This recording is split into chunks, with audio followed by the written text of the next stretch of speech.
Welcome back to the Legacy European Tour. We are here in the Regional Championship Day 2. I'm Filipa and I'm joined by Skura, also known as Islands in Front. And we are very excited to be here in Ghent. Already Day 2, 950 players came here yesterday. Only 222 remaining. We had 9 rounds of Swiss yesterday. 6 and 3 or better passed into Day 2. So today, these 222 players will battle out. We have 6 rounds of Swiss with a cut to top 8. Let's take a look here at our prize structure.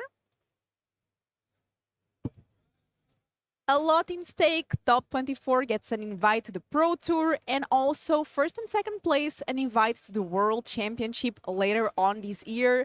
We also have prize for the top 64 and a total of $100,000 in prize pool. That's insane. A lot of great prizes, and what is also great is our first match of the day for round 10. Tell me about this matchup, Philip. Yeah, tell me about this matchup. We will see, is it fair breach, so no station, there is a breach but no station, but we will also see Dimir, Death's Shadow, Grief type of strategy. So I'm really curious to see how it actually plays out.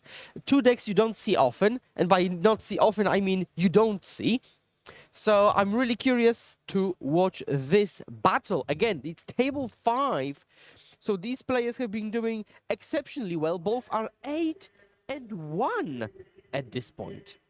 Not an easy score to beat. Top tables, as you said, and very interesting decks. I really like this Dimir Dead Shadow version, which is kind of like also Dimir Scam, right? We have, as you said, we have the 4 griefs, the 4 not dead after all, and then just playing as well with 4 dead shadows. Yeah, exactly. It's a combination of like a shadow tempo strategy with the traditional, let's say, the grief approach. So it's like, yeah, it's like a mix between a few of the options. While Gutierrez deck, and I think I recognize this player from playing, I think Demelich Phoenix that we watched sometime back in Pioneer. He's playing Is It a Breach, a fair deck, which is basically Murktide without Murktide, and the addition of Underworld Breach that we also saw in the hands of Mr. Matson. And here our Dimir Dead Shadow player is playing a Blood Crypt. What is this Blood Crypt for, Philip?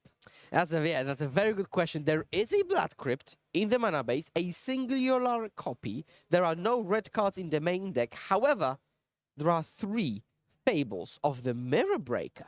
So that's one way to prepare for the grindy matchups, which I really like. So you don't play red-black, you play blue-black with the option of adding Fable, which is almost the reason to play red anyways. And our players are getting ready.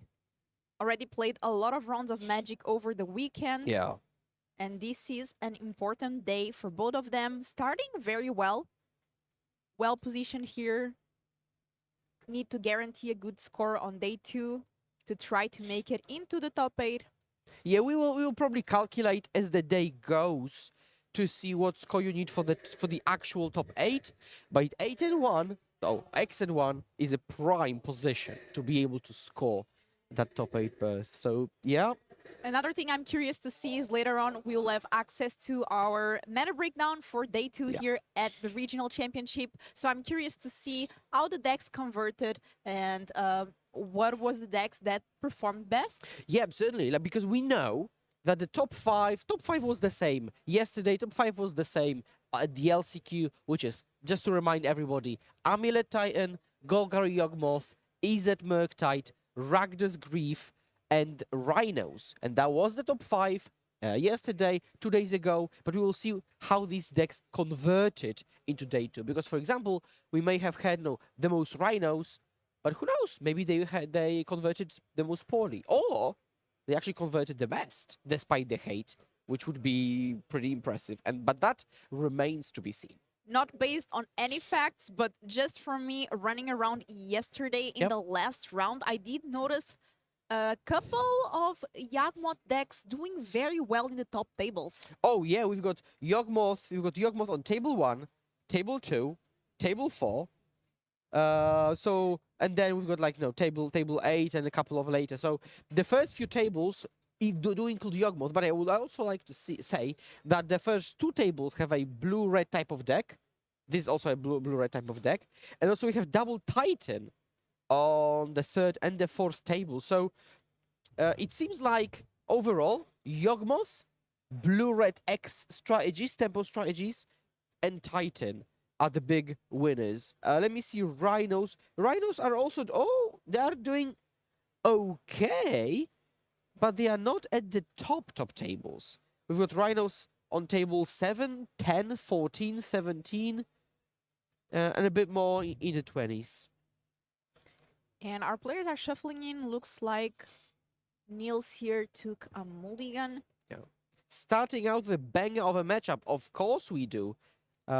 If possible and whenever possible, we try to handpick matchups for you. And in this case, yeah, we managed to pick an absolute banger at an 8-1 table, mind you. Right? We didn't go down the standings to find the last table.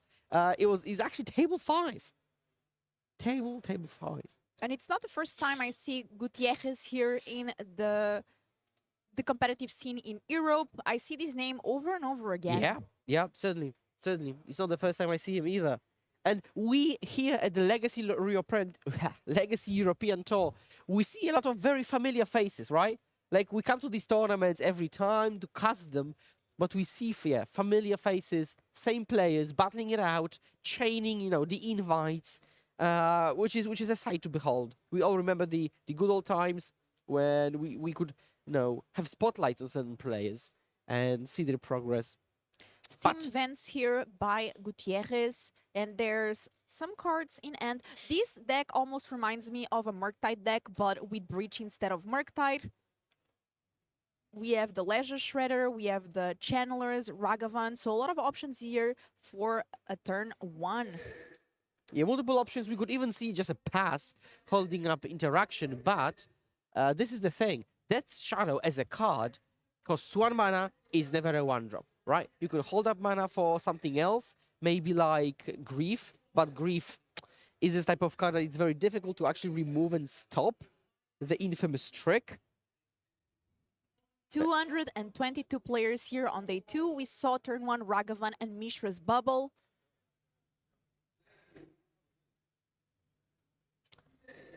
And we are ready. A Fatal Push there to take care of that Ragavan. And Gutierrez going to draw here. Drawing as well for the bubble. And we do have a second land for sure. I see an island. I see bubble. Okay, so we start with the bubble. Bubbling Albert there.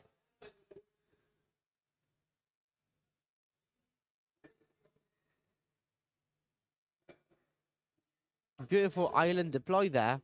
I can see Spell Pierce, double removal, so pretty reactive. And on the Shadow side, I see like double land. Yeah, and a bit of interaction as well. Not that after all, but with no creature, it seems. So we are, I think, in for a pretty long ride here. A lot of interactive magic, which is something I personally do adore. Watery Grave, shocking, trying to preordain, but getting Spell Pierce there. Yeah, Spell Pierce, one of my personal favorites. If anyone knows me, if anyone plays against me, they know they have to be ready for some Spell Pierce action. Untapped land here by Gutierrez and pass. 3 mana up. We know there's an all-eating end. We know about Breach. I'm not sure what the third card is. And a lot of cards in Albert's side.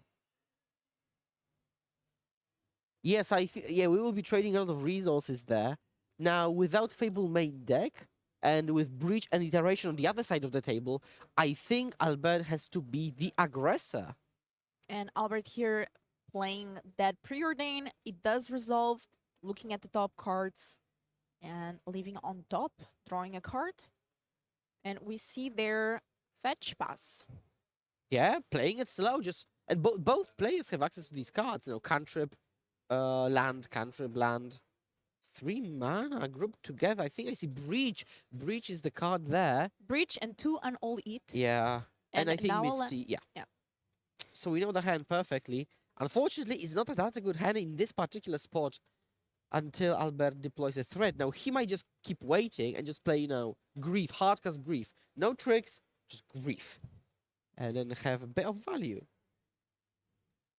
Question in chat. This Breach deck has basically swapped Murktide for Breach with no combo. That is true. That is exactly the case. It is exactly. Plays 4 Shredders, 4 Ragavan, 4 Dragon, Raid Channeler, no Murktide, but instead 4 Breach.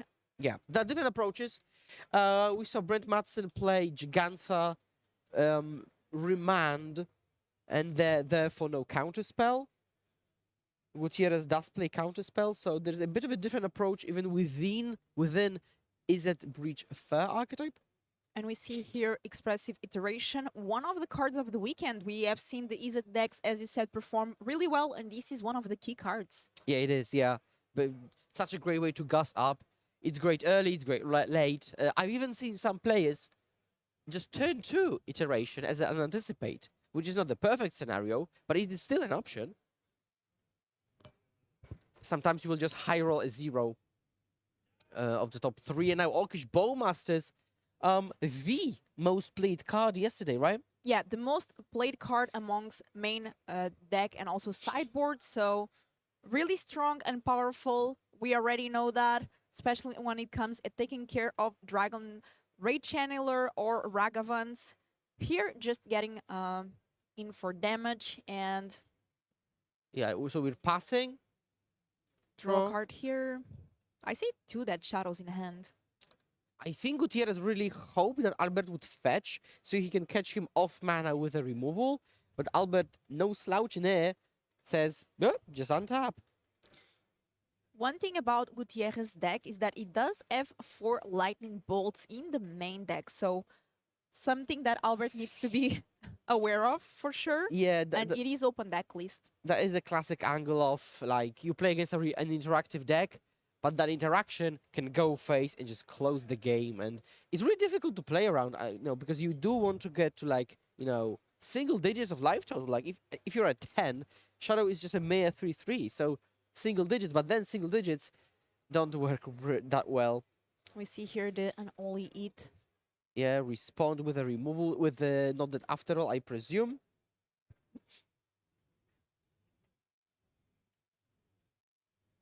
One curious card that this Dimir Dead Shadow player is playing in the deck is Victim of the Night.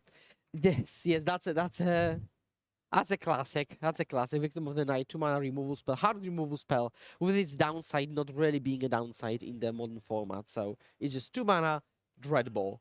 I mean, not really Dreadball because it doesn't kill Planeswalkers. But yeah. Now we respond to Not That After All with another removal spell. So Doty is properly dead here. So it is dead after all. Yeah, it is very much dead after all, yeah. And Niels here, I think, drawing a Leisure Shredder. You for sure know about the breaching end.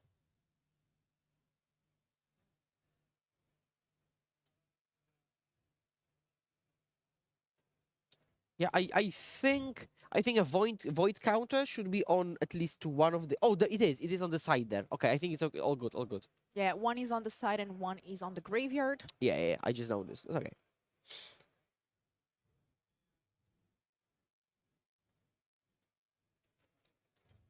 So we've got 5 lands on the left. Good morning, everyone. Morning. 5 lands on the left, 3 on the right. So maybe Gutierrez can actually assume a proper control role. Make land drops, play cards, trade. Because truth be told, Bowmasters is not that threatening. It's just 2 power on the battlefield.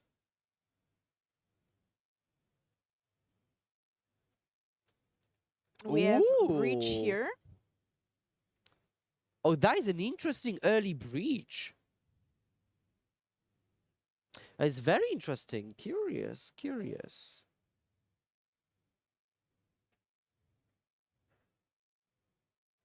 But I think if I'm Albert, I'm just smelling desperation here. Yeah, it's not a great sign here for Gutierrez to be needing to use breach here.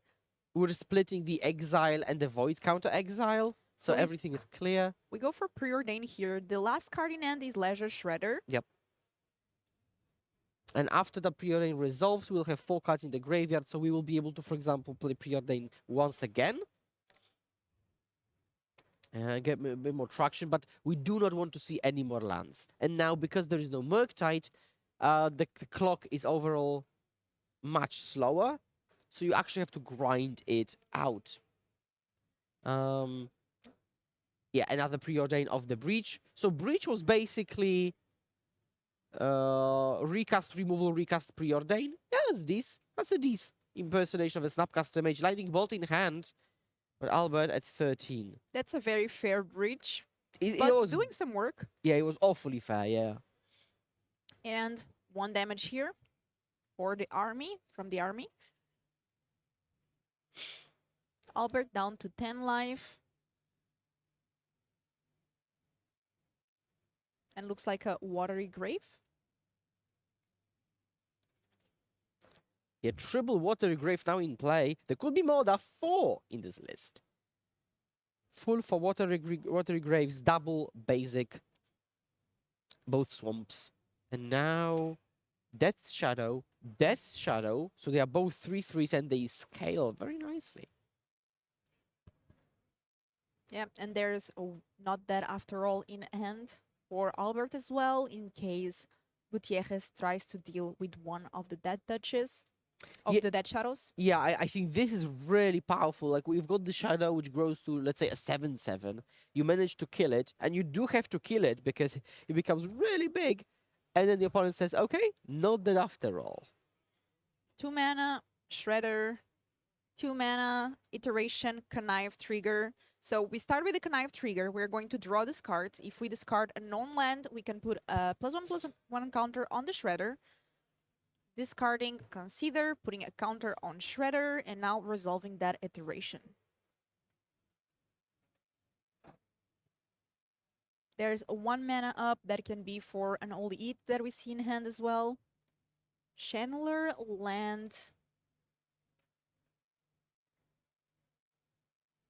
So it looks like playing the land and keeping Channeler in hand. Fetching there.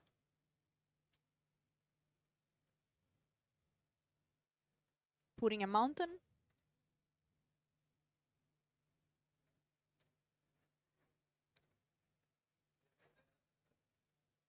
So let's see how the situation develops. We do have a mountain, but we don't really want that many land drops. Because, like, with Breach, and I talked about it with the Station Breach, but it's similar here. But the bottleneck can either be the cards in the graveyard, because you need to escape, or your mana. Now, mana is not a bottleneck here, clearly, and cards in the graveyard very much are. Now, with the Ledger and the RC, we might be able to get the ball rolling, get a bit of velocity here.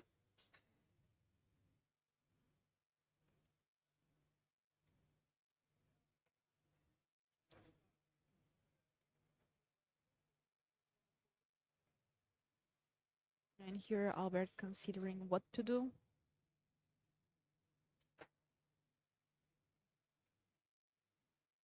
Yeah, fully tap out. Victim. And there it is, the card we were talking about earlier. Taking care of that Shredder. And not that after all. That Shadow now with a Wicked Roll. Yeah, and Wicked Roll basically means that when this creature dies, it means that this aura, Wicked Roll, will be put into the graveyard, and then when it does, 1 life is taken away from the opponent. Both players at 10.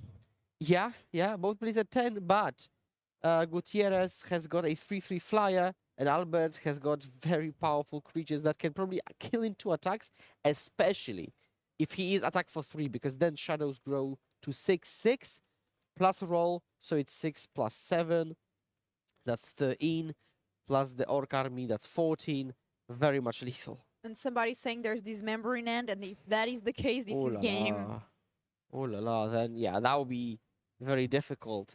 I like Albert's position here. And I wouldn't even say that's the fault of having or not having Murktide. And that it is the Dismember. Oof. So what do we want to top deck? I think Iteration here. And that's the game. Yeah, that is game. So Dimir Shadow, we said that there is the grief angle of the deck, but it didn't really come up. It was like a proper. You chat might remember the times when we played Grixis Shadow with Timur Battle Rage, Thought Scour, Thought's Inquisition. This has this type of vibe. Yeah, yeah. Don't take somebody's cards. Yeah, that's good. Yeah, yep, yep. Give it back, give it back. That was quite a game, and we have here a look at the Is It Bridge by Gutierrez. What do you think of this list? And most importantly, what are we bringing in the sideboard? Yeah, so I really like this list overall. I am a breach enjoyer myself. 4 bolt, 4 unholy hit, so 8 pieces of removal, 3 counter spells compared to a pretty usual 4. And now when it comes to the sideboard, we do see Fables. And I'm really curious if both players maybe side in the Fables and everything mid-rangifiers, or mid-rangifies. Uh, Explosives are certainly really good against multiple shadows. Now this blue-black deck has more angles of attack, so just putting it on one won't win you the game outright, but it's certainly useful. Other than that, subtlety is not that good unless you want to get into hardcast war against hardcast grief. Unlicensed Curse didn't seem to have a lot of application there.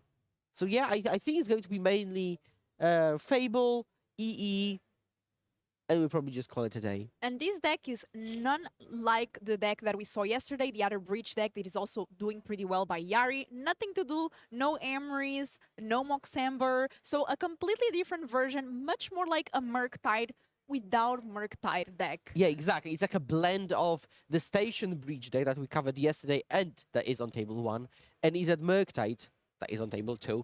An interesting blend, yeah. Let's take a look here at our Dead Shadows deck that now can go from Dimir to Grixis, because we do see red cards in sideboard. And Philip, how does Albert approach the sideboard here? Yeah, there are actually multiple red cards. Fable, Molten Collapse, Colagan's Command, Alpine Moon. So against Fair Breach, you could consider Dumping Sphere, but I don't think that would be a good choice. Because that works against specifically the Underworld Breach angle. Otherwise, it's not that good. It's also symmetrical. A Stubborn Denial, Flusterstorm, Mystical Dispute could be options if you want to get a bit more on the stack, a bit less removal-y. Colagan's Command, I actually like most of the red cards. Alpha Moon not so much, but Fable, Molten Collapse, and Colagan's Command for that grind value. Molten Collapse, hard removal spell. We know there is no Murktide, but you still want to be able to kill that Ledger Shredder. Now we've got 4 push, 1 victim, 2 dismember, so that there might not be space to bring in Molten Collapse. We might actually trim on removal. But there is no graveyard hate per se in Blue Black Shadow's graveyard, so sideboard. So I think Underworld Breach will always be good. And for that reason, you might have to side in some counter magic. Yeah, interesting spot. I'm really curious how players decide to go. Let's take a look here at the game as our players are getting ready to start. They are shuffling in, and Bowmaster, they are looking really good in the face of the Channelers and Ragavan. Although now we see the Is It Bridge player on the play, which does make a big difference. Yeah, it does. So the main difference in the way it plays out is that the Breach deck can play Ragavan or DRC on the very first turn. Now, Albert is an Orcish Bowmaster deck. So because Neil is on the play, he can play Ragavan, pass, Albert plays land something, and the creature stays alive, presumably.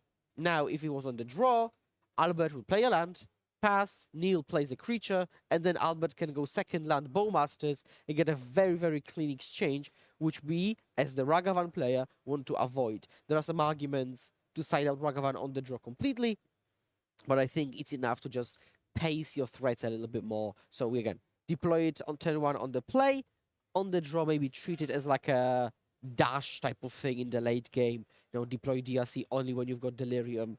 So yeah, it requires a bit of pacing, timing, but which makes the matchup that much more interesting.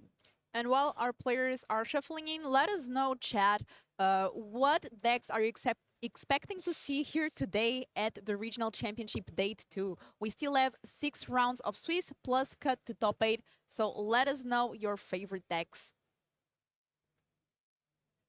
Always curious to see. What people would bring, yeah, for example, and what they root for. What would you bring, Filipa? Domain Zoo, it actually was doing fairly well. I didn't see the top tables, but yesterday there were some Domain Zoo players not doing too bad, and I really like the deck. What about you? I'm just checking the Domain Zoo. Yeah, there are a couple of Domain Zoo players at 7-2. So yeah, they're doing okay. They're doing okay. I would now I'm all confused because normally I would have brought questing Druid Murktide, but now seeing the Fair Breach, Combo Breach, I'm just lost. No idea what to do. But now we see a very similar opening to last game. If not the same. Oh, literally the same actually. Yep. Literally the same Steam ready to Ragavan into Bobble U. That's a replay. We're having a deja vu here. Yeah. And I also think we saw Fatal Push as the first play for Albert. And I'm sure Gutierrez is hoping not to have a deja vu for this game. Yeah, very much so. Now he goes with another land, another threat. So we have Chandler and tapping the Ooh. second mana or deciding here. If we play Preordain right now, we've got Shaw Delirium, which plays around Bowmasters, which I think is what you want to do, depending what the other cards are, but...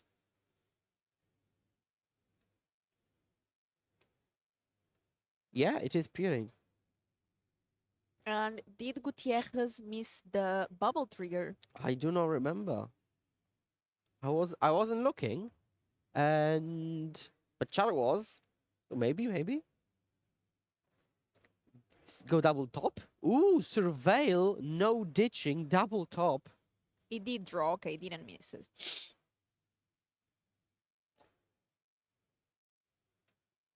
So now we've got a 3-3 channel and I can apply proper pressure. And now Orcish Bowmaster doesn't look that appealing. Mystical Dispute, not particularly exciting. Grief in hand.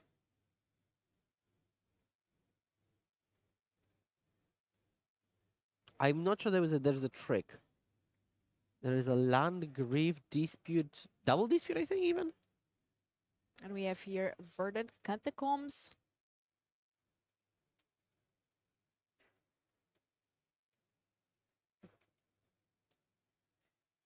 Is Vaughn the Phoenix player last RC with the Demolish tech? Yeah, exactly. I thought exactly the same the moment I looked at his name. So there's a proper blue-red mage dismember. Losing 4 life. The Chandler, and we're going to end up draw here. Land. Oh, so many removal spells. The Bolt Heat. Oh, that double fables. If there is no counter spell, Albert will just grind it through because removal spells don't match up particularly well against Fable, especially 2 Fables. And it looks like that's why Albert decided to bring that card here post sideboard.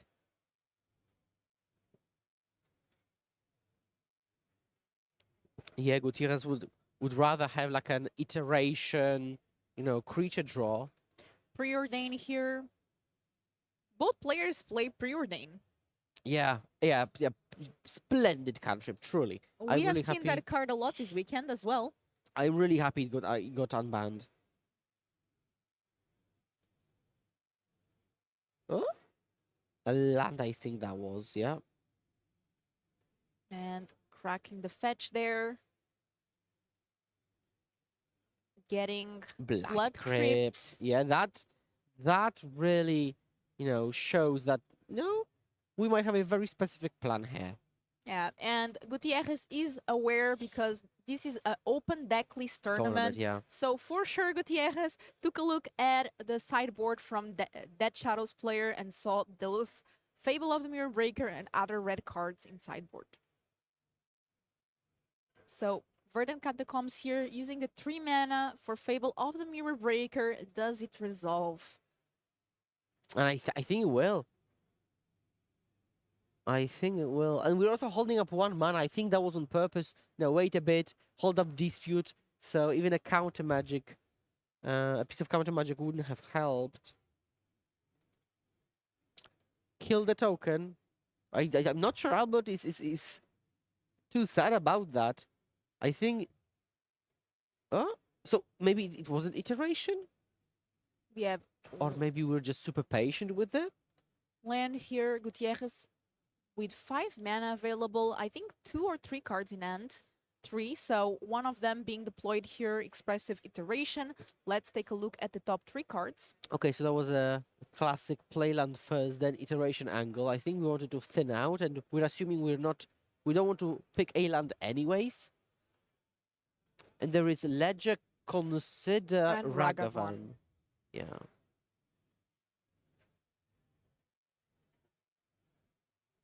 And Gutierrez deciding here what to do.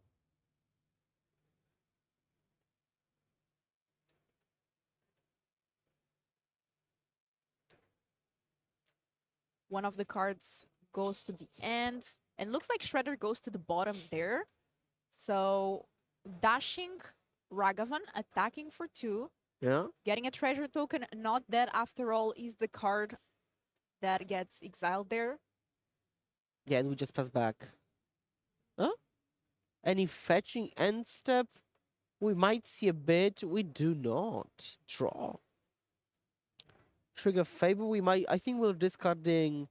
Well, a lot of options here. Marshflood could be the discard, and that's it.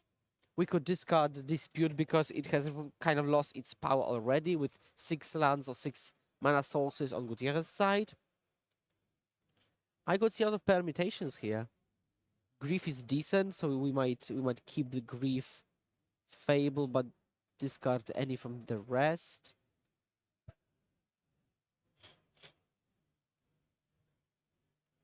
And I have to admit, this has been such a great match to look at. Both these decks are very interesting.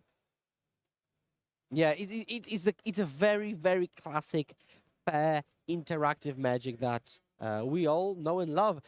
Oh, okay, so nothing happened, and I just wowed because that was Fable Chapter 2, no discard. This is frightening. This is frightening. If I were Gutierrez. Yeah, you never like to see your opponent not discard with Fable. Woof, that's pretty scary. Not a good sign for Gutierrez. And a second Fable of the Mirror Breaker. And as you said, this game plan went completely different here with the Fables being brought in from Sideboard.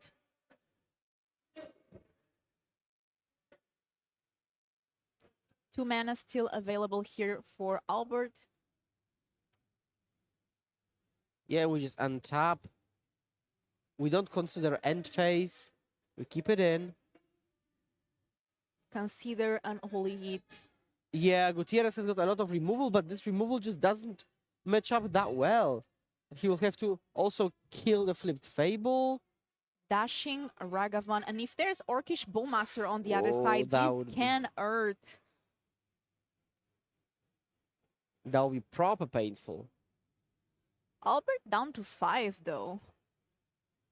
And there's 2 lightning bolts in end, and that's game. Yeah, that was game here. He's at breach, taking the game. I mean, lightning bolt, it's good. Albert going down to 5 there by playing that Watery Grave untapped, and Gutierrez just taking advantage of that and showing, well, I have 2 bolts. Let me just show lightning bolt on the screen. Old classic, legal in modern, killing ever since it was printed. I mean, that was wow, that was exciting. That was very exciting to see. Oh my. Oh my. And we are going to have a game number 3 now with the Dimir Dead Shadow player on the play. Do the Fables stay, or is the game plan going to change for Albert here? Let's take a look at the deck list from our Dimir Dead Shadow player, Albert.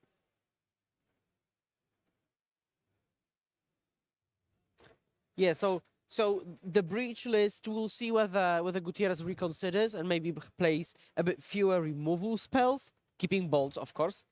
Now there is this kind of classic thinking of like, I literally won a game thanks to them. There's no way I'm trimming on them. And in theory, the player on the draw should be a bit more reactive. So maybe he sides in something like a dispute or but like unfortunately, Fluster Storm, Stern Scalding, or Mystical Dispute don't tag Fable. So actually Gutierrez's list is pretty weak to Fable, except for these 3 counter spells and 2 spell pieces. So the Fable angle might stay in.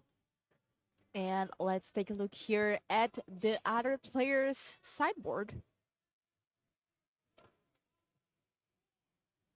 Yeah, so we did see Fables come in, which I'm not surprised by. I think this matchup is going to be much less about the specific cards players play, but more about the way they play, the way they pace their threats, the way that they time their removal spells, the way they choose whether to discard with Fable or not, when to play Borrower, whether to evoke Grief or wait for a hard cast, what to take with Thoughtseize. Which I actually like. I really like the matchups where it's less about the cards and more about what you do with them. And I'm really curious to ask Albert here why the inclusion of Victim of the Night over something like Bitter Triumph or Infernal Grasp. So, really curious to see why this choice of removal. Obviously, it does have some thought into it because Albert doing pretty well here, 8 and 1. So, very curious to see why this card. And let's take a look here as our players are shuffling in, getting ready for game 3. Now, Albert is on the play. Yeah, so while they're still shuffling up, I got a question of a rundown of pros and cons of Murktide versus Breach. So basically, when you play Murktide, you're a bit more vulnerable to removal, especially like Solitude. That's a big one. Leyline Binding also, but a bit less so because Binding is also decent against Breach itself. And you play just a different game. You're much less oriented on the combat. You're much more like a high resource, high velocity deck. You play more cantrips. You actually go through your deck. So I don't want to say it's fundamentally different, but it does play out very different. The upside of Murktide, of course, being, why would you draw 5 cards if you're going to kill them?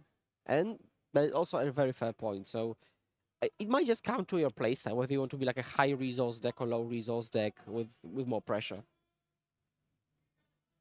And let's see if our players keep the opening 7 or if we are going to have some mulligans. As they start to take a look, I see a couple of lands there for Albert. I see Not That After All. A red card that I'm not sure if it is Fable or not.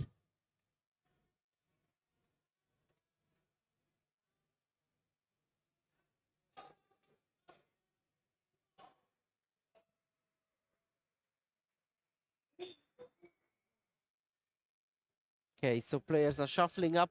Yeah, Albert, I think, kept his 7. Gutierrez going down to 6. And I think this exchange favors Albert pretty heavily because, he keeps the 7, Gutierrez goes down on card, and Albert is the discard deck. So he can poke a hole in Gutierrez's plan, in Gutierrez's hand. Especially on the play. No Bone Masters, I think, on Albert's side, though. I see a couple of lands, Iteration, Channeler. It seems like a pretty solid hand. Yeah, it looks like a decent 6 where you keep, a couple of lands, DLC, Iteration, and a blue spell I can't really make out. Looks like Dispel, but of course it's not Dispel.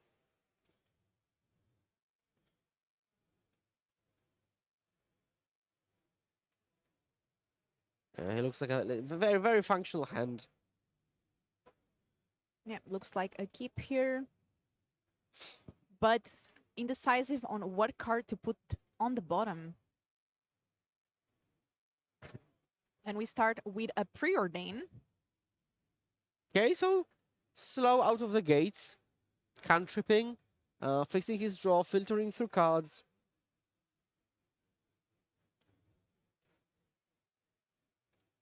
Already down to 17.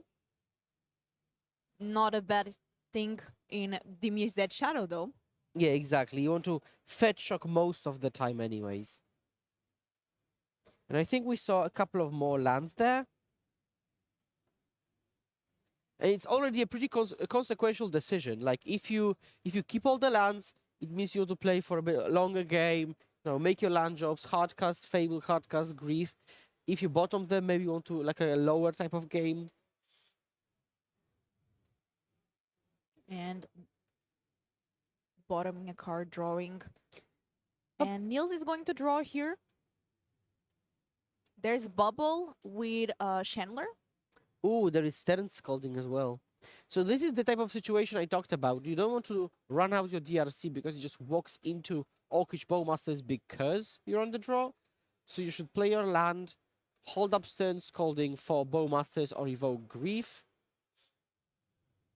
You've got Counterspell in hand. Yeah, decent position for Gutierrez. He's got the Bolt, which won't be very useful early.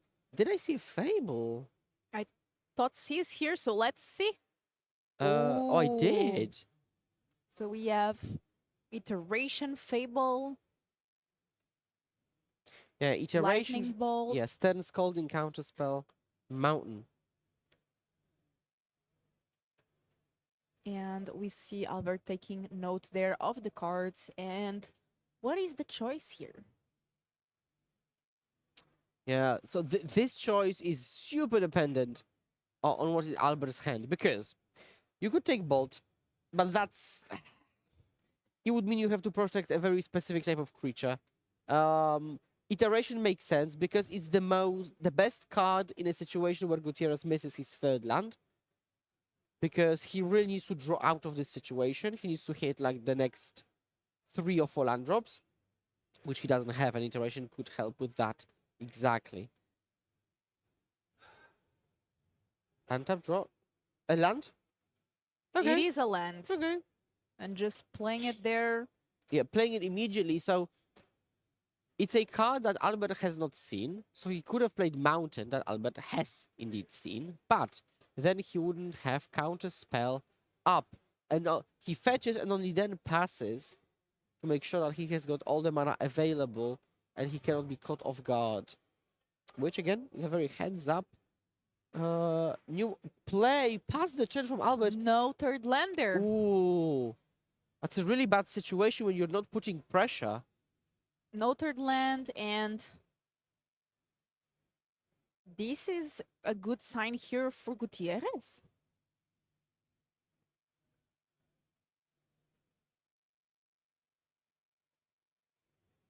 But now having to decide what to do here, if playing that Fable of Mirror Breaker, if keeping counter magic up. I don't remember what was done on that pre-order earlier, but I think it was double top, which would be very weird in this situation. I think I'm misremembering.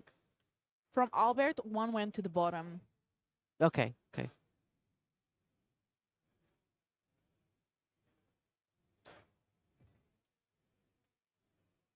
Drop.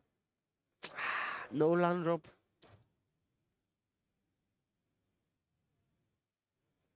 Yeah, and Gutierrez might just have an approach of never play a spell for as long as Albert cleans up, because that's basically card advantage.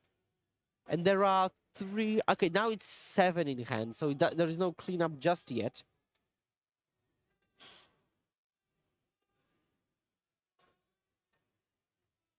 And can we see what Albert does have in hand? I see... Okay, so we start with Voidwalker there. Yeah, which can get Stern Scalded or Lightning Bolted. I think Stern Scalding is excellent against Grief, especially in the hardcast Grief scenarios, because that's a huge tempo swing. But because Albert is missing land drops, you're not sure whether he's even going to hit his 4th land to make that dream scenario happen, so... And Gutierrez here thinking on what to do. We did see the Lightning Bolt in hand. There is one more interesting scenario. So if Doty resolves, priority goes back to Albert. And if so, he can play a land which doesn't use the stack and hold up not dead after all, which would put Gutierrez in a squeeze. And I think that's what he's thinking about, because Gutierrez doesn't know if Albert has drawn a land. So, but yeah, we do make a resolve, pass the turn, bolt, fetch. Playing Steam Vent Tap there.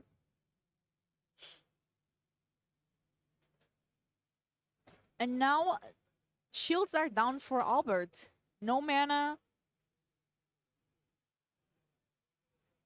And Breach is the card that Gutierrez drew this turn.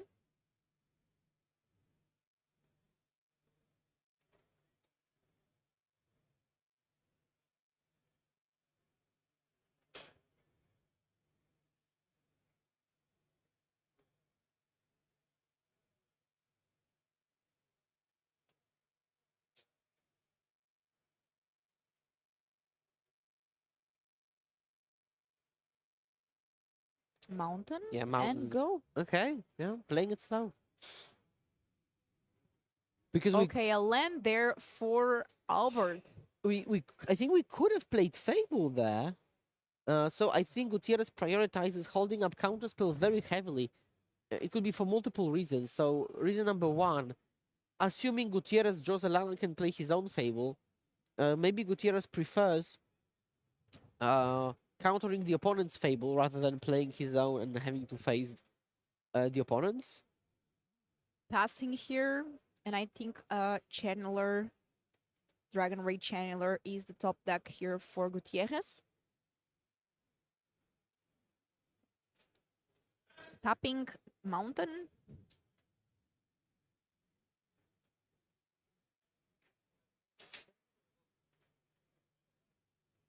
And we have the Dragon Ray Channeler there.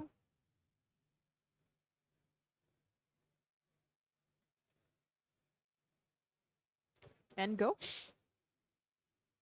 Yeah, so this is the type of matchup that when you're watching it, you don't see what's happening, but there is a lot of happening actually in the heads of players. That's the thing. There is a lot of like, what do I play around? In what sequence do I? How do I pace my threats? Do I play them? Do I not play them? Do I wait, or do I not wait? And so we can see it because there is no action, but actually there is a lot going under the, under the surface.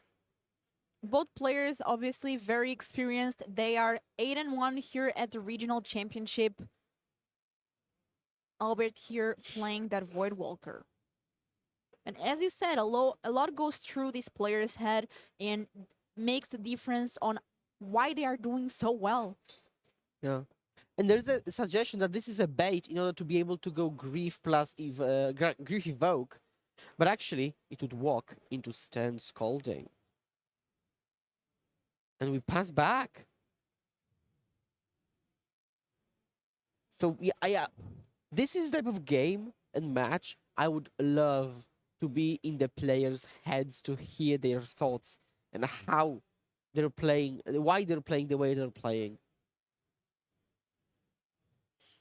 Attacking here. There's Delirium.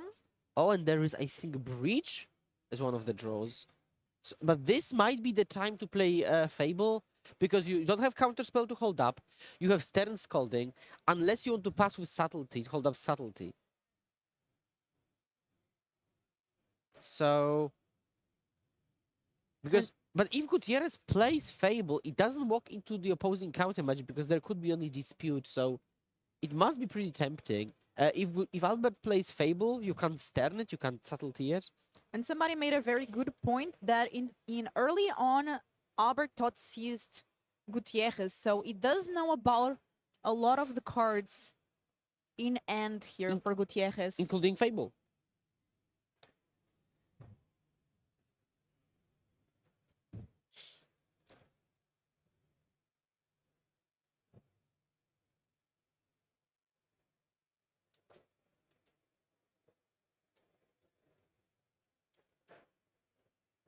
Oh, Breach. So I think we just want to like double or maybe triple bubble, depending on how cards line up. Remember that for every bubble you play, it actually costs 2, not 3, because you surveil with DRC, and DRC is like the perfect card for Breach. So we have the first bubble. Draw 1. Okay, we can keep track of that. Brazen Borrower, I think, was the card revealed on top. Okay. Now we exile 3 more. So I think that should total to draw 3, which is decent when you have such a resourceful game.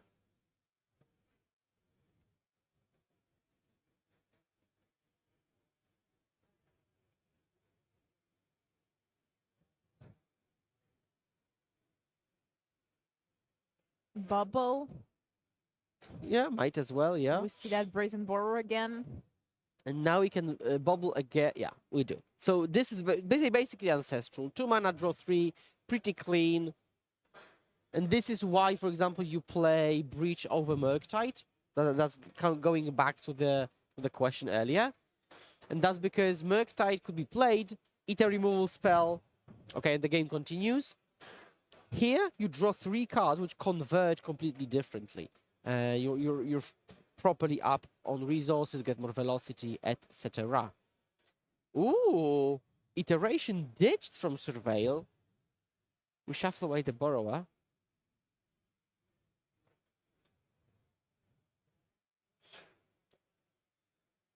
And we're close back to Delirium. Enchantment, Sorcery, and Artifact. Now we just need to fetch to get the full Delirium on. Okay, just Lightning Bolt, that's okay. And now we do have Delirium, but without DRC. Model bug. Was it another Brazen Yes, Borrower again? it's the same Borrower. Yeah, you get the same card again. Nice. Model Shuffler. But now, a 4/4 Shadow. So we are in the Shadow realm, Shadow range. And a Shadow that survives Lightning Bolt. It does not survive an only hit though. Oh, that was a very fast reaction on Gutierrez. I'm not sure, right? Did he not just like untap super fast? Bubble. And his hand is stacked. But he has to convert it. 6 minutes on the clock. Fable on the battlefield. I just would like to remind you that these players have a different clock, but because of you have to sit down, set up. But this clock is already shown on the top of the screen, so it's adjusted by their extra time. So nothing is added on top of what you see.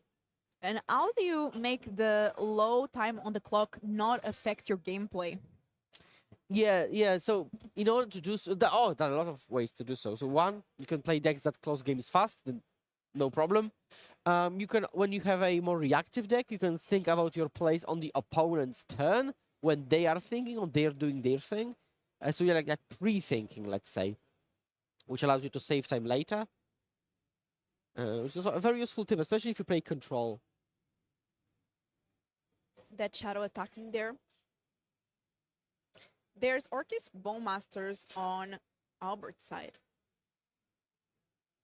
Yeah, there is. It doesn't kill the shaman. It can block the shaman. Now, Now with that discarding drawing.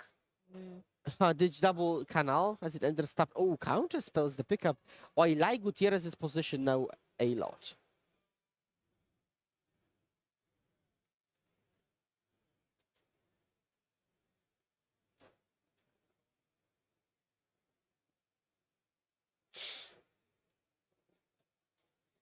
Okay, attack trigger. Get a treasure. Albert, I think, takes the damage. So he goes pretty low. So he's both lower on cards, lower on board position, lower on the lands available. Low on life, everything. At least Yeah. that Shadow is growing. Yeah, that's the big upside. Like, you don't want to die out of nowhere to a big shadow. Orcish Bowmaster here. But Subtlety. Okay, so like a basically cryptic command on that Orcish Bowmaster. Put it back into the deck on the bottom, and up with shadow, draw. draw another Bowmaster. It seems like Albert has had multiple opportunities to actually deploy his threat and his cards, and he just didn't. He played patient, but maybe just a bit too patiently, possibly.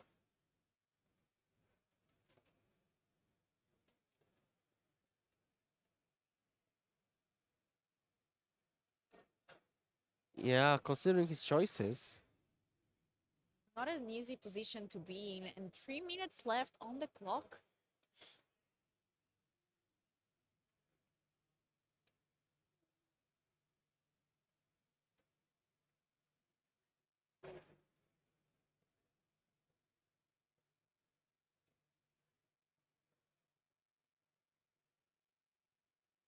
And still considering the decision, and time is indeed running out now. When the time does run out, there are still 5 extra turns to close it out, and with 7 life on Albert's side and a huge shadow coming in at Gutierrez, I think the And game will close soon enough. looks like Gutierrez here taking the damage from Shadow, and we are using pity theft there on subtlety. Just trying to stay alive. Petty 7 subtlety, that's not something we see very often.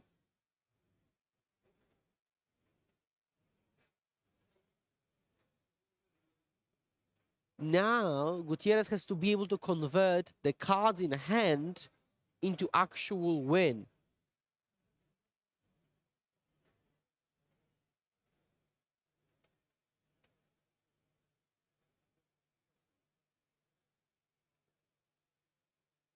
And we are flipping that Fable there. Now we have the reflection of Kiki Jiki. Drawing card for the turn.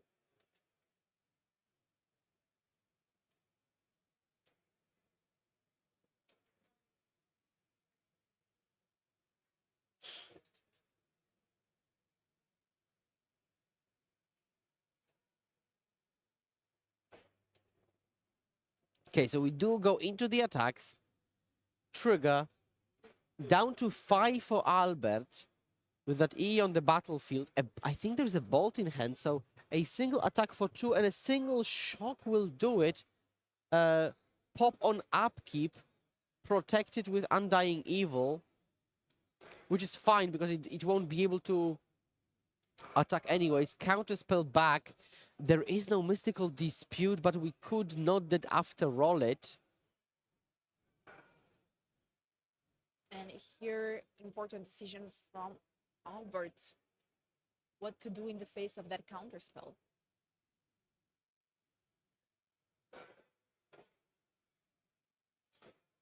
One mana.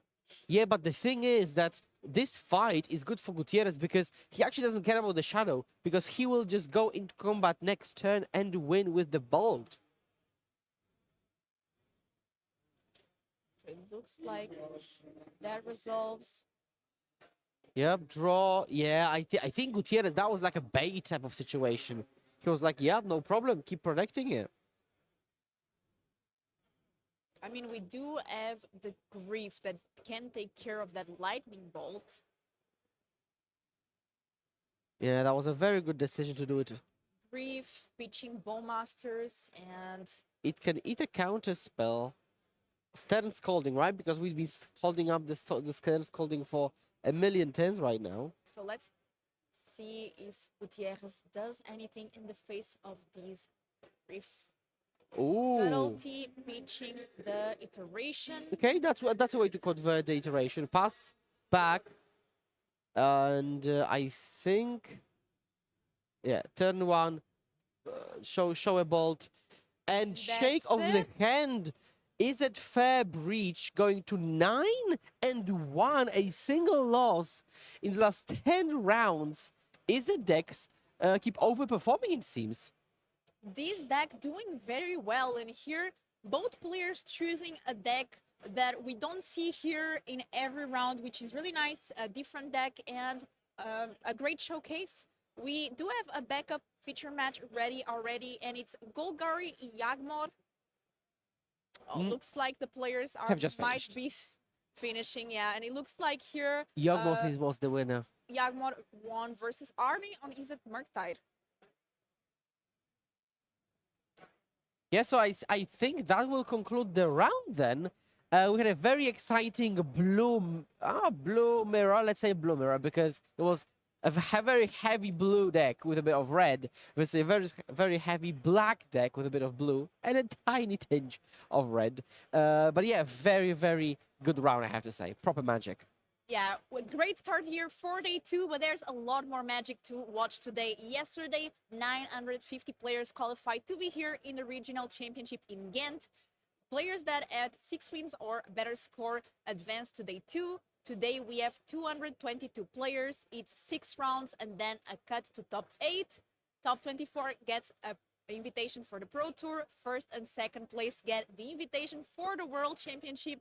I'm Filipa, this is Kura, and we will be back for round 11 with the other casting duo, Will All and Martin Yuza. We'll see you soon.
Welcome back, ladies and gentlemen, to the Legacy European Tour here at the Regional Championships of Europe.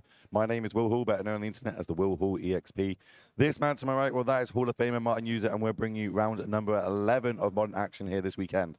Let's have a little rundown of what's happened so far this weekend. Well, yesterday, 929 players turned up from all cross regions to play here in Ghent in Belgium to battle out to try and get themselves to the Pro Tour in Amsterdam.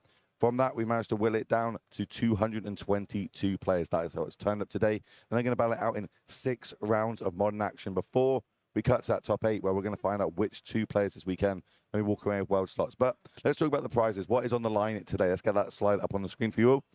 You'll be able to see here a nice breakdown of $100,000 cash prize. That is, anybody managed to get into our top 64, they'll have a nice chunk of that. But realistically, on everybody's mind, they want to get to the Pro Tour. They want to get into the top 24 players. If they manage to do that, they'll be going to Pro Tour Amsterdam later on this year, I believe in June. But for 2 players, whoever managed to take down this tournament and get this big trophy here in front of us, they get to lock their invites to the World Championships in Las Vegas at the end of the year. There isn't a bigger tournament in Magic, and this weekend we're going to be sending 2 more players to it. So on that one, we've got some players set down, ready to go in our feature match. Who are we going to see and what decks they are, Mr. Martin? So I think the chat's gonna like this. We have Elliot Boussault, who is a popular French streamer, playing his deck of his own creation. Is it Wizards? He's actually played the deck in the last Legacy European Tour event that we had in Barcelona last month. I think he finished in the top 32. He's running it here again with cards like Snapcaster Mage. I think that's super exciting because that card hasn't seen play in Modern for a while. On the other side of the battlefield, we have Piero du. I don't. Yep. Piero. I'm bad with French names. Let's just say Piero. Playing Hardened Scales. Something that's really cool about Elliot's deck is he's running 1 Chalice of the Void main, so he's really gunning for these Cascade decks this weekend. And something that's cool for this matchup is a full playset of Flame of Anors. So something that's going to come in handy against an artifact deck. Yeah, if your opponent's got creatures and artifacts, Flame Venor lines up super well, being able to do 5 damage and shatter, because every single creature in this deck is a wizard. We've got some modern staples, let's say. Sleep Cursed Fairy. We've got Spellscut Sprite. Haven't seen that in a hot moment. Yeah, this deck is like a blast from the past. Spellstutter Sprite with Mutavault is something I enjoyed playing in Extended around 2009. The Mono Blue Fairies deck, if anybody in the chat remembers that, with cards like Chrome Mock, Sower of Temptation, Venser, I think was in the deck. That was one of my favorite decks to play probably ever. I think Umezawa's Jite was in the deck. Spell Snare. Very fun deck to play, and I think Elliot probably remembers that as well, because this deck looks very, very similar. Tishana's Tideminder is a card that has been insanely good for all these blue mages. Not all weekend, but I think since it has been printed, and it creates all these like new play patterns. Like sometimes you want to fetch on your own turn when the opponent's tapped out, so they can stifle the fetch land activation and essentially Stone Rain you. You can use it to sort of counter the suspend cards when the last counter is taken off. There's a trigger that the card gets played, and you can essentially counter it that way and leave it in exile forever. So a lot of cool things you can do with Tideminder. I said every time I see this card played, I learn something new about it. Oh, It's yeah. always counting a different trigger in some interaction or another, as well as just being a nice big beat stick 3-2 record. I do apologize for my incredibly sexy voice today, chat. I am fighting this as best I can. I have a lot of lemon and honey next to me with hot water, and I'm going to try and bring you some of the best coverage we possibly can here in Europe, as both these players are waiting for the green light to start. I believe we can give them the green light. They can go get this game underway. I believe we are playing today to qualify for Seattle. I think if you That's want what to I'm get trying. to Amsterdam, then it's the one in Naples. That one qualifies for the Pro Tour in Amsterdam in June. Yeah, I I just asked I Frank. believe, yeah. I think I must have misread that somewhere. In my head, modern qualifies for modern Pro Tour. That would make sense, right? Yeah. Classically, modern qualifies for standard Pro Tour, Yeah. standard Pro Tour plays. Yeah, Goes to, yeah. I think if you're trying to qualify for Amsterdam, you still have plenty of time to do that. But Here we are, off to the races. Turn 1 Hone scale is exactly what we want to see on the Hone scale side. And just land go. Spell scale. It's like we were talking about these Euro lands yesterday, weren't we? And how beautiful they are. yes, this is one of the nicest islands ever printed. And Love being on to the see it. play is amazing here for Elliot, who gets to use the spell stutter sprite on turn 2 to counter the ancient stirring. So great start for Elliot there. You know, winning the die roll, super important in modern, maybe more than in any format.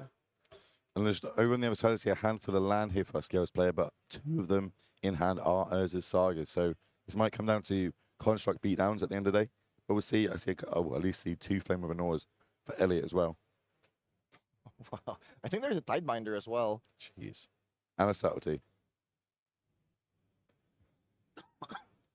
Yeah, so I think Elliot can also just use the Tidebinder to perhaps counter the Urza Saga activation, although it looks like Piero doesn't have a 3rd land. No, there's a... No, there's a lot of land in that hand. He's deciding if he deploys a Saga this turn, he won't be able to get max value out of it because he'll wow, miss the yeah. turn of getting a construct. But I think he's got another untap source in hand. The Grove of the Burn Yeah. Willows. Second Velding Jar, not that great here without anything to protect, but once he starts pumping out those constructs, that could get awkward for Elliot, because if that is not Tidebinder, if it is a Force of Negation, then he's gonna be in trouble trying to fight against all these constructs. No, it is type on. It's the alternate art one, like I don't know what it looks like. It's a crazy faced one. But we're going to see this Flame of Anor on the stack. Obviously, Wizard currently in play, so has 2 modes of his choice. Could be 5 damage, could be Shatter, could be draw 2 cards. I'm sure there's another ability I'm missing. Nope, that's the 3. I think he went with the Yeah, that draw that shatter. has to feel really good here. Destroy your permanent and I'll draw 2 cards at instant speed, sitting on counter spells, no big deal. Great start for Elliot here, but he's going to need to also find something to attack with. So something like a Mutavault, maybe an end of turn, you know, something like a Brazen Borer.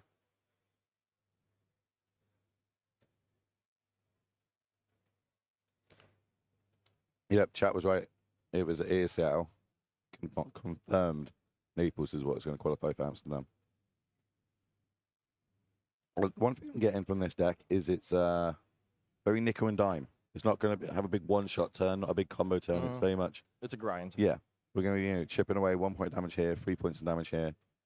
Where either on the other side, Scales can just explode out of nowhere. I think Magic is great that way, when you're getting like these small advantages and you have to fight over every card, and you know, every extra card matters.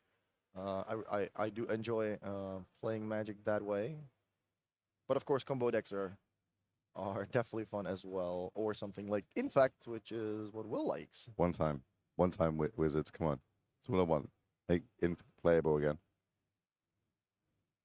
There's a side going up to 3.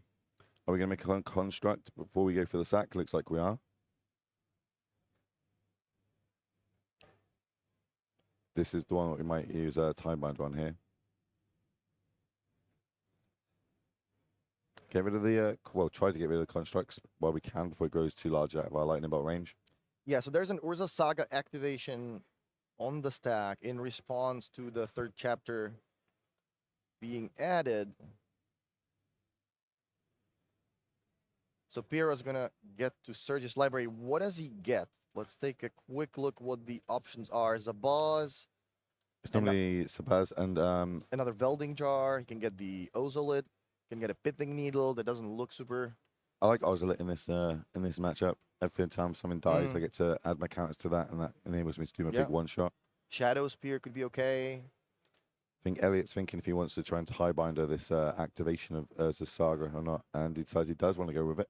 As we see that come down, there'll be no searching going on the left of your screen. But we've got lots more where that came from. At least another one in hand after this as well. And then Zabaz comes down. So modular counters are now going to get doubled as well.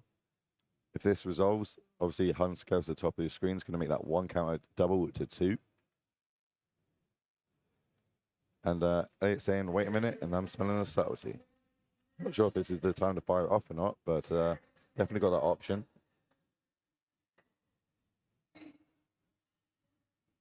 Zabaz, when I look at the card, it always looks like it has a million abilities, but it is essentially an upgraded Arcbound worker. I mean, sometimes you do use the red ability to destroy your own artifact when you want to move some modular counters over, for example. But most of the time, it's just a glorious Arcbound worker. I did get a nice win once with this on Modo, where I had Soul Cauldron exiled it, gave my creatures the ability for white to give them flying.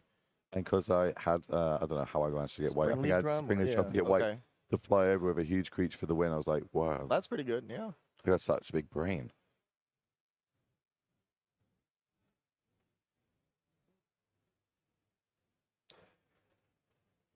All right, so looks like this boss does actually resolve. Yeah, I mean, it looked really good for Elliot, you know, sitting on that double flame hand with a second turn Spellstarter Sprite, but without any pressure. You're going to give the opponent a lot of time, and these Urza Sagas have been doing a pretty good job. And Saga's a good card. Also a very fair card as well, but in this deck, it really pushes it over the edge. It kind of made Affinity playable again for all the Affinity fans out there. That was my first modern deck I ever got, Robots. Someone said you could play a deck called Robots. I was like, I'm in. What's it do? I kind of just missed the part, or missed the times when, you know, the deck actually played cards that said Affinity for artifacts. Now it's just called Affinity, but there are no cards that actually do that. Zabaz hits the bin. There's a Flame of Anor on the stack. Yeah, it's going to be the module counters. Like, where are we going to pit them is, I think we're going to have some sort of response, so there's no target for them. Because otherwise it would be 3 counters going on, I think. Wow. Potentially 4. Elliot gets to draw 2 more cards while killing the Construct token. So back in the driver's seat. Only 2 cards left for Piero. He's also drawn that 1 copy of Chalice of the Void in the main. He's seen a couple of zeros already. I'm wondering how many zeros are actually in the main. 3 welding jars, and we've already seen 2. So be interesting to see if he even deploys that at all. Sleep Cursed Fairy, a card I have not seen. I would see. I have not think I would see in today. modern. Hey, 1 mana 3/3 flying in Ward 2. What's not like to like? Just the stun counters are a little bit annoying at times.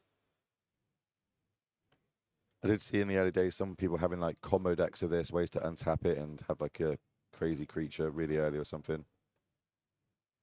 But more importantly, it's got the keyword wizard wrote on it. For this deck, we're going to strings. We're going to find ourselves a worker.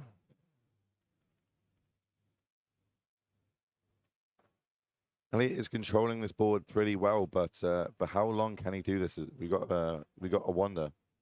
Imagine the fact he's able to not only destroy something but draw more cards. He's obviously going to be able to kind of come out the end of this. But at the minute, it looks a little bit of a stalemate. 16 versus 18 in life totals.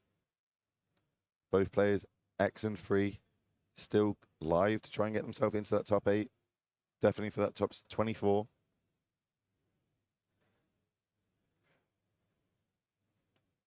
Elliot's deck is just a pure grindy deck. He doesn't get to play any of the formats, you know, best card. There's no Bowmasters available for him. He doesn't get to play the One Ring because he's kind of trying to play at instant speed, so it wouldn't make too much sense to run cards that he would need to tap out for. You know, none of that powerful stuff like Urza Saga or Ren and 6. So he's just purely working with some fair magic cards like Snapcaster Mage, Spellstarter's Pride, getting his value from Flame of Anor. And I think that's great. I think that's great that, you know, these types of decks still exist and you can still do well with them in today's modern with the power creep. We're also in the hands of Elliot, right? Elliot loves to build his own decks. He doesn't go by the meta. He doesn't net deck, etc. He'll build his deck. He'll look at the meta and be like, this is what I want to build. And he loves building grindy decks in every format I ever see him play. He's never just got a straight aggro deck or control deck. It's just always like nickel and dimes type deck. And this is no exception.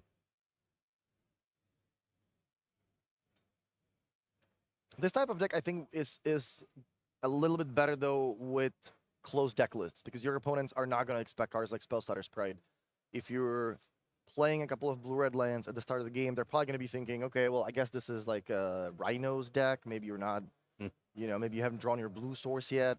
You're not playing anything really in the first couple of turns. Yeah, that sounds exactly what a Rhinos player would do. So I think this deck can also get a lot of value from its cards in a closed deckless tournament. So if you're thinking what to play at your next FNM, maybe this could be a good choice. Comes as Saga going out to chapter 3. We're going to make a construct before we go and search. So now all these constructs on the battlefield are currently 3/3s, about to go up to 4/4s as we find ourselves a Shadow Spear. It's a good one, especially if you're in this race, being able to get big chunks of life gain. And we've probably got another Saga to follow up for the turn. There it is. Saga number 3. Are we playing any caves in this one? So there's a nice one of the new cards that got printed that you can actually copy your Urza Sagas from the graveyard and put them into play, but it doesn't look like we've got... Echoing Deeps? Oh, no, yeah, there's two Echoing Deeps in the deck. I love that little interaction. Okay, equip Shadow Spear. It's one of our ones without Sun and Sickness. That will make it a 5/5. Well, looks like Elliot's in need of another Flame of Fëanor here. He is sitting on 5 cards. There is the Chalice, not super useful at the moment. I think there's also Subtlety. How about say it's double subtlety in hand, isn't it? Yeah. Looking for something like a Snapcaster Mage so you can kind of get that on the battlefield, a little bit more pressure, but more importantly, get back these Flamers of Fëanor. I think they're going to be key in this matchup.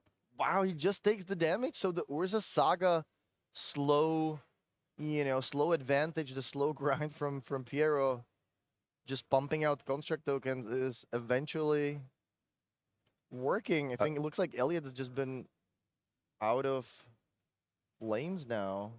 I think it's the draws have just lined up wrong. I think Elliot's draws lined up really well against a creature casting heavy draw, where over on the other side, these are Saga draws that are so hard to deal with. Yeah, that's not something you can counter with subtleties, so Elliot would need multiple Tidebinders to deal with that. Tidebinder really has been excellent. If you are playing a blue deck and you are considering, maybe adding 1 or 2 into your deck, I think maybe the full 4 copies between the main deck and sideboard is probably what I would be looking at right now. Yeah, speaking to Arnie, who's obviously doing really well with Mercside currently, he said that realistically the only upgrade he'd probably do at the minute is move the Tidebinder from the sideboard probably into the main. Right, yeah. You heard it here, chat. Make sure you pick him up for the spike. And here comes another big swing. This is 1, 2, 3, 4, 5, potentially 6 powered constructs. Obviously, the one on top of your screen's got +1/+1 and lifelink in trample. And it's going to fetch up, drop to 5. This might just be a subtlety chump, Animate Mutavault chump turn, because each one of these is currently lethal.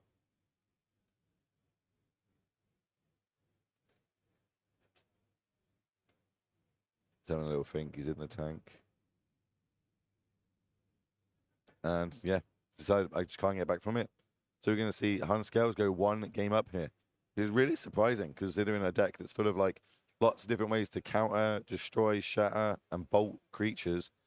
Just as a Saga was able to get there. Yeah, good against counter spells. You can just sit on your lands, produce some free tokens, and eventually the opponent's going to run out of removal spells. Let's see if we can get their deck list up on the screen for everybody to have a little look at. Starting off here over on the Hardened Scale side. Nothing too spice there, but anything you think you'd like to bring in here? I think something like Tamiyo's Safekeeping could be good. I mean, you saw the opponent have a lot of removal, so something to protect your threats, especially if it's a 3-mana card. If you're trading 1 for 3, then that's always good. If you trade up on mana with these kind of protection spells, that's ideal. So Tamiyo's Safekeeping essentially countering a Flame of Fëanor, that would be that could be a big swing in the game. So that could certainly come in. I'm not sure if you need a card like Dismember. I don't think the creature Which one? Dismember. Oh yeah. Got him, chat. Got him. Let's go. Let's go. Okay. I'm not sure if you really want to fight over Elliot's creatures because they're not super big. They don't really have that much impact on the game against what you're trying to do. We can take a Well, look yeah, at. let's have a look at the other one. Let's try and get that from the screen for you. And now we put it in picture form for you. It looks a lot better in picture form, in my opinion. Okay, we got access to quite a lot of tools here. What do you Yeah, think? Elliot's not only playing Lightning Bolts, he's also playing Wizard's Lightning because he does have a lot of wizards. He does have the Tideminders, he has the Spellstutter Sprites, also the Mutavolts. Snapcaster Mage is a wizard as well. Sleep Cursed Fairy, 4 off. That is actually surprising to me.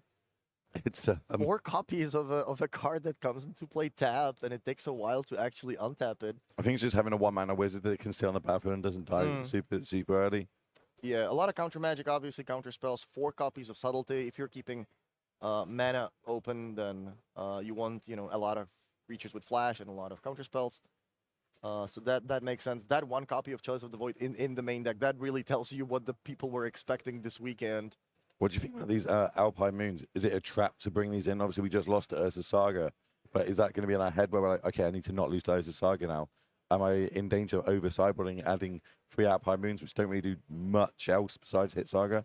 Yeah, it's pretty narrow. I think I would prefer something like Explosives, which can deal with the tokens, but they can also deal with something else. If your opponent has like a heavy Ravager draw, you can just play it for 2.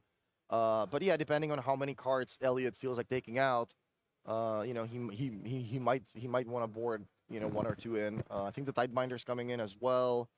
Yeah, Gutchild maybe, but I don't think that there is enough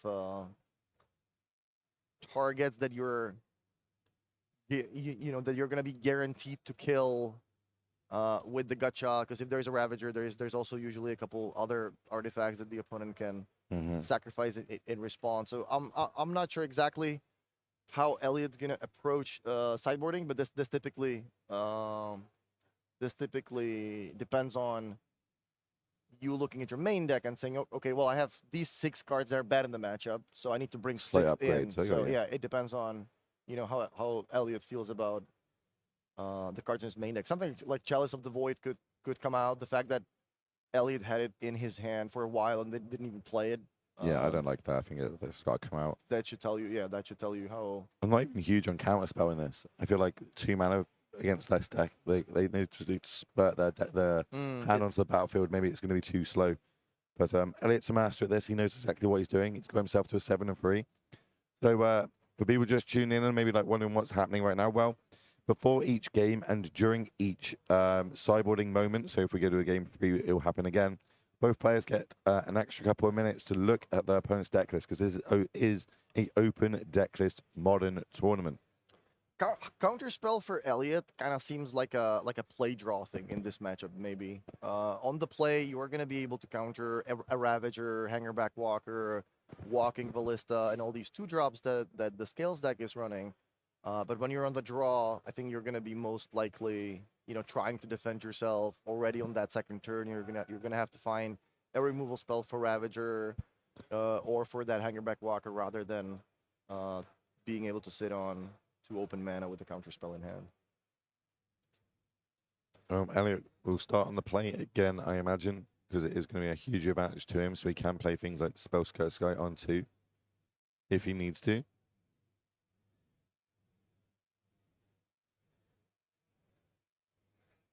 We're working on some graphics for you about the metagame numbers. We have Frank Karsten in attendance, who's been helping us put these together. Good old Frank. Looks like we do have the metagame breakdown ready. I think we might be able to show that between games if the players do go to game 3. Perhaps now when Elliot's taking another mulligan, maybe we can take a look at the metagame breakdown of day 2 really quickly. We also have win rates of each of the archetypes from day 1. Yeah, let's take a quick look at that if we can.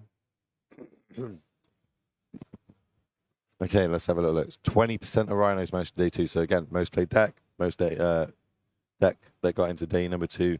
Yargamov, I don't think it was the second. Was it the second most played yesterday? I believe it was top 3, but Rhinos went from 15% to 20%, so it had a pretty good day 1. Rakdos grew 3rd. I think Rakdos was the second most played deck. Also doing pretty well. Titan followed by Murktide. I saw a lot of Murktide players yesterday talking about the fact that they really like their Rhinos matchup.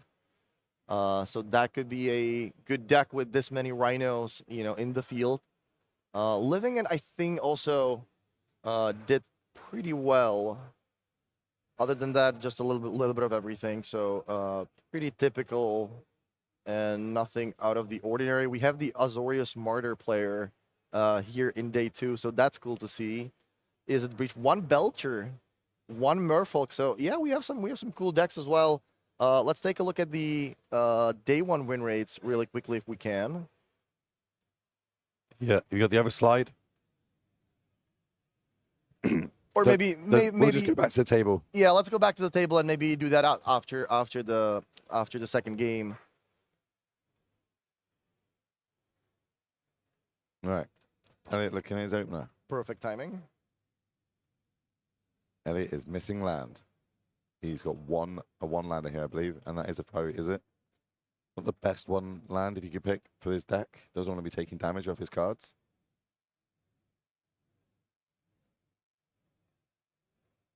I think this might be a second mulligan.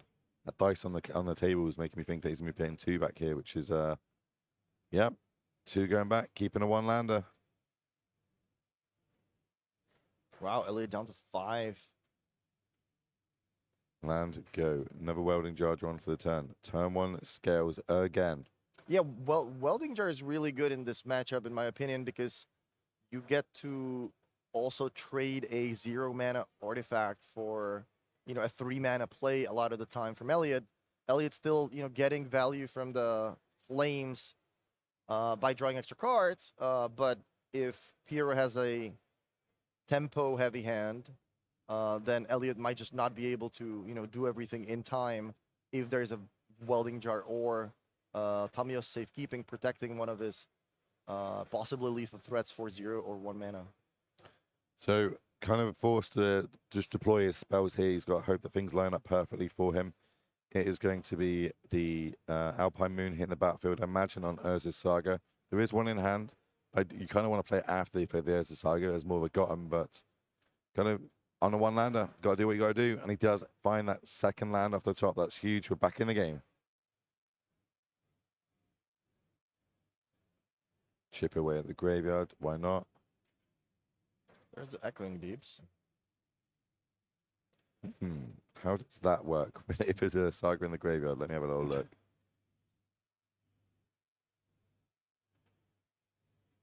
I think he would still die. Sabaz hits the battlefield. Just a 1 counter. No, that's Hunt Scales did not enter the battlefield. Spell Fear stopping that. We're going to go fetch end of turn.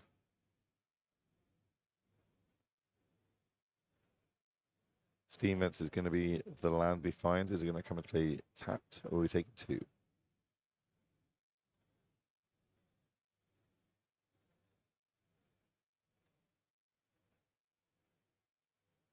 It's going to be an uphill battle, right? On a mode of 5, already a game down.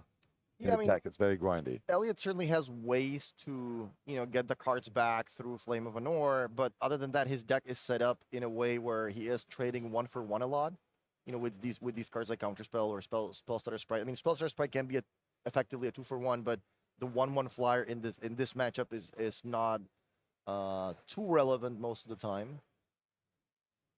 So going down to 5 with a deck that is built to trade 1 for 1 a lot that's not a great place to be.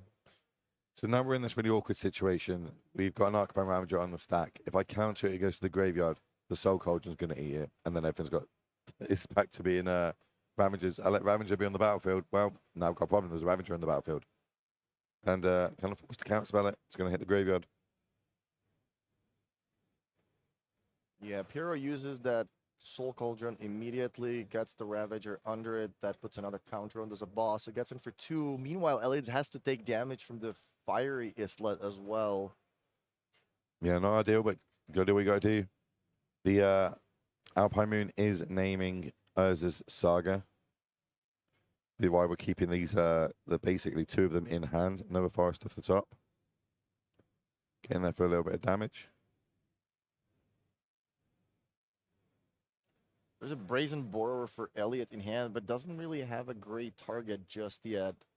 Yeah, you kind of want him to go all in on that one shot, right? And then just Yeah, kind of blow him out with it. and now he's considering playing it as a 3-1 just to get something going, or using it at the end of turn to bounce the Zabaz. So the decision whether to put it on the battlefield, maybe start attacking, or to try to slow Piero a little bit.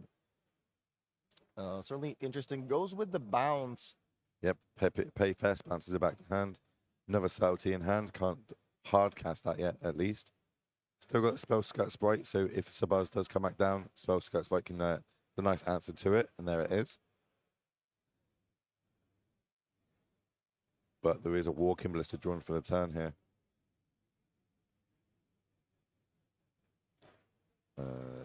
Yeah, so I was like, huh, why is there 3 mana? I couldn't work it out. Soul Conjuring has been pretty incredible for these combo decks like Hardened Scales, any of mod. It gives the deck redundancy. It's also a very tricky card, so sometimes your opponent doesn't even realize all the things you can do. Mm-hmm. Told you my favorite thing to do is exiling Grists. I just feel so good when that happens. Yeah. So we're going to see Subtlety ditching Subtlety. Wow, I Getting rid think of that Walking Blister. those were the last 2 cards. So Elliot, down to 5, has to 2-for-1 himself with the Subtlety just to stop the Ballista for a turn. That might have been land and another Alpine Moon off the top. Oh no, it looks like maybe it's double land actually. We're going to redraw this Walking Blister. We're going to hard cast it as a 2-2. Yeah, Elliot needs to draw some running Flame of an Ors very, very quickly. And Well, even that might just not be enough. But remember, it's also got the Arcbound Ravager ability as well.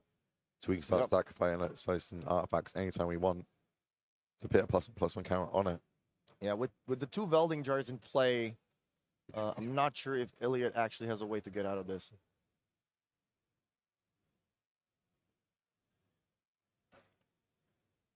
Big draw step. It's definitely a red card. Another Alpine Moon. Come across the 1. I didn't hate actually just shooting down the Spell Skirt Sprite in my turn to turn him off a wizard for his turn. So I don't get punished by something like a Flames of a North, so to speak. So they get both modes. We're going to go eat that Subtlety, get another +1/+1 counter on it. That's another Walking Blister off the top. In for Yeah, free. It's too much for Elliot to fight sees the back writing from. on the wall. Ballista against a deck that plays a lot of 1 toughness creatures. With no cards in hand, the opponent has double Welding Jar. So even if you do draw running removal spells, that's not going to be enough. So It's lethal that turn, right? So he attacks for 3, sacks things, goes to 6, shoots to 6. with the only- he's Ravager, only- under he's only at 11, if you so want to go for it, yeah. it's GG's. Well, luckily we do have backup feature matches, so let's go straight across to the backup match and have a little look-see. We'll try and get more matches on for you all. This looks like we've got Grigori Yagmov, another Soul Cauldron deck, versus Demir Mill. Yeah, I'm sure the chat's gonna love this one. There's always one Demir player at the top of the standings in pretty much every modern event that I'm in. Which again, that showcases how how cool modern is at the moment. The variety of decks that can do well at any given tournament is pretty cool. And looks like we're joining when Joao is up a game. Yeah, well, it's very hard, and don't you know? In recent times, Yagmov is cutting down on the endurances, and endurance is obviously the main card we want in this matchup. And if he manages to get caught like this, it's a real hard battle to try and come back. We literally now need to win through combat damage. But on the other side, looks like they're only at 6 life, so these little weenies plus Bowmasters might just get us there. Chat's very happy about Mill. Chat, I want to know where you're watching from this morning. We appreciate you tuning in and then joining us today. Where are you watching from? Let us know. We're going to want to do 3. Oh, okay, we're tier sundering this. Wow, Tier under on one of the Hedron. Gotta do what you gotta do. Where are we seeing people from? Germany, Austria, Italy, Germany, US, France, Sofia, Finland, Spain, Welcome, everybody. Appreciate you all. Looks like Daniel does not have a lot of cards left in the library, though. Nope, that is one of the key factors of when you're playing against these decks. 3 Quarter Callings in one go off the top. 1 card in, well, 3 cards in hand. I think one of them's a Cursed Totem. Is that Snaring Bridge I see? Yeah, given that the Endurance has got extirpated. I think he wanted to play it, but he passed the turn. It's like, come on, dude. That's not how that works. That does not have flash. Draw step. Just another land. So what have we got on the battlefield? 2 blocks. They take 3. We've got a 2-turn clock here, but is that going to be too little, too late? If we could find a way of getting that crab off the battlefield, we still only have 5 points of damage. Yeah, milling those 3 Court of Callings is very crucial here as well, because Court of Calling would give Daniel a lot of options, presumably, to try to win an instant speed maybe. Although with his library being down to 10 or so cards, I'm not sure if he still would be able to find something relevant. So we're going to draw. Not what we want to do, but Soul Cauldron, Bowmaster, these are the sort of cards we're after. Was that Fatal Push? That's not going to be enough by itself. 1 damage off.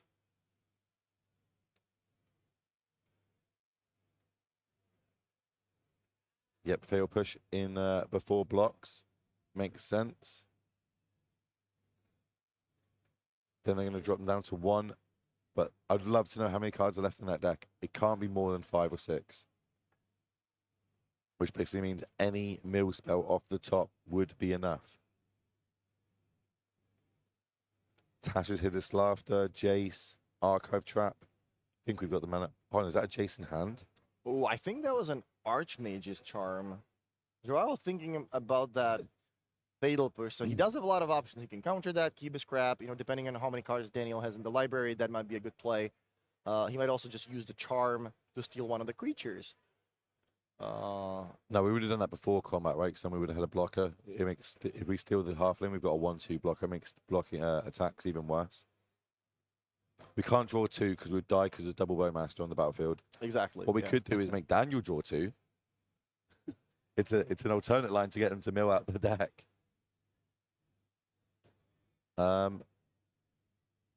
Okay, I have no idea. You've got me. What is that card? What is that card? I'm guessing it's a kill spell of some description. Is it a Drown in the lock? Yes, Drown in the lock. Yes, the alternate Drown. All right. Chat's got it on one lit. Chat's so big brain. Okay, Ponder. Preordain. Preordain. Same thing. Yeah, it's good. It's kind of Card selection. yeah. Cantrip. I'll go cantrip. Doesn't like either. Big draw step. Well, that's 2 points of damage though, or 1 point of damage from the Bowmasters. Is the life totals? No, that's it. Yeah, but say the life totals are correct. If they're at 1 and draw a card, that's a point of damage to the face. We'll go to a game 3. Okay. Play your outs. Maybe your opponent misses the fact that they've got Bowmasters on the That's true. battlefield. I mean, if sometimes that's what you gotta do. Right, so we see if we can get these deck lists up on the screen. If we can get through this quickly, we can try and show you the conversion rate for day 2. So let's go over the deck lists first. We've got, this is Demir Mill. So there's quite a lot of cards here. I think I'd bring it out of the sideboard. But there's a lot of Graveyard Hate, which is pretty good against a Yawgmoth deck. Yeah, he has access to Extirpate and Lantern. Engineered Explosives, also a card that he might be considering bringing in. Cursed Totem, obviously. Huge in this made matchup. in the sideboard for a matchup like this. So a lot of options for Joao. Let's take a look at the Yawgmoth deck now. See if there's anything spicy in this one. What have we got? Lots of one-offs for the cards like Court of Calling, but I don't see anything out of the ordinary. No, nothing too crazy here. What we've got obviously the 2 endurances. Maybe you want some of the we saw fatal pushes come in. Maybe the pulses also come in Legion's End just to get the crabs off the battlefield. The recurring chip mill, as we can call it. But other than that, yeah, I think you're right. I think it's just 2 decks might be passing in the night, but one of them's slightly better at that. I love how Agatha's Soul Cauldron enables the Fulminators. Fulminator turns Oh, it's beautiful. yeah, just sometimes just completely wrecks the opponent's board. Sack it, destroy one of the lands, use Soul Cauldron, and give all your creatures with a counter the ability to do the same. One thing to note in this is if we were able to get a grist on the battlefield and we're milled a load, but if we can get to the point where we ultimate grist, the mill plan actually works to our advantage because we'll have loads of creatures in our graveyard, Yeah, that's so we true. can shoot them for one shot. But while the players just finish up the sideboarding, let's have a little look at that conversion rate from day 1 to day 2. Transitions. Okay, so over 50% of the Rhinos decks. Wait, this is That's not. crazy. No, That's no, day no. 1. It's, Oh, that's win rate. The win rate. It's a winner. Yeah, I was thinking, wait, there's no way this could be a conversion rate. That'd be a pretty good conversion rate. That would be. All right, that'd win be rate, wild, win rate. yeah. Okay, so is there anything above 60%? I'm seeing. What's 60? Azorius Hammer 72. Wow, Belcher 67, but that's only. Well, is it breach? one Is going to deck, be I the big one, believe. right? Is it breach 69? Nice. Oh yeah. 5 Yeah. color elementals. Yeah, Belcher. I think there's one player that went 6-3, which translates into the 67% win rate. Demir Mill, Dredge 56%. I was actually quite surprised to see an honest Dredge player, with the cards from 2011 or whatever that year was. Cards like Conflagrate, that was cool to see.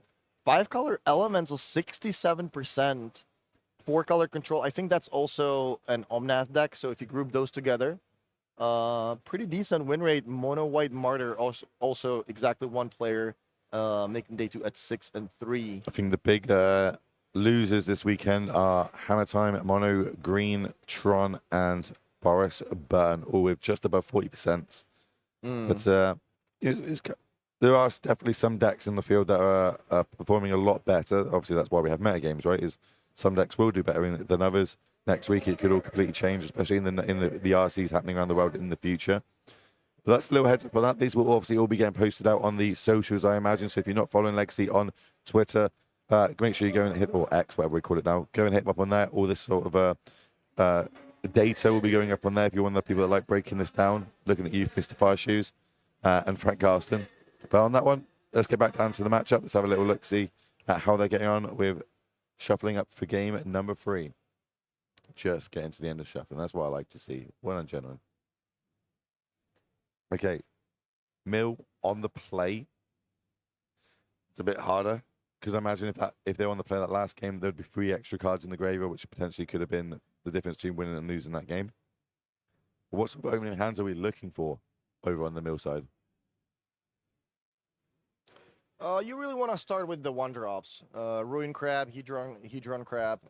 That's the type of start you want to have. Also, the Golgari deck, has a lot of ways to search through or shuffle their library after fetching or casting something like a Court of Calling. So something like an Archive Trap is what I would like to have in my opening hand. No, we're going to take a mulligan over on that side. Sometimes just taking a mulligan against these mill decks works in your favor because you're going to have more cards in your library to get milled.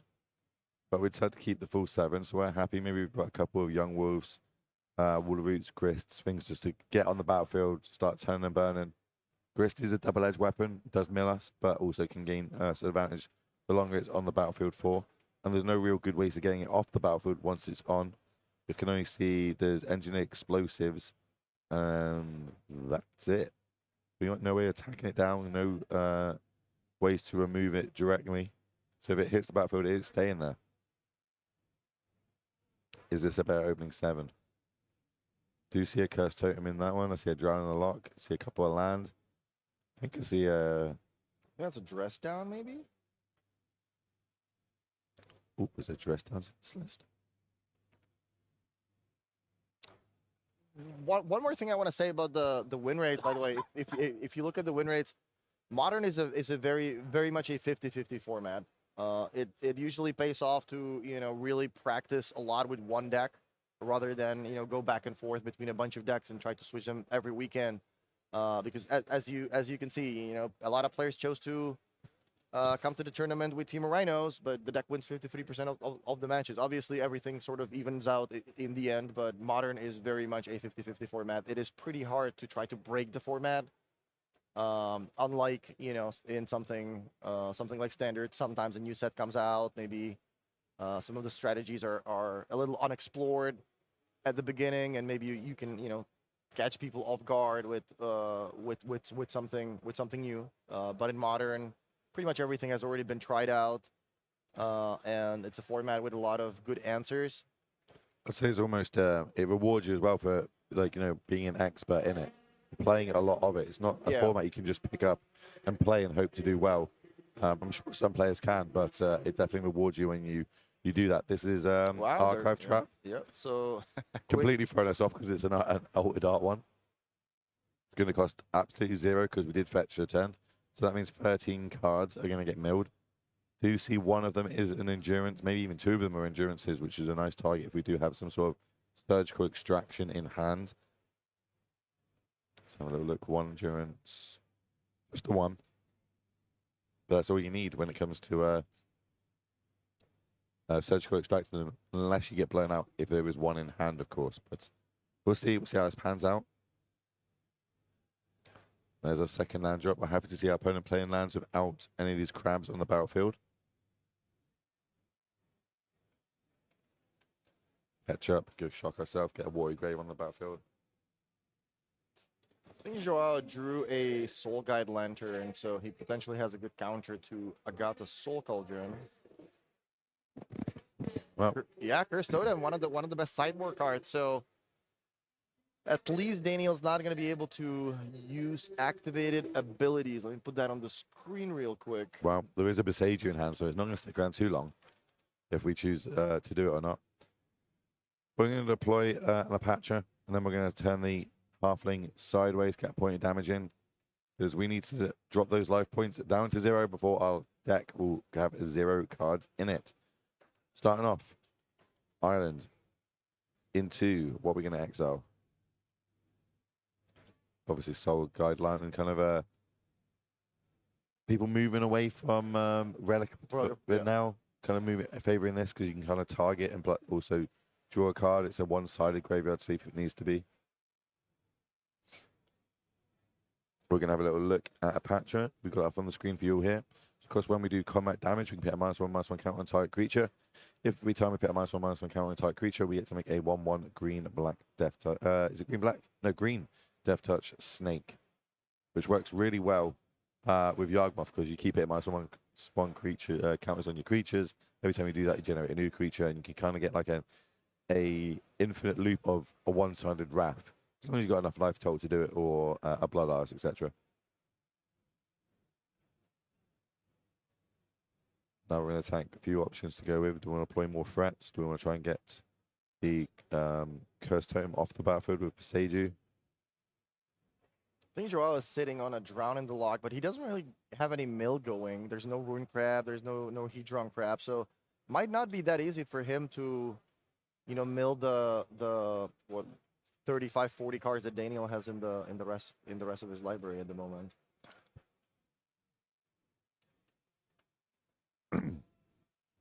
We're going to combat. Turn these sideways.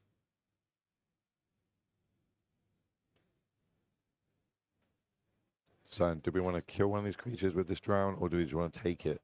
If we take it, we will generate a third creature.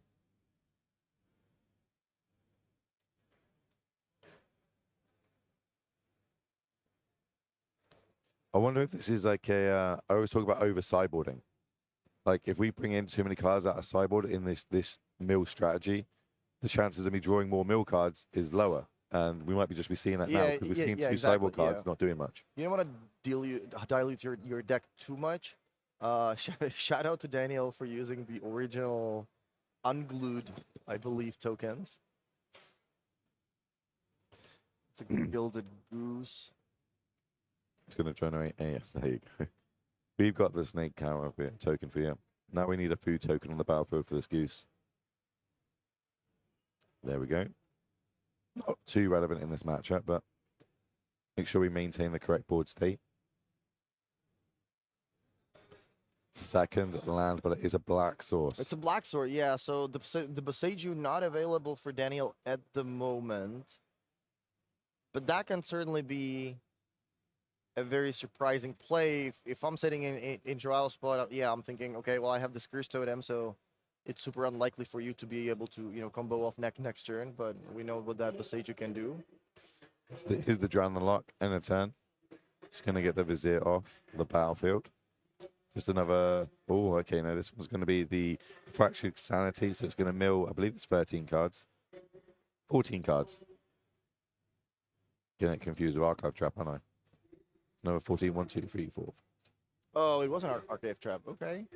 No, Archive Trap is 13. This one's the Fractured Sanity, which is... Okay. This one's... I 14. once played a mill deck in Standard. I think back in the GHENT days, and I'll have to say it didn't go super well for me. I think I 0-3 dropped from the GP after being paired against Monored twice. Yeah, that's rough. That's a rough one. I don't know why I had the idea that playing mill, might be a good idea. I think I also convinced somebody else to play with me. Let's just say we did not have a good weekend. What would you say is the worst deck you've ever registered for a tournament? This is for you as well, chat. Let us know in chat. What's the worst deck you've ever registered in a tournament? I remember playing Boros with, I think Paula played it with me in the days of Standard where Stoneforge Mystic was legal, Jace the Mind Sculptor was legal, Preordain was legal, Gobblade was legal. The best Standard deck possibly of all times, with a bunch of cards that ended up being banned in Modern in the following weeks, and we just decided that it might be a good idea to play Goblin Guide instead. So I think Paula did make like top 32. I think he was the only player in the top 32 not playing Jace, or something along those lines. Though that might have been the worst decision as far as me registering a deck for a tournament. Mine was probably that Esper control deck that I told you about. That was an experience. Not one I want to repeat anytime soon. But when moving to combat, the Snake is going to come in. That's going to get us another point of damage. What's it called?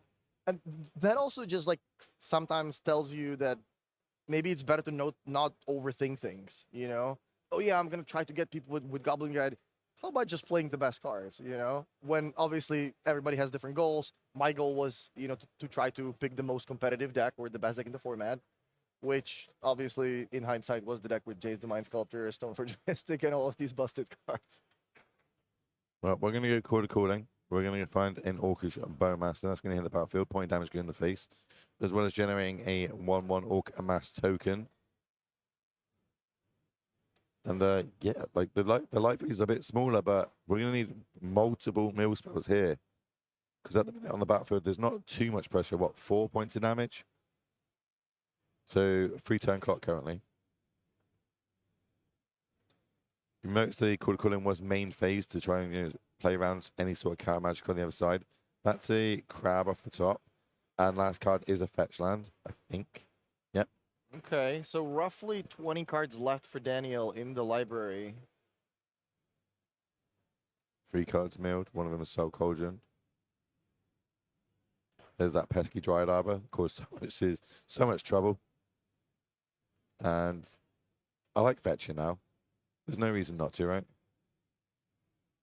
Yeah, I mean, it thins your deck, so you're more likely to, draw a spell. The odds are not that different, but, might as well give yourself a higher chance to do that. Also, just get the trigger off of the crap right away, so there's no response from the tapped out opponent. Also, Crab being deployed here as a blocker means that we've now gone from a 3 turn clock up to a 4 turn clock, which is pretty nice. Unless Daniel can deploy a few more threats on the battlefield. He's having a look through the deck. What can I draw? What is left in my deck? What good cards? He's looking for Grists. He's looking for Yawgmoths. Endurance would be a great draw. Something you should probably practice if you're playing Dimir Mill is just keeping a mental note in your head of how many cards are there left in your opponent's deck without having to count it every single time. So yeah, I played, Mill 13, I played Mill 3, I activated my crab 3 times. My opponent fetched a card. They started with 6 cards after a mulligan, and just adding those up in your head and just kind of keeping that number there so you don't have to count it every single time and, waste valuable time. There is 6 minutes left in the game. Yeah, I can't see this game taking 6 minutes. If it is, I feel like we need to talk to the judge and be like, hey, come on. When we're having a little look, what have we got? I'd love to know how many cards are left in the library. I think that's where this game is going to come down to. Because every draw is pretty much live now. Spells are good, lands are good. Here we go. 1, 2, 3, 4, 5, 6. I'm gonna say 21. I think 14 or 15. Oh wow, okay. So that is one archive trap. That is one fractured sanctity. Potentially, that is one Tasha's hideous laughter.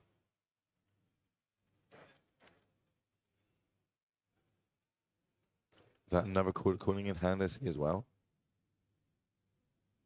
Do we have any good targets left? Is the main question. Here comes another delighted halfling.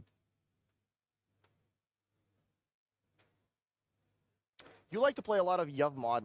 Is boarding out Court of Calling a consideration?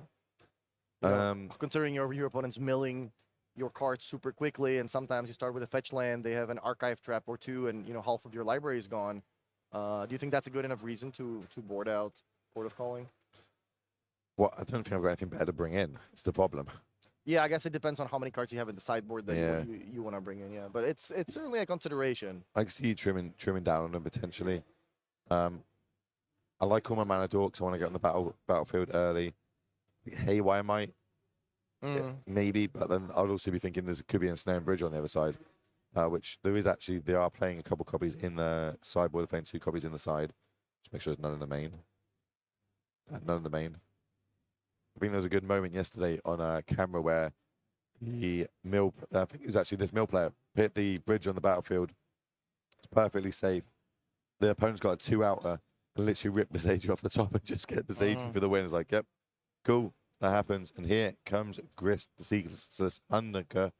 It's going to tick down, so we're going to be destroying that crab on the other side, opening up the floodgates for our creatures to get in. We are going to go with the Gilded Goose by the looks of it. Yep. Yeah, right now, it's in Daniel's best interest to try to make this a 2-turn clock, so that Joao would only get to draw 1 card to try to find that Fractured Sanity or Archive Trap. Well, it would have to be Fractured Sanity. We can't even Oh, he cast doesn't the have Archive fifth. Yeah, Trap, he doesn't have 5th line actually. Yeah. I'm thinking on cracking the Soul Guide Soul Guide Legend. this Oh yeah, turn. definitely cash it in. Because, yeah, I'm going to take a point of damage from the Bowmaster, but I'm dead either way next turn. If I manage to get land into trap, I'm going to feel really big brain. If I just draw a trap now off the top, I'm going to feel really bad. And I think maybe he's also going to go with this. It's a big decision. Yeah, like you decision. also maybe want to keep Lantern in play in case your opponent is holding an Endurance. So it kind of depends. But now that the opponent's tapped out, I think I also like cashing it in.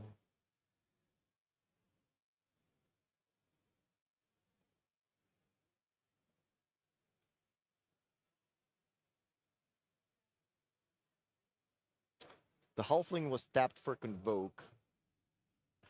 Right, we draw in. Big draw step. That's a It's land. double land. I think that's it. Double land. That's still going to be Wow. it. Yawgmoth taking us down. Daniel advancing his record to 9-2. That's I like to see Yawgmoth doing well, but that is a hard matches for us. I think it is. We didn't have the mill spells early on in the game, and we were relying on the top of our deck. We had a lot of the hate pieces, but realistically, those hate pieces didn't do much in the game at all. So things just didn't line up great. So we're going to head back to the booth. Lots of Yavmod at the top tables. Let's have a little look, see if I can get that up for everybody. If you are just tuning in, welcome. Will Hall, Martin user. We're bringing you round number 11 currently of 15 scheduled for today before we do cut to that top 8 players in the room. Well, we invited 222 of them back to day number 2. A lot of twos in that sentence. And they're going to be battling out to try and get themselves in the top 24. If they can do that, well, they're going to earn themselves a Pro Tour invite. But for 2 players in the room, they're going to be walking away with World Championship invites to Las Vegas at the end of the year. So still lots on the line for everybody playing in the room. I guess we don't have any backup feature matches. I'm looking at the thing. Nope. I can tell you, if the Swiss rounds ended right now, we would have 3 Golgari Yavmod players in the top 8. I'll take it. I'm sure that I'll makes take you it. happy. There would be an Izzet Breach player, Ragnus Grief, 1 Mono Black Coffers, 1 Team of Rhinos, 1 Amulet Titan. So a little bit of everything, and 3 Yavmod. So Yavmod having a pretty good weekend, at least as far as top of the standings is concerned. Is there any other spice going on that we can talk about? There's a Grixis Death Shadow player at 8-2. Demir Mill, 8-2, but losing this match, so going down to 8-3. Azorius Control, Yedrick Schmidt playing his favorite deck. We see There's him. always a zoo player. There's always a zoo player doing well in Europe. I don't understand it. Yeah. Don't know where it's come from, but there's always someone playing zoo that's going really, really well. We actually have 2 undefeated players still. Willie de Almeida is, before this round, 9 wins and a draw, but there's also one player that has 2 draws. 8 wins, 2 draws. Jeskai Breach, Yari Wrench, so... Undefeated, technically undefeated. He did lose this round, so he's down to 8-2-1, 8-1-2, whatever the right way Yeah, to call that. 8-1-2. And Willie ended up losing this round as well, so no more undefeated players. It's interesting. Obviously, everybody can have a little look at the standings themselves. It is on Millie. You can type !_ standings in the chat, and that will come up. You can join in. I'm going to refresh my page, see how many games left in the round. We've got 2 more games left playing in the room. One of them's got 4-minute time extension. So, I think that's going to be us for this round because Will needs to preserve his voice because I've only got so many words I can say for the rest of today. So that's going to be us for round number 11. We'll be back shortly. Round number 12 with the other casters. Make sure you stick around. Don't go anywhere.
3, 2. Welcome back to the Legacy European Tour. I'm Philippe and I'm joined here by Skura, also known as Islands in Front, and we are headed to round 12 of the Regional Championship here in Ghent. And we want to take a look here first at our meta breakdown for day one, win rate percentage actually, to see how the decks performed. We have some cool things here. Philip, what catches your eye? Yeah, so basically I'm looking at anything that's above or below 50%, and by how much. And below 50%, I mean, Ragdas Grief 45. I'm not sure people expected such a low win rate from this deck. 48 for Is It Murktide. I mean, I know all the blue-red gamers, I know you're sad, but this is just how it goes. Is It Murktide will always be a 49% deck. That's a 53% deck on a good day. Then we've got Hardened Scales barely below, and Tron 42%. Tough weekend for Tron, but above 50%. Timo Rhinos, the most represented deck, 53. Golgari Yogmo 54. Amulet Titan breaking even, living end. Also Domain Zoo very close. So I would say the biggest winners of the weekend are Timo Rhinos, even though they had been targeted from the beginning, and Yawgmoth. And the biggest losers, yeah, probably just Tron. Probably just Tron. Also, the most decks that are played in one archetype, the more relevant this data is. Yes. So very interesting to see here. Definitely, we see a lot of Golgari Yawgmoth here performing well in day one. Yeah. And that's exactly the matchup we have here now. Can we take a Yes. look at our game that should be starting soon? And it is Golgari Yawgmoth versus Izzet Breach, which is this deck we saw here before. That is more like a Murktide deck, but without Murktide and Breach instead. Yeah, exactly. So we've got a basically no color overlap. We've got a blue-red tempo control deck versus a creature combo strategy.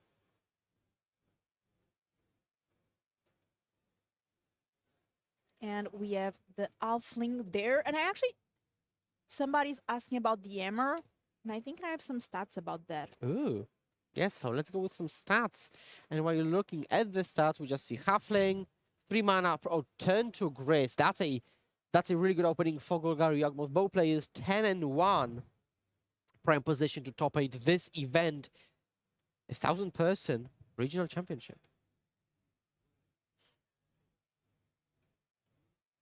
So it looks like there's a distinction between the two players on Azorius Hammer, which means that they run heavier splash, including the spice of Leisure, Shredder, and Hammer Time, which is all other Hammer versions without Shredder. So Azorius Hammer did very well, but Hammer Time did not.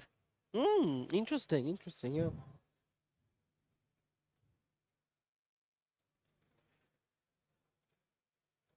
And we already have their Greece starting to do some work.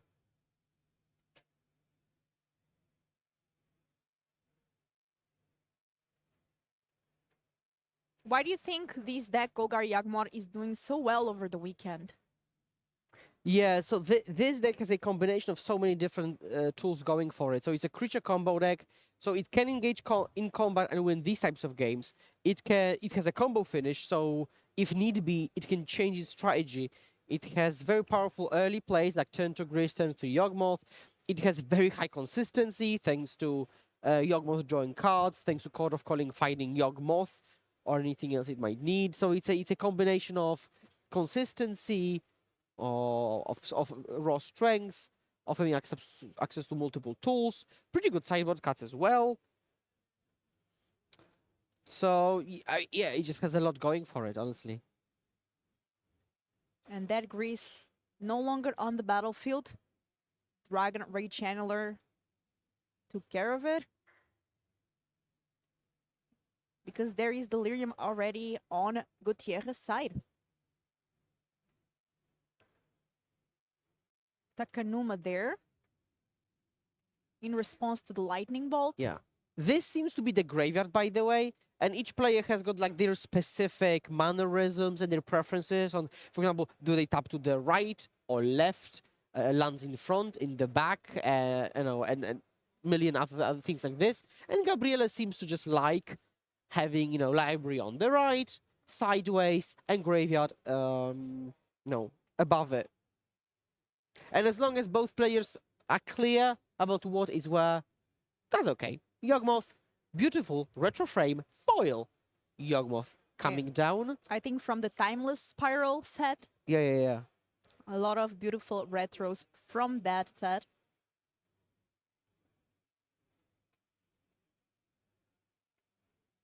And now Yawgmoth is generally a card. So it's a card that has no ETB, but actually it has one of the better ETBs. But what I mean by this is when it enters the battlefield, you can kill it, but it will usually just draw 5 cards in response and kill your board. So it doesn't really matter that you have a removal spell. But here you can only draw 1 in response, which means it's one of the lower impact Yawgmoths we have seen. Yeah, Yawgmoth usually doesn't do much if there are no other creatures on the board. Yeah, it's a critical mass deck in a way, yeah. That's why Orcish Bowmasters is so good in the deck. You get 2 bodies.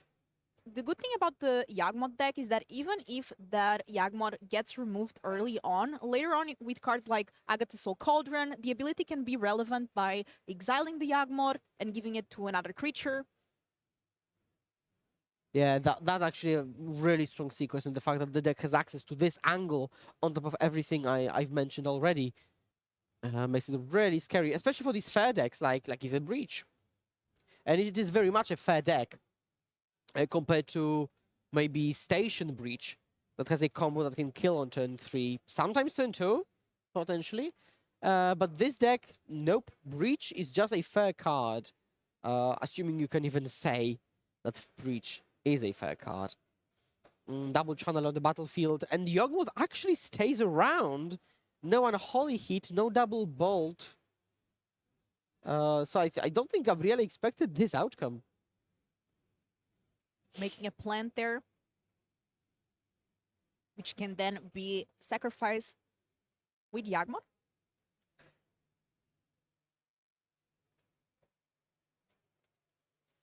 Two mana, Wall of Roots, using it for mana, and we have the wolf there.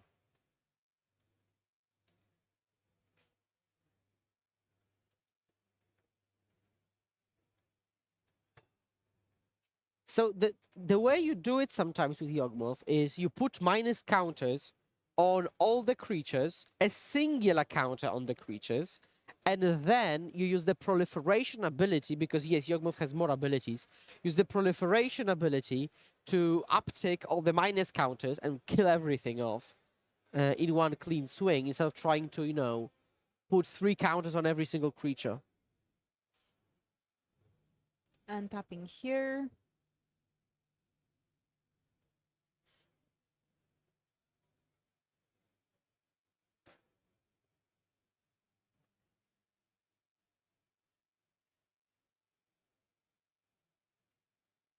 Yeah, I think that the judge is checking whether the bubble was missed.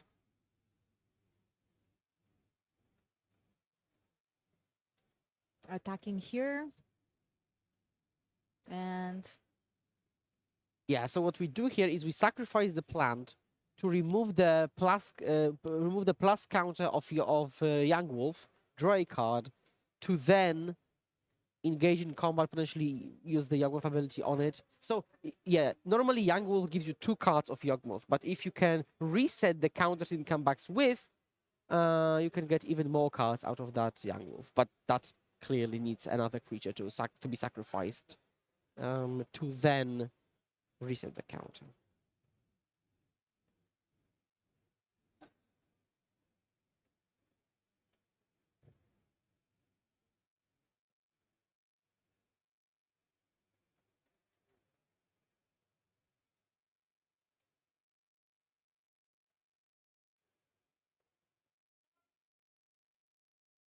revealing Preordain and Holy Hit. And I think 2 Preordains actually. Yeah, don't preordain a heat.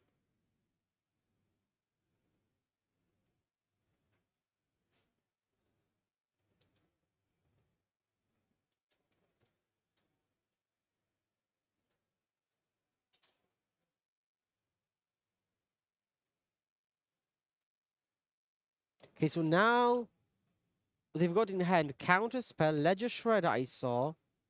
So we have Unholy Heat pointing at the Channeler first for the surveillability.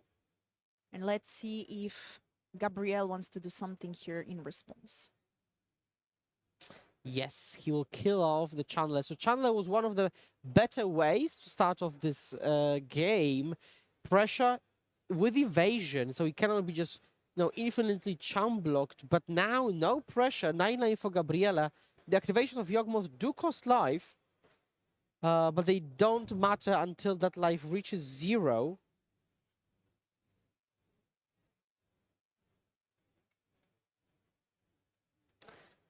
Now we tap Boseiju, the Halfling, Fetchland. Multiple cards in hand for 2 Gabriela mana. still. Is this a cauldron? Yes, it is a cauldron. Oh, that's bad. So now we have a lot of options here to exile. And looks like we're starting by exiling Grease. And Skura, how does it work by exiling a Grease here?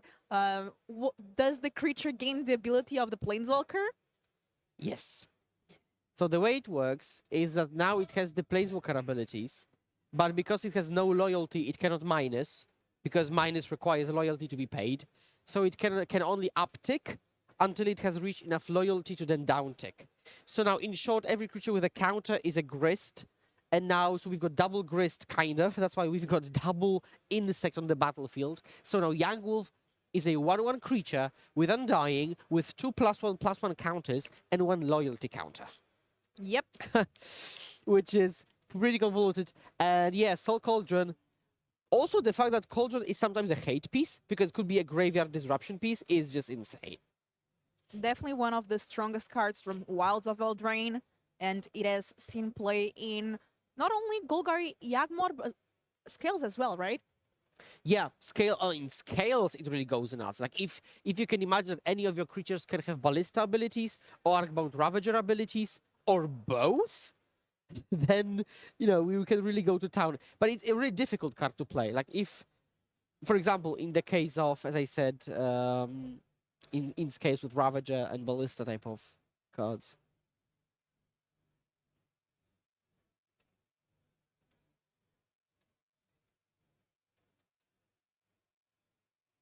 And I think here Gutierrez asking about what the dice there represents on the Halfling. One is for the loyalty, because this Halfling is also Grist, and one also from just the +1/+1. And what you can do is you can activate the Halfling's mana ability, play something, and then still activate the Grist ability on that same Halfling, which is, yeah.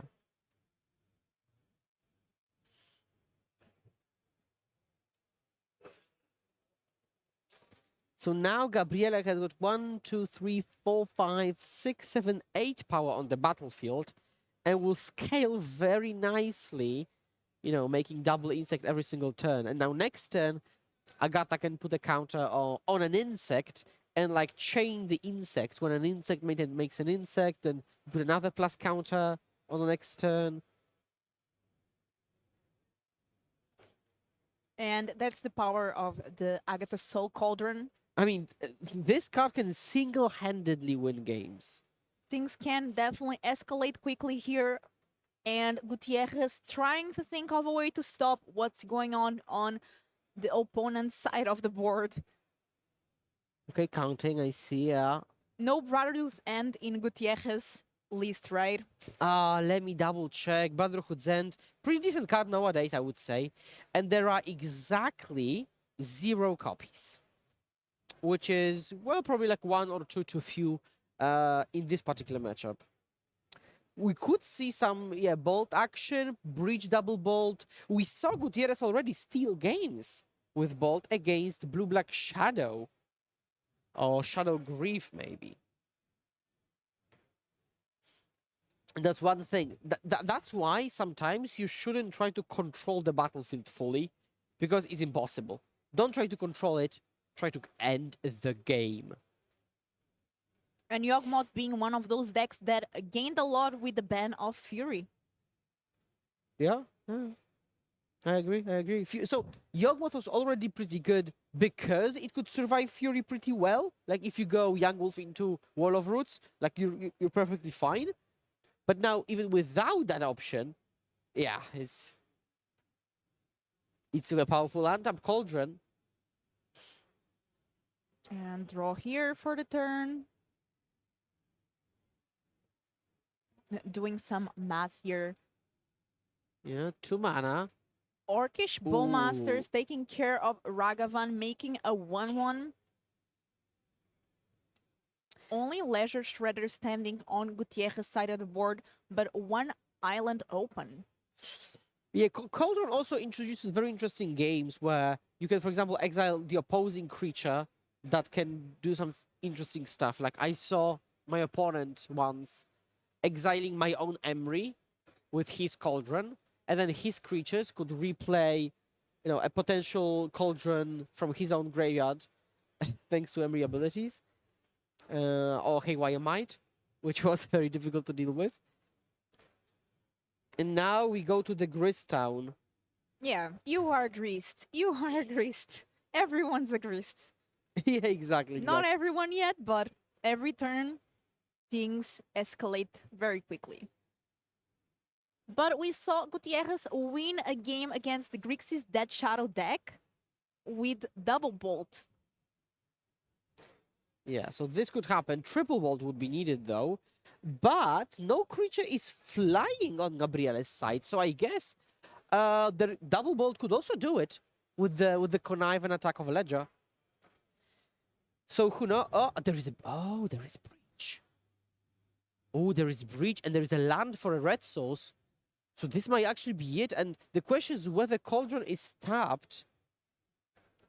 And is any greased close Ooh. to even minusing 5, ultimating? It's possible that with breach in hand, you might not even need to have the flyer. I think Gutierrez might actually steal this one.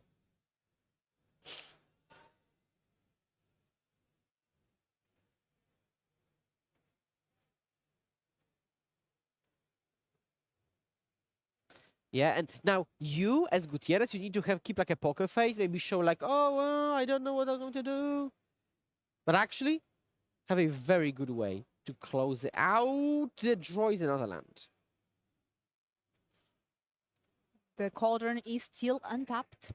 There's another line possible, but like if you exiled Yawgmoth on the Cauldron, you could use the proliferation ability and proliferate the loyalty and the plus counters. Maybe get a proper attack, kill Ledger Shredder as well. So I think, yeah, there were some additional options on the table. Only one bolt in the graveyard. That is not an issue because escaping doesn't exile, so you can replay the same bolt multiple times. One bolt is all you need, Yeah. but also some mana. So if Gabriele now in response exiles bolt specifically and sees the line, then we need to dig for a bolt or, otherwise change the game plan. But if Gabriele doesn't do it, there won't be any window to stop this turn. And do we have enough cards to escape? Well, we need 2 bolts because Ledger flies so easily. Assuming Ledger doesn't, but actually also there's 0 cards in Gabriele's hand, so 2 bolts are enough. Even if we needed 3 bolts, it's 3. That's easy for 3 bolts as well. So maybe even 4. So that's not a consideration. The question is whether Gabriele exiles bolt before breach resolves. That's crucial. Before breach resolves. Otherwise, there is no window to stop the kill. Gutierrez playing to his out. He's losing on the board, so he takes the war onto the stack.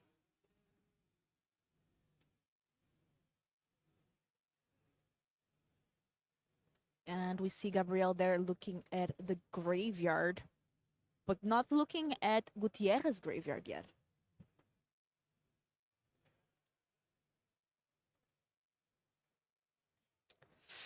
Oh, it's close. It's close. My heart is beating here. Yeah. What will Gabriel do? Yeah, and this is the suspense because on this decision, on the use or no use of the cauldron, the whole game lies.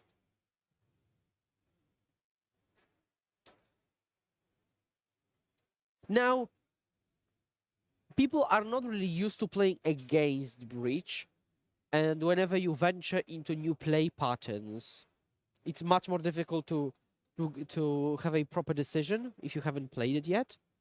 Oh, okay, we see some things. Oh, no. Yes, no, yes, no. Maybe.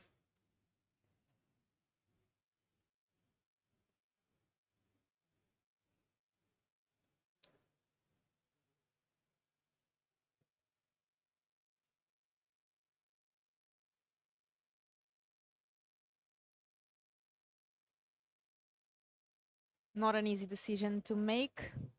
Looks like looking there at Yogg. Exiling Yogg. Okay, exiling Yawgmoth. So I think they want to kill Ledger Shredder with Breach on the stack, but if that's the case, they will just die to triple bolt in the air. It does depend on the draws. Maybe they want to draw into like endurance, but let me see if there is an endurance main deck. There is a single copy, so they might want to draw into endurance or Code of Calling for endurance. So we might see just that.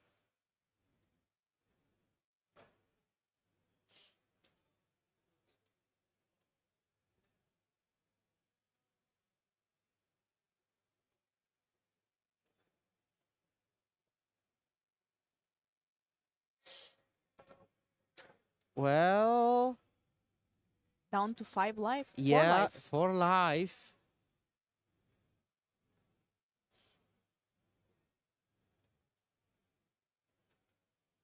Yeah, there is the bolt looming, so I think Underworld Breach, so Yawgmoth's Will of 2024 might just win him the game where he was losing severely on the board, on the battlefield, couldn't contain it. But this is why you play the card. And going down even more here to see if there's any out. Yeah, he's... Ooh. Oh, So I think they didn't update the life total. I think he went down to 1, didn't draw Code, and Code was the next card from the top of the library. So had he been 1 card deeper, he would have drawn into the endurance that he was searching for indeed. But what yeah. a game here.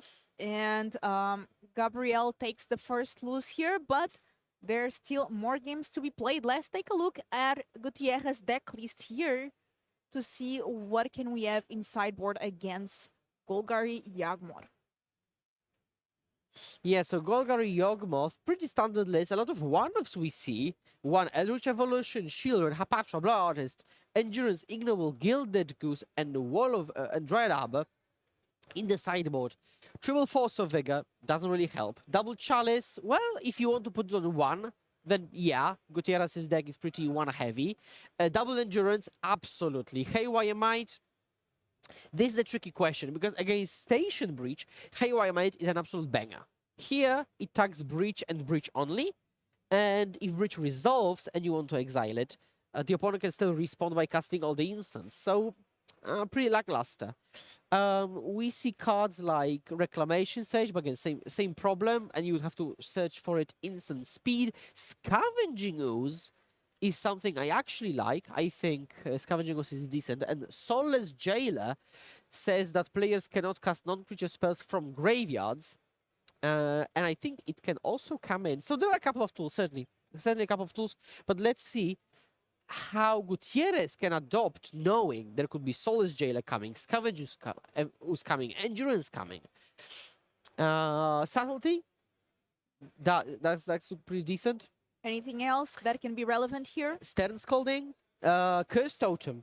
Curse Totem says that, creature abilities cannot be activated, and Yawgmoth plays a lot of creatures with activated abilities.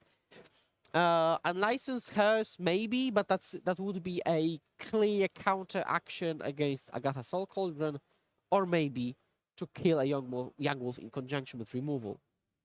And let's see here as our players are getting ready for that game number 2. It is open deck list, so they do have access to the full deck lists as well as the sideboards. And it's going to be a very interesting game with Gabriel now on the play.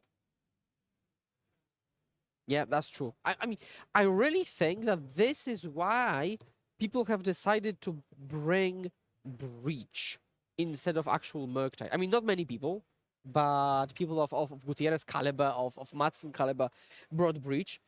If you play Murktide, you're vulnerable to, Grist Minus, right? And your whole plan just crumbles. You're like, okay, I guess. Or like a block of Gilded Goose. Here, you're pretty well set up to combat, very weird board states.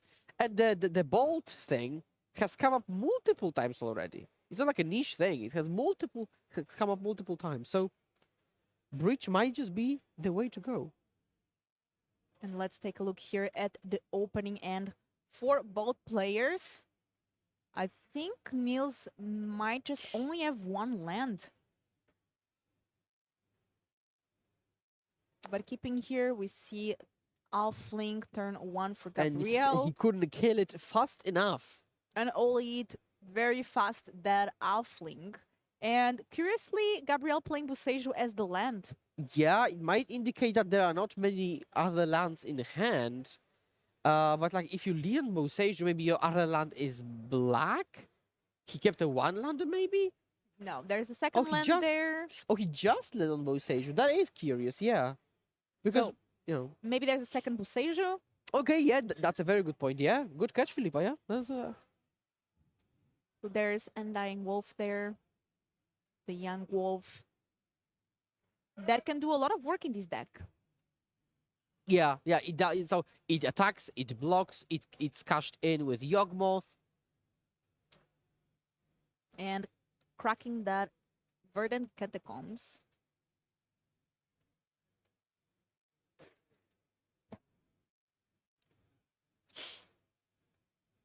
For Overground Tombs tapped. Yeah, so And top draw. pretty slow opening, right? Pretty like patient opening. Land, no attack there. Just go. No attack seems to indicate like what, Chord of Calling for one, maybe? It's looking like Chord of Calling for one, honestly.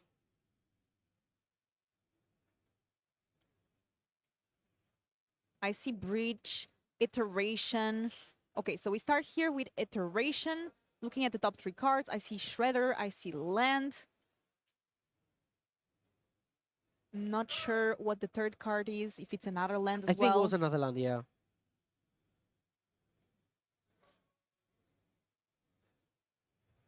So you do want to be hitting your land drops, and we kept a one lander, so I would be tempted to go, yeah, land, yeah, exactly. Oh, there is a very good point in chat, keeping Young Wolf back to stop a dash Ragavan, but I think generally speaking, almost every EZ player will just side out Ragavans against a Bowmaster Young Wolf deck. And yeah, as I thought initially, it was Chord of Calling. And those Halflings cannot survive because there's always an unholy to take care of them. Yeah. Now, from Gutierrez's position, that was a great turn because Gabriela spent a full entire turn, no attack, no nothing, just to find something that dies to 1 mana. So, good exchange. Yeah, attack for 1, Grist resolves. And Grist being such a strong card in Yawgmoth. Yeah, very strong. Does so much. He's secretly one of the best cards in the deck. Let's see if we've got another Unholy hit to get rid of that Grist, and it doesn't seem like it, I think. We see Preordained there on Niels' end.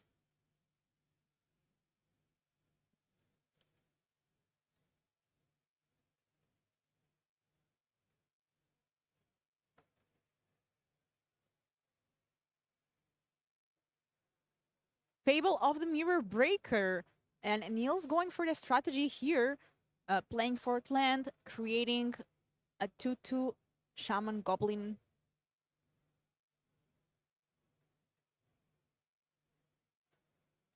And while we find some token there for Niels.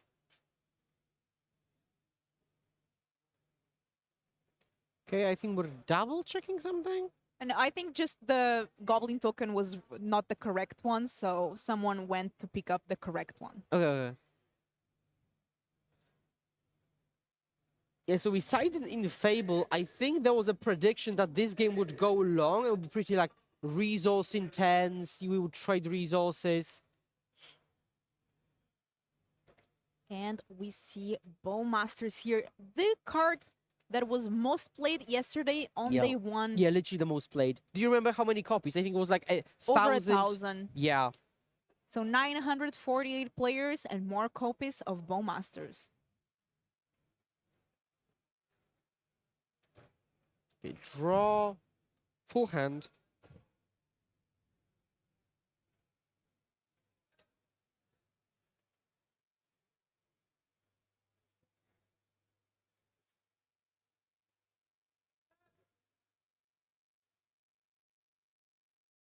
So that cast into fire Ooh, is going to take nice. care of 2 creatures there.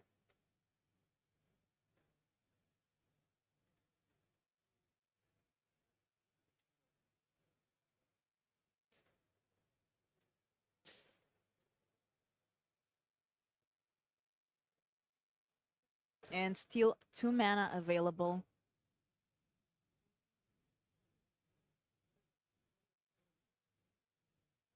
We see Leisure Shredder in hand, land, Preordain. Preordain, another card of the weekend. Played a lot here. And we put 1 on the bottom, 1 goes on top, draw. Yeah, so currently we are in a situation where Grist is going. There is just a bit of pressure, but not that much. And it seems like Gutierrez has the game under control, but Gabriela is at 19, and it's much more difficult to shoot someone down from 19 than it is from, 6 or 7. 2 mana. Countering the Agatha Soul Cauldron. We saw how good that card was last game. And that Grist is making a lot of insects. It's already at 6 loyalty, so it can ultimate. The -5 on Yeah. Grist deals damage to the opponent. Yeah, let me show Grist on the screen right now. We don't see the ultimate often. Each opponent loses life equal to the number of creature cards in your graveyard. So curious to know how many creature cards there on Gabriel's graveyard. Later on, that can be irrelevant.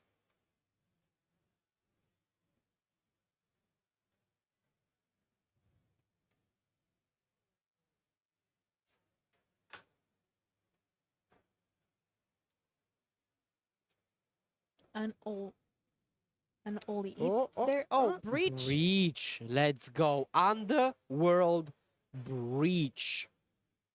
Let's breach some Underworlds. 3 mana up. Cards in the graveyard. Status. Plenty.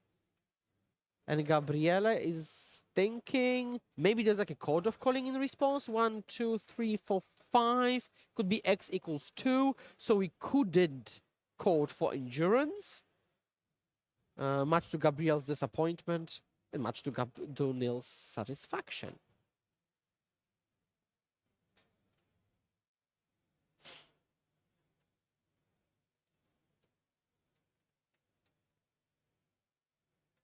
And 18 minutes left on the clock for the players. This is currently game 2.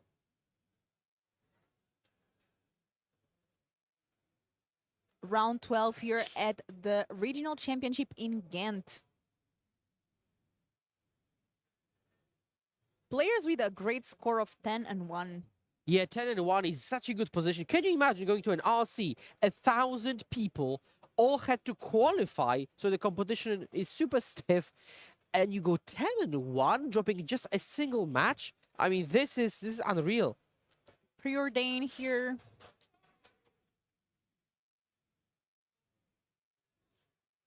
Yeah, we can also hear players screaming and clapping, probably after a victory. I've heard, some of my friends saying, "Oh, I beat this player. I beat the world champion. I beat the..." Like you can actually play against pro tour player players, world champion competitors, the world champion even at these tournaments. Looks Attack we are trigger. attacking their Greece. We are blocking with Young Wolf. Yeah, just jumping. Yeah, okay. I'm curious what Gutierrez's plan is. 17 minutes on the clock. If Gutierrez loses this one, they will go to the third game with not much time on the clock there. These games seem to be a slog. A lot of difficult decisions to be made. These are players that are doing so well in this tournament. They have a lot of experience with the deck. Yeah, certainly. I mean, you can't... I mean, if you go to such a tournament without having practiced it a lot, you will come into so many weird corner case scenarios, you'll be surprised. So corner cases are, as the name suggests, corner cases, but if you play, 20 rounds, or maybe like 60 games, they are bound to come up.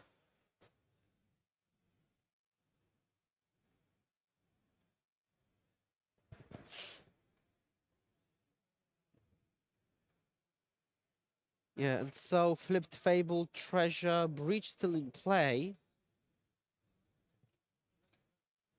1 mana Preordain Oh, or an All Eat, looks like it.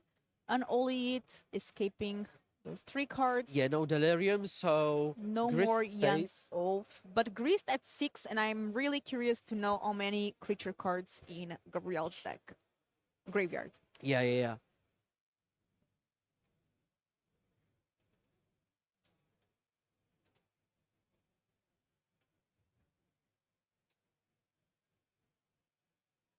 Top 24 of this tournament qualifies for the Pro Tour.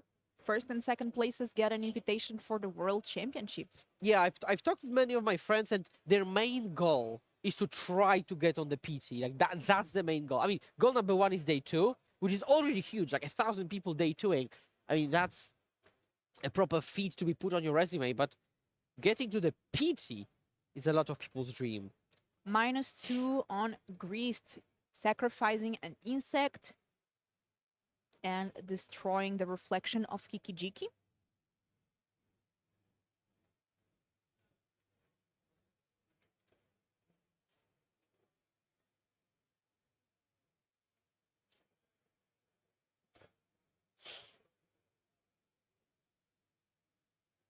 So we've got 5 lands, 6 mana sources for Gutierrez. He's subtlety and 2 mana, maybe Shredder. Yeah, I think Gabriela is severely on the back foot now. Like, he's not doing much, and Nils has got the velocity, has got the cards, draws iteration right now. Like, yeah, he's not putting pressure, but he's setting up for a more late game type of scenario, because in this mid game, it looks like a kind of a stalling position. Nobody does anything, and they're staring down. There's 13 minutes left on the clock. Yeah, I mean, as I said, if Gutierrez loses this one, there will be very little time. Land of the top for Gabriela. Trigger Connive. A counter there on the Leisure Shredder. And Iteration. Expressive Iteration, looking at the top 3 cards. And I think, is that 3 lands? Yes, yeah. Double Steam Vents, Polluted Delta, yeah.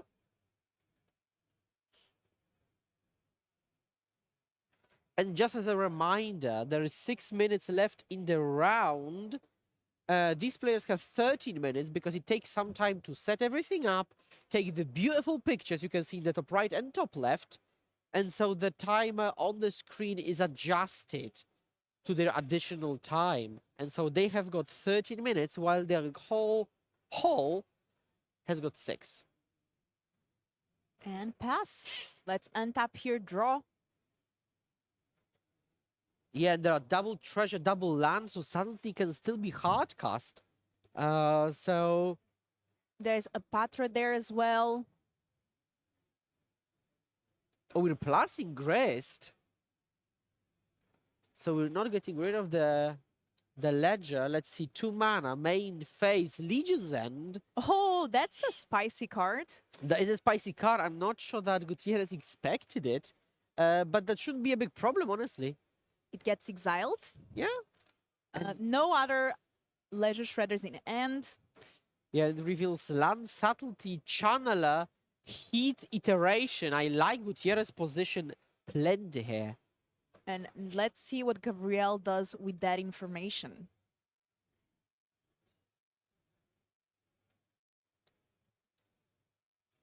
Legion's End not only gets rid of the creature, the information is also very relevant.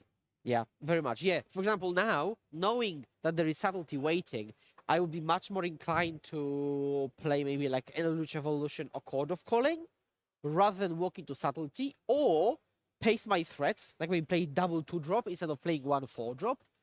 So knowing about the subtlety is huge. Maybe if you have endurance, you can pass the turn and see if they crock the fetch, and if they do, they've got shields down, and then you flash in endurance.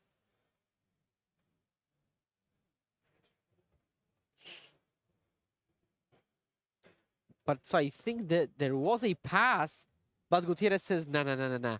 No shields down for me. Just untap. Blue card was the pickup. Look like Legislator, Tishana, something along these lines. But let's start with iteration.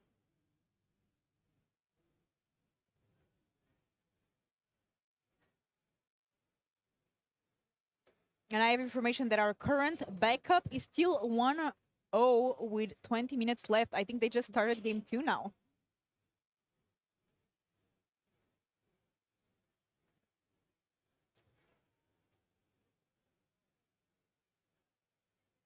So let's see how that is played. Stern Scalding in hand. Steam Vents shock this one in. An attack grist. Trigger. Get a 3rd treasure. We're just jumping with an insect. So this is the issue. Gutierrez is actually pulling ahead on cards, on lands, on the battlefield, while Gabriela really isn't.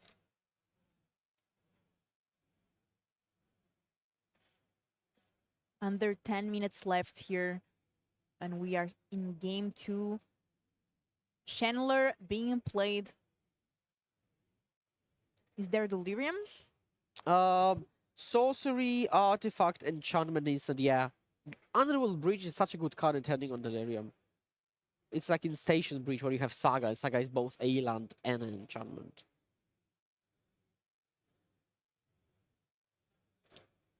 We have 15 rounds plus a cut to top 8. We are currently in round 12. Oh, So tapping some mana here. ooh, Chord of Calling. And that plays around Stern Scalding and Subtlety. What you can do is maybe like a Holy Heat something. Like Kapatra. But, yeah, other than that, you can maybe... I'm trying to think if you can trigger Connive instant speed and then Connive into a counter spell. I'm not sure that's a possibility. And only eat the Apatra there. Surveil. And that resolves. Let's see what Gabriel gets. Yagmoth. Yeah, that's a classic choice, isn't Makes it? sense. Yeah, it's in the name. If it's in the name of the deck, usually is relevant. Exactly, exactly. Some people take an opposite approach where they've got it in the name and they don't want to see it, draw it, for example, Living End. But as you said, it is still very much relevant. And so Yawgmoth hits the battlefield. There's another Unholy Hit, so we can just force the issue. Unholy Hit the Yawgmoth, trigger. Now Gabriele could, for example, let Surveil resolve, but not the Connive. Stern Scolding is discarded. As Gabriele, I see my opponent discarding Stern Scolding against Yawgmoth. -1/-1 counter there on the Channeler. And starting to draw some cards, sacrificing some things.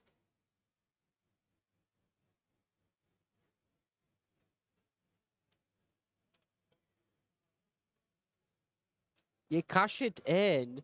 But if that's the case, the outcome might be just Gabriela, yes, up on cards, but tapped out essentially with just a Yawgmoth, no, not even Yawgmoth because Unholy Hit is there.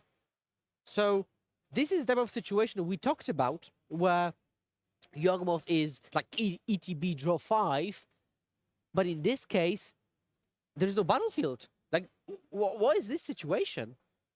It looks really good here for Gutierrez.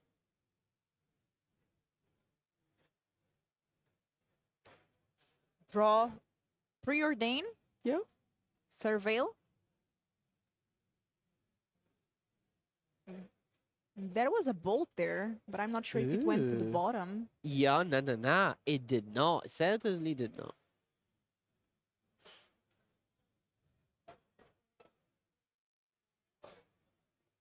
Yeah, I like Gutierrez's position. Like, holding up that subtlety makes you covered. You bold Gris. You probably just kill it off right now. You connive. Yeah. Pretty difficult. Pretty tough.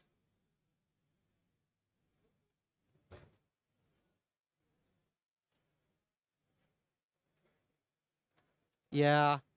This game, Gutierrez just outground Gabriela pretty heavily. He's got a full grip, but doesn't matter. He can see Thoughtseize, but Thoughtseize doesn't accomplish much, loses you 2 life. Is it the bridge the way to go?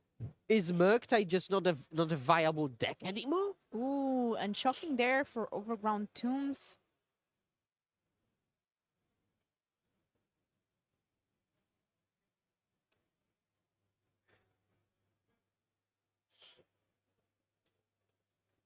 I think that's a Blood Artist. It might be. It doesn't look like it, yeah.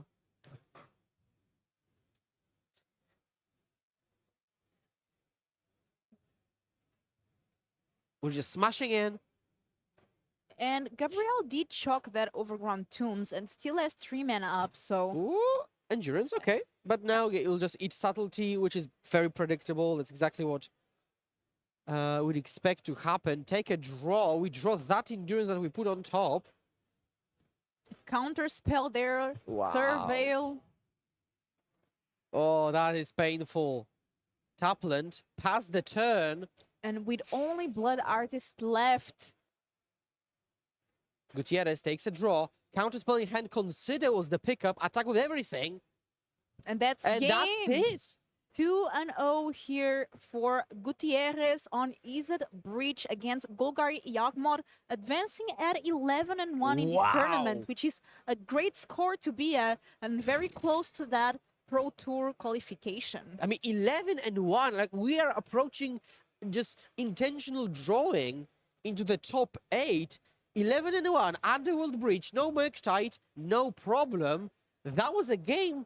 He grounded out, paced his threats. To be honest, it was almost like a control deck, like a tempo control deck. But now immediately, we're changing into Golgari Yawgmoth versus Hardened Scales at an X2 table. And 1-1 here. This is the third game. We see Ardent Scales, Welding Jar. On the other side, Yawgmoth, Mire, and Wall of Roots. Oh, and Agatha Soul Cauldron entering here for the Ardent Scales player.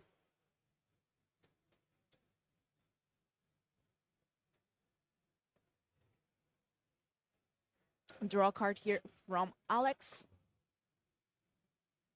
Yeah, so let's dissect the situation one by one. So there is a walking ballista in the graveyard, which is relevant with the Agatha Soul Cauldron.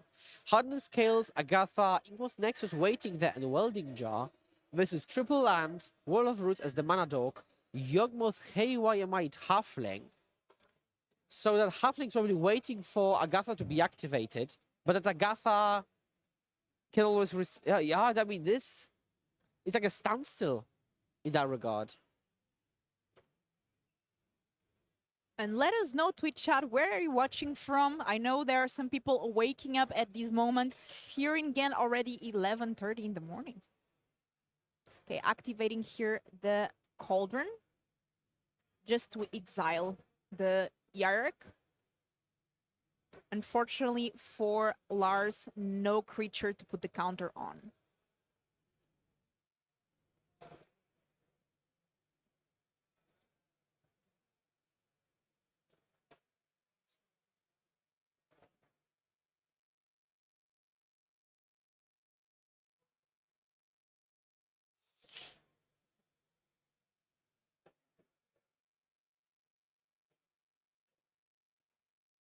I can see Greece, Finland, Denmark. Are there any Polish players maybe watching? I know there is Vapcha from Poland.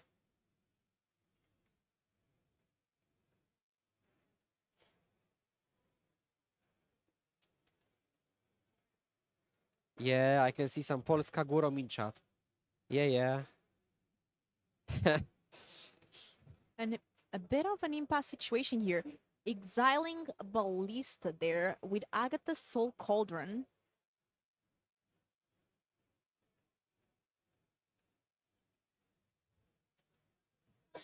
Two mana and Ravager here.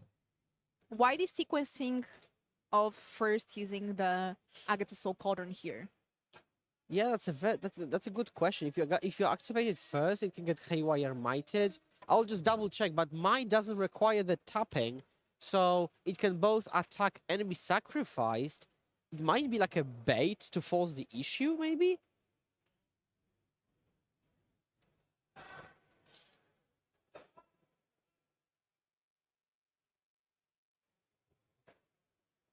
And you're Alex deciding. Yeah, one card in hand for Alex, and I'm not sure what that is. Keeping the card down on the playmat, making it impossible for us to dissect the situation fully. Hungerback seems to be on the stack indeed, yeah. Oh, okay, we'll see. You may like take a Chord of Calling. Oh, no, okay. Activate on Agatha, or rather, her Cauldron. Gaining 2 life. Yep, cards are exiled. The Yarok is from Alex deck. And that Ravager resolves Speeding Needle. But before, Alex says, stop, wait a second. Before that, Yep. sacrificing the Wall of Roots to put a -1/-1 counter on the Ravager.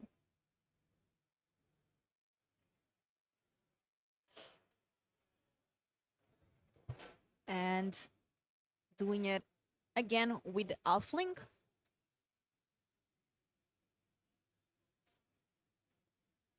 Yeah, let's see what the final situation is.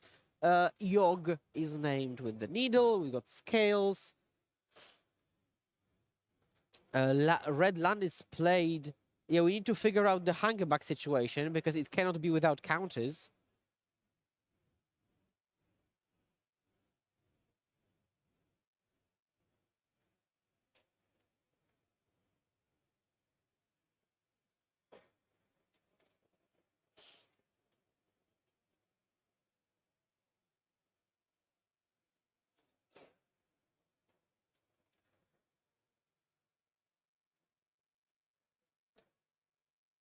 It looks like players are discussing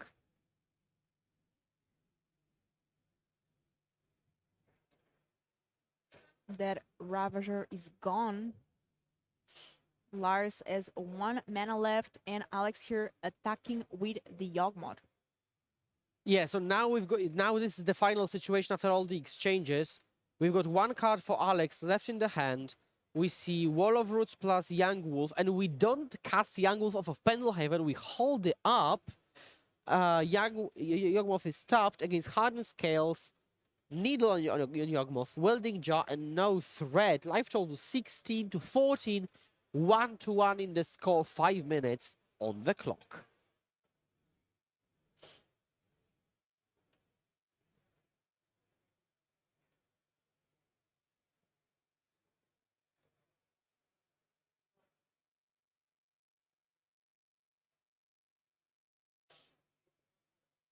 We still need a plant. I'm not sure if somebody's getting the token there.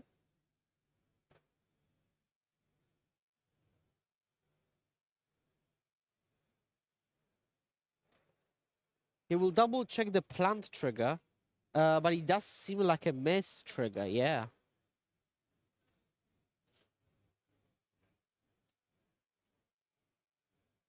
And drawing here.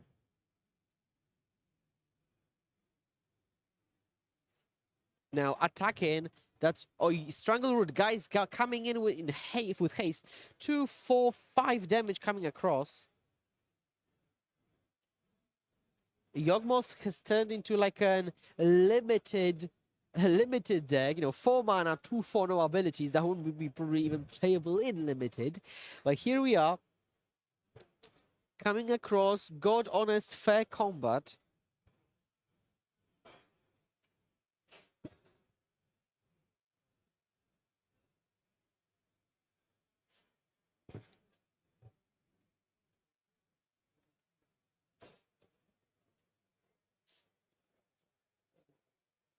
I mean, but slowly but surely, Alex managing to deal some damage there to Lars, down to 9 life. Yeah.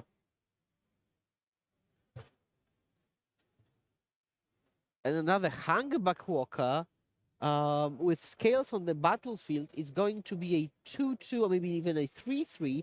Agatha can put a counter, which is 2 counters because of Scales. Gravedigger's Cage comes down.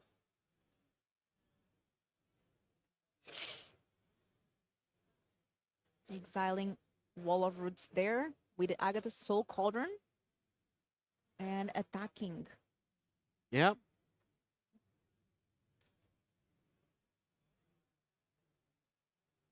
Ozolit.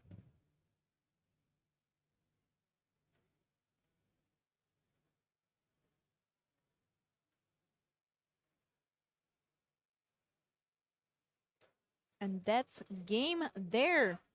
Looks like that. I looked away for just a moment. And Alex just takes the concession. Looks like that land was just too much. And that will conclude the round. So we've got Hardened Scales advancing to 10-2.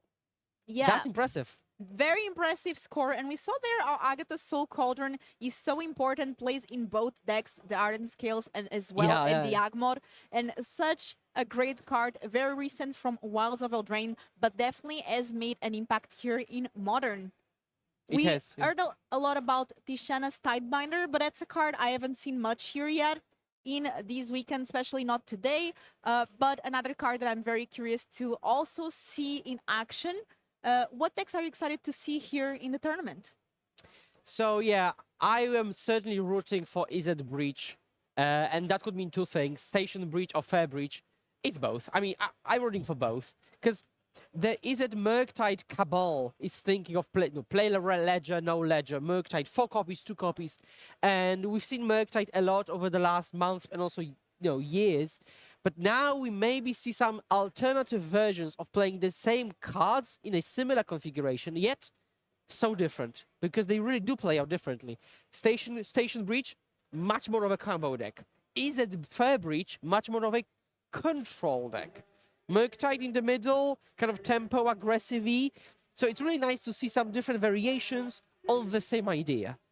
I'm also very excited to see here how the decks perform. We have seen quite a bit of variety here throughout the weekend. Definitely Breach being the surprise. We have seen this deck over and over again in the top tables because of these two players that we already been seeing. This was round 12. There's 3 more rounds of Magic, 15 rounds total of Swiss, and then a cut to top 8. Top 24 qualifies for the Pro Tour, and first and second place will walk here with an invitation for the World Championship.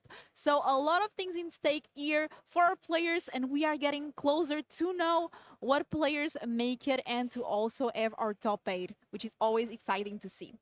That's it for me and for Skura here for this round. But Martin and will be back with you for round 13. We'll see you soon.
Welcome back, ladies and gentlemen, to the European Regional Championships we have here, where we've got 222 players battling out to try and get themselves into our top 8 today, or worst case scenario, top 24 and earn that Pro Tour invite. Walk away with some of these trophies here that we have in front of us. But a lot more magic to go. We are moving into round number 13 before we get there. What sort of decks are we going to see in the feature match, and who is going to play them, Mr. Martin? We have Ragdos Scam playing against Mono Black Coffers. That's table 4 in the tournament. We also have table 1, which is, I believe, Blue Red. Mozart? No. I think it's the Breach combo playing against Team Rhino. So there's only 2 players at 11 and 1. There's one more player that only has 1 loss, but also a draw. So 2 11-1s, 1 10-1-1, and everybody else has 2 losses or more. So we're looking at 10-1, locking the players for top 8, possibly some people with X and 3 if they have good tiebreakers. We're getting to that stage where we're now going to start talking about, what do people need to lock in at that top 8. And first off, we see Swamp into 4 Cs. Please bear with me, chat. I'm battling this throat, this voice. We're getting there.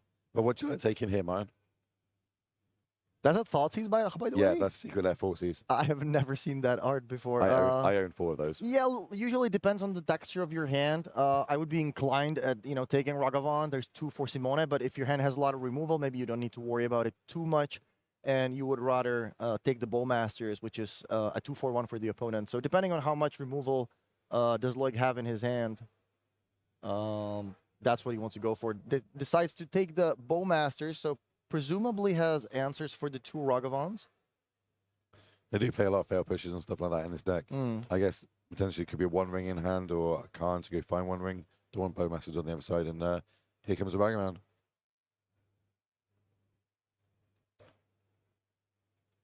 Here comes the Yawgmoth too. I would be incredibly surprised if Loic doesn't have a removal spell here. Very unlikely for him to tap out here for something like a Knight's Whispers or Sign in Blood. You definitely don't want to give the opponent the opportunity to hit you with that Ragavan. Yeah, especially in these in the earlier turns, just getting the extra ramp value, going from 2 mana to 3 mana on turn 2 could be huge. Could be something like a Fable, even something like a Blood Moon. It just never feels good. I don't like getting hit by Ragavan on turn 22 or on turn or on turn 2. That is a fair statement. I wonder what Modern Horizons 3 has in the store for us. It's gonna be a free 2. It's gonna be a wild Nakatl with the Ragavan abilities. Like Pro Black or something like that. But here comes the March coming down. It's gonna give it -1/-1 and gain us 1 life. Do we have an undying effect? No, we do not. That Ragavan will go into the graveyard. 1 life is going to be gained. And what's the follow-up? Oh, wow. Yeah, that's good. I mean, you want your Ragavan to connect. Ooh, so not a great hand, though. Just 1 target and then 3 Field of Ruins, basically. So, yeah, Khan going to go to the graveyard. 3 Field of Ruins in hand. Living off the top of our deck. And we saw this deck yesterday. Didn't kind of the same, dawdling. I have to be honest, every time I watch the Mono Black Coffers deck, it always looks very like too fair for Modern. It just looks like a bunch of very fair cards. Obviously, if you get to play against the people that are bringing these greedy mana bases, the Omnath decks, for example, then you usually have a lot of time to find Karn. Karn finds you. Sundering Titan, they don't have a lot of ways to deal with that. Force of Negation doesn't get to counter a creature. Cards like Spell Pierce also don't really work. So in these matchups, when you get a lot of time, the deck usually looks very good. But if you play against somebody who's playing fast, or if your draw doesn't come together super well, if you draw the colorless lands but you don't have the Urborg, or if you don't draw Cabal Coffers, then a lot of the time the deck just looks like, well, it's a lot of average cards, but I guess you do get to run the 1 ring, and you get to run Bowmaster, so 2 of the top 5 cards in Modern, plus cards like Thoughtseize, so you certainly do have some power in your deck. Yeah, like you ever see this deck, it performs really, really well, or it just goes really, really bad. And right now I think we're seeing the bad side of it, especially as Adolphi gets added to the battlefield. Yeah, and most of these Rakdos decks, by the way, are not running a mountain because you don't really want to, draw a mountain in your opening hand when you're trying to start with Thoughtseize or Grief with one of the scam cards. So Field of Ring could be very good here, yeah. That's a huge top deck there. The one ring drawn and slam down same turn. Temptation current goes on it, and we now gain protection for the turn. What do we have as a follow-up? Something like a Fable would be pretty good here. Oh, a Bowmaster. That's a good follow-up when your opponent plays one ring. Oh, indeed, indeed. I don't think Simona has a red source, though. He does have a Rugabon. You don't need, for the you drew Bowmaster, right? I believe so. Yeah. You don't need a red source for that.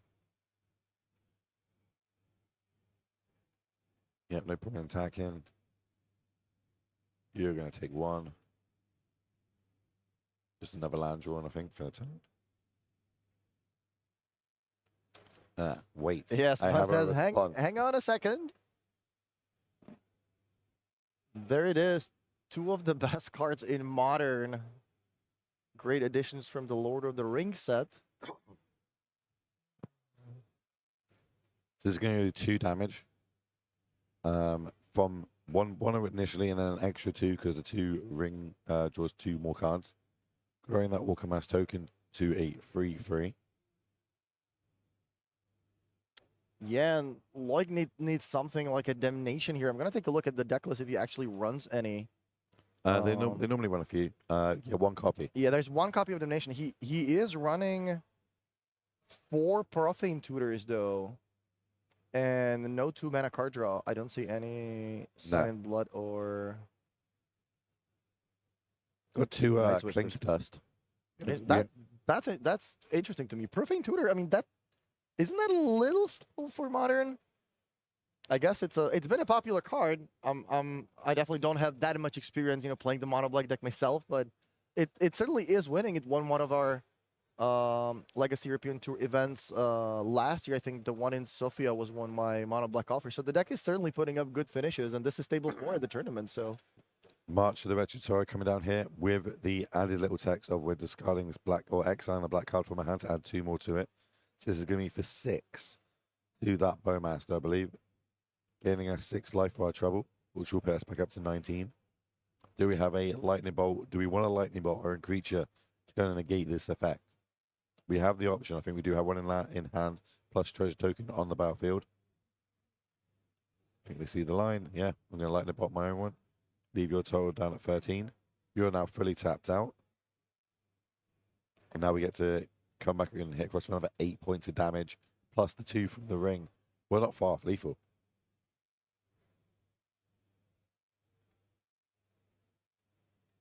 That's 8 points.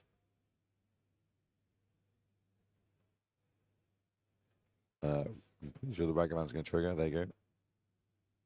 Fail push. We'd rather see that not move to our opponent's hand, so that can stay in exile. yeah, I think Loic needs that Damnation, and he needs it right now. Yeah. And Grief is a follow-up play. I've still got 3 all lands, these wow. lands. Yeah, all right. Well, Damnation or Damnation or Bust. Although would that No, even we work? can't use Like the- you're still using. Yeah, you're The still. ring, we can't use it because we dropped down to 3. If we Yeah. draw 3 cards, we're going to die. That was another land. What? Do Is 3. Karn able to find something in the sideboard? Okay, Coffers. So All right, all right. Coffers gives us access to 6 mana. So 7, that's 8, 9 9. mana. Okay. So that's Karn and 5 mana left over. Find another ring, play it. Or not, apparently. Maybe. Oh, we got... oh, there's 4 rings in the main. There isn't one in the board. Yeah, I'm looking at a sideboard. Cityscape Leveler, too expensive. Explosives, not good enough with just black. Ensnaring Bridge, that could be an option, but you're dying to the ring next turn, so that doesn't work. Oblivion Stone, not enough mana to clean everything up. Sundering Titan, too expensive. Wormcoil Engine, 1 more mana. Well, we'll get the Needed. list on the screen for everybody so everybody can have a little look as well. This is what we are working with over on the Rakdos side. Tell us what you like here. Well, you want to board out the removal, so you want to start with that. You don't want to keep fatal pushes in the deck, really. A card like Terminate against the mono black deck, also not incredibly powerful. I mean, maybe you want to keep some removal to deal with Bowmasters, but I would definitely be looking at removal spells to board out. And in the sideboard, Leyline, Chalice, Explosives, Legion, and I mean, you could bring in Blood Moon, certainly, to try to stop the opponent from getting the advantage from their Cabal Coffers, but I'm not exactly sure how the layers work with, Blood Moon, Yavmod, which one came into play first, which one came into play second, how the layers exactly work, so better check with the judges first. Yeah, not exactly a great sideboard for the matchup. Kolagon's Command could definitely come in, Pitting Needle to name Karn. Kolagon's Command just as a value card here. Well, let's have a little look. Move across to the Coffers deck and have a little look. What they've got normally is a kind of two package because we do have Karn, the Great Creator, in the main. But there's a few extras here. Talk us through them. Yeah, so the thing with Loic's build is he has 4 copies of Profane Tutor. So that basically means every one-off in his deck now is very effective because he can suspend the tutor on turn 2 and then find each of his one-offs. So he's technically playing 5 copies of every card he plays. So even that 1 copy of Damnation is very relevant. But looking at his sideboard, I don't see too much for a matchup like this. Necromancer, that's for a matchup like Amulet Titan. I mean, you could bring in Daughty Voidwalker if you want to. But I don't know if that is too Niche. relevant. Yeah, I mean, the 1 Worm Coil and all the one-offs, you kind of want to leave that in the sideboard for your Karn. So perhaps Collective Brutality on the play, you can kill a Ragavan with it. But yeah, also kind of just, I think the main deck is already set up pretty well for a matchup like that. You're running 4 Fatal Pushes, 4 copies of March of Red Sorrow, so you have a lot of removal. You have the 6 discard spells to try to get their Fable from their hand, and obviously you also have Bowmasters, which is typically a great answer for their Ragavan. So you don't have to be too worried about their creatures. Also, good answer against your opposing August Bowmasters. Yeah. They're, competing off against each other. But we'll move back down to the sideboarding, see how they're getting on. This is an open deckless tournament, so both players do get a couple extra minutes to look at your opponent's full 75. Have a little scope. Can't try and remember what the key cards are. More importantly, knowing how many of those key cards are in the deck to knowing what to play around at all times, especially as we start moving to these later stages of the game. You can see both these players, 10 and 2, really close to getting either that Pro Tour slot or even in to the top 8, giving himself the best shot at getting to the World Championships at the end of the year in Barcelona. Chat, I got a question for you. If you're turning up this weekend, what deck would you be playing in Modern? Of course, legal. It's got to be a legal Modern deck. Can't say Hodak, for example. I did like that man, mind you, but you got Infector, After My Own Heart, appreciate it. Scales, Omnath, Blue, White, Days Undoing. There was one of them doing quite well yesterday. I don't know if they made day 2. Which deck? Blue, White, Days Undoing. I think, isn't Jedrak Schmidt playing that deck? I think he was in day 2. I think he was actually doing pretty well. I saw him at the top tables earlier. Maybe not like, top 5, but I think he was in like the top 15 or 20 tables. So he is the one always running Blue White with Narset and Days Undoing, and he's been doing pretty well at the European scene. A couple of living end players jumping out at the end there. Death Shadow. How's that Death Shadow player doing? Do we know? Yeah, let me take a look. Definitely got at least one of them in the Real day 2 doing pretty well.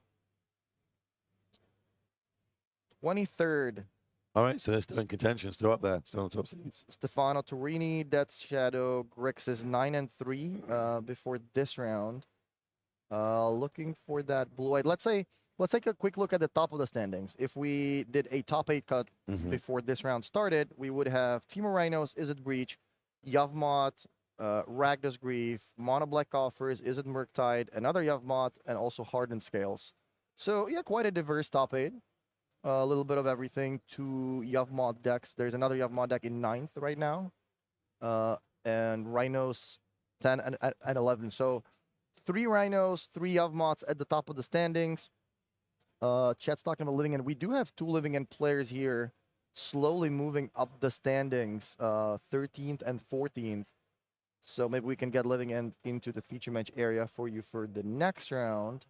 I see a lot of Murktide, a lot of Rhinos. Nothing unusual. Demir Mill at 9 and 3. Domain Zoo at 9 and 3. There's always a zoo player. Yeah, a lot more Team Rhinos, a lot more Is It Murktides. 4-color Creativity at 9 and 3. Remember that we're not just playing for the top 8. Top 24 qualifies for the Pro Tour, which is what most of the players here are aiming for. So even if your friends or favorite players picked up their third or fourth loss, I think they're still in the running for top 24, possibly. Right, we're looking at some openers here. Hammer Time, 9 and 3.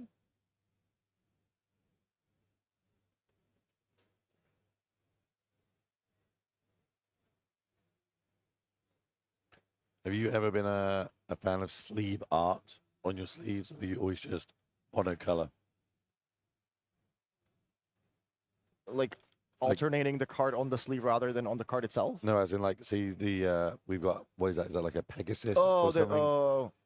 I typically tend to go for something very like just black sleeves so that I wouldn't get distracted over all these random things. So I'm a fan of just straight up one color and nothing else. Yeah, having a little look at our opener here. Does have to mulligan aggressively and decides to do it again. I think this means we're mulling down to 5 now over on the Coffer side. 1 game down. Not where you want to be moving into the last rounds here at the regional championships.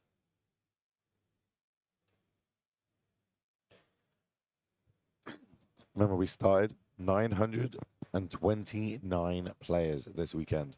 We need to whittle that down to the final 8, and we're only 2 rounds after this away from finding out which 8 players that is going to be. Then we'll go away, do our little presentation, get the top 8 going, and then we can find out which 2 players are going to be heading to the World Championships in Las Vegas to battle it out against the best in the world. Cannot wait for that, but there's a lot of Magic to be played between now and the end of the year. I think it's October, isn't it? The Las Vegas? I think it's October. Yeah, September, October, like at the end of one of those 2 months. I like coming back to Vegas. It's not just a gambling city. There is like so many good shows, so much good food you can eat. You can do some traveling around with all the nice national parks. So pretty cool place to visit. Yeah, well, I'm a big fan of it, big fan. Okay, looks like we've got to keep 5 cards in hand on the play. Let's go. One of them is a 2-2, I believe. Just land, pass. Do we have the turn 1 Grief, Evoke, Undying? Looks like it's just a Thoughtseize. Just a good old honest Thoughtseize. I don't see a second land. It's a double Profane Tutor, I think, Karn, and that's a Fatal Push. Correct. Yeah, I mean, if you go to 5, that's a hand you're willing to keep, but it doesn't look good for Loig here. We take that fail push. Don't get that out of here. Right down the hand. How many lands do they play?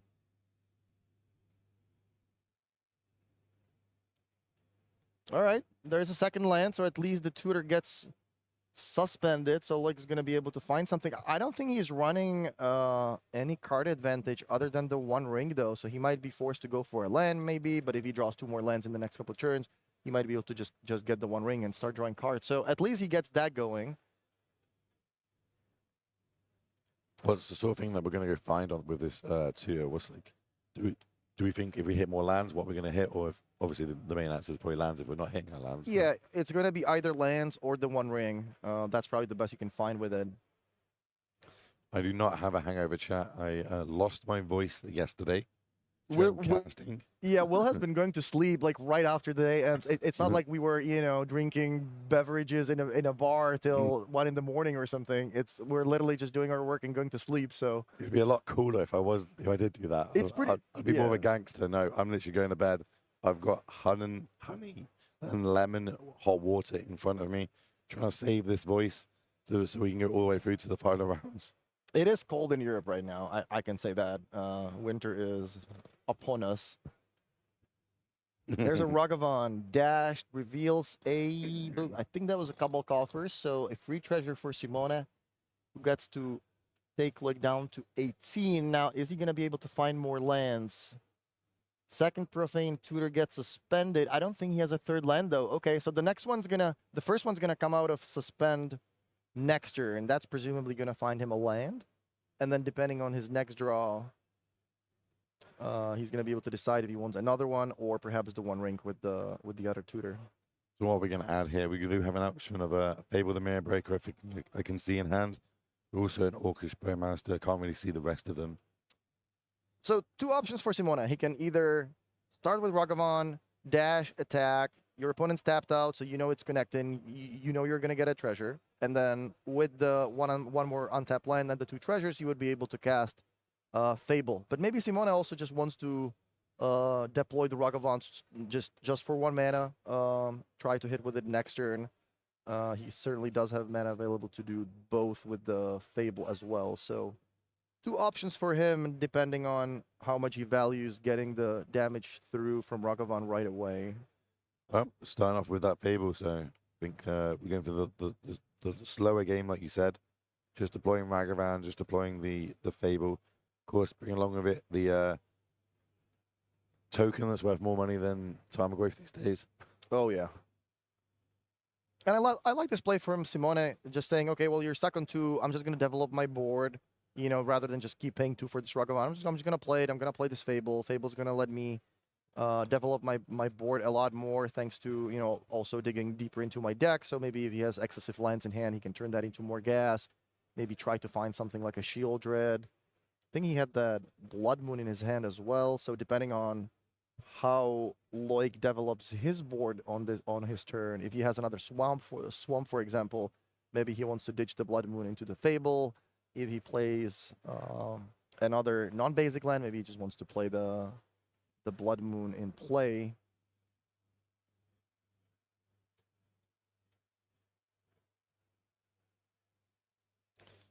Oh, they did come in out of sideboard. Interesting. Okay, so that there causes collective brutality. We had other options of discarding cards if we want to, but we're going to use that to get Ragavan off the battlefield with the -2 ability. That's a Blood Moon in hand, by the way. Yeah. That's the downside of playing Ragavan from your hand and leaving it in play for a turn. Sorcery removal suddenly becomes useful. But with that Fable, I don't think Simona is going to have a problem finding more gas for this turn. We're going to ditch Undying Effect and land, draw 2 more. One of them's a Daffy Voidwalker and I think land. Like, how much are you willing to deploy on the battlefield in case there is something like a Damnation? Yeah, both coming? players know each other's deck list. So Simona knows that there is a Damnation. He also knows that there is a tutor with 1 suspend counter. So I wouldn't want to be overextending in exactly this turn, because if my opponent has a 4th land and they play Damnation next turn, then that would be pretty bad for me. But with the Fable, you know, with the Fable also flipping next turn, I think you're in a pretty good position if you just, you know, keep developing your board 1 or 2 cards a turn. You can make it so your opponent can't cast Damnation by turning 2 of their lands into mountains. 1 black mana is going to be floating, and that is going to do a Cling to Dust. So draw us 1 card deeper, exiling that Thoughtseize from the graveyard. Now 2, it goes off suspend, card goes into hand, and then we will draw for a turn. Kind of weird that Blood Moon's actually quite good in this matchup. Yeah. Lots of colorless lands in Loic's deck. A lot of Urborgs, a lot of Cabal Coffers. Not actually that many swamps. Okay, draw. Swamp. It's a good one to find. The One Ring hits the battlefield again. Yes, so Loic was able to draw out of his mulligan pretty well using those profane tutors. But wow, there's the best answer to the One Ring, and that's Orcish Bowmaster. So not only is Simone able to add more pressure to the board, but he's also not really countering the One Ring, but making it a lot more painful to draw cards off of it. Yeah, obviously having to target the Goblin Shaman there with the extra trigger from Orcish Bowmaster, because you cannot target them because they're going to have protection with the One Ring. Now just attack, no damage done, but treasure token created. Yeah, now this turn, I would like to find a discard spell if I'm Simona, just to check for Damnation. Because now you are kind of overextended. But with just one copy in Loic's deck, I think I would still be feeling fine about the situation, even if I don't find a Thoughtseize or Grief. We got to wait a turn, though, 'cause we can't target them at the minute. Oh, that's the one ring Yeah. trigger. Okay, okay. One ring. It was played. It was played this turn. Right, right. It's a good card, apparently. So people keep telling me this card's pretty good. And pass the turn back. 1 point of damage and upkeep from the Temptation. I see a card and I see a land. Swamp off the top.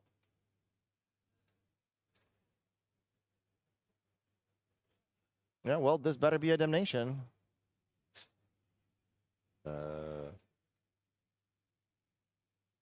An Orcish Bowmaster, okay. Undying Effect, check. And nope, doesn't know there is any in hand. It's going to go to the graveyard. Bring along with it a foil Orc Amass token. Now we're going to try and draw 2 more. Restock the hand. Interesting, we tap 2 swamps there for that, and not a swamp and a mountain.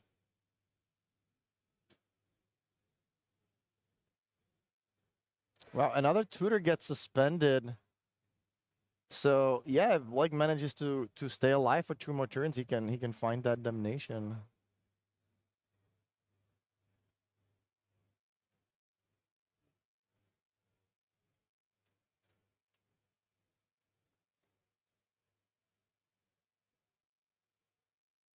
So that Kicker Reflection is active for this turn, but Simona doesn't have anything super exciting to copy. He can certainly copy the Goblin token, which if that's what it is on the left. Yeah. To try to get some treasures. Attack for a little bit, but doesn't look like a super big attack. No, it was always more. It was always more scary when there was like a fury or a grief on the battlefield. Yeah, exactly. Yeah, yeah. Those are the cards that you want to copy with the reflection. Or another Bowmasters, you know, in response to the One Ring activations. Ooh, That's a Croxa. Yeah, I love Croxa. We also had Gabe here yesterday talking about how much he likes Croxa in the red-black decks, and when the card's good, it's really, really good. So having access to it into 75, 1 or 2 copies usually pays off.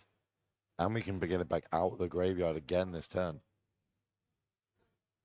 Yeah, I think there is there's exactly enough cards to do that. I think Simona also has the treasure. Oh, okay. Because we could have got a trigger here.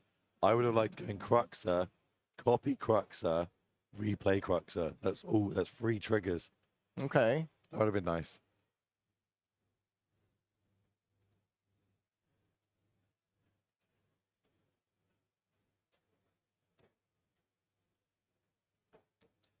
Could also be potentially like 9 points of damage coming in, but we're going to see a bit of blocking action here. Preserve our life total. Can copy non-legendaries. Legendaries. Thank you, chat. That's why you can't do that play. Probably why it didn't happen. It would have been a sweet play. Wouldn't have been legal, but it's that's why we got Twitch chat and judges. All right, Croxa hits the battlefield anyway, and I think Simone wants to craft a game plan where he tries to finish the game next turn before the tutor comes off of the suspend zone.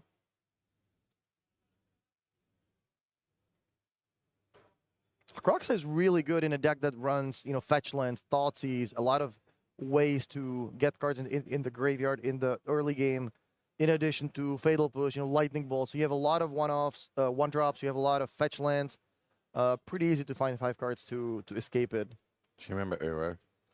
Oh yeah, Uro was. Yeah. If you like to play Timeless on Arena, you get to play with cards like Uro and Brainstorm fetch lands. It's actually quite a fun I'm format. a big fan of that format. Big fan. Do love it.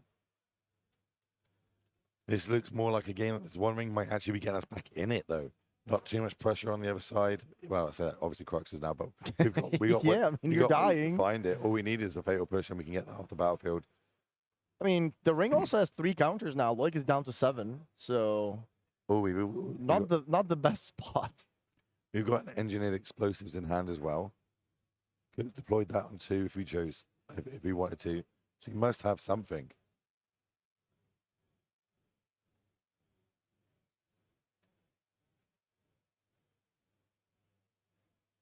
Didn't get a good look at the draw. Maybe it's a Fortsies.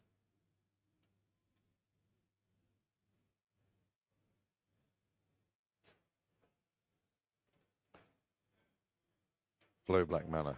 Don't flow black mana. 4 cards in hand. A smell of March. Forces is the play. Forcing their hand here. I think March of Wretch Sorrow is the perfect card for Loig here. Not only is that able to take down one of the creatures, but also gain him a little bit of life back. But looks like he has to go for the army token or for the Kiki Reflection. Yeah, that's that means he's got to take a hit from the card. Fatal Wow, so push. great play by Simone there, killing his own creature in response, saying, I'm going to deny you the life gain, and there's an attack for lethal. that you could have potentially shrunk the Cruxer down to a 1/1, I think. But yeah, real tough spot to be in there. GG's managed to take that game down 2-0, but we do have a backup feature match, so we're going to move straight to that now. We've got Is It Breach versus Team Rhinos. Looks like we're in game number 2 with Is It Breach up a game. Yeah, these are our highest ranked players at the moment. 2 11-1s. There's also a 10-1-1 player, and everybody else has 2 losses or more. So these 2 players are in a prime position to make the top 8. Should one of them win this match, 12-1 is, I would think, almost a lock. Even if you lose once in the next round, you can presumably draw in the last round. So whoever wins this match is going to be in a very, very good position to be our first top 8 player. I just seen the profile photos. That is really cool. I don't know if it's I don't know if that's digital or real. if that's been added or if Steven just has these cool glasses on him. But yeah, very, very cool.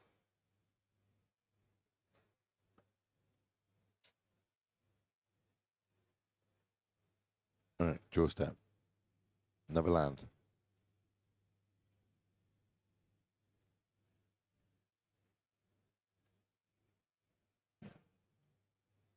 I see an endurance. That could be good in case they go for like the combo turn with a breach. Just gonna shock this in. And pass turn back. That's a violent outburst in hand as well. This breach deck always looks like, it doesn't really do much. It's kind of just, sitting there playing some cards. Maybe you counter something, you kill something, and then just out of nowhere you end up winning in one turn.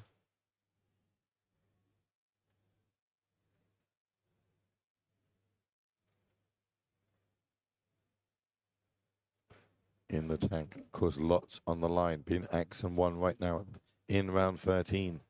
Yeah, and shout out to our production crew, the Foxhound Factory. The stream really does look nice. We don't have any glare issues today.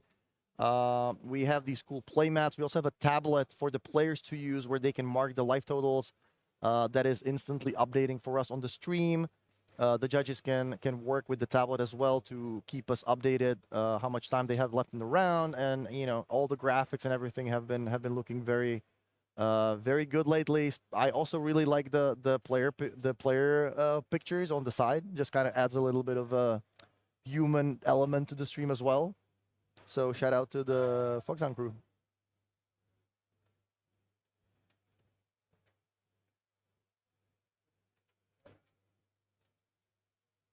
Expressive iteration on the stack. Steven in the tank says okay. That resolves. I think there is a violent outburst in hand for him to possibly make some 4/4s at the end of the turn and start attacking. Or also the crashing footfalls in the suspend zone with the last counter.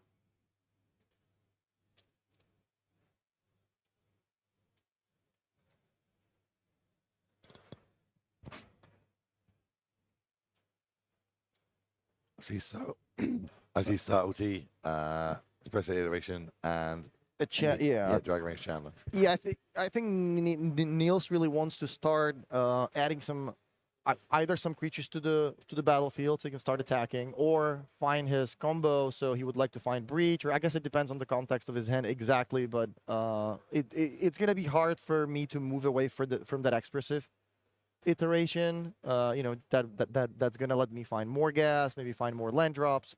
I would be very surprised if Niels didn't put that one into his hand, as he's not being pressured just yet. Casting card selection spells is ideal at the moment.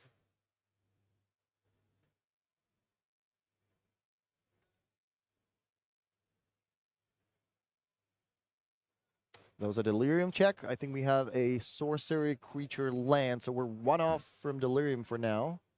That means Dead Gone is still going to be effective at killing the Channeler, but keep in mind that Nils can always respond with an instant.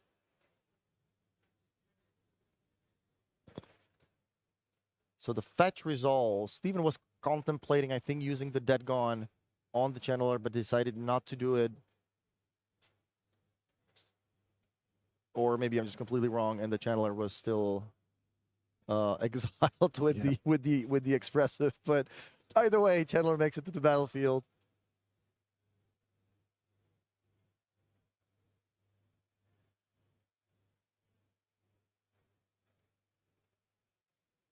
Now here's the Dead Gone. There it is. Okay, so that opens up the possibility for Nils to cast an instant.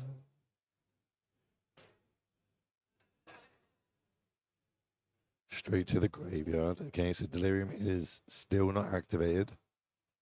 And Endurance, all right. let's get that whole graveyard away.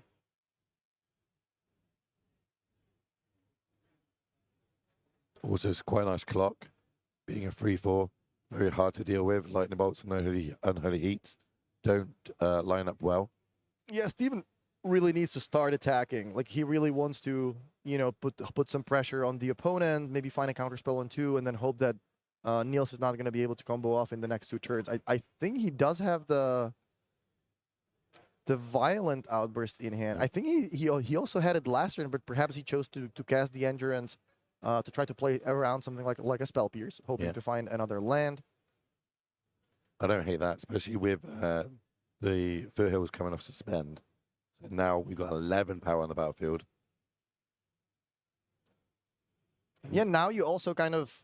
It's lethal with Violent Outburst. Yeah, you also kind of disguise the fact that you might have lethal next turn.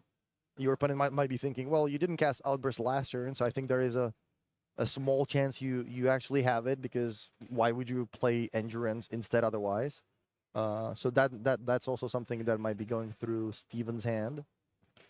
We're looking at 2 Unholy Heats and a Mystical Dispute for the 3 cards of this Espresso's iteration.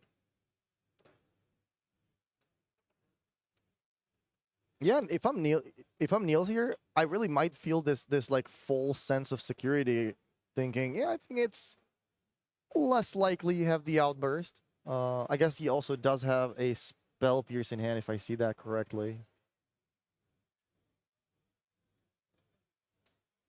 2 damage to Endurance. Yeah, Steven says, okay, that's not a big deal. Double Unholy Heat to get rid of the Endurance. Why would we do that on the Endurance over a Rhino? I'm not sure, but here comes a Spell Pierce check. And there is one in hand. Do we have a Mystical Dispute backup, is the question. Yeah, I think this play is going to decide the game very likely. If there is a dispute, I think that would be a lethal attack. If there's a Crushing Field that was left in the deck, maybe we boarded them out. No, that was one revealed right now with the But we're still going. with the Cascade. Still going. Palm card. There you go. I think there's like 2 cards left, so there's only 1 Crashing Footfalls that has been played so far. So if Does that mean there's one in hand, or at least the bottom two cards are crushing feels? Exactly. So right now, it's a question of, has my opponent perhaps sided one of them out? Do they only have maybe 3 copies? Does that mean one of them is in their hand? Does that mean one of them is on the top of their deck? Certainly something to think about. There's a spell pierce. Do we have a mystical dispute? Wow, No, we nope. don't. All right, so at least one more turn for Niels here. Larian's revealed was the draw. Yeah, unfortunately for Steven, 5-drop not was what he was looking for. He really wanted to draw a land last turn and also didn't do that.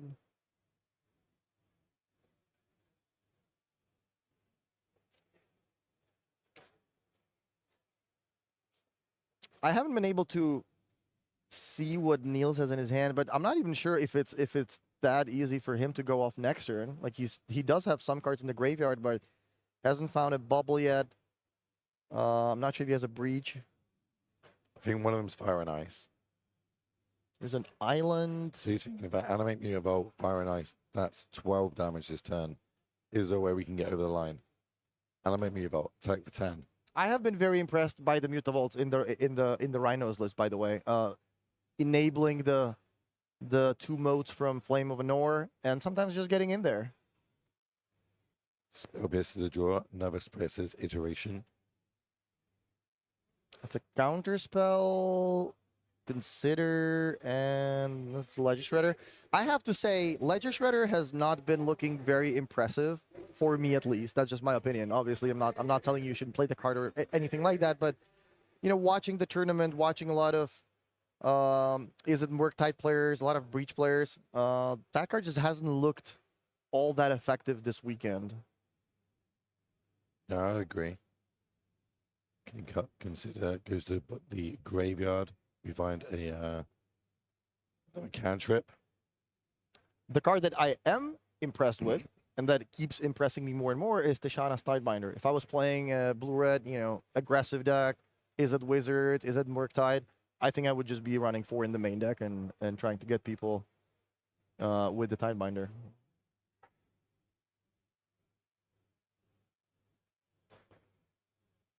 Keep a card on top. It was a bauble. Hello, look at what your top card is. I'm going to go out and say Crushing Foothills. Wow, Niels has to pass the turn. To your face. Yeah, so now there's two lethal threats, a possible another Fire Ice. We need double. 3 lethal ones. Okay. Yeah, nothing. We don't have it. We get to go to a game at number 3 between both these players. Good thing about this is we got deck lists. Let's get them up on the screen for everybody to have a little look at. Here we are with the team of Rhinos. We knew the Endurances come in. I'm guessing the Flames come in. Anything else you like here? Mystical Disputes, maybe? Yeah, that Endurance certainly looking very good. Mystical Dispute, we already saw that. That was cited in. Not sure if Tishana's Tidebinder does a whole lot in the matchup, but I mean, it could just be a surprising 3-2, countering something like a Mishra's Bauble trigger. So yeah, I mean, a decent amount of cards to bring in for Steven, but that Endurance and Mystical Dispute certainly looking like the 2 most impactful cards. All right, let's move across the other deck list and have a little look. What we got going on here? Is it Breach? What do you... Yeah, I mean, I think you want to just what do you want? bring in some counters of your own. So your own Dispute, maybe a Flusterstorm. You definitely don't want... You do want to counter the Crashing Footfalls. If you can keep that card from resolving, then you're going to buy yourself a lot more time to try to find your combo. Fable of the Mirror Breaker could be okay, but I don't like that you play it on the turn when if you tap out, your opponent's going to resolve the Rhino. So it doesn't line up too well here. And obviously, Engineered Explosives is always a good way to deal with Rhino tokens. Cool. Well, on that one, let's go back down to the feature match, see how they're getting on with the shuffling up. And just coming to the end of it, it looks like. So, opening hands. What sort do you want to see in kind of your perfect ideal hand over on the Rhino side?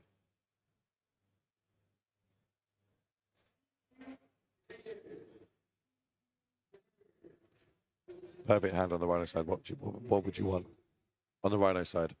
But what's like my dream opening hand? Yeah. Well, I'm looking for 2 or 3 lands. I think a Fire Ice is good to try to tap one of my opponent's lands at the end of their second turn to try to resolve the agent or a violent outburst on my turn. So ideally, 3 lands, 2 cascade cards, let's say Fire and Ice, and some kind of counter magic. So maybe a Mystic Dispute. That's probably my my dream hand. And ideally, I catch my opponent off guard with that Ice on turn 2, when they maybe played a Preordain, or maybe they resolved the Dragon's Rage Channeler, only keeping up 1 mana. Thinking I'm sitting on the Spell Pierce, everything's good. But I mean, these players are 11-1. They're playing the European Championship. I don't think they're gonna get got by a play like that. So that is something that they would most likely be expecting. It's been a pretty long day, to be fair. Well, a whole long weekend, in fact, of Magic here. So fatigue can be huge. Clearly, my voice is getting fatigued the further we go along. Yeah, and like shout out to all the players. We were just talking about this, that when we used to play Grand Prix, the highest rated competitive players usually had three buys, or if you did well in a Friday like play-in event to get the buys, which meant that you could just show up at noon, sometimes at 1 p.m. and just play 6 rounds, casual Saturday, go have fun with your friends, maybe eat some dinner. But now, when there are no buys, everybody has to show up at 8:30-ish in the morning on Saturday, then on Sunday. The days are getting pretty long, and, respect to the players. You have to stay sharp the whole day, both days. It's a grind. There is a lot of, decisions to make, lots of triggers, It's easy to just sit and watch from our position saying, yeah, he could have done this, he could have done that. But yeah, keep in mind that these players have to play 15 rounds, make a lot of decisions. It's a long day. They get tired. It is not that easy to stay sharp throughout the entire tournament. But looks like game number 3 is underway. Both players on 2 lands here, and actually, oh, I thought that was something being played for Niels here. Ooh, double spell by this. If it comes, sorry, if it comes down to resources here, obviously this mulligan is going to really affect us on a mold of 5, especially having to tap out on this turn. Yeah, wow. Turn 3 is going to be pretty big over on the Rhino side. This is exactly what I was thinking. Niels taps out on his own turn, presumably looking for a 3rd land that he would be able to play and represent something like a Spell Pierce. But wow, it looks like he just completely bricked. So the door is open for Steven to resolve like a skate card. That mulligan to 5 really, really hurts Niels here. I think there's a counter spell in hand that he perhaps found in the expressive, but yeah, not finding a 3rd land there. That's not good.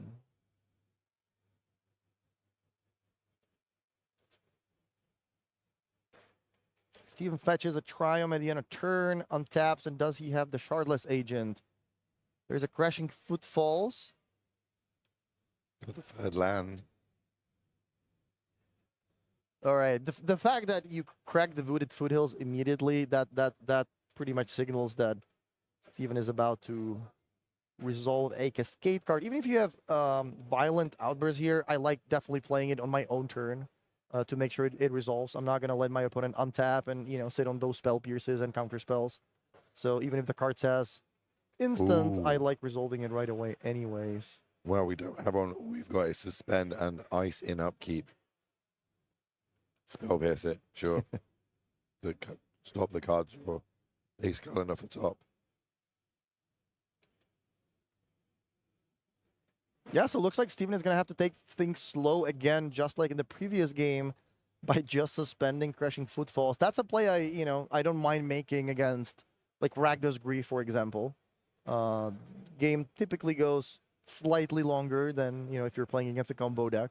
But here, Steven would certainly like to try to find some creatures to attack with immediately and not give Niels time to get out of his mulligan. Expressive number 2. Definitely still looking for more land drops, but also for some counter magic. Perhaps a breach to start, thinking about comboing off. But Niels also has a lot of time. Yeah. On the turn 3, not having a way of getting those runners on the battlefield obviously says they don't have it. I've got a little bit more time, and maybe we could get the breach, bauble, generate a few bit of card value that way. It's kind of lead into a big combo turn later on. Does see Mystical Dispute in hand, Ragavan. Yeah, the breach deck is not easy to sideboard against because you want some removal. Your opponent has cards like Dragon's Rage Channeler or Ragavan, so you kind of want to have some removal in the deck, but at the same time, you're also boarding against a combo deck that is trying to win with non-creature cards. So not the easiest deck to sideboard against and not the easiest deck to play against. I wonder if he's playing with his glasses on or not. In my head, he is. That's how we can't obviously see their face, but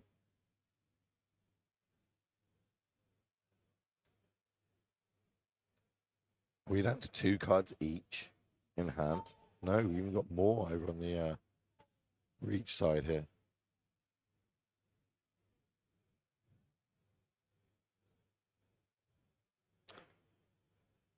All right, no graveyard for Niels. Endurance makes him into the battlefield. Is this just a copy of Game 2? Did we just travel back in time? What is happening? Yeah, no counter magic, no subtleties to stop it. That basic mountain playing havoc here.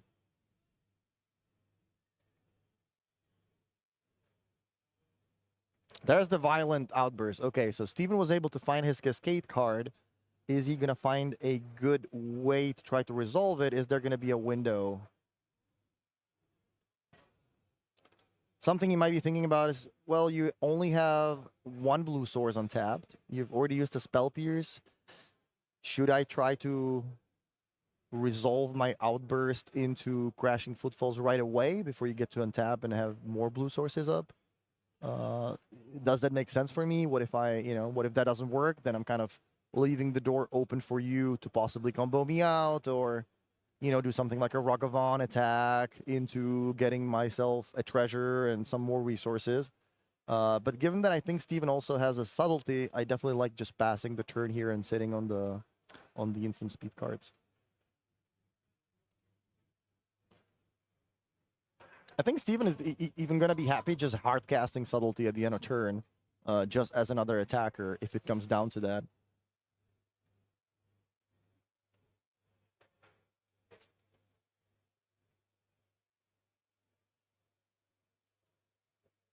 Blind draw. Ding it, good look. Oh, I think it might be in the Ledge Shredder actually.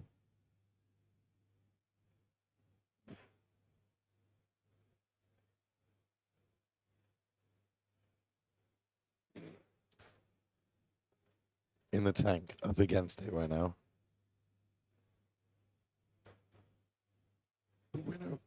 The winner probably locks himself into our top 8, if not at least a Pro Tour slot.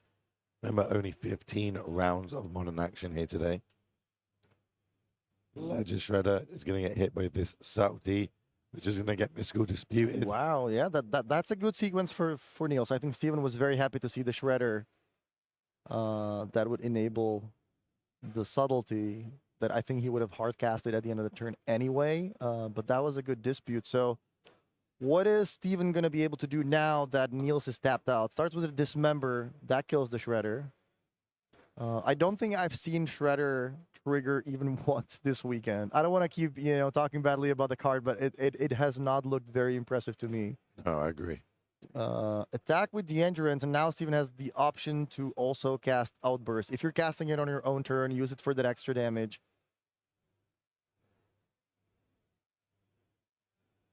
All right, Chardless Agent. So that's going to put 2 Rhinos into play. Yeah, this might just be enough to turn the corner here. Problem is we are tapped out for a turn, so this could be the one opportunity we get in the match. Are we going to be able to take it and combo off? Yeah, that also presents lethal on the battlefield. That's for 11-13. So, yeah, let's see what Niels has in his hand. The way he's holding the cards, we can't quite see what he has, but I think there is quite a few cards. No, I think he's down to 3 cards actually. One of them is Yeah. a counter spell, so this is not going to be easy for him to combo off of. And one is spell pierce. I don't even know if there's a line that can get us out of this. Ooh, maybe engineer explosives off the top, just to land. Things to consider in hand. Yeah, that's gonna need to be a very good consider. So consider into something like expressive iteration maybe to start to get things going. Well, there is expressive. there you go. Okay. Step 1, fetch.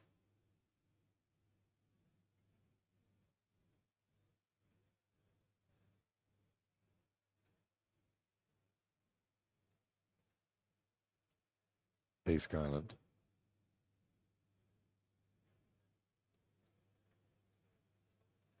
Chat asking what the combo is in Is It Breach and how it works. Yeah, I mean some of these decks are playing grinding station that you can typically combo off with just a Mishra's Bubble.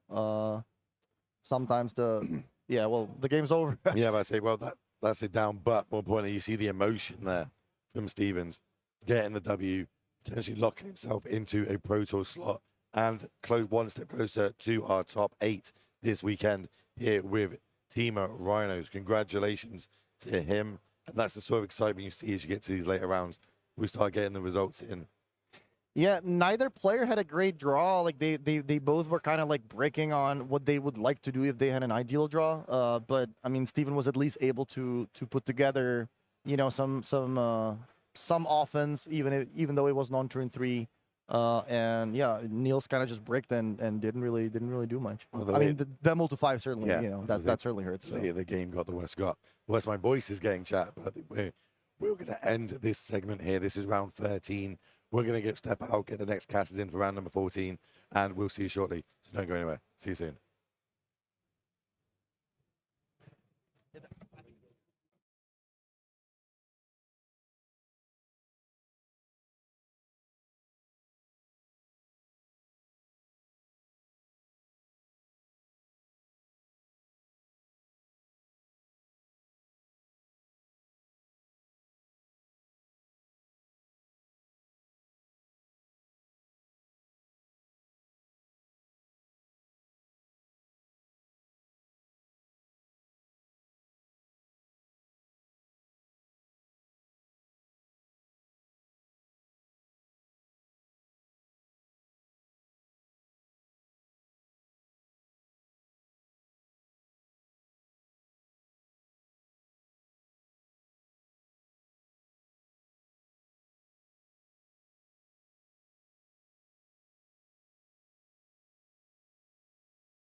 Welcome back to the Legacy European Tour. We are here at the Regional Championships in Ghent, round 14, coming close. We had 15 rounds of Swiss, and then we'll have a cut to top 8. I'm Felipe, and I'm joined by Skura, also known as Islands in Front. And we saw some questions, how can I be in this tournament? So let's take a look here at our next events, and how can you be in a Regional Championship? How can you qualify? So there are several ways. One of them is by playing the Grand Open qualifiers. The next ones are in Prague and Bologna, and they qualify for the finals in Naples, which the format is going to be standard. Another way that you can qualify is by playing the local game store events, the regional championship qualifiers, and your local game store is going to be awarding some rewards there and some qualifications. So make sure to go on the Legacy European Tour website, and you can find all the ways to qualify there, and maybe you can be here in a feature match in our next event in the next regional championship. Let's take a look here at our next feature match as our players are getting ready, both with great scores here and both getting prepared. 14 rounds, that's a lot of magic. That is a lot of magic, and they played 9 yesterday, plus 6 today, and 3 more in the top eight, hopefully, for them. And, you know, some of them even played the LCQ on Friday, which was also 9 rounds, 400 players. So, magic-packed event, this whole event, right? Again, 3 days of magic at the very, very highest level of competition. Fun fact, this RC, Regional Championship, has 1,000 players, which is the biggest modern invite-only tournament ever. So, you know... A lot of people excited to play Modern. We see a lot of people coming here not only for this tournament, but also for the Classic qualifier that we are having today. And our players are already starting. We have a Murktide versus Living End. Yeah, Murktide Living End. It's a matchup where Murktide thinks he's ahead and Living End thinks is ahead. So we'll see who's actually ahead in the end. At Ragavan already on the battlefield. It's one of these matchups where Ragavan is almost bound to connect. And Living End losing a bit of popularity here this weekend.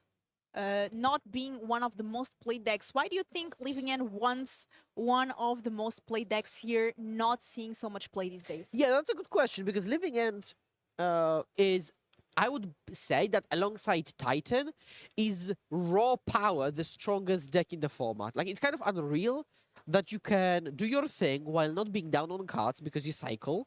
You've got a lot of free interaction, like Force of Negation and Grief, and you've got one card win, essentially. That's also Wrath of God. So I think, and also when Living End has a nut draw, like no deck can beat it. So raw power is there, certainly. Now, it has to contend with a lot of, Murktide, like Spell Pierces, Disputes, Force of Negation that float around. But I do think this is a very, very strong deck. Also in a head-to-head fight with Rhinos, when Rhinos do their thing and then Living End wins still. And if Living End begins by their own thing, they will also win. And so also the heads-up fight is pretty decent. So, yeah, overall, I like Living End very much. And this is round 14. We have one more of Sweets, and then we will announce the top 8.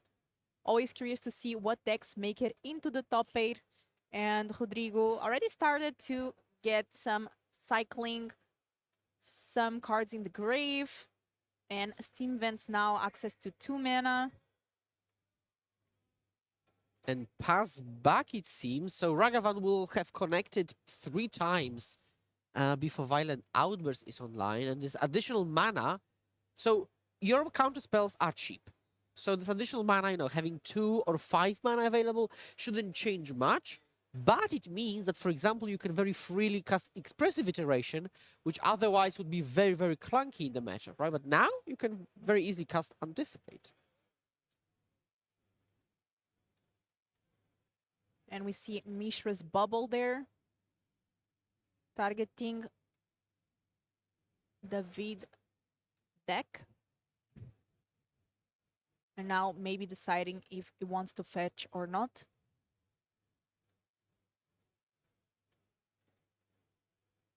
Yeah, regarding the clock, the whole tournament has a very specific clock, but these people in the coverage area, in the feature match area, have got their own specifically designated clock, which takes into account the fact that they had to set up.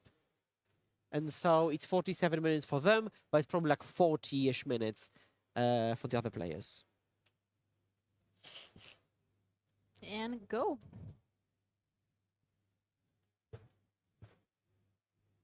More cycling.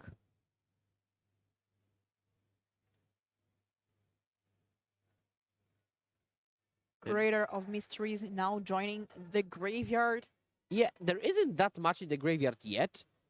So if you do a so-called small living end, it is containable because you can go, for example, like, no, hit one, bolt the other.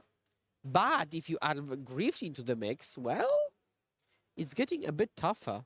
You see here, Grief pitching living end.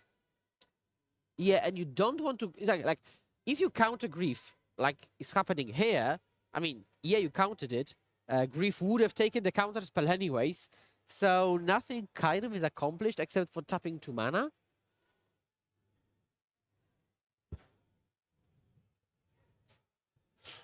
And there was a choice between Shardless and Violent Outburst, but the reason to go with Shardless is that you get an additional body in the form of Shardless itself, which just blocks Ragavan. So even if it doesn't work, you've got the Ragavan covered. Great point, and we see here Living End. So now David is hoping for a spell piece in hand, and Rodrigo is hoping for the opposite. David still has access to 1 mana from that treasure. No, I see Bolt. I see Land Ragavan. There is a blue card, but I'm not sure what that is. I think Oh, I see a thumbs up there. oh la la. Ooh, and David gets nothing. Rodrigo gets access to 3 creatures here, one of them being Grief. Yeah, now this game is probably just unwinnable. You use the treasure now. You've got 2 lands. The opponent has got, what, like 10, 12 power in play. You just take Murktide here. Yeah, that was pretty decisive here. And now there's a 2/2 on the board, a 4/4 flyer, and also a 6/4 trample. On Rodrigo's side, so expressive iteration here for David. It resolves. I mean, there is. I typically scoop when I know I cannot win when I stack my whole deck, and I think we are in this territory right now. Bubble. And if David has nothing here, Rodrigo is able to deal 14 damage. Maybe I overstated it, because like if you play a land, get an Holy Heat, you kill the Oliphant, get attacked for 6, hypothetically you go to your own turn and have a double removal, but that's also banking on the opponent having literal nothing. But I guess we can still continue. There is a chance that the opponent has nothing, and you go like runner removal.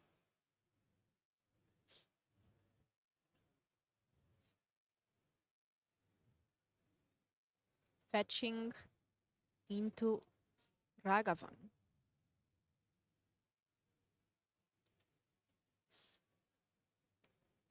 So not only the Oliphant does have trample, but it also, when it attacks, it gives another target creature you control +2/+0 and trample. Yeah, and to the never concede point, we can very easily play it out because the attacks are so huge from the living end side that it should still either be over into it attacks, at which point you might as well not concede, or the game continues, which just proves the point that you should not have conceded. So, yeah, I guess we can very freely Attacking with everything, giving the +2/+0 and trample to Charlotte's Agent. So Charlotte's Agent now 4 to trample. We have a 6/4 trample in Oliphant and a 4/4 flyer. Yeah, let's take a look at Oliphant.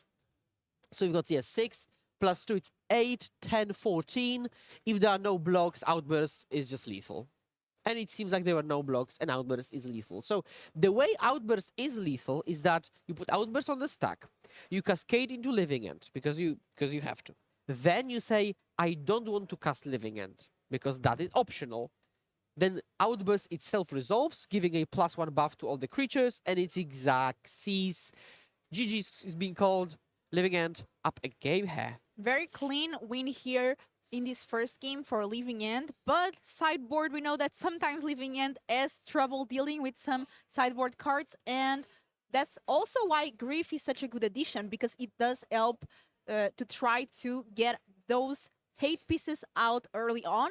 And what does the Vid has in the deck to just try to stop this Living End from happening? Can we take a look at the Vid's deck list here? Yeah, let's take a look at them. We can analyze exactly what's going on. So yeah, Living End, the deck list seems pretty stock. We've got 4 Living End in the main deck, and that's actually a decision that one has to make, whether to play 3 or 4. 4 are better when you expect them not to resolve or be otherwise taken, and so you want more of them to actually force it through, right? You want to be able to go Outburst, Shardless, and try to resolve one of them. When it comes to the sideboard, triple Mystical Dispute is good, double Endurance, pretty good. A different role though. It doesn't protect your own combo, but it puts a bit of pressure, disrupts the opponent. Leyline of the Void could be a choice, but I don't think you want it that much. It's better for the mirrors and other matchups in general. Brazen Borrower, maybe, but that will all depend on the opponent's sideboard, right? So you will bring in Foundation Breaker if you see multiple hearses, for example. But I think Mystical Dispute is the no-brainer here. So let's see if there are any unlicensed hearses available.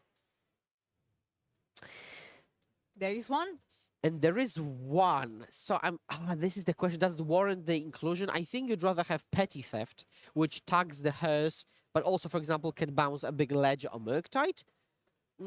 But I really like Flusterstorm, because that's the reason you play it, for Cascade matchups. Personally, I also like Bloodman. I know the new cyclers have made it much more difficult to mana scroll Living End. But it still takes them time. They have to draw out of it. And like, even if they cycle into like an island and you've got the mountain, they do not play the end anymore. So there, actually they do. Okay, this version plays 4. Okay, so we can end for a forest. We can also cycle for a mountain, but there is no way to get an island, right? So you still shut off Shardless angle. And also makes it awkward overall. For example, hard casting Force of Negation is impossible. Let's take a look here as our players get ready for this second game. Now with Izzet Murktide on the play, and with access to the sideboard cards. Only this round is really decisive, because there's only this round and one more, and then a cut to top 8. Yeah. How important is it for our players to win this round? Oh, I mean, that's so important, especially for Rodrigo, who's X and 2, because he's actually playing for the top 8. If he goes win-win, I mean, he's in. He's literally in. Actually, David also might be in at X1 and 2 with double win, so the stakes literally couldn't be higher for these players. Stakes are high, and being in the feature match area is always very stressing. I remember last regional championship, I was actually playing, not casting, and I was put on the feature match for the first time, and it was just so many nerves, just knowing that everyone can see you play, everyone can see all the mistakes you make, and it's very stressing. Yeah, I can only imagine. And then when you know your top 8 is on the line, like, I wouldn't be surprised to see, like, hands shaking and your head getting, all foggy sometimes. So yeah, I both do and do not envy these players. And both must be really tired after so many rounds of Magic.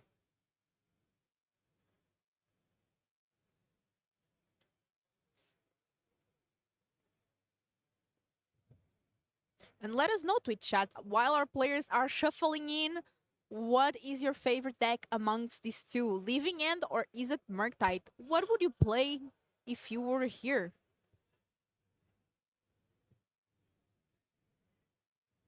We also see a lot of Izzet decks at the top of the standings. So we expected like a lot of Amulet, a lot of Rakdos, but we don't see it that much. We see much more of Murktide plus Rhinos plus Yawgmoth. So 3 of the top 5 is really firmly there.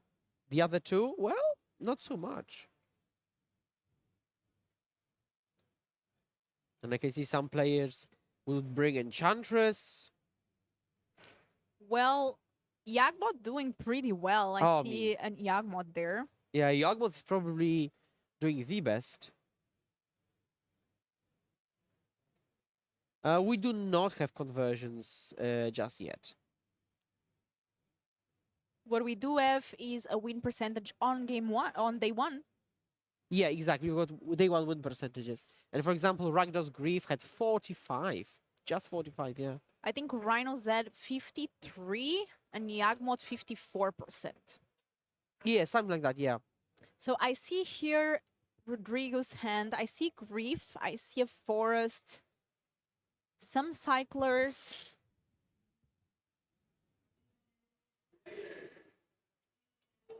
Deciding if keeping or not. And we do turn on Ragavan, probably one of the most important plays in this matchup that only works on turn 1. You don't want to keep dashing it.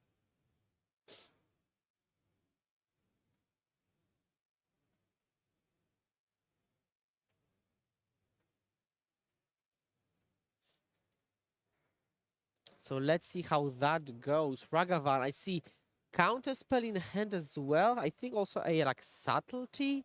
In this matchup, sometimes people side in Stern Scalding to make sure they can get rid of Grief, because Grief is really problematic. It's basically, take your Counterspell card.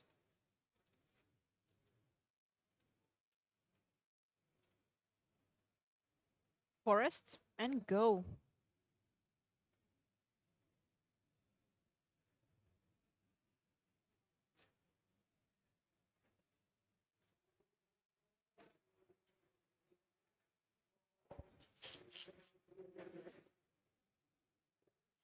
And that Ragavan deals damage, creates a treasure token. 2 mana, 3 mana available now for the Vid. There's Expressive Iteration. Just saying go. I see a counter spell in hand. And Rodrigo here cycling that Oliphant, getting a Steam Vent.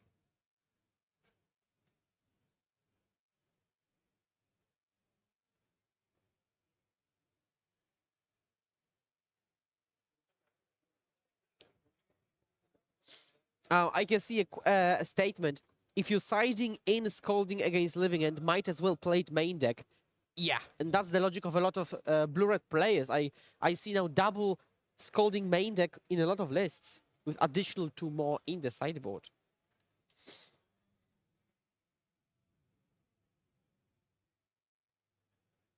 Yeah, so now we just, exile. I see Channeler, Iteration, typically trimmed or cut in the matchup. Ooh, we just play Iteration because you're holding up 2 for Counterspell. And those treasures making some work there. Yeah, allowing absolutely. the Vid to still play and still keep some reactive cards available.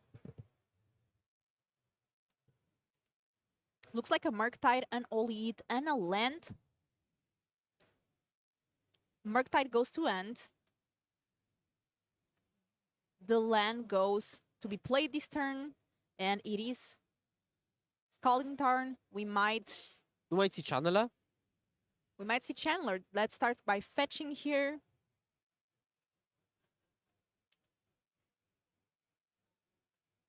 Yeah, that's actually proper pressure, because David wants to close this game as soon as possible. Remember that Rodrigo has got the option to actually just hardcast these creatures, right? Like turn 4 Curator of Mysteries, for example. And this could pose an issue if David has sided out too much of his removal. And somebody asking what did they put on the bottom, and that was an Unholy Eat, although now it's shuffled after that fetch.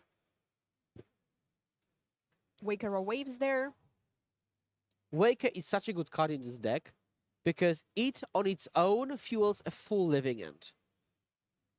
Because you can do this, or take living end, let's say, or take Cascade, ditch a creature, and you've got already like 10 power ready.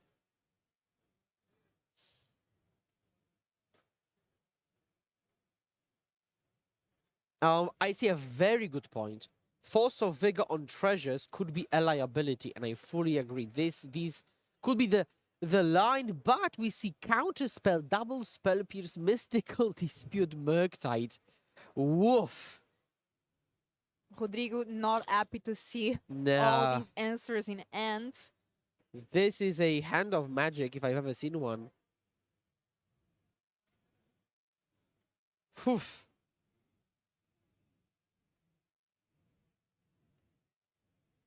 And we see Rodrigo here pointing the cards, pointing the names of the cards revealed. Now, if it was just the counter magic, it wouldn't be that bad, but because it's backed up by proper pressure, it is. And if Rodrigo takes an instant, we're just one card away from Delirium. And we want that Delirious Channeler to hopefully maybe apply a 3-turn clock, but Rodrigo is just shaking his head thinking, it's pretty tough here.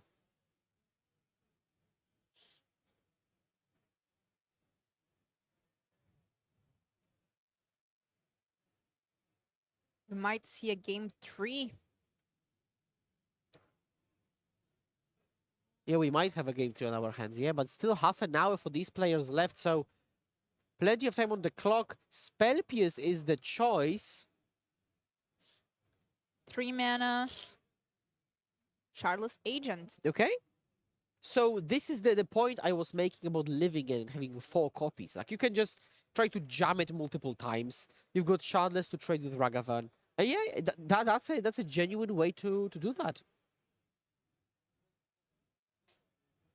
And the 2/2 can always block that Ragavan.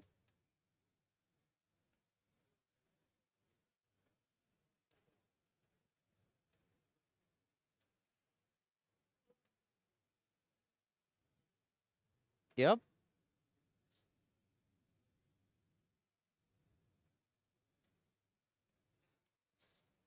So I mean, we have already gone through double spell pierce at this point. So there is like a dispute that has to be hard cast and counter spell. So I mean, Rodrigo has a plan clearly.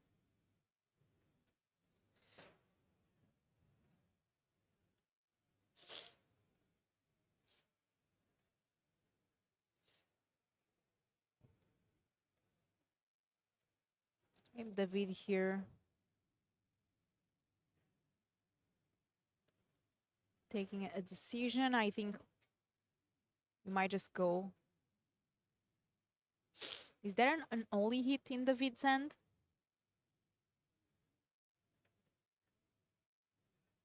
Asking how many cards Rodrigo has in end.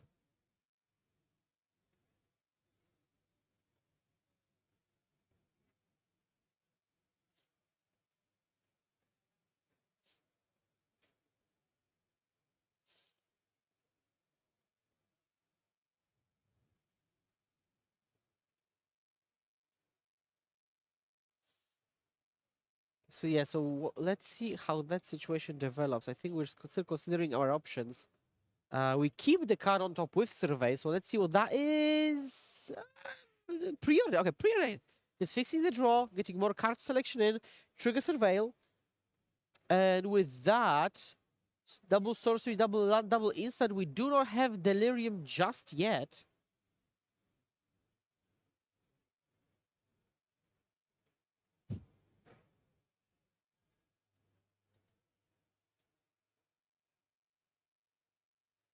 No Delirium.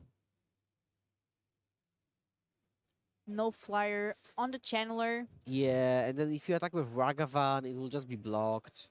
And the point that you made, how good Charles Agent is, just by being a body. Precisely, So yeah. even if they do counter the Living End, you do get to keep the Charles Agent and now being able to block that Ragavan. And Rodrigo still at 16 life. He's a very, very healthy life total, yeah. And David is the aggro deck in this matchup, let's say.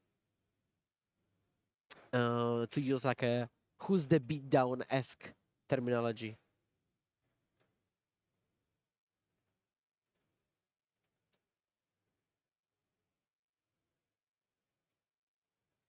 And Rodrigo Hand has, I think, double outburst? Yes, I saw 2 outbursts.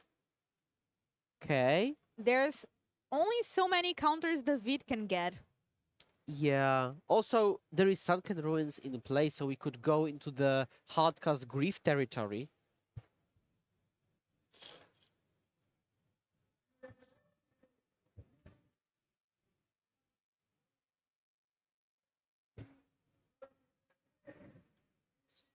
Two mana up, plus the treasure, and pass. So the Vid has 3 mana available.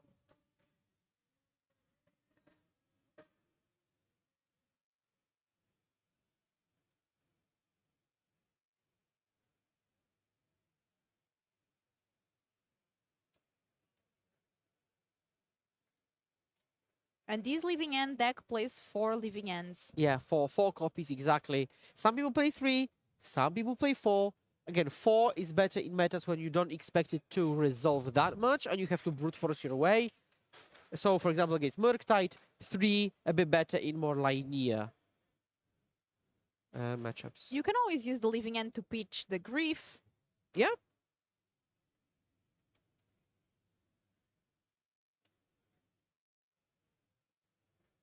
Okay. And it's the V turn here. We know there's a Murktide attacking here.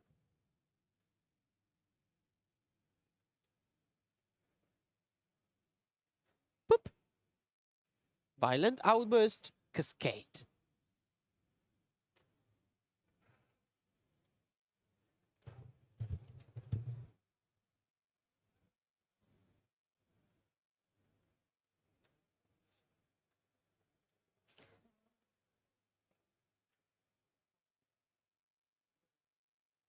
And the V takes a look at the cards there.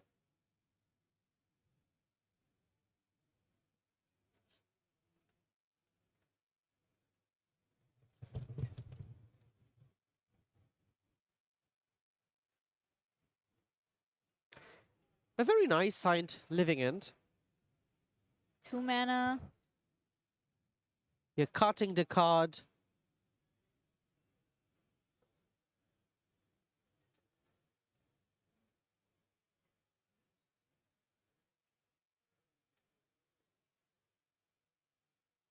And Counterspell.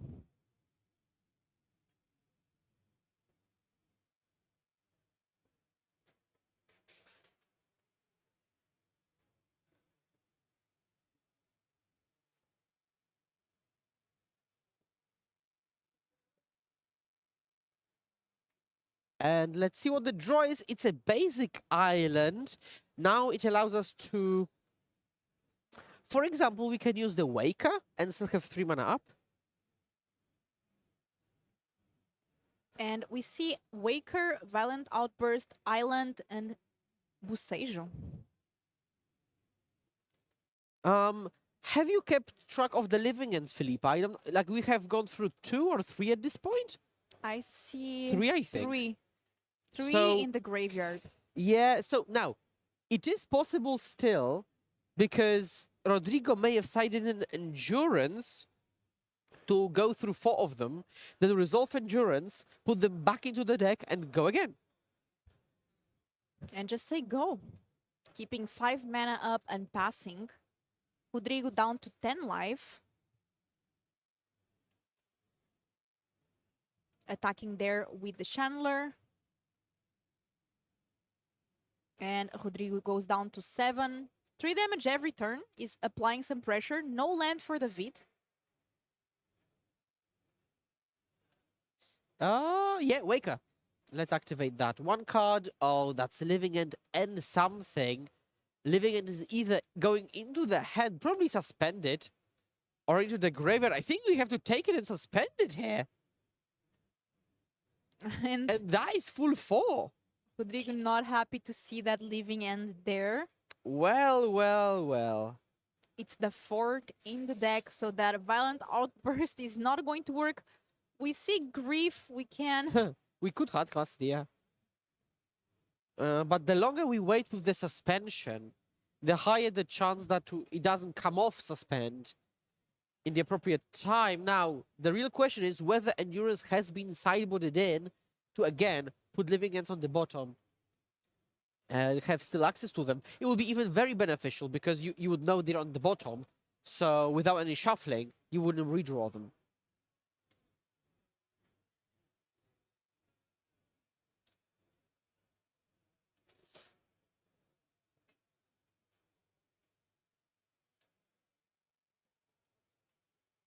And not an easy choice here for Rodrigo. It's not a great situation. Oh, not at all, not at all. Like, we've got a 3-3 channel coming through, 4 mana available for David and multiple cards in hand. So, is there endurance in the living end deck that can shuffle back those living ends in the deck again? Yeah, we might do that, hopefully. Stern scolding on the grief. So a play I'd mentioned now comes to fruition.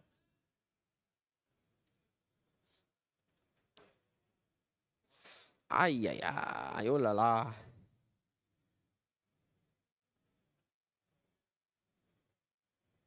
That blue card was Stern scolding. A card that we saw C play a lot here throughout this weekend. Yeah, exactly, yeah. So now we're just in the plan of hard casting creatures, which is sometimes what you have to do as living end, yeah. So that works against, for example, Orcish Bowmasters, Ragavan. It works against Grist as well. So a great addition here, a card from the Lord of the Rings set. Yeah, and I can see some confusion. Let me show the card that Rodrigo has on the battlefield. It's Sunken Ruins. We call it a filter land. So basically you add the blue, you get double black, and you can cast Grief or maybe Suspend Living End. So it's a filter land that's on the battlefield. It's second from the bottom. It's Island, Filter, Forest, Breeding Pool.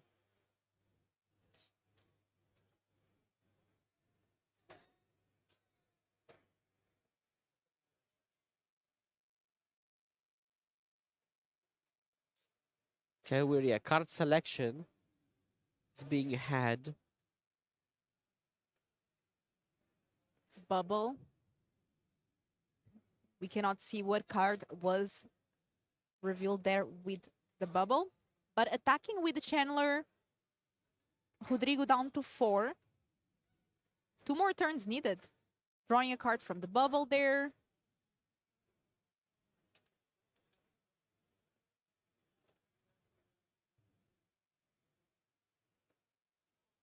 Two outbursts now in Rodrigo's end as well as a leaving end. And this is going to be a scoop here. Not much that can be done, but we are going to have a game 3. Leaving end at 1 and Murktide 1. Now with leaving end on the play. Yeah, that was a tough game. Like, you had to play through like 4, 5, or maybe even 6 pieces of counter magic, and counter magic is the best way to stop living end. So, also on top of the Ragavan opening, so now David is on the draw. If he doesn't have Ragavan, for example, this might be pretty tough. So this is a very Ragavan-dependent matchup. And it's not because it steals anything. It's not because it deals damage. It's because it's consistent ramp. Ragavan is basically like Deathrite Shaman in this matchup. And we even saw there that David, for a couple of turns, didn't have extra mana, and Ragavan was really helping to make sure that the counter magic could still be up while doing things like expressive iteration. Yeah, exactly, yeah. The multi-spelling, basically. Like, in Magic, now this is my expert opinion here, playing more spells than the opponent is good.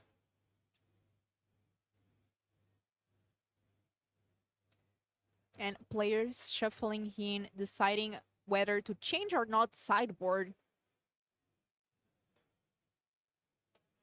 This is an open deck list tournament, so both these players have access to the full deck list sideboard from the opponents and can take decisions based on that.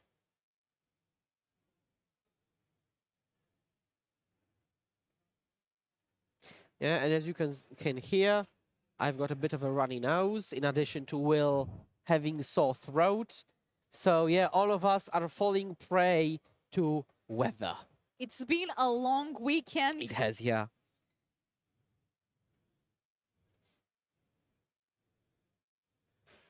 Yeah, winter. Although I know a saying, there is no such thing as a bad weather, only bad clothing. That is true. So yeah, I guess that might be part of it. So yeah, they're shuffling up, double checking the deck lists. So, Rodrigo on the play, 11 and 2. David, 10, 1 and 2 on the draw, both playing for the top 8. Yes, they might make it into the top 8. It depends on this round and the next round as well. There's one more round after this one of Swiss and then a cut to top 8. I'm sure both of these players have as well the number 24 in mind, because that's the number of players that qualify for the Pro Tour. So even players that do not make the top 8, I know a lot of players are focused especially on the Pro Tour, on getting that invite.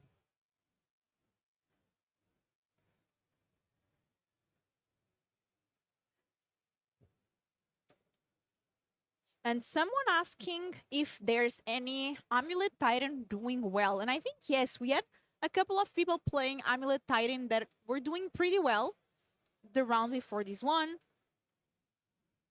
So depending if they win or not, we might eventually show here some Amulet Titan.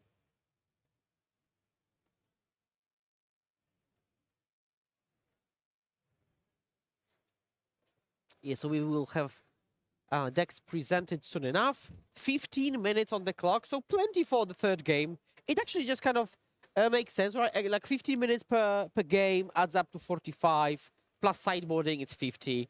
All checks out. So if your games take around 15 minutes, it's reasonably within the allotted time.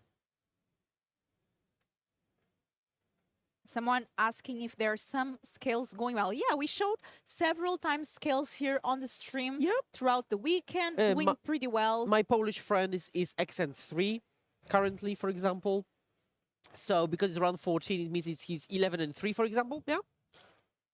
Very curious to Or 10 and see 3. the lists that make it into the top 8. And we are starting here. I see a force in Rodrigo's end that might be very useful later on. We see a channeler. Channeler, yeah, not that powerful. Of a 1-drop, I see Unholy Hit counter spell.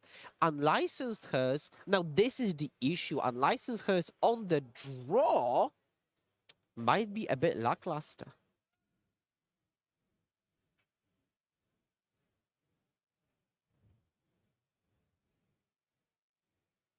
Beautiful island, though. I think it's signed foil unhinged. I really like unhinged art. Does the land that a player plays say a lot about them? Oh, I think it does, yeah. Like, if you play, I don't know, random Ixalan, it's a bit different than foil signed unhinged, I think. And what if you just play with the draft basic Oh, land come available on. land? You just don't respect the game. It's a lack of respect. Come on. And what about mismatched lands? Oh, I mean, I know people who purposefully mismatch in a way that makes sense, so that's a bit different. But again, you just don't care. You just don't come with dice, with tokens. You don't have a life pad. Mismatched basics. Steam vents tap there. What basics do you play, Felipa? I don't want to answer after you said earlier on. Don't then. Just don't. I'm a beta basics enjoyer. And yeah, I do enjoy that. We see the fetch there getting a basic island for the vid. Attack you for 1.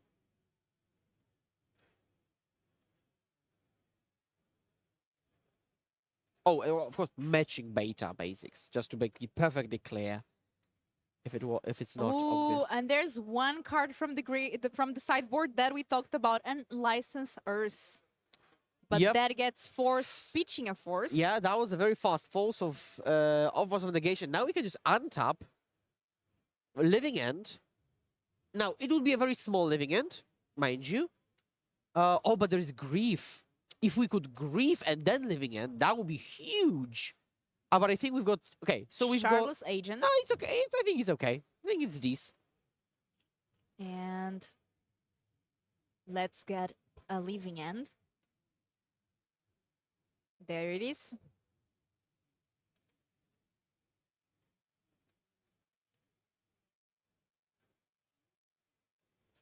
And it resolves. We now have Charles Agent, Oliphant, and also a Curator of Mysteries. Yeah, so that's 4 power plus 2 plus 6 It's plus the buff. exactly the same board as we saw game 1. It's a deja vu. Oh, literally. Literally the Literally. same board for Rodrigo that won him the game 1. Well. Well. So let's see how David can win through 14 power. Yeah, it was 14 power plus 3 from the outburst was lethal. No, Yep. it wouldn't. We switch out the creatures because of Living End.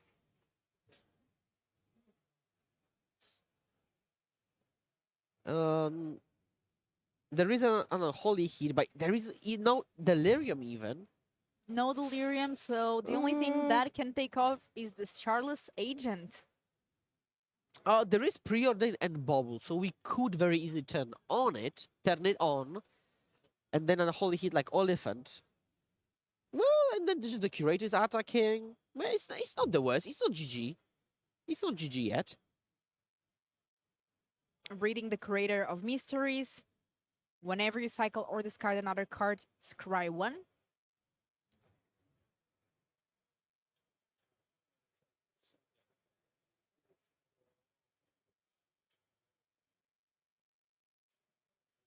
One mana, preordain. Yeah, so we might actually see the unholy heat line with the bubble.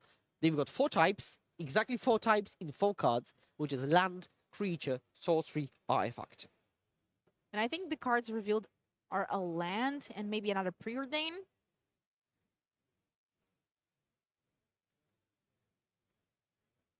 Should Murktide have not tapped out? That's a very good question. So they slammed that. They could have maybe passed back. The issue with it is that if there is a Force of Negation plus Outburst, a Living End can still be cast on David's upkeep, but hers is better against Shardless Agent. Counterspell against Shardless Agent, because you just pass, they play Shardless, you counterspell, you untap.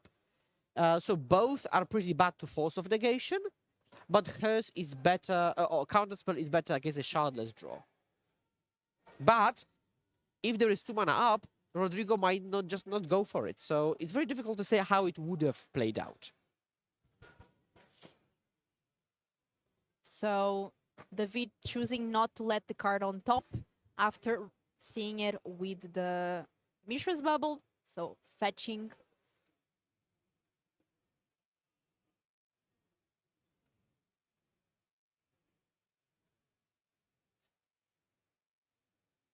It's not going to be easy for David to deal with all those creatures, but we have a good start.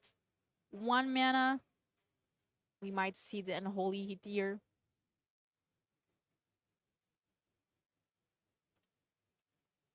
Yep. And the Oliphant, that 6/4 is gone. Yeah. So now just the Curator can attack. Oh, we drew Architects of Will, so we can now pitch it to Grief.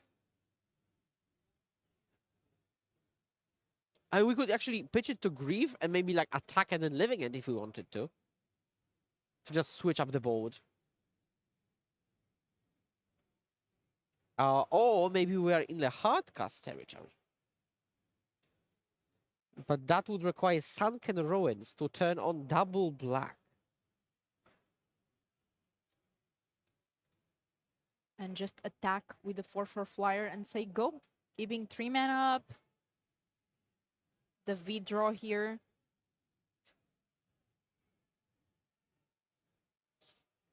Has access to some counter magic. We start with expressive iteration here. Is there a hardcast force of negation? I don't think so. Oh, that's dispute. We could dispute that.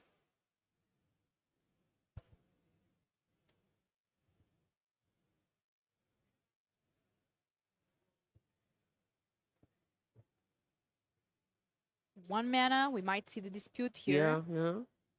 Okay, we're cycling first Scry 1, so just to get a bit more information before we commit. I like that. We say, okay, keep it on top, cycle into Curator, so we might, like, dispute this, hope for a land, and just go hardcast Curator, and go this way. Well, I like this approach. So you, like, resolved a small living end because you could, and then you're going, you know, kind of like a fairish plan from that point on. And that iteration does resolve. David considering here the options. There's a land. I cannot quite see the other 2 cards.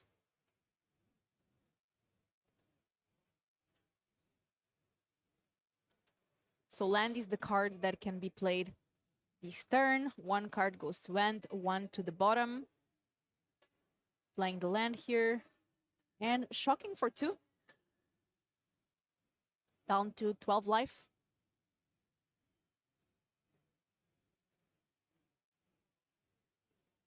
And go. And we are cycling Curator of Mysteries, crying because of Curator of Mysteries in the board.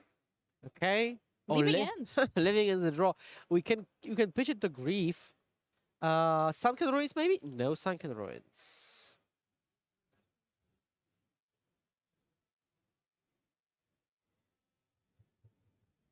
And here Rodrigo thinking, what is the best approach here? Couple of different options, starting with the Grief, pitching the Leaving End. Oh, I can see the hand. And it's a banger. Let me just tell you that. Stern Scolding on the Grief. So yeah, that's the reason you signed that in. Dispute back, dispute back. I'm bringing dispute back.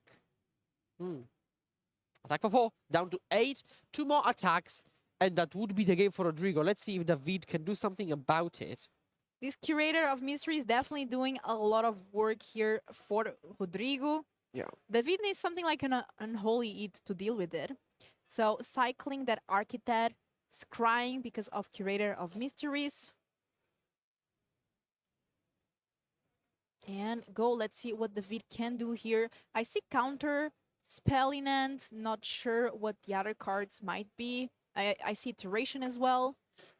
Yep, fire off Iteration. I think there's a Preordain as well.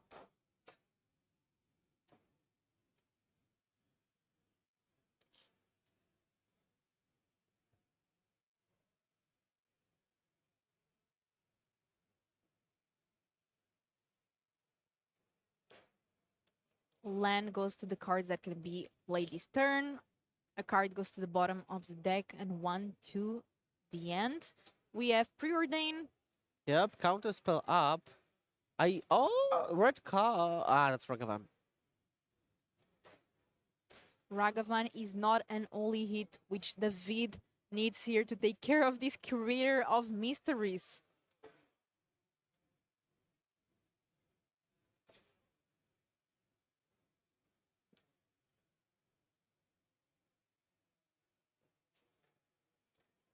Tough choice for David, apparently, but yeah, with these preordains, with the card selection spells, you need to be careful with the way you choose it, because this could be highly consequential. If you bottom a card, you're not redrawing it until you fetched, for example.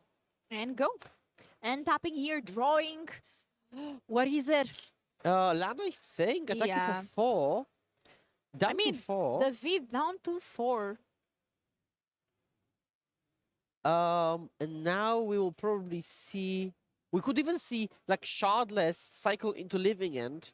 Also, I just Not casted. noticed 3 minutes on the clock there. Yeah, exactly. If the time runs out, it will be a draw. No, if the time runs out, the turn on which it ran out will be turn 0, and from that point on, there will be 5 turns total, up until turn 5 of extra turns, and only then we determine whether it's a draw or someone has won.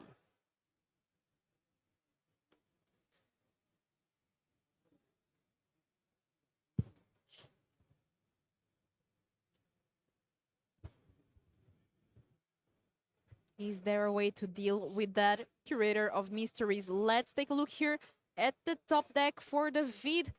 Is it? No, but there's still a lot of ways to reveal some cards. So let's start with Preordain. Yep. There's still an iteration as well. There's a red card where it's Channeler. There's Otawara, so you can bounce. And that's actually a very safe way to bounce, right? Because it doesn't get like Force of Negation or Disputed or anything. I don't think Rodrigo runs Tishana's Tidebind, so... Oh, are we keeping both is the question. There is a minuscule chance that Murktide is still within that game. But with 2 minutes on the clock, he would have to bring Rodrigo down from 17 in the allotted time, which is pretty tough. And Rodrigo would like a win, because that's probably just a lock for the top 8, and then he just intentionally draws. But if he unintentionally draws this round, then... okay, there's some talk with the judge. I think just keeping the deck compact there, not have different piles. Blocking there. Yeah, just jump and pass. Like next turn, because there is Violent Outburst in hand, this Shardless can be lethal.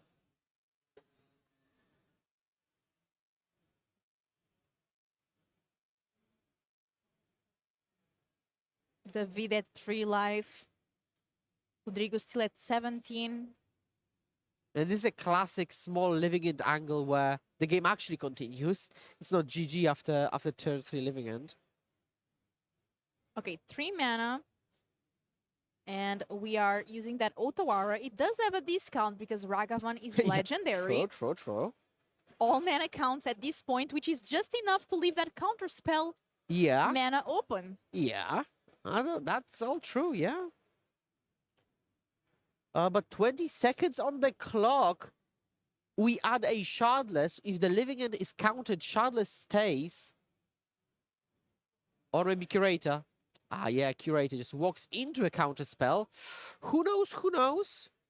Untap. 10 seconds on the clock. 9, 8, 7. 3, 2. 2, 1, 3, 7. Iteration resolves, it seems. And we are in turn 0. Bubble, counterspell, and Island. It might be a borrower. Oh, it's a borrower, yeah. It's borrower. petty theft, yeah. So the bubble gets played. So this is turn 0. So Rodrigo has got combat on turn 1, 3, and 5. 3 combats for Rodrigo.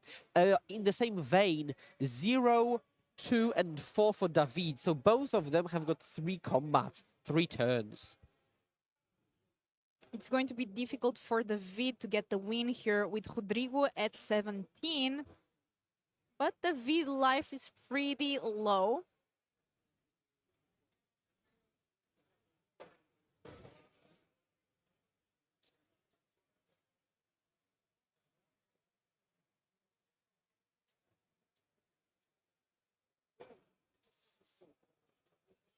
And as I mentioned, this Shardless could be lethal with Violent Outburst. On the previous turn, had we cast Shardless into Living End, this may have turned out a bit better, because Counterspell on Living End and you would have double Shardless now. And we are going to untap here. Turn 1, we see there the dice that is indicating the turns. Yeah, Olive what is the draw? End. Generous end is a draw.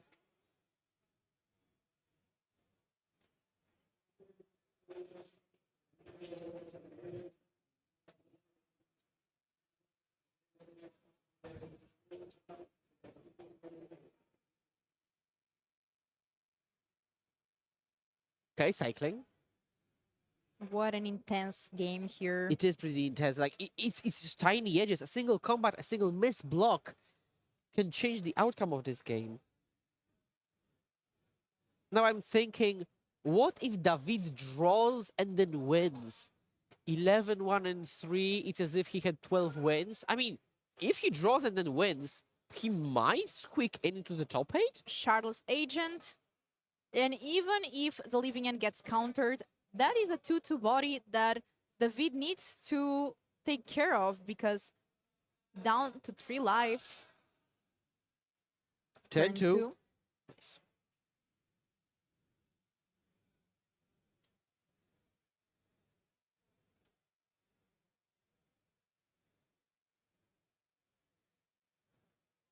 Still 2 mana available there for Rodrigo as well. With a Violent Outburst and another card in end.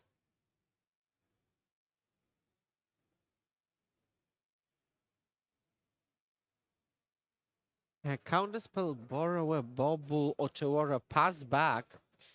And 3. Poop. Only one more combat for Rodrigo after this one. David absolutely has to block. Yeah. And now are we going to see a pretty death?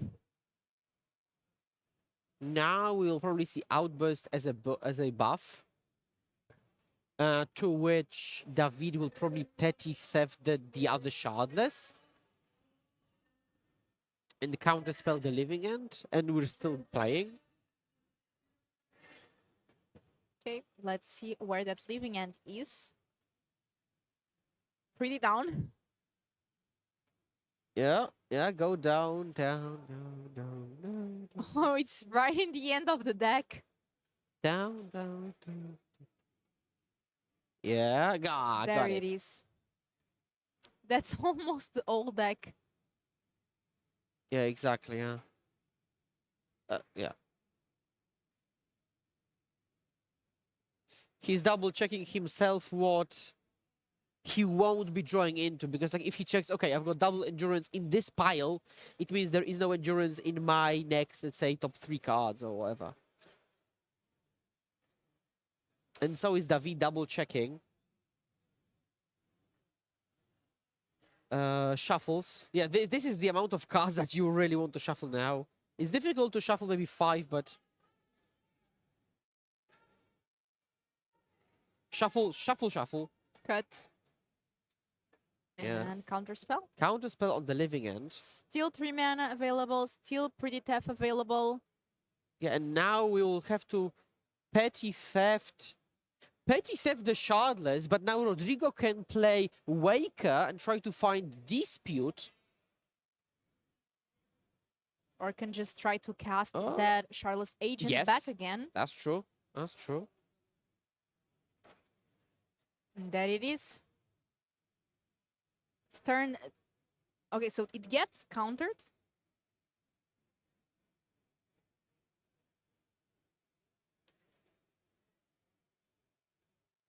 Turn 4. Shouldn't it still cascade? Well, I think that's a draw. And that's a draw. I think that is a draw, so Rodrigo goes to 11, 2, and 1, live for the top 8 if he wins the last one. And what happened here? There was a counter on the Charles Agent, and then nothing else after. Yeah, apparently, yeah. So that was an interesting outcome to a very intense overall match, right? 2 blue decks, one a combo blue deck, the other a tempo creature strategy blue deck. Both play counter magic, but have a completely different goal towards which they work. Living End was to resolve Living End and win the game in one easy swoop, one easy combat. Murktide cheap creatures, DRC, Ragavan, Connect here, there, Burn Spell, maybe Bolt to the face, and Holy Heat even came in handy to kill a Curator of Mysteries, could have killed maybe the Oliphant that also came up. So, interesting matchup overall, yeah. Very interesting matchup, and there's still one more round of Swiss and then a cut to top 8. We are at the regional championship. Top 24 gets an invite for the Pro Tour. First and second place get an invitation for the World Championship. $100,000 overall in prizes for these tournaments. It's been a fantastic weekend so far, and we will be back for the last round of Swiss very soon. I hope you're all having an amazing day, and we will talk soon.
Hello and welcome back to round 15 of the European Regional Championships.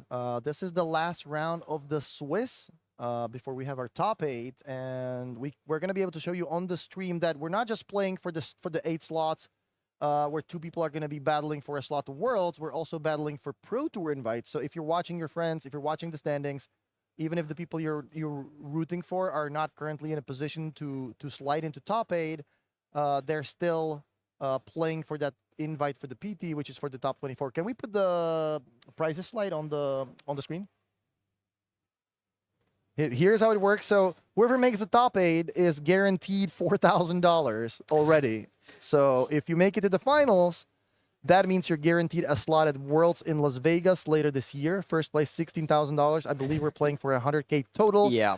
But even if you don't make it to the top 8, top 24 gets an invite to the Pro Tour, also all the way down to 36th.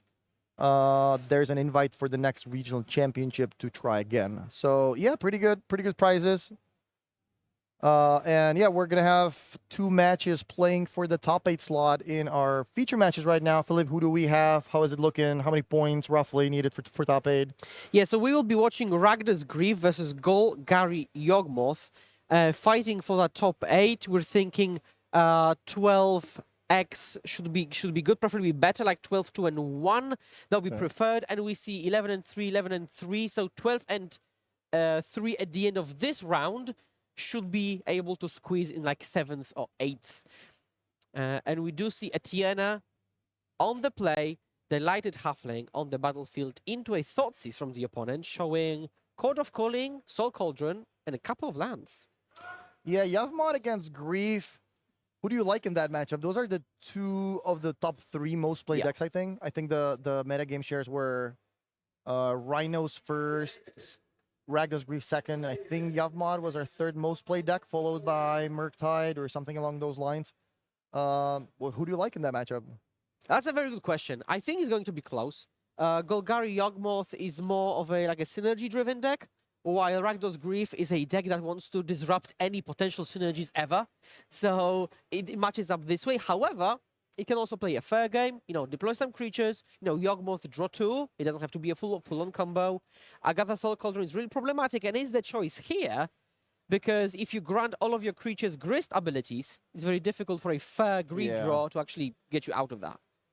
Yeah, the Soul Cauldron has been excellent for these decks. You like Yavmod, like Hardened Scales, giving you a lot of redundancy. Yeah. And it's also a very, complicated card. So sometimes you're the opponent, you're sitting against a player with a bunch of scales pieces, and you're not exactly sure what can happen. And then bam, out of nowhere, your opponent combos off without you even realizing what exactly happened. So yeah, that's a lot of extra depth into the deck and a lot of redundancy.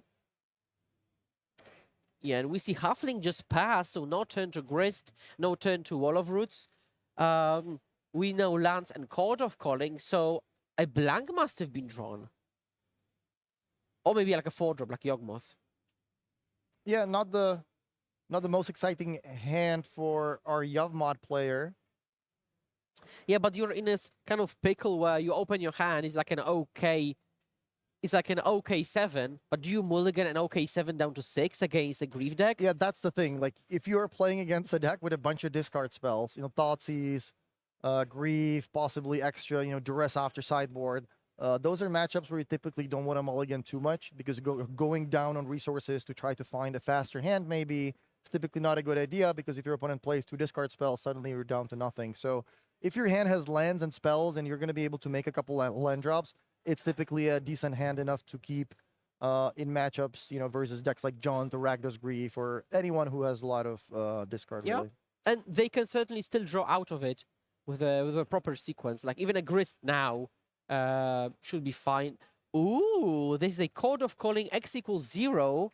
Fine Dryad Arbor. Yeah, I was just going to say, why did we put that Dryad Arbor on the bottom of the deck while shuffling? But Etienne was ready with that Court of Calling for 0 and just wanted to get that in front of the deck so that they wouldn't have to Reshuffle, research. And yeah, this is a Court of Calling for 0 against an opponent who has no counter magic. So that gets a Dryad Arbor to ramp things up a little bit. And now we've got 4 mana available, potentially a 5th. We know there are a couple of lands in the hand. Maybe we can string some draws. We could, for example, tap Dryad for mana, deploy Yawgmoth, sacrifice it, redraw. Now, Undying creatures won't really come back in the face of Doughty. This fetch is going, yeah, exiled with a Void counter. Fun fact, is that Murktide decks are choosing very carefully what selection of fetches to find, because it's all of the lands are blue. So it doesn't matter if it's Misty or Polluted Delta. But because there is a Doughty in the format, you just don't play Scalding Tarn, because this could be used in a red-black deck. Oh, okay. So you just play Misties and Flooded Strands. Okay, so next level thinking when you're building your deck. Okay, I like that. Yep. Yawgmoth off the top of the deck, that's pretty good. Dryad being sacrificed here. So Philip, walk us through this. What's going on here? Yeah, so Yawgmoth enters play. We sacrifice Dryad Arbor, lose 1 life, draw a card, put a minus counter on Doughty. Now we do the same with Halfling, draw a card, kill Doughty Voidwalker, and we're up 2 cards in this exchange, empty battlefield for Ragdar's Grief. And there are not that many ways to actually get rid of a resolved Yawgmoth. Certainly no Fury to deal 4. Yeah, Lightning Bolt doesn't help. You're going to have to find Fatal Push in combination with a fetch land, or maybe get a... Okay, there is 1 Terminate and double Molten Collapse. Okay. So actually, way more than I expected, to be honest. So we've got 3 ways of removing Yawgmoth, but it doesn't happen to be played. Ooh, Grist now.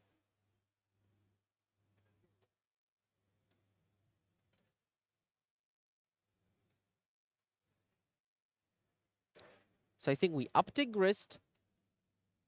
Providing some extra fodder for the Yawgmoth.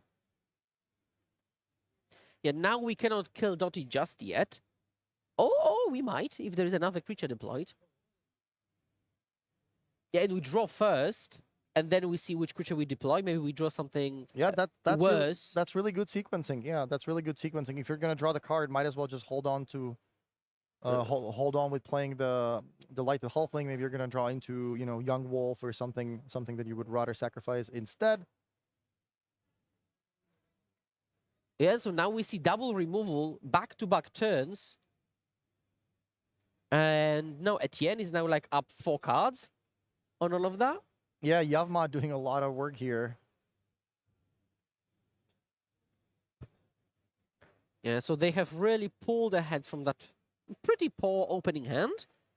But now Halfling, Yawgmoth, Grist, untap for Grief, Ragdar's Grief, Doughty, -1 counter on it. I think 4 cards in hand, including, is that Children the Apocalypse, I think? I believe so. I think that's the one you could open in a different set.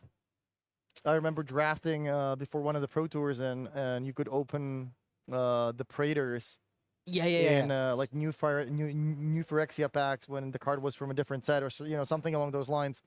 That kind of made it interesting for the draft when somebody played a card that wasn't in the set. You're like, wait, how did this happen? I think Kroxa was there as well. So we've got those mid-range tools, but I'm not sure they're going to cut it in this position. When Etienne is the one who keeps drawing cards. That's a Kroxa. We had Gabriel Nassif in the booth yesterday talking about how good he thinks that Kroxa is. It 1 or 2 copies, that doesn't take up that many slots in the 75, and when the card's good, it's really good. If you happen to play against, blue-white control or Murktide. Murktide or Rhinos, any deck where they're kind of trying to keep some cards in hand and the game goes a little bit longer. Obviously, Kroxa is great in those spots. You fill your graveyard really quickly with Thoughtseize, with fetch lands, cards like Fatal Push and Lightning Bolt. So I have to agree with that. Kroxa has been looking very, very good. But we are still a couple of cards off of escaping it. We've got the Fetch, that will be card 4. If that Doughty dies, that will be card 5. So escaping is not out of the question. But right now, Etienne is the aggressor. He has got more lands, more cards, and more pressure. Pretty good position. Yeah, as long as that Yavmot stays on the battlefield, I have to give Etienne the upper hand here, turning creatures into more cards while killing my opponent's side of the battlefield. Yeah, I'm trying to think of the draws Caputi would have to string to get out of this situation. Certainly terminate on Yawgmoth is step 1. Then you can contain these insects for a bit. Probably terminate into Molten Collapse, but then you don't have that many draw engines. Tough position. Yeah, so now looking through the cards that could be cast with Dottie Voidwalker, seeing if there's anything meaningful. Because you could sacrifice it on demand to get that 5th card for Croxa, so then replay it.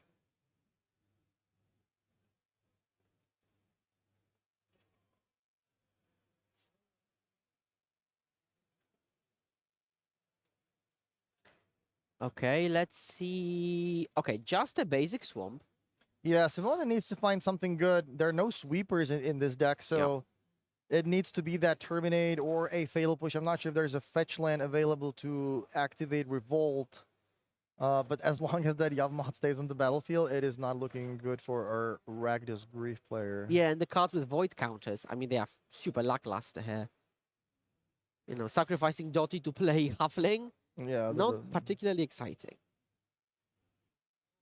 We have 4 cards in the graveyard for Croxa, so almost there. That might be a reason to try to sacrifice the Voidwalker.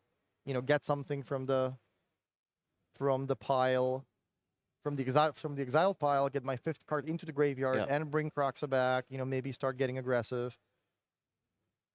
I think I see an Undying piece in the hand of Simona. There is a very niche line, and I might just be riffing too much, but you could play Not Dead After All on Dottie, so that you know it comes back. It's the 5th card, you play Croxa, then Etienne has to discard something new, and maybe that new thing is better than everything else under Dottie. Then you play that something different of Dottie. Dottie comes back because of Not Dead After All. Oh, yeah. Okay, called it. Self-pat on the back then. Someone's got to do it. So we do begin with that now. This is thwarted by Yawgmoth.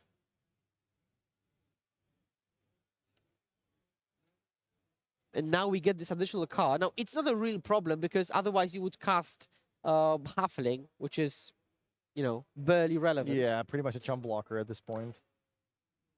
All right, so Croxa makes it onto the battlefield.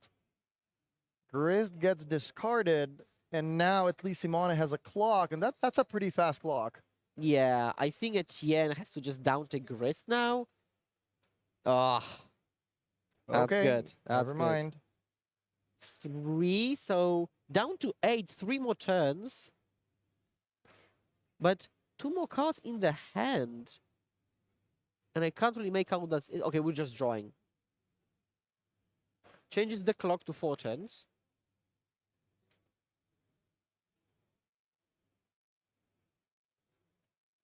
Oh, draw aggressive. Yeah, this deck can easily operate on just 4 lands, right? I mean, I guess Court of Calling is a card that you might want to have some extra lands for, but once you reach 4 or 5, I think Okay, it certainly makes sense to cash it in. Extra Grist, make a token. Yeah, I mean, Simona is down to 8. I would also like to be aggressive in this spot. Yeah. Don't want to give my opponent too much time to start using their Castle Locthwain, you know, perhaps find more cards, some removal, get back the Croxa. I think that was a Shield Dread, but as long as that Grist stays on the battlefield, these creatures are good, but just for 1 turn. You can also walk your Grist up to the ultimate. That's not irrelevant. Yeah. Take it up to 5, and then on the following turn, threaten the ultimate, which deals damage equal to number of creatures, or rather, it's a life loss. And now we've got I think there's 2. I think there is 2 halflings, right? And Grist counts, I reckon. Oh, 2 Grist. So okay, that would be 4. Yeah. We just have the life total. All right. I'll get that sweet, sweet exalted. Yeah, Grizz just absolutely dominating the battlefield here. Killing Wow. Croxa and Shieldred just by using a token and an ignoble hierarch. There was also a very good suggestion in chat that they can also proliferate the grist counters with the Yawgmoth's ability to make Yeah. the ultimate come faster. Yeah. That's, yeah. Etienne is putting on a clinic this game. Ragavan, yeah. Yeah, I mean, a hasty Ragavan here is pretty good. But Yavmot says no. No well, anymore. And -1/-1 counter happens to be very good against an X1 creature, so Ragavan hits the bin. How many cards is that in the graveyard? 3 in Croxa, so we're Yeah. still a little far away from that. Fatal Push, though. Okay, so great draw from Simone. I think it might be a little too late, though. I think I see Misty in Etienne's hand. And is that Bowmasters? Oh, let's see. Yeah. 1 to you, down to 3. 2 power on the battlefield. I think there is a Pendelhaven as well, right? Yep. I think that's the land under the green-black duel. So yeah, Etienne able to attack there, use Pendelhaven, and get in for their last 3 points of damage. Let's take a look at the deck lists. So here we have Ragdos Grief from Simone. Anything that particularly stands out to you? One Bone Crusher Giant. Why is this card being used in Modern right now? So Bone Crusher Giant doesn't look so impressive, and it used to be played because it's like a 2-for-1 card, sometimes in Value, Cascade, yeah. because it matches their restriction, but it also circumvents the One Ring protection. Okay. The opponent gets protection, you stomp, for example, your own creature, which means damage cannot be prevented, which is part of protection, and you attack for lethal. Okay. Very creative. It is very creative indeed. Now I see a Pithing Needle in the sideboard. It could name Yawgmoth. Issue, well, then Gris is on. And these are two key cards. Yawgmoth also plays Boseiju to get rid of these types of permanents. So it is a half reliable. Half reliable, unfortunately. How about something like Leyline of the Void? Let's say you're the Ragdos player. You know, you just saw your opponent. You use their graveyard quite a bit. Are you thinking of bringing in Leyline of the Void? I think I can, because, so 1, it shuts off Strangleroot Geist and Young Wolf, which is okay. 2, it shuts off Agatha Soul Cauldron shenanigans. Exactly. Sometimes maybe it won't pay off that much because it doesn't stop like the Grist Minus and Yawgmoth draw. But if it turns out to be bad, pitch it to Grief and you're fine. Exactly. I like the fact that this deck is running Fable of the Mirror Breaker, where you can just, you know, if let's say I draw Leyline in the mid game, but I have Fable, I play Fable on the second chapter, I could just get to ditch Leyline and draw something else. So, definitely a decent card to bring in. Let's take a look at the other deck now. The Yavmot combo. Anything that stands out to you from this list, or are we looking at a pretty typical 75? I would say typical-ish. I've seen a resurgence of Legion's End, but also Soulless Jailer. So a couple of interesting cards. Fulminator Mage is an exciting one. That one's great with the Cauldron, yeah. Yeah. Why are we seeing so many living ends these days? Legion's Ends. Yeah, Legion's End. Legion End has an ability additional on top of the removal that you exile everything else with the same name. So exile is relevant, that's 1. And 2, you can exile, for example, all the Orcish Bowmasters or opposing Young Wolves, for example, Omas. Okay. Or DRCs, which could be relevant in the Blue-Red Murktide matchup where they want to race you. Okay. But in this particular sideboard, you could side in, like, go for the Throat, maybe, to get rid of a Shieldred or Yawgmoth itself. I would also side in Fatal Push for the same reason. Okay. So the other way around. This is this deck. Side in, go for the Throat to get rid of Grief or Shieldred. Fatal Push with the same idea. Endurance, nah, not so much, unless you're really scared of Croxa, but I don't think I would. Yeah, that's not the type of fight you want to fight. If my opponent has Croxa, that's fine. It's gonna take them a while to get it online. This is not really the right matchup for it. You have so many chump blockers, you know, even if it finds its way onto the battlefield, then you typically don't really care about it all that much. Yep. And so they're shuffling up. Now, Etienne is going to be on the draw, Simona on the play. Does that change much? Well, if we have the Grief opening, it cuts down the clock a little bit because you are the first one to attack. And Etienne will be on the back foot trying to block it, and Menace doesn't help blocking. Yeah, how aggressively are you willing to mulligan for Grief and the Undying piece? Is that such a big part of the deck, or if you're just picking up this Ragdos Grief deck, you heard about this deck. It's been doing really well in Modern for a long time. Despite Fury getting banned, the deck is still here. It is actually the second most played deck in the tournament. So let's say you're a new player, you're picking up this deck. Do you think you should be aggressively mulliganing for this Undying combo in your opening hand, or is this just a fair value deck where this is just some kind of added value where every now and then I have a sort of a free win? Or I would first ask myself what's the value of the alternative. So let's say I mulligan down to Grief and I don't find it. Can I still compete in this matchup? And usually the answer will actually be yes. So I think all the like medium 7s can be shipped to try to find Grief. But if you get an okay-ish 6, keep it that way. Don't over mulligan because you're just asking for trouble. Like, remember, Grief is very much killable. A single bolt gets rid of it. Grist Minus gets rid of it. Fatal Push gets rid of it. So you cannot bank on this too much, especially if you mulligan down to 5. You don't have much left gas in the tank to compete. So again, I would probably ship like badish, average-ish 7s, but I wouldn't over mulligan, for example, down to 5. yeah, I guess it also just depends on the matchup. Like, let's say I'm playing against a combo deck where I really want to find my discard spells. In those matchups, I'm willing to go down to 5 if that helps me find a Thoughtseize plus Grief opening hand or something along those lines.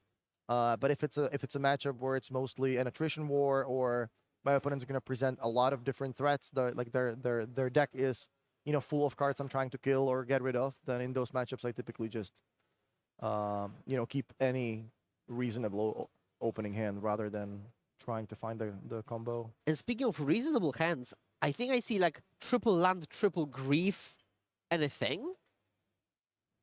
And hopefully for Simone, that thing, which I can't make out, is a trick. Yeah, you don't want to draw too many Griefs, because it's fine to 2-for-1 yourself if you also have the Undying piece, or if you're playing against a combo deck that relies on very few specific cards, but you don't really want to go turn 1 triple Grief, exile 3 cards, and I'm down to 1 land and no cards go. yeah, that's true. But I think the C I couldn't make out is a trick, and it is double Grief. Wow, okay. Okay. We could take it a couple of routes, right? We could get rid of double green creature, so we disrupt the enablers and the early game. We could take double Yawgmoth, so we don't have to worry about the late game potential. So it might come down to preference and the specifics of the hand, and I think it's a double land trick, so not much left. Yeah, I like both of these options. Either take the mana creatures and hope that the opponent is gonna stumble in their early game. They're just not gonna have anything to play by the time they play Yawgmoth. Maybe I will have drawn a removal spell, or take the 2 good cards, take the 2 Yawgmoths, and leave them with just a bunch of mana sources and hope that they never draw anything relevant. But given how many cards there are in the Yawgmoths deck, like more Yawgmoths, like Court of Calling, Grist, then I think I also like taking the mana creatures here. Oh, and something may have been drawn. Let's see, down to 14 life, double fetch. We go with basics. We're not really afraid of Blood Moon. It's more about preservation of life.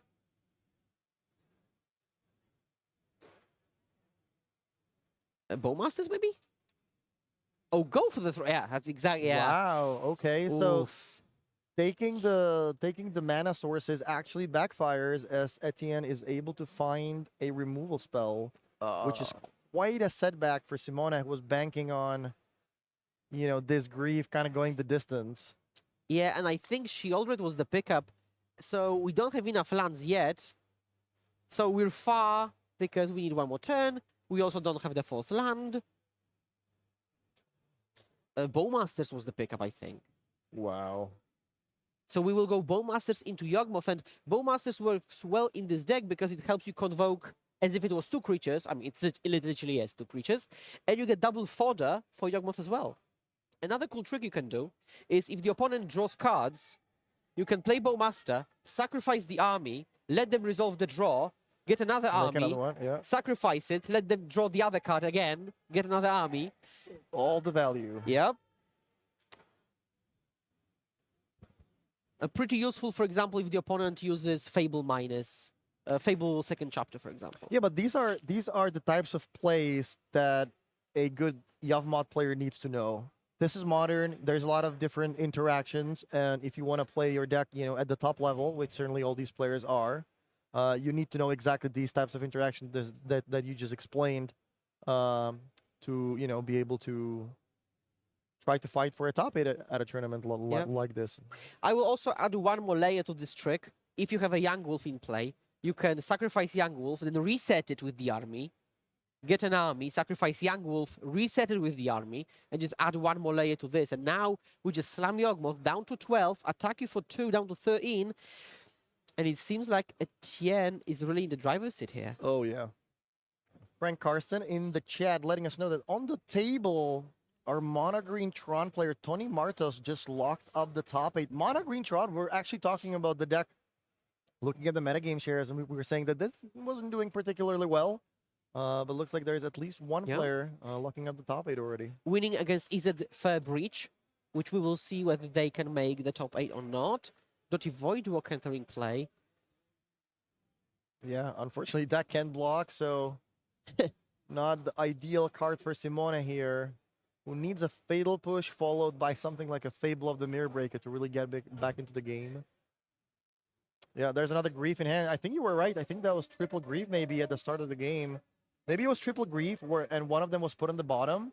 Oh, the other one was exiled to evoke it, and then the fourth one was just drawn, but unfortunately no fourth land just yet.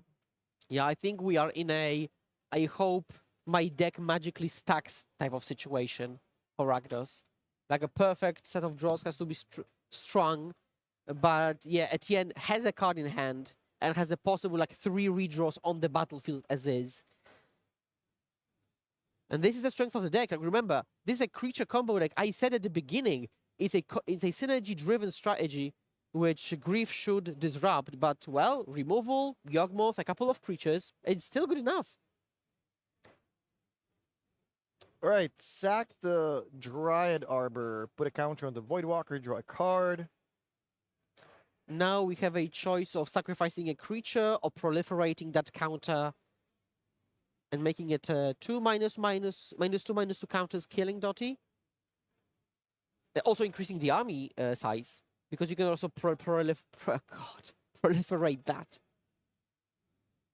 There is no delay on the stream. This is live. This is the last round of the day of the Swiss.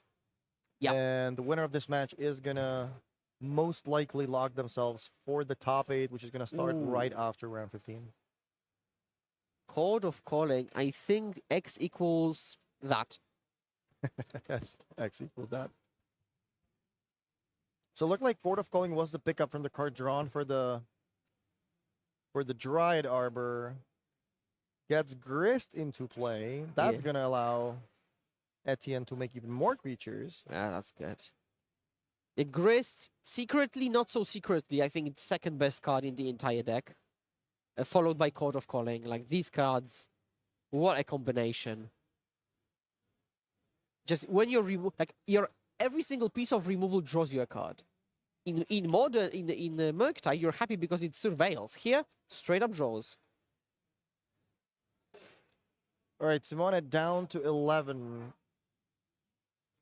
Should he find a fourth land, he would be at least able to bring back a Croxa, but we know that looking at that Grist, Yeah.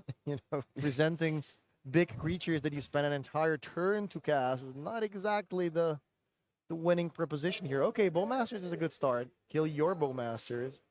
Etienne most likely Response maybe by killing Bowmasters.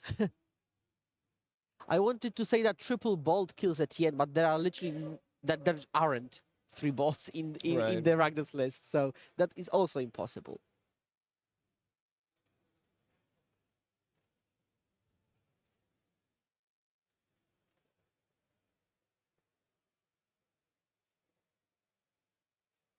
Oh, there might be some confusion on the timing, maybe? Or there might be a question like, for example, how big is the army because you draw a card? So did my Bowmaster see you draw when you remove it? That might be the question. Okay. Yeah, we are just standing by. They're gonna be able to figure it out. Whatever the outcome, I don't think that's going to meaningfully affect this game.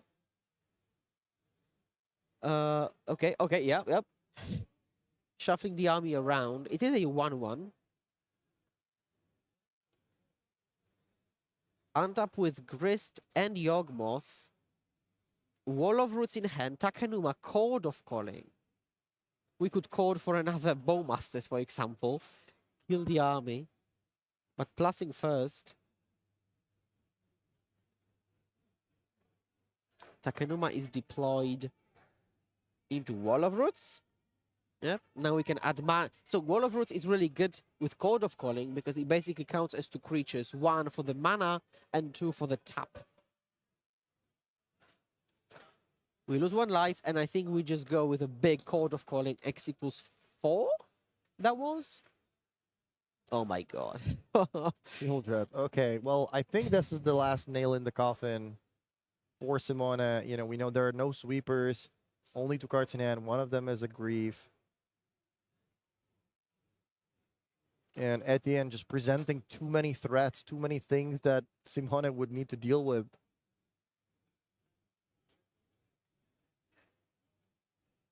Pass the turn. You may go. Draw. That's a land, but way too late for that. Shieldred can be deployed. Interestingly, both Shieldreds kind of nullify each other, but when it's your turn, triggers stack in a very certain way, active, non-active player. So if you are at 2, you could actually die.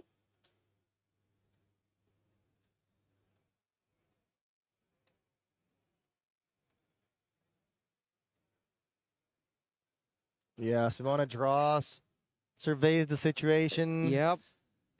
takes a deep breath, says, okay, well, it's not meant to be today, but hopefully with X4, he's still going to be able to squeak into top 24 to get that PT PT, slot. yeah. Meanwhile, Etienne looks like this might lock them for the top 8. They were 10th previously before the round started. Pretty good tiebreakers.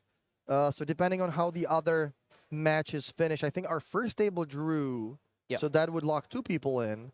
But everybody else played. So that would leave the next 6 tables playing for a direct invite into the top 8. Obviously, the tiebreaker battle, Oh, sometimes classic, yeah. weird things can happen. But for now, it looks like Etienne Egan Schwiller should be in our top 8. I think another person that won was Tony Martos playing Mono Green Tron. So that would be our second person. Okay. Most likely to be in the top 8. And I believe table 1 was Steven Minelli playing Team Rhinos, drawing against Daniel Toledo on Golgari Yavmod. So looks like at least 2 Yavmod players. And looking at the at the pairings for last round, table 1, Rhinos Yavmod. Table 2, Is It Breach, Mono Green Tron. Table 3, Yavmod, Yavmod. Table 4, Team of Rhinos Living In. Table 5, Yavmod Grief. Table 6, Yavmod Rhinos. Is Yavmod just the story of this tournament? I think it is. In addition to, of course, Mono White Martyr, and is it not Murktide, but either Breach or Station Breach, I think Golgari Yawgmoth and Overgrown Tomb are the stories of this tournament. But I think the top 5 decks that we predicted would be top 5 are still firmly top 5. Okay. If you were playing this weekend, what would you choose if you couldn't play Breach? Now knowing the metagame, Yes. I would be tempted to play Murktide with Forsten's Scalding main deck. Okay. Arne was also very high on that card. Yeah, just to, and also maybe like Tishanis. Yeah, I think that for me is the most exciting card in Modern, or the hottest card in Modern right now. I don't want to play Ledger Shredder. I just Yeah, want to play same. four Tide Miners. Like, that card does so much, and it keeps looking better and better. And I think even when we talked to Arna, he said, "Yeah, I'm playing 3 main, 1 in the sideboard, but I kind of wish I had the 4th one main. It's just been that good." So You would be surprised how much utility you get. Like, there are so many weird spots where this is relevant. So yeah, absolutely. I think this would be the choice. Like you wanted to, I think coming in, you wanted to hedge against Rhinos and Yawgmoth. Now, sadly, not many cards overlap when you want to combat Yawgmoth and combat Rhinos. For example, Stern Scalding is bad. Force of Negation of Luster Storm, good against Rhinos, not good against Yawgmoth. So difficult to hedge. But if you have like a Tempo Shell with a proper suite of interaction between main deck and sideboard, you can do pretty well. And Tidebinder, I think, pretty decent in both matchups. Stern Scalding. Okay, maybe 4 was okay. Was a bit of a stretch. Yeah. Also, like if you're playing Murktide, you don't really have ways to, ditch those cards in the late game for something else. Like if you're playing Fable, for example, sure, you can play a lot of situational cards because if it's not the right moment for them, just use Fable, discard 2, draw something else. In Murktide, drawing 2 or 3 situational cards in a matchup where it's bad, you can't really do anything about that. There is an idea of playing either Rhinos or Yawgmoth yourself, gearing towards the mirror and the other matchup. But then again, it's difficult for Rhinos to break the mirror in any exceptional way. And if you're Golgari Yawgmoth, these mirrors are really, really strange. Like especially when both players slam Yawgmoth. But maybe if you play like Necromancia, like 3 Necromancias, because you could name Primeval Titan, you could name Crushing Footfalls, and you could name Yawgmoth. So maybe Necromancia is the way to break it.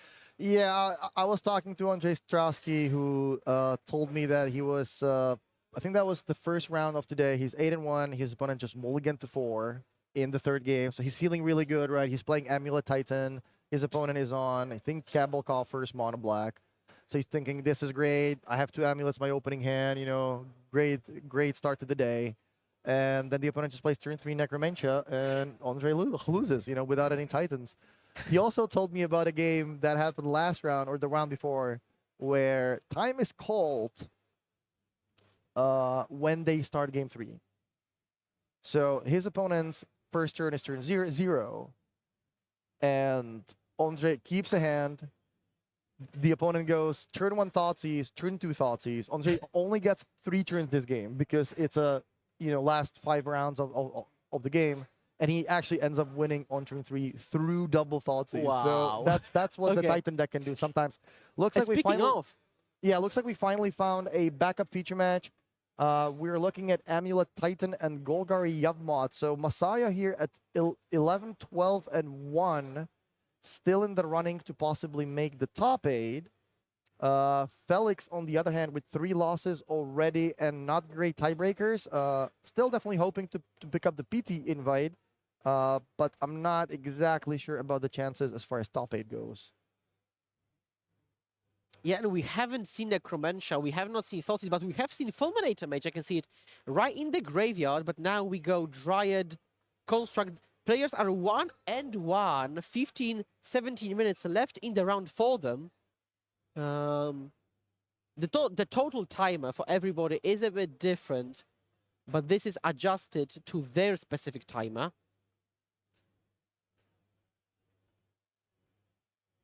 Actually, Messiah is 10-3-1 according to the standing. So both players are playing for the PT invite. They were 23rd and 24th respectively.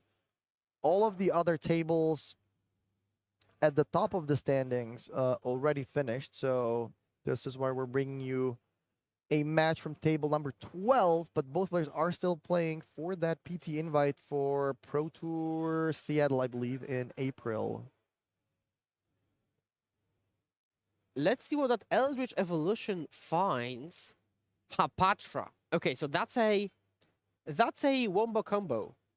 Why? Because you can sacrifice a creature and put a minus counter on a creature, on an opposing creature, you get a snake. You can sacrifice that snake, put a minus counter, you get a snake. Which basically means if you have Yawgmoth, Hapatra, and any other creature, you can machine gun the opposing board by paying life and also drawing cards in the process. Okay, so it effectively replaces one of the combo pieces, right? It just gives you more ways to combo off.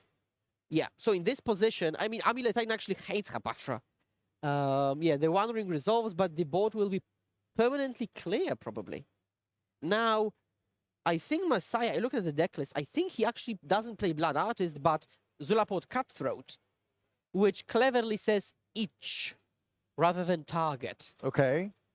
But let me just double check if that is the case. Wow, Bowmasters off the top. That is also a very good card to have on the battlefield against somebody with the 1 ring. So looks like that's gonna ping the construct. It's currently at 2/2, so it has 1 damage on it. Obviously, we can also do some stuff with Yavmod now, which is presumably gonna finish off the token, draw Messiah a card, makes another snake in the process. Okay, let me give you a very hot play. You proliferate the burden counter on the 1 ring Okay. so that Felix loses 1 more life. And you can, for example, do it like twice, 2 turns in a row, making the damage, add up Yeah, properly. quite relevant, yeah. Yeah, so Yeah, that like being able to proliferate, that can also do things to either Vial or something with counters on it like Fable, like Urza Opposing Saga. Chalice of the Void. Chalice of the Void, exactly. but you have to be careful. You don't want to proliferate opposing Murktide Regent. That is that is dangerous. Chalice of the Void for Messiah for 0, so preemptively playing that to stop any pacts, presumably the summoner's variant from Felix. Classic, think about combat carefully. Oh, 1 ring protection.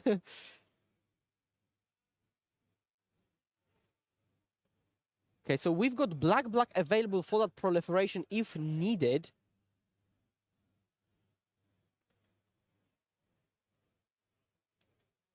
And yeah, if any creature resolves, it's going to be immediately machine gunned down. The only maybe limitation is the life total of Messiah's. But he's inevitably drawing into a card which draws him into Blood Artist or a Zulapod Cutthroat type of card. So, okay, Dismember.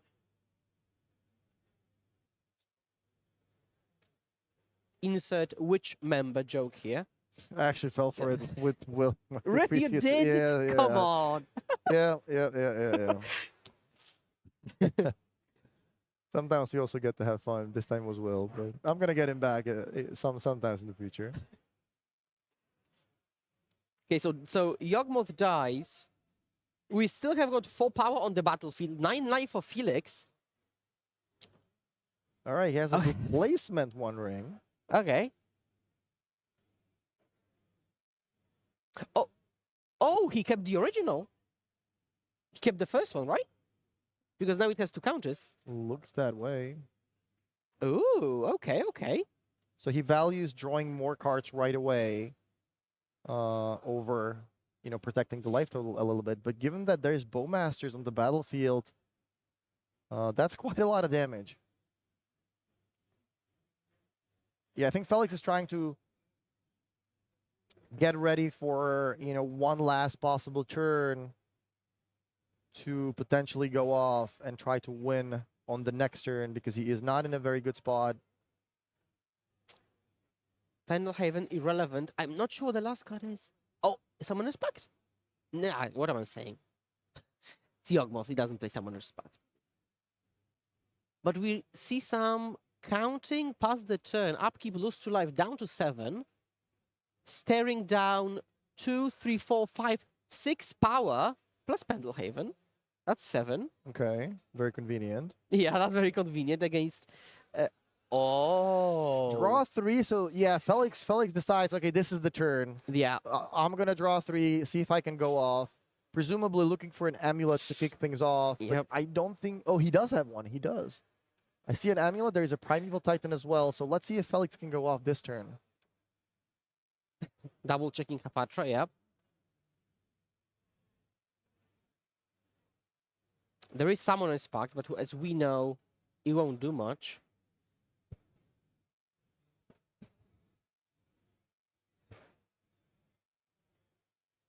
All right. Amulet, Titan in hand. Do we have any more bounce lands? There is a Vesuva. Copying Golgari Rot Farm, trigger. Okay, trigger on the stack. 2 triggers on the stack. The untap trigger and the bounce trigger. So Vesuva gets untapped, floats 2, before returning the land, then the Roth Farm goes back in hand. So one land drop was already used. Green and black floating. What can we do? I also see a Summoner's Pact to potentially enable even more land drops thanks to the Dryad. Chalice. Oh, there's still there's still a chalice on 0, which I obviously forgot about. Because we have a lot of things on the battlefield now. Primeval Titan hits the battlefield. Wow, Boseiju just keeps being unbelievably good. Yep. Both against combo or in combo to deal with your opponent's anti-combo pieces. Yeah. This card is just crazy powerful. So yeah, Messiah just deals with that amulet just thanks to one of his lands. You know, no big deal. Just naturalize out of a land. Gives Felix a land in the process. I don't think that's going to be too big of a deal, though, because now that the lands are not untapping, it's going to make it a lot harder for Felix to try to go off and actually win this turn.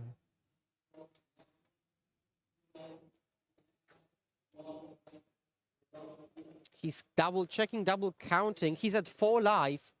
The One Ring deals him 3, but as we know, if you proliferate... Oh, there is no Yawgmoth. Okay, never mind.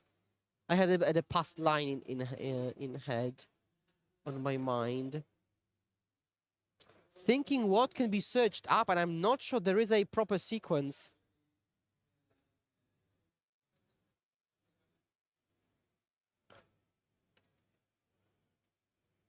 We can go like... I think we still need to set up for the next turn. There is Spelunking, but it doesn't accomplish much. There just isn't enough mana to string anything. Taking into account the fact that you need to lose 3 to the One Ring, and we've got 4 attackers, so if anything comes through, that would be GG. Yeah, we're double, triple checking everything.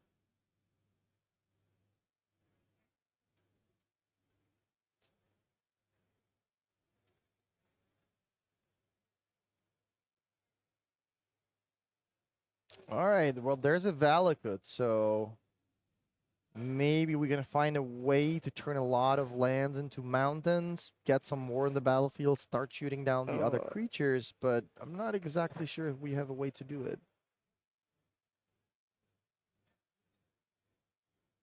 We would need to pact for Dryad, but again, Los Chalizos. There is Boseiju, but again, we don't have that much mana, because we could Boseiju, your favorite card, Boseiju the opposing Chalice. It is Spelunking.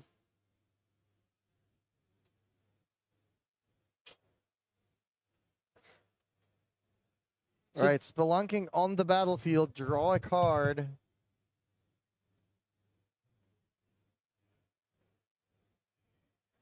That was is that an expedition map? Yeah, looks like an expedition map. So I think that was still also a Vesuva trigger somewhere on the stack, copying a Rot Farm. Perhaps it was copying the Valakut. Hard to tell right now. Vesuva again. Trigger on the stack. Play the pact. Are you going to remember the trigger? Yes, you are. So Chalice counters the pact.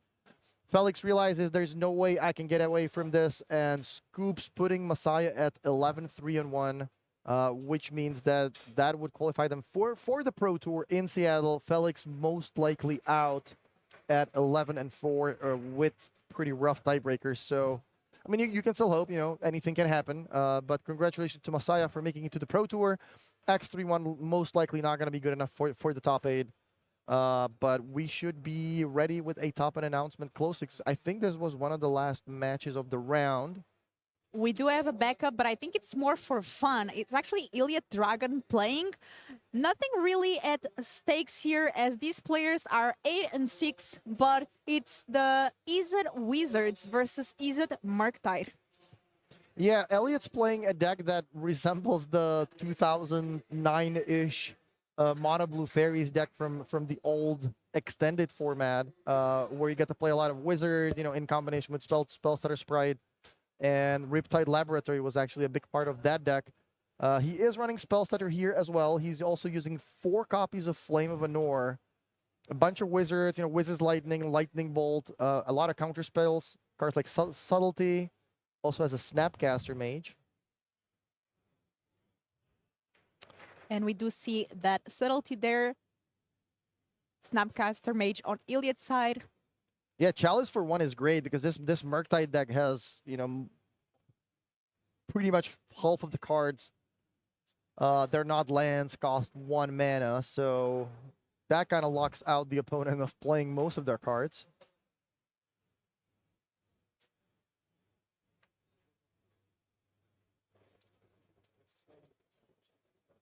Both players at 1 win.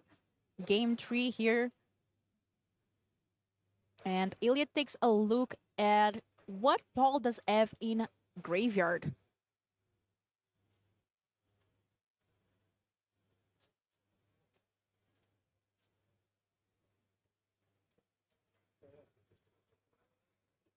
We see Brazen Boron and another subtlety.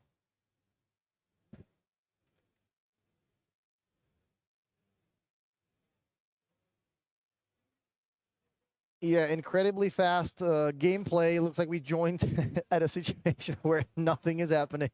Players kind of just thinking. Yeah.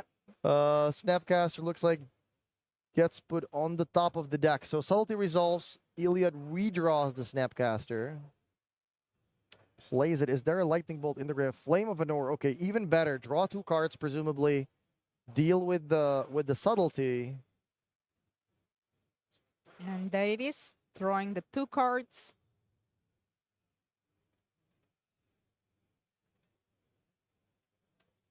Playing a land for the turn and go. Let's see what Paul can do here.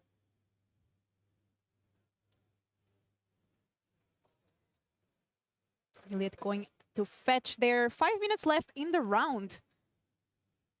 Will's drinking a lot of tea and coffee and honey and all that, hot water. He's kind of working on getting his voice back.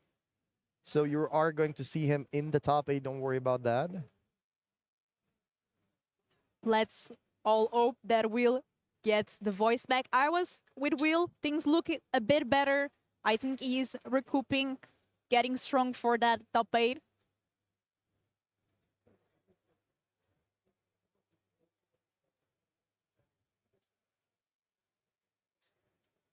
Playing land here. Agatha's Soul Cauldron, one of the cards of the weekend. We saw this card being so good in Scales, so good in as well Golgari Yagmoth, and now here in Iliad's Izzet Wizards deck. Yeah, which is kind of a weird place for the card, right? Like you can use it as a way to sort of counter your opponent's Agatha Soul Cauldron. It's also a graveyard hate card, so I mean you can also use it in that regard. But I'm not sure how many creatures with activated abilities we have in this kind of matchup.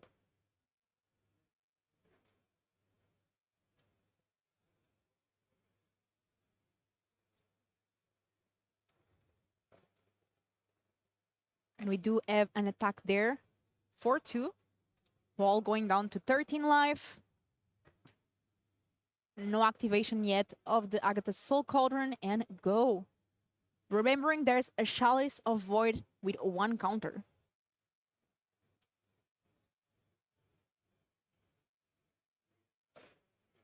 And that Agatha Soul Cauldron exiling Expressive Iteration. Attacking for 2 more. Paul going down to 11. Land here from Iliad. And there's Subtlety in hand. Other cards as well. Iliad taking a good look at Paul's graveyard. Yeah, that was presumably a Delirium check, trying to get Paul possibly off of Delirium. Another Expressive off the top. It actually resolves Iliad with a bunch of cards in hand, but no counterspell available.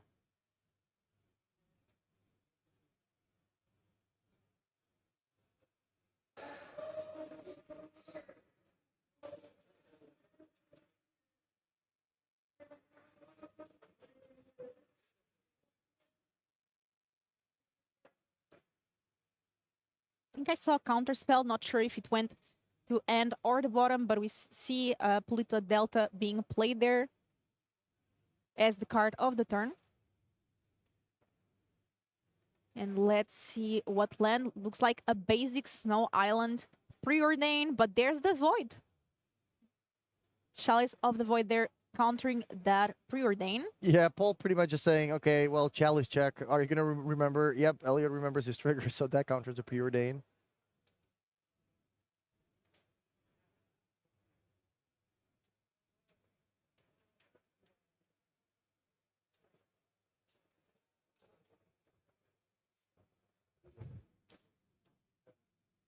And this is a fun match while Yeah, once again, this is the last match of the round. exactly. We need, when you're refilling feature matches, both of our matches in the feature match area ended at the same time, and you can't obviously tell players who are playing to move over to the feature match area because weird things can happen. So you have to choose whatever match is available that's just starting to shuffle up for game 3 or otherwise is between games, and this was the only available match. So we have the option of either going on to a 30-minute break or giving you some magic, to watch, which is a popular French streamer, Elliot Bassault, on a very interesting deck. Playing against Paul Archer on Is It Murktide, a deck that was very popular this weekend. A lot of players picked Murktide thinking it has a good Rhinos matchup, but looking at the standings, I don't think we're going to have a Murktide player in the top 8. Snapcaster Mage. And Paul down to 3 life, so this is about to end soon. Oh, counter spell there on that Wizard's Lightning. Multivolt and Snapcaster Mage both attacking. What does Paul have access to? Subtlety here. Yeah, and this subtlety is just a blocker. 3/3 is good enough to block the Mutavolt here, but Elliot's ready with a Petty Theft to bounce it back. Paul throws a Lightning Bolt at it. And showing Shows a bunch off. of other one mana cards that he cannot play thanks to the chalice and concedes the game. So Elliot moves to 9 and 6. Not gonna be good enough to squeeze into the top 24 to make it to the Pro Tour. But hey, it was a fun deck to watch. So yeah, I think with that we are ready to close round 15. Yeah, that was a very interesting round, you all. And we just finished here round 15, but we will be back for the top 8 announcement and then, of course, to watch all of our top 8 being played. Don't forget, top 24 qualifies for the Pro Tour. First and second place get an invitation for the World Championship. I'm Filipa, this is Martin Yuza, and we will be back for the top 8 announcement. See you soon.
Welcome back to the Legacy European Tour. We are here in the Regional Championship, ready to show you the top 8, the players that made it into the top 8. We started yesterday with over 900 players here qualified to play this Regional Championship. Let's take a look here. What were the lists that made it in our top 8 brackets?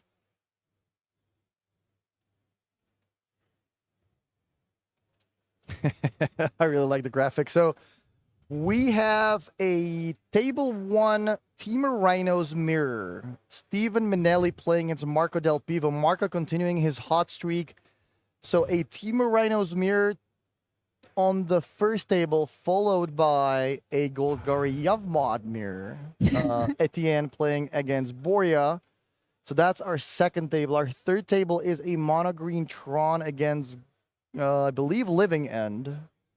Versus the Breach, Oh, right? no, versus Breach. Yeah, you're right. Mono Green Tron against Is It Breach? I think this is the fair version of Breach, where Breach is just used like a value card rather than combo. And then our fourth match is Living End against Golgari Yavmod. So 3 Yavmod players in the top 8. I think Yavmod is the deck of the tournament.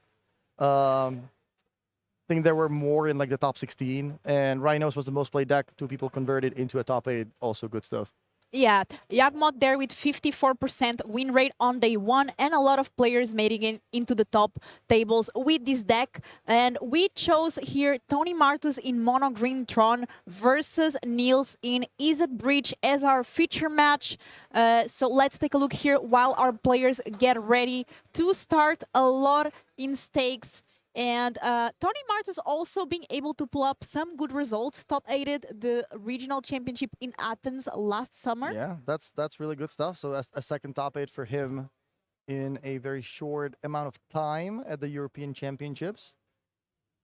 Looks like Niels is on the play. Is It Breach? So I'm going to take a look at the list real quick if Melee allows me to load the deck list. I think he's just playing basically a Merc type deck that is using Breach as a value card. So you won't find the combo pieces like Grinding Station and Thassa's Oracle in the deck. It's mostly just a blue-red aggro deck using Breach as extra value. Exactly. So it's like the Merc type, no Merc types, with 4 Leisure Shredders and Breach to get that value going. And we already add Channeler into Bubble. Tony starting strong as well with Expedition Map.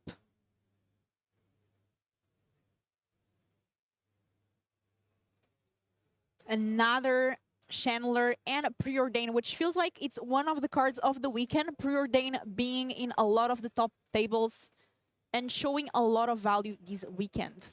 Yeah, Nils is looking for a really fast opening hand here. You don't want to give the Tron player too much time to assemble Tron and start casting all the big cards. So Niels wants to start aggressively, and I think he found exactly that. Double Death Dragon Rage Channeler, followed by a Preordain. Multiple triggers. There's a Mishra's Bauble as well. So is there Delirium assembled already? I see a Sorcery, 2 lands, and an Artifact. So 1 more card missing for Niels to turn these Channelers into 3/3s, but presumably he can do something like a Lightning Bolt next turn to enable possibly a 2-turn clock.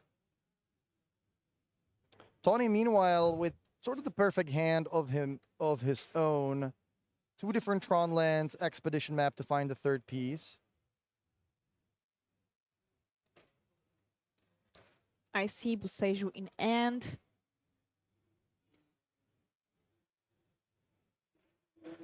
And Tony considering here what to do in the face of these 2 Dragon Rage Channelers that, soon as you said, will become 3/3s.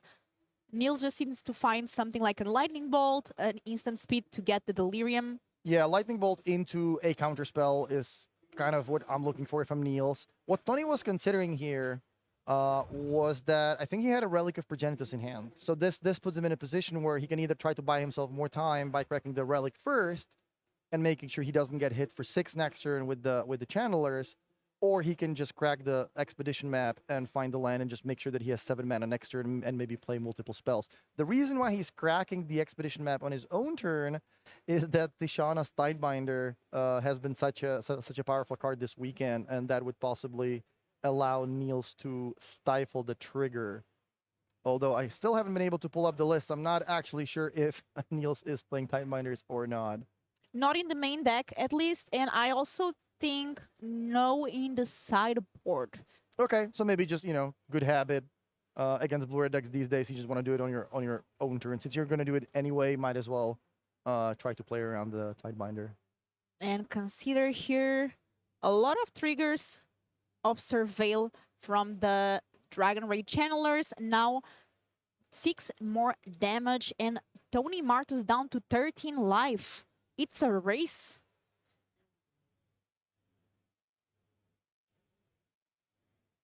Tony Martus needs to find a way to deal with these creatures, also knowing that Niels has 2 mana open and possibly counter magic. Yeah, up. now Niels just wants to sit on counter spells, right? This Tron deck typically plays a lot of expensive cards. You need 7 or 8 or more mana to play cards like Oblivion Stone or Ulamog. So Niels is going to be sitting on a counter spell, hoping that Tony only has a couple of expensive cards to play in the next 2 turns, and if he finds a way to stop them, he would be able to finish the game with 2 attacks and a lightning bolt.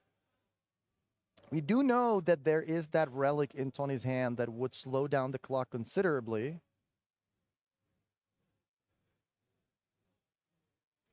I think I also saw an Oblivion Stone in Tony's hand, so he would be able to play multiple spells this turn, at least. Probably going to start with the relic, see what the opponent does. Then if that gets countered, I'm sure I'm going to resolve at least the Oblivion Stone. And it looks like Tony considering that. Talisman, okay. Let's see if that does resolve. Yeah, this kind of smells like a bait, right? All right, I'm going to play, a card. Are you going to do anything? But if you're Niels, why would you counter a Talisman? So you're kind of waiting for a big card like Oblivion Stone. Let's see which one is Tony going to play first. I think there's also an Ancient Steering, so he can start with that. See if he finds some more gas on the top of his deck. And it does resolve. Looking here at the top 5 cards.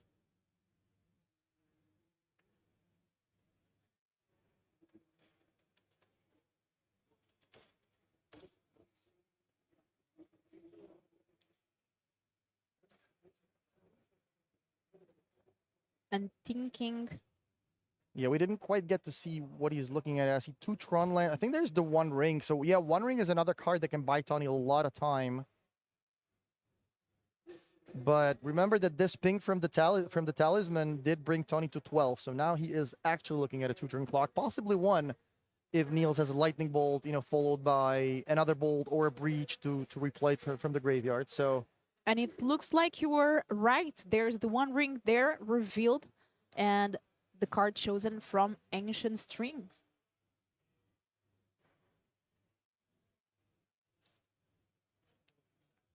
And there it is, the Relic of Progenitus. And I love playing the Relic first because now Tony has 1 mana floating, and if you're Niels, if you stop that Relic with a counter spell, that means that Tony can just tap 3 more and play the ring, which is something that Niels doesn't really want that to happen. But if the relic resolves, then sure, if you want to use it, you're gonna have to crack it for more mana. So that means that you won't be able to cast the One Ring. So interesting choice here for Niels. If he has more cards like Consider, he would also be able to, possibly get Delirium at instant speed thanks to the Dragon Rage Channeler's triggers. And you would think that this was going to be easy breezy for Niels, just always keeping counter magic. But Tony really making it difficult, presenting multiple threats, and really making Niels have to think what to counter there. Yeah, looks like the Relic resolved. Niels saying, sure, if you want to spend your entire turn cracking that Relic and not casting the ring, that's fine with me. But we also know that there is an Oblivion Stone, so lots of choices for Tony. He does have the mana floating, but he doesn't have an option to play the ring and leave 1 mana up, thanks to the Tron lands producing more than 1. So no option for him to leave Relic up and also play the Stone, which is ideally what he would like to do. And Niels managed to escape that turn without having to use his counterspell, so he has to feel good about his chances and this turn. Drawing the card for the turn. 3 mana available.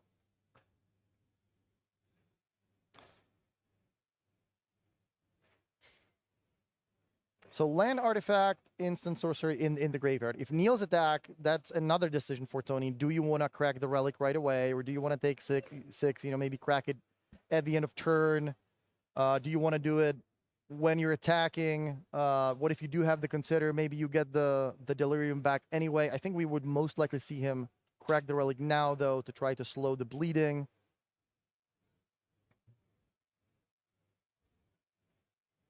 You might want to sit on the relic for a little bit longer, you know, to make sure you kind of have sort of a counter against Breach. But again, Niels isn't really threatening anything too crazy out of the graveyard right now. And Nils considering here if he should just attack first.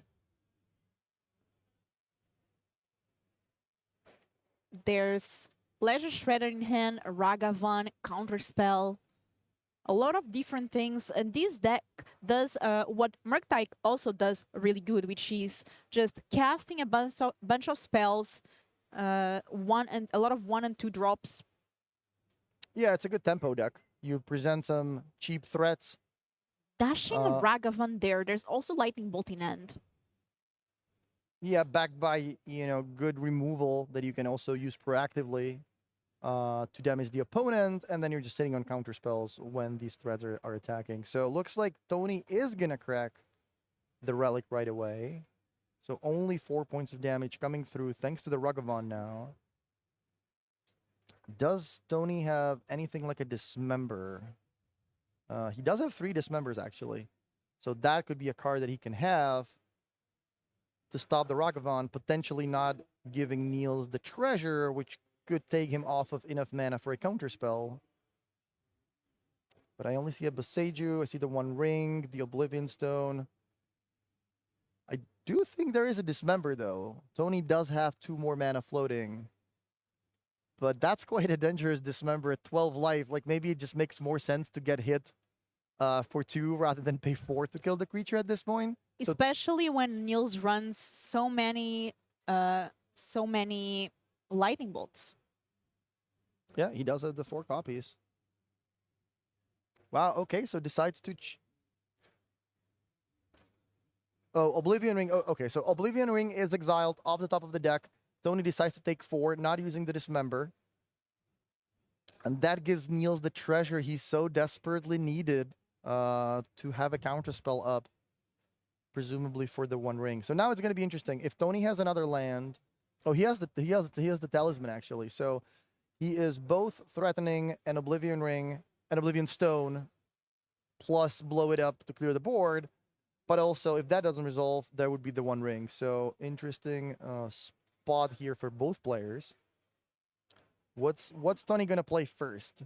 Which of those cards is gonna be the bait, and which of those 2 cards is the one that he would most likely want to resolve? And there is where it comes the skill part. Obviously, Tony Martos very experienced with this deck. I think also was the deck of choice for the Pro Tour Lord of the Rings. The deck that him and Christian Calcano played, this Tron list.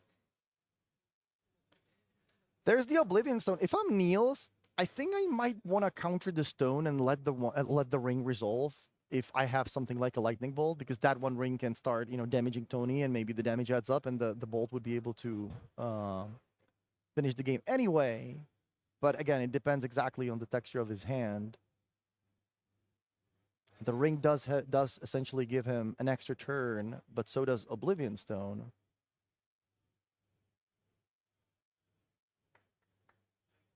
And a map here. Again, with the bait starting to see. Yeah, Expedition map essentially free here. Using 3 mana to find an Urza's Tower. And access to how much more mana now? Yeah, I think that's an Urza's Mine and Urza's Tower, so exactly enough to blow up that Oblivion Stone. So Tony just passes the turn. There's a Lightning Bolt. 2 triggers from Chandler, so Niels using the end of turn bolt to also set up a good draw on the top of his library, ideally. And this deck does such a good job as well at getting Delirium fast with those 2 Dragon Rage Channelers there, surveilling every time.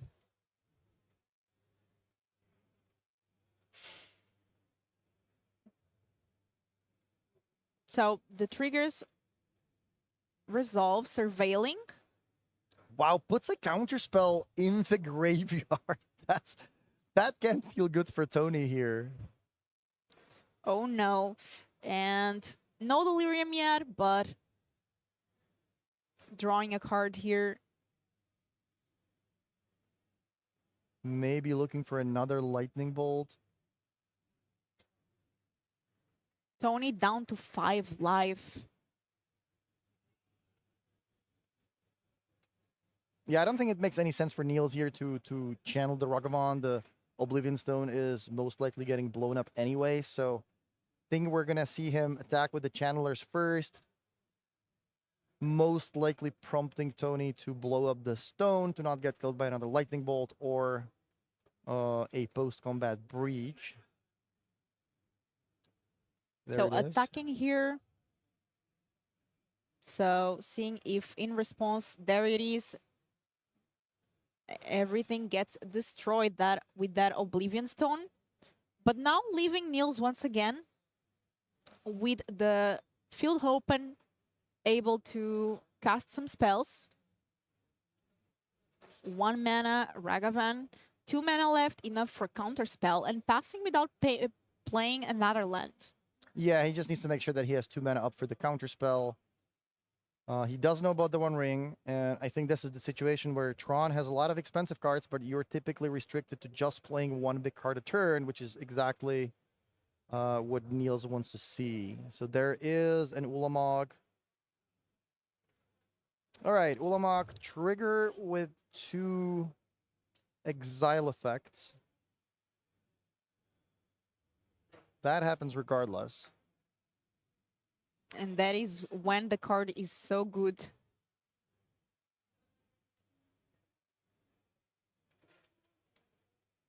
So Niels has a choice of countering the Ulamog, but the trigger will happen anyway, so that deals with the Ragavan and one of Niels' lands, setting him back to just 2. There's another Ragavan, Wow. so we can dash, attack, leave Tony at 3. So let's see. There's a possibility of getting a lightning bolt. There's no lightning bolt in end right now. I see Unholy Heat, I see a Ledger Shredder, but that Ragavan goes back to dash later on. Yeah, no land again for Niels, so not even threatening a counterspell here. So Tony knows that now he can pretty much resolve anything he wants. I think he has another Ulamog. I also think I saw another Ulamog there, and that would just blow up all the lands from Niels. Yeah, at this point, the One Ring not looking too hot, given that Tony has 3 lives. I think we're most likely going to see him resolve the Ulamog, set Niels back to just a treasure, and saying, all right, well, you're going to have a couple turns to find a lightning bolt, and if you don't, this Ulamog is going to come for you in a very short period of time.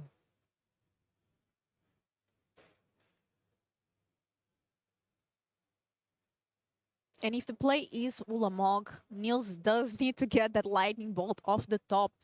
So destroying the 2 lands, and Niels only with the treasure left. Another mana here.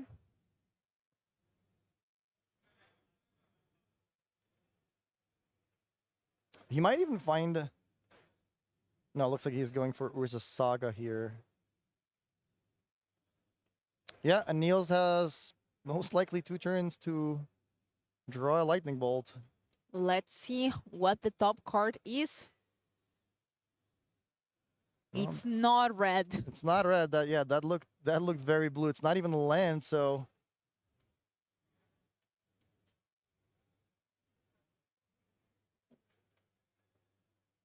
And I'm sure Niels really wishing that an Olit was a bolt instead right now.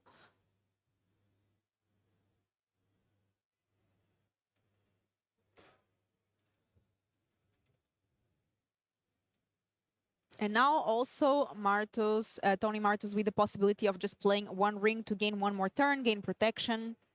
And that Ulamog. All right, Cyclosphere joined to another ring. Not particularly hot at the moment, although you can use them while you're attacking with the Ulamog just as sort of a time walk. You don't really have to use the ability to draw the card. You're just using the ring to get yourself the protection. So given that Niels only has the treasure, can't counter that, and looks like that might just be it. Tony using the 2-1 rings just to sort of get through the next 2 turns. Although Niels could still squeeze a lightning bolt in there in Tony's upkeep before he plays the next one. So still not completely out of it. And looking at how many lightning bolts went exiled, and there were 3 lightning bolts exiled That's crazy. there. And one was in the graveyard, right? I think that's it then. Let's take a look here. 1, 2, 3. Yeah, 1 in the graveyard, 3 exiled. I think that means that Niels has 0 outs. Wow, I did not expect Tron to be able to win this game. That's crazy. On 3 life and completely destroying all Niels' permanents with that Ulamog. That was such a crazy game. And can we take a look here at our players' deck list so we can see what they are running and what can be the plan for the sideboard. First, we have here the list from Martos. We see the 75 chosen cards. Don't forget, this is open deck list, so players know about each other's full deck lists here. And do we see something particularly good against this Breach deck? Well, Tron is running a, typically almost a 15 silver bullet sideboard thanks to Karn, the creator. So the only card that is not a one-off is the Haywire Might.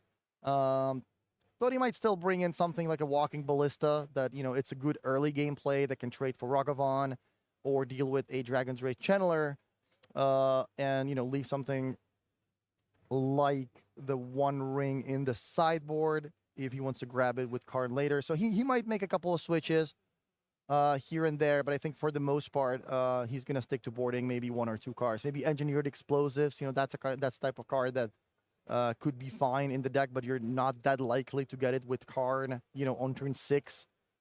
So yeah, we might see him bring a couple of cards in, but most likely not really changing all that much. And let's take a look here for our Izzet Breach players deck list. As we said before, kind of looks like a Murktide list, but without Murktide and Breach instead. Yeah, this is not a combo deck. There's no, grinding or anything. You're just using Breach as a value card. So a couple of creatures backed by efficient removal spells and counter spells. And this is a matchup where Niels is certainly looking for more counters. So he's going to add those cards like Mystical Dispute and Flusterstorm out of the sideboard. Obviously, that Blood Moon and Magus of the Moon coming in as well, because this is exactly the type of matchup where you need to play it. So that also means that Tony is definitely keeping in his Dismembers to deal with the Blood Moons, to deal with the Magus of the Moon, and his Oblivion Stone to deal with the Blood Moon potentially. And some of the cards that Niels can board out is definitely the Unholy Heat, because Tron doesn't really have any creatures. You would be able to burn with Unholy Heat in the early game. So those 4 are definitely going out. Also, Stern Scolding doesn't really have a lot of targets in this matchup. So there are at least 5 cards Niels wants to take out here. And it looks like our players are getting ready here. They had the opportunity to look at each other's deck list here. And yeah, getting ready for this game too. With Izzet Breach now on the play, being able to deploy all those 1-drops like the Dragon Rage Channeler and also Ragavan. So a bit of an advantage here, being able to be on the play. And actually, now Will be casting this game with me because Will does love Tron so much and is very excited to be able to cover this match. He was begging to join the booth and be able to comment on after seeing that Ulamog game 1. Why are you doing me dirty like that? No. I like my friend is playing it, but I don't agree with his life choice of playing this deck. But clearly, it's playing out very well for him here. And This game one was very intensive. Will, what do you think it changes here with now the easy bridge on the play and post sideboard? It's down to the cat magic. Well, you have to stop Tron doing what Tron's doing. If you can't, Tron's going to do what Tron does. And I didn't have a look at the sideboards there. That would I could probably get that up in a second. If there's some sort of Blood Moon effect, 100% that's coming in. That's getting slammed in this deck. That's going to give us our best shot of getting across the line and finishing this game. But if Tron just has natural Tron on turn 3 and they start going off with Worm Coil engines and Ulamogs like we saw there, back-to-back Ulamogs, it's gonna be game pretty quickly. Oh, Big Z's in the chat. I Oh, don't know if he knows that I've lost my voice this weekend or not. I hope you're good, my friend. We're missing you big time. Will drank a lot of tea all over the weekend to be able to cover now this top 8 and very excited to be here and to be able to cover his favorite deck, Mono Green I Tron. think we're lying a little bit there, don't you? I think we're lying a little bit. But it is exciting to see this Mono Green Tron here. I was saying that Tony Martos making good results after good results, played the Pro Tour Lord of the Rings with this deck, was able to top 8 the regional championships in Athens last summer, so definitely a player to watch. And Gutierrez the same. We have seen Gutierrez over again. I think he also top 8 one of our other events, not sure if a regional or if a Grand Open, but definitely both players putting consistent good results. Yeah, that's what I like seeing about these tournaments, right? Not only do we get to showcase the best players, but continuously back to back. They're not just spiking one event. We're seeing the best players in Europe rise to the top time after that again. And Tony, not only is he a great player, but an amazing bloke as well. Really cool to hang out with. Love catching up with him every single time. He came up and tapped me on the shoulder early on and was like, I done it. I was like, top 8. He's like, top 8. And we're just over there bouncing up and down. I'm not meant to be talking in between rounds. I had to give him a well done. You know what I mean? Tony is awesome. But I still don't agree with his choice of deck here. So I'm just going to say he's a very nice guy. His deck choice is not very nice. Clearly, it is a good deck choice because it did lead him to the top 8, able to already qualify for the Pro Tour. But I know that both these players really wanted to finish first or second to get that World Championship invite. I mean, they already made it so far, so they really, really want to lock that World Championship. Yeah, so I briefed all the top 8 up on like what's going to happen, how it's going, and getting them all hyped for it, saying you're literally 2 games away from going to the World Championships in Las Vegas at the end of the year. You're 2 games away from doing what everybody in this room wants to achieve. How does it feel? And they're all like getting hyped and smiling about it and having all their photos taken. But only one of them can walk away with these trophies here in front of us. We're going to be finding that out, who that's going to be over the next, hopefully, couple of hours, not multiple hours, because you've been doing 3 days back to back. We get some hats off or some emotes in chat for Philippa. This is her 3rd day of streaming. She doesn't stop. She's an absolute machine this weekend. She's carrying me because I got half a voice. And I've drank a whole bottle of lemon, a whole bottle of honey, and I'm still trying to get here. It's okay, Will. You have half the voice, I have half your height, but in the end, we are all That's the here. other thing. What chat might not know is that they don't pair me and you together, and they don't pair me and Skura together, or mine and you, because the height difference on camera, we all look the same when we're next to each other. When we're next partner with you, when we go back to the camera later on, they're going to see how tiny you really are. Yep. I will be a one-mana delighted halfling here, not even playing Yagmoth, but representing the deck. And our players are getting ready, taking a look here at the opening end and deciding if it is a keep or a mole. Well, over on the Tron side, it's kind of easy, right? Does this hand achieve turn 3 Tron? That is the game plan. Can I have either naturally or have maybe an enabler with something like a map to get turn 3 Tron? If I can, it's a keep. If not, there's a good chance I throw it back, unless there's a really key card in this matchup, like Graveyard Hate or something along those lines. We know this isn't combo breach, it's more of a value breach.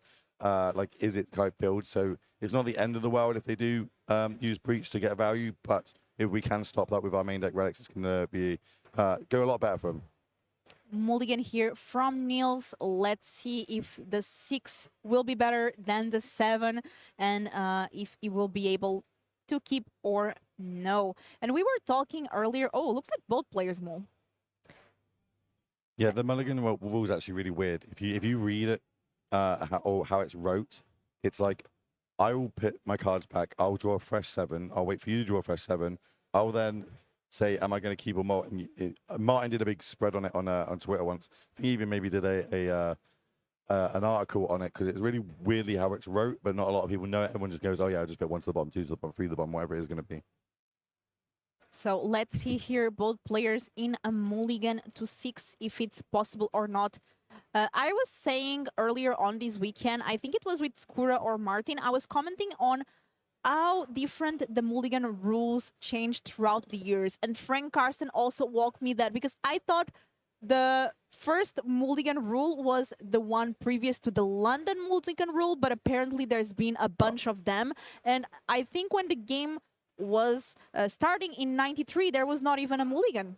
It's that's before my time, but yeah, this is it has changed multiple times throughout the years, and I imagine it might change a bit more in the future. But currently, the one we have favors Tron.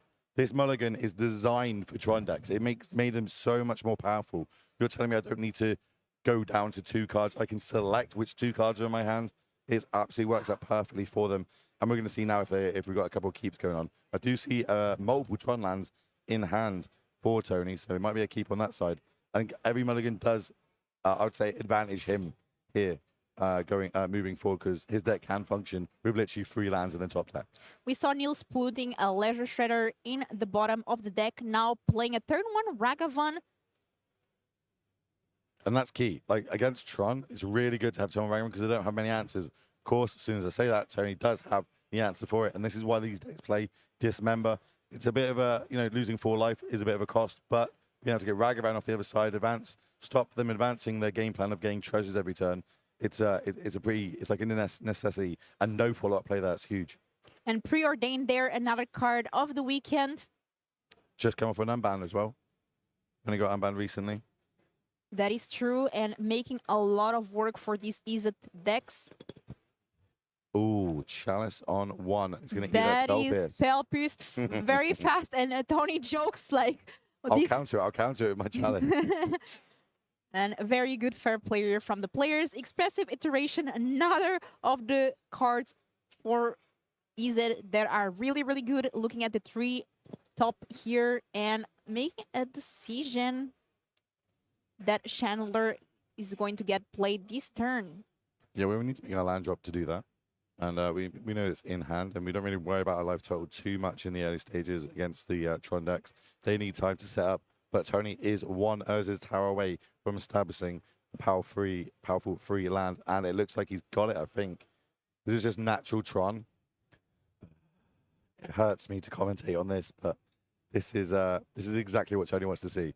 Doesn't even need ways to go find it, just naturally has it in hand. 1, 2, 7, let's go. But does he have a follow-up? Now can he start deploying some of the big threats in the deck? Does he have a Khan? Does he have a Worm Coil? Maybe even just a Walking Ballista would be good enough currently. Ooh, also, looking at his build, he's got 4 copies of the One Ring in the main, none in the sideboard. Sometimes you see a 3-1 split, so Khan's going to kind of act as the extra One Ring if you need to go and find it, but Tony decided to go with 4 in the main here. Natural Tron is the dream here for Tony Martos.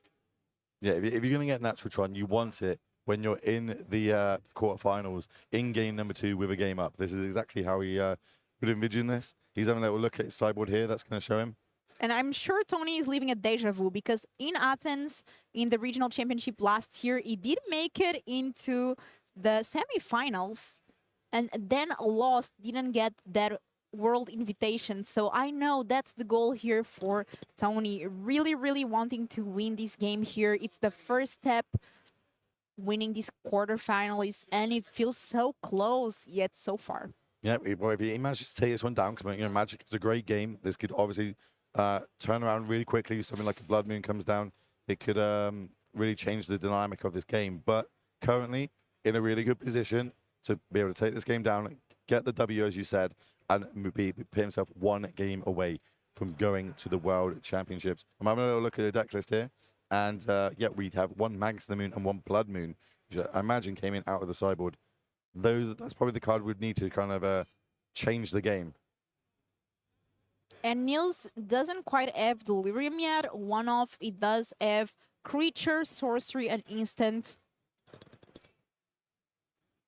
Ironically, land's probably one of the easiest ones to pit in the graveyard with fetch lands. Let's draw a card here, and I see a card in hand.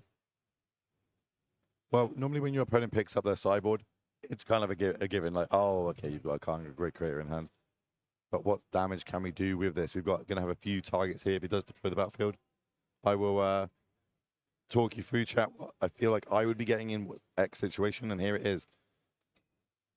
We're going to leave it on 5 at the minute, have a little look. So we've got options. We've got another Chalice. We've got Seascape Leveler, Engineered Explosives, Chalice of the Void, Liquid Coating, Walking Ballista, Torment's Crypt, the Stone Brain. I don't think we want Thunder and Titan here. Worm Coil Engine, maybe even just our Haywire Might to kind of secure ourselves in case the Blood Moon comes down next turn. And looks like Looks like it's going to be Walking Ballista. Ballista is, yep. So we see Ballista there just to get rid of that I love Dragon it. Ray Channeler before it gets the Delirium. Tony knows if this king goes long, it is in his favor. If he can get multiple Tron pieces on the battlefield, start casting his Ulamogs, he will win this game.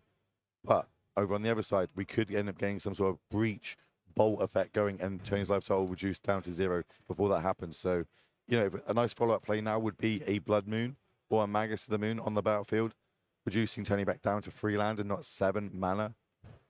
And just here as a side note, I did read here in chat that Niels was in the exact same spot in Tony. So they both in Athens lost in the semifinals. So both did unlock the World's Invite in the same day in different semifinals. So this is history here.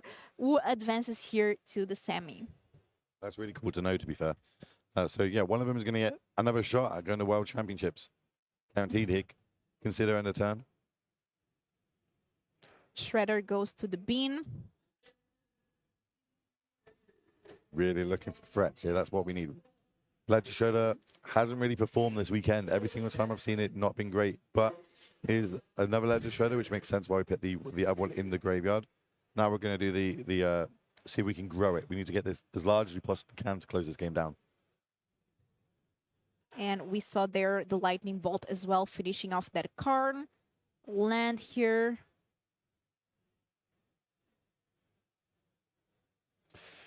Oh, Stone. Pretty rough. And we saw that card game 1 as well. Yeah, it gives them the ability to tap 5 mana and just basically raft the board, which means that Niels has got to add stuff to the board to win the game, but at any moment, Tony can just go 5 mana, destroy it, untap, stop playing my threats. Or if we don't deploy too much on the battlefield and we just do this little chip damage 1 point at a time, Tony's going to start deploying his real threats and just putting counters on them so they don't get destroyed when the stone gets popped. And that is exactly what is happening. We saw there 1 damage. And looks like just putting a fate counter that there On itself, why not? on itself. He might have multiple O-stones in hand or draw them later on, so, you know, smart. Showing his skill here and how much he's been playing this deck. Optimizing the mana.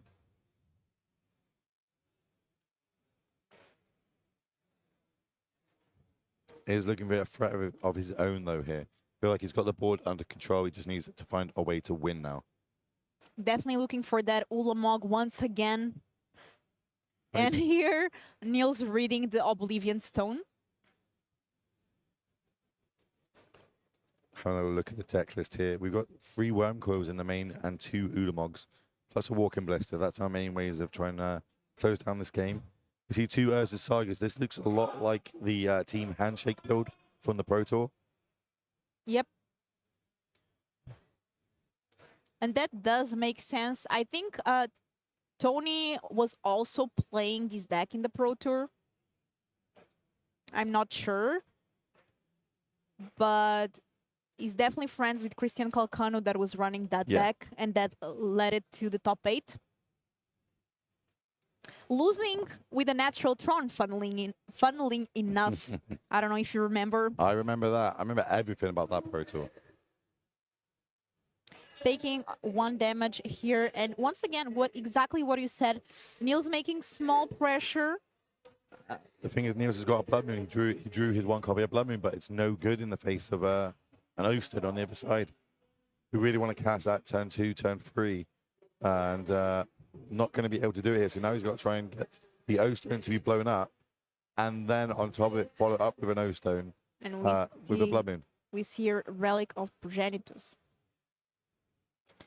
And exiling Neil's graveyard here.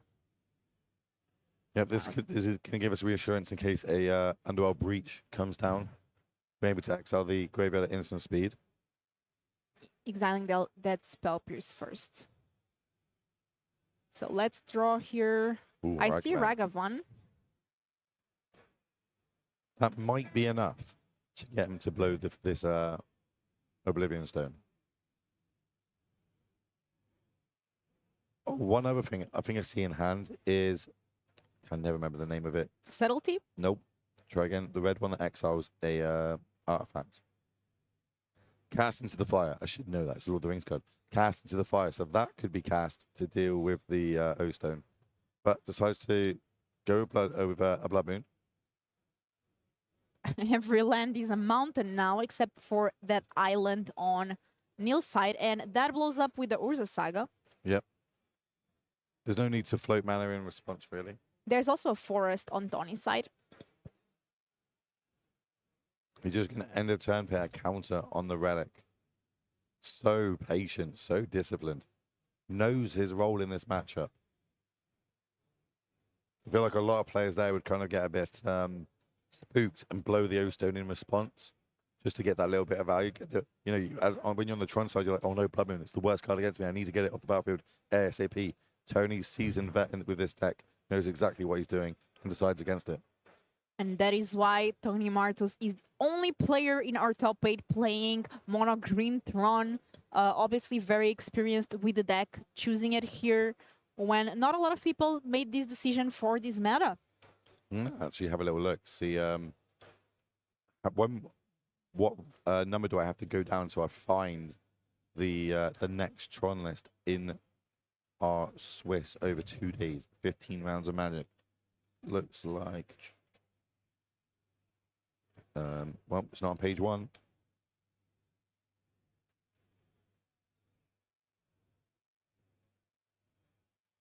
Not on page 2.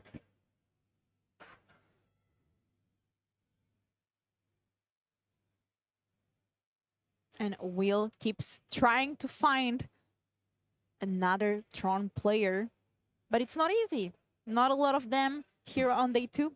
92nd was the next Tron list this weekend after our Swiss of 15 rounds. So Tony miles ahead of the competition. And just passing the turn back. If you want to see deck list, exclamation mark, deck list in the chat, and it should bring a link up. Or standings, that also works. Using the Oblivion Stone there. Chat's trolling me, saying I'm going to be really happy that that there's Tron in the top 8. You were so excited that you have to jump into cast these round. You could not wait. I'm not biased at all, chat. I'm not biased at all. Even with damaged voice, you made it. And you really wanted to be here casting this. I'm not saying that that's the best emote in the world, but it's a pretty good emote. All right, talk us through what's happening. So we see another Oblivion Stone here again. And you did say that there might be another one, and there was indeed. Now, what other cards does Tony Martos as in end? I am not sure as he passes the turn back to Niels. Niels does have some cards in end. He's got the Magus to the Moon. He's got both his Blood Moon effects. But again, another Oblivion Stone on the other side. This is... Now we're casting to fire. That's going to exile it. Nothing, no, not worth popping off here, but this means that this Magus comes down. It could stick around unless Tony does have a Dismember in hand.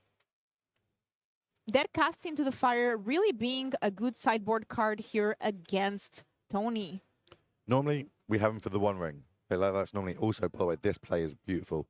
Ragavan Dash. This is basically telling me, do you have Dismember in hand? If it connects, okay, great. That means there's a good shot that my Magus to the Moon is going to live once I cast it. And Tony in the tank. Tony Martos here making a decision. Looking at Neil's graveyard.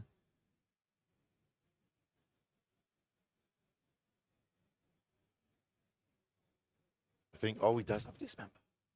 He's got a dismember in hand plus a Khan, I believe.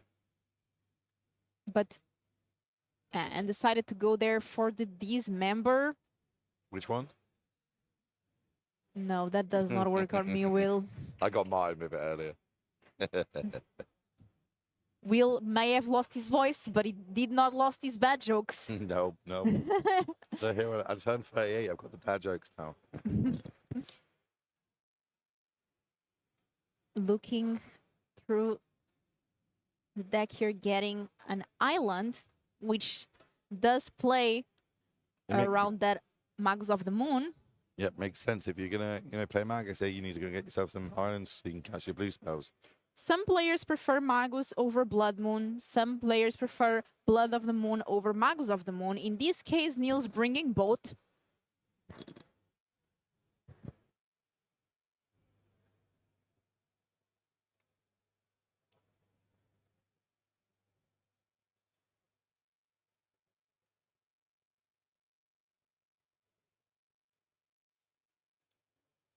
And it's Tony Marto's turn here.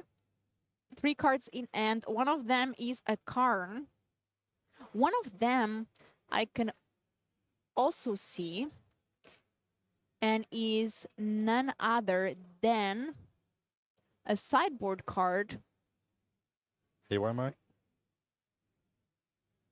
The Awar Mine. White works out really good against Blood Moon, not so good against a Magus of the Moon, being a creature. And this is why you see players kind of mixing it up, having 1 or 2 of each to play around different hate cards, because this is an open deckless tournament at the end of the day, so you know exactly what your opponent will have for it. And Niels has already seen 2 dismembers here from Tony. That means there's only 1 left. There is still a walking blister left in the main, but we have taken the one at the sideboard, so 2 more options. Well, I suppose you could also hardcast Ulamog, but that's not happening for a while. And 2 options of getting it back off the battlefield. And we see a Tron player's worst nightmare, having to pay 4 mana to cast Karn. Playing fair magic is the words you were looking for there. Besides them seeing turn 1 forest to a Glistener Elf. They don't enjoy that too much either. And what is the choice here? No cards that really deal with that Magus of the Moon. Tony does need another dismember. Which one? I'm going to keep trying it. I'm going to keep trying it. I hope Tony makes it all the way to the final so I can keep throwing that joke around. And 2 cards left in end for Tony Martos. So we're going to escape. Okay, we're going to go for the Worm Coil, because normally Blood Moon is very good against these Tron decks, right? You stop Tony from having like 10 mana this turn. But eventually they're just going to draw enough lands to hard cast these big spells the later the game goes if you don't apply enough pressure to it. So Tony's like, well, I'm 1 land away from being able to just hard cast a Worm Coil engine. And that, as we know, is a big beat stick, a big 6/6. Lifelink, Death Touch. And here Magus of the Moon attacking Karn, but that Awar might just blocking, just chumping it, and gaining 2 life back to Tony Martos. That Karn still on 3.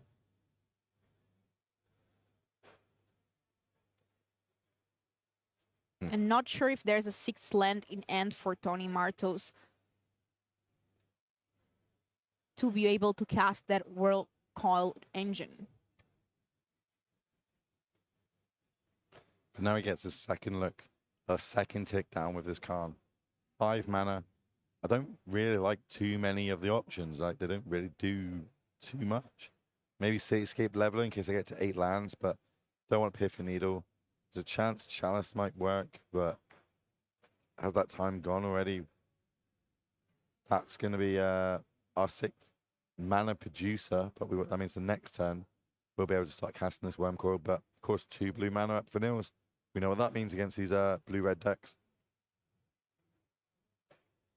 And Ballista there. 4-2. But a subtlety in response there from Niels. Just paying 4 mana for it. 2 islands, because there's Magus of the Moon. Surely that was done on the Walking Blister, right? Yep. It doesn't look like it because the Walking Blister's got 2 counters. Okay, it does look like it. Tony's just trying to throw a curve there for us. Drawing card here for the turn. And things not looking too good here. Now remember, those mulligans at the start, I said the only way we can really get back into this is with a Blood Moon effect. And Niels managed to find both of them and is getting back in this game. Able to now take out the Khan as well as connect with Ragavan, giving them another treasure token, which means a 3rd source of blue mana. So yeah, we're going to go 5 to the face, 2 to Khan. And this is a best of 3 match. Yeah, they're all best of 3s at the regional championships. Karn is gone. Walking List is the hit from Ragavan, which means that's 1 less. Oh, hold on, are we just casting this Walking List for free? Looks like that's exactly what is being done. Needs to be a big draw here. Tony Tony. down to 6 life. I don't think it is, and that's the problem of dismembers, right? It does cost your life to be able to cast them in these Tron decks, and we're seeing the repercussions of it now on Tony's side. With his life total dropped so low that realistically normal damage would have done it, but this Walking List is really going to up that to basically you have this turn to do it. Even Wormcore, I'm not sure, would do it. Both players starting this game by mulligan to 6, and Tony Martus did manage to find that natural Tron, but it looks like Niels able to get those moon effects. So like even if Tony plays Wormcoil here, all we have to do is dash Ragavan. We've got lethal because no matter what is blocked, we can shoot it. I believe we can't block the flyer. Ancient Strings maybe looking for the One Ring. At least I think that's how that works. Maybe I'm wrong. 1, 2, 3, 4, 5, 6, 6 up to 12. 12 takes 1, 2, 3. 10. Oh, or we could just attack with the flyer and then do 3 damage to face. Yeah, it doesn't have reach, so we're gonna see the subtlety come across, flying for 3 points of damage. And the that's awkward fist the bump. then Shake, Tony Martos and Niels are going for a game 3 here, and those moon effects were really damaging here. It's the only way to get back in that game, and he was able to find it, deploy them, baited out the O-Stones really, really well, paid out, and now it's leveled it up. We're going to game number 3. And the fact that that was a Magus of the Moon and not a Blood Moon really making difference there with the Might in end for Tony Martos. Yeah, that hit my mic to hit the battlefield like, oh, hold on, wait, you're not an enchantment for me to be able to get rid of. This is, it's kind of awkward. All we were able to do with it is use it as a chum blocker and gain 2 life. But I always love when we get to see a game 3, because we did see Tony Martos getting that Ulamog game 1, completely obliterating every permanent on Niels' side. And now Niels getting the revenge with those Blood Moon effects, making Tony Martos have to pay 4 for his card. Also, through Natural Tron, remember? Through That was Natural turn Tron. 3 Tron naturally. Tony played, and yet Niels still managed to win that game.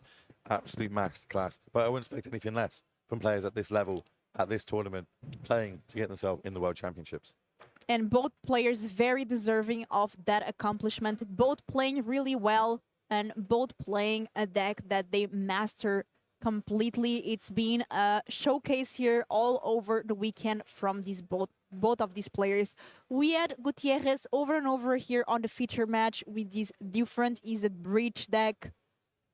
Not a combo breach, but instead more like a Murktide without Murktide kind of deck. Maybe we can get deck lists on the screen for everybody at home to have a little look at.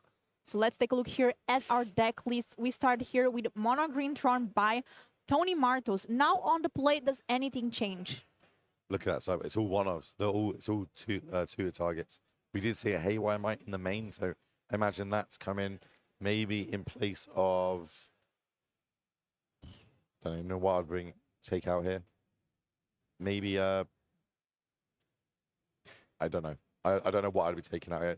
Everything looks like it just does the game plan. You could trim on any number of these mana rocks. You could trim on an O-Stone. You could trim on a one ring. I don't hate putting a one ring in the sideboard, so I can go find it from the Khan. Having a Haywire Might in the main gives me a main deck way to get a Blood Moon off the battlefield. Plus, if I draw Khan, I've also got my second Haywire Might in the sideboard, so I can go get it that way. And now let's take a look here at Neil's deck list, the EZ Bridge. Now on the draw, what does change here?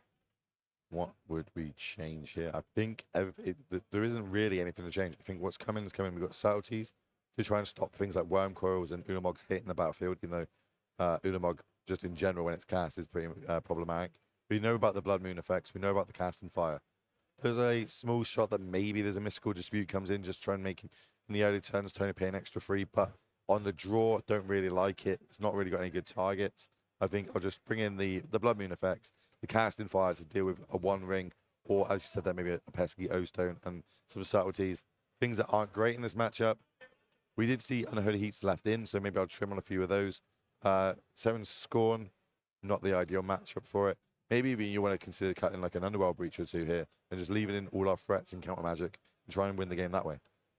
And our players are getting ready here for what is such an important game. The player that wins this game has a chance at playing the semifinals, and the player that wins the semifinals will get an invitation for the World Championship. The player that wins here is one step away. And that's huge. The nerves, the pressure, and the reward. If you manage to come out the other side of it, you get to lock yourself to the World Championships. I believe only one player in the world can currently say that, and that is our current world champion, Sean Emmanuel Depra. Which was here this weekend as well, right? Yeah, he made day two. I don't think his day two went as great as he wanted it to go, but he's a top guy, top player. Really enjoy watching him. Really enjoy talking to him and hanging out.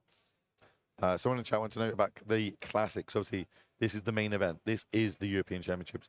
There's a classic running in the background, which I again believe had 222 players battling out to try and secure their slot in Naples. Will those deck lists become available? I believe they will be. They'll probably get posted out on the social medias. So if you're not following Legacy on the socials, go give them a follow. And that is probably the place where it's going to end up getting posted, so you can see all the deck lists. They're not only top 8, but all the way down to, I think, Millie does top 64 now, maybe 32. And players shuffling in and getting ready. And as you said, players playing the Classic Qualifier as well. On Sunday, the top 8 of the Classic Qualifier does get the invitation for the next regional championship. And you, as well at home watching this, can be in our next regional championship in Naples. All you have to do is come to one of these Grand Open events that we will have in the next months, or just go to your local game store and ask if they have any qualifier events. There's a lot of those running around, so make sure to check with your local game store or in the Legacy European Tour website, and you can see all the next events coming up. Yeah, if your LGS doesn't have one, but wants to run one, start nagging and be like, hey, I want to qualify for this tournament. It looks pretty cool. All they need to do is contact Legacy, bit a little bit back and forth. They'll get themselves a pack. They can then run one of these events, and the winner of that gets qualification to play this weekend and give themselves an opportunity to get at the Pro Tour or the World Championships. And I wish Twitch chat could look at us right now. We'll just with this kettle getting some tea to see if we can survive here, this top 8. I'm battling for you, chat. You see these two players battling out. I am battling in the background to try and get my voice to give us 2 more rounds of magic. 2 more rounds of magic is all I ask for. Then I can lose it. I don't need it after today. It's not for a week or so, but I'm trying my best for your chat. I can't leave Philippa by herself. Please no. Are you down for that, chat? Just a Philippa solo commentary? I'm kind of down to hear that. No, nobody wants that. I love doing commentary, but I need my expert next to me to help me out.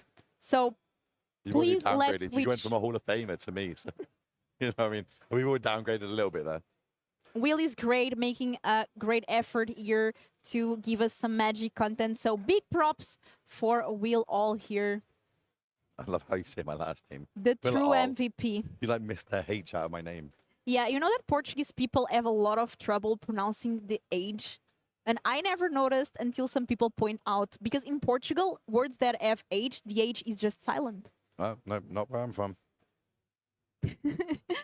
And we see here our players both looking at the 7 cards and see if they will keep or not. Now with Tron on the play. 100% I'm making more dismember jokes if the opportunity arises. I think everyone just wishing that Tony Martos gets to get to the finals, so we get a lot of those jokes coming in. Let's have a little look, see, do we have keeps? Niels, this is going to be harder. On the draw means we can't get like a... We'd need something like a turn 1 Ragavan to survive into a turn 2 Blood Moon to really start pushing ahead. But Tony starting off with probably is the best thing he can do, an Expedition map. And we have the Dragon Raid Channeler there, turn 1 for Niels. So strong starts from both players. Ooh, I think we've only got 2 of the same Tron piece in hand. No natural Tron. No Natty Tron, no turn 3 Tron, unless we can do some sort of shenanigans here. Maybe crack a few mana rocks and try and go for the turn 4 Tron. He's thinking about it. Remember, these are untimed rounds. And this is an important decision. Well, every decision at the minute is going to be important, right? We've told you what is on the line. Told you how important this is. Both players are fully aware of this, and they've been battling all day to do that and got themselves here, 1 match away. Let's draw a card here. The 1 ring was the card drawn, I think, and we see Relic. Well, that's going to keep the Dragon's Chandler in check at just a 1-1, which is going to keep Alive Toll relatively healthy for a little while. Gaining some time, and as you said before, Mono Green Tron does want to gain that time until he's able to cast those Ulamogs or Karns. The issue being that Tony Martos might face what happened the previous game, those Blood Moon effects.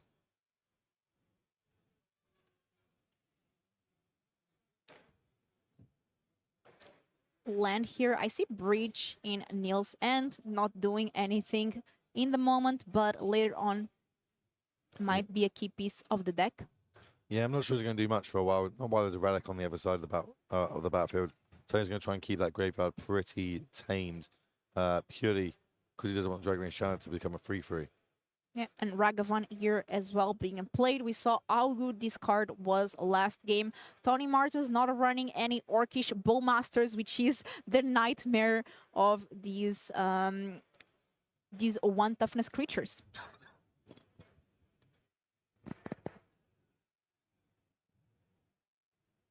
I see Karnin and Yeah, we got Karn, Star, Forest. Chromatic Star being the play here. We're looking for mine in towers. That's Tony's game plan at the minute. So I need to survive long enough so I can get my Natron. There's another power plant off the top. He's going to play it for turn. Crack the map. Which one are we going to find? There's 4 of each left in the deck. Going to go for the power plant. Oh, the mine's in play, sorry. So 1 Tron piece left to find. 3 of the same is not what you want to see. Does not give you extra mana. It will if we get Tron. Just not now. Another land off the top. Land here for Niels. That can start attacking and dealing some pressure. This is 3 damage on getting a card there. Ooh. Off the top. I Ooh. mean, Niels able to Ooh, cast that with casting a it. treasure. I'm slamming it. I'm able to turn off all the mana rocks on the other side. I'm able to stop that Relic. Like, I've seen crazy things happen with Sideboards. Like, he could go and get the Engineered Explosives or a Hearst from his own sideboard if he wanted to. But more importantly, it being on the battlefield is huge. This is going to turn off all the stars. It's going to turn off Walking Bliss's ability, the Relic's ability, Chromatic Stars, O-Stones, Expedition maps, the 1 ring even tapping. This is a huge hit off this Ragavan. Yep, and That pesky monkey. that is why is one of the best cards in Modern right now, and one of the most played cards. Not quite making it in the top 2, but I think in the top 5. And that Karn goes up. Well, there's another map off the top, which would have been pretty good, but the fact that we can't use it anymore, not so good. Tony's just looking like he's got the one ring in hand, he's got maps in hand, he's got star in hand, plus land. None of these do anything. The only way he's got to get the Karn on the other side of the battlefield, off the battlefield, is hard casting, is Wormcoil Engine and attacking, hard casting his Ulamog that ceases hunger, hard casting a Walking Blister and turning it sideways because he can't use the shoot ability from it. This is huge. I can't tell you how much this game just swang from one hit, one connection from Ragavan. And Niels is the Tron player now. I'm not saying that I'm happy seeing Tron beat Tron, or being Tron with their own cards, but the irony is there for everybody to see.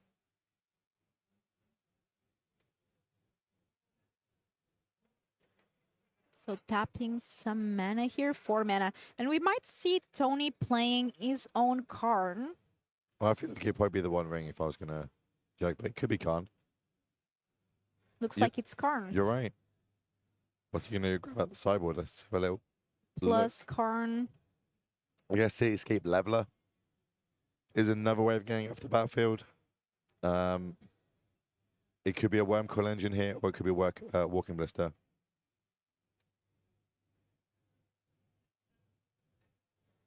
I'm not biased either. I love both these players. I think they're both great people.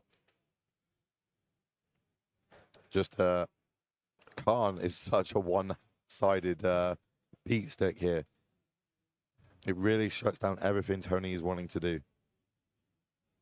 Yep, not exactly the dream for Tony here. I'm taking up Khan there. That's an interesting play. Maybe trying to bait Niels to attack him, or to attack the Khan. So Preordain, let's surveil. it would keep his life total higher. Remember, these treasure tokens now made from Ragavan won't be able to be activated for mana. Ooh, that's true. So there's a land, and I'm not sure what the second card is, if it's a subtlety. Revealed from that yeah, subtlety. preordain. So it is subtlety and land, and Niels have to make the decision there. Niels got multiple counter spells in hand, and if I'm not mistaken, that might be an engineered explosives. There's Karn on the other side. Yeah, that's an engineered explosives in hand. It's a Karn mirror. It is now. It is now. But Khan is favoring one of these players a lot more than the other. There's also Blood Moon. Blood Moon's not doing much at the minute. Like a tower off the top would probably be the worst thing, but then you can start casting Ulamogs. So Blood Moon now turning that sort of out off is pretty key. So we see there the steam vents going to the graveyard, and one more counter on that Karn, now at 7. And that's it. Let's go to Tony's turn. End top draw.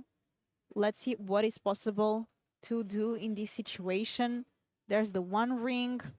I wonder why we didn't attack. Maybe from that relic there. That was plussed with Karn. Oh, was the relic plussed into a 1/1? Yes. I missed that. Yeah, that makes sense why there's no attacks.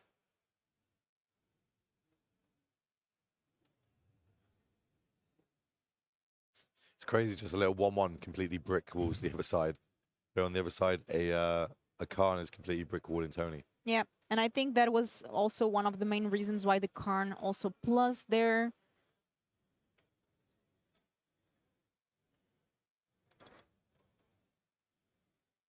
It has been a very interesting game so far.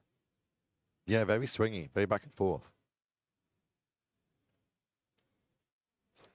And I think these... If Tony Karn. gets back into this game through this Khan, it might be one of the best games ever on camera. This is I can't, like, literally his whole deck gets shut off from one card, from that monkey being able to hit the card off the other side and deploy it the same turn. I'm also curious to see how the other matches are doing here from the quarterfinals. I'm sure we can start getting answers for that if you want to. Does have the ability to take down Khan here, go find a Haywire Might, get rid of the Blood Moon. Goes Maybe to that's step border. one. Oh, it looks like a Chalice. Chalice. While the shields are down, we can deploy it for 1 or 2.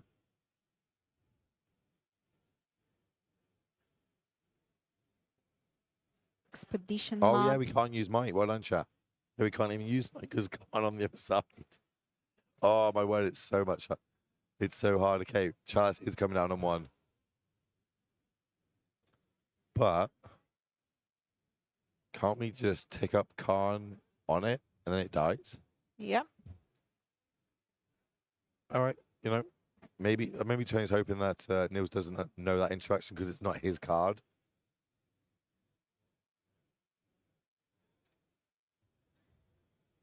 And let's see here. Maybe the only option that Tony had. Maybe, as you said, hoping that Niels does not know this interaction or does not realize it. There is a lot to think about, right? The game's not sealed, delivered yet. We're just, if we had an advantage bar, I would be pushing it to the right of our screen. But in the last matchup, we saw a great comeback from Niels. There's no reason that Tony couldn't also pull this off. Hitting multiple land drops, casting things like Worm Coil Engines, getting to, you know, I don't know if they've got 10 castable lands in the deck. 4, 8, 12, yeah, okay. So there is we could potentially hard cast Udamog, but things would have to go really, really well for that to happen. And your opponent getting Karn from Ragavan is not what you want, and it might have cost the game here. I think it's worst case. I think that's like the best hit you possibly could get. And Niels got the exact mana as well to be able to cast it. Yeah, that's Ragavan producing that treasure token was just key. Be able to give us the 4th mana to play it. It's pretty rough indeed. And now Nils can hold up counter magic. Only able to get that Khan down to 1 loyalty. The ring cannot be activated, nothing can be activated, while that Karn is facing on the other side. It's just not a great Worm Coil situation. Engine into Salty. Nils really quick on that one. Oh, yeah. Not surprised by that quick response there. So if you put it on top now, I don't know which. I'm gonna imagine one of these enchantments is a 1/1 currently. Wrong artifacts is a 1/1 currently. But if Ragavan connects, we can just steal that Worm Coil off the top of the deck as well. Bubble, and we are going to surveil.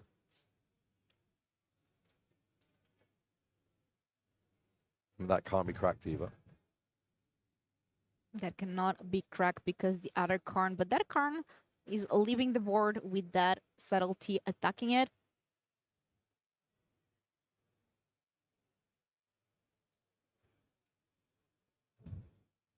And this Ragavan showing why so many players are running Orcish Bowmasters this weekend. It was the most played card of the weekend. I really wanted to see this, by the way, from Nils. He's literally going to his own graveyard to find this Hearst. So the Hearst can now start turning into his own threat.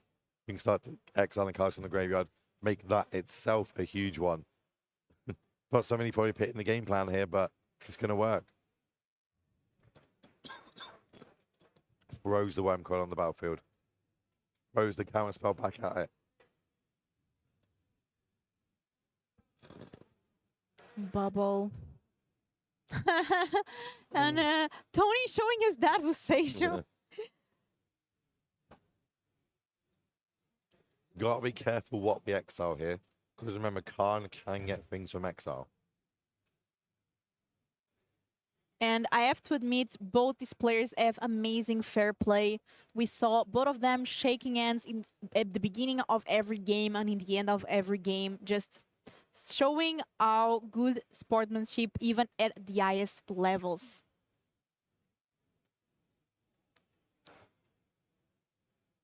I'm really impressed with these Is It Breach Khan decks that we now see popping up in the meta.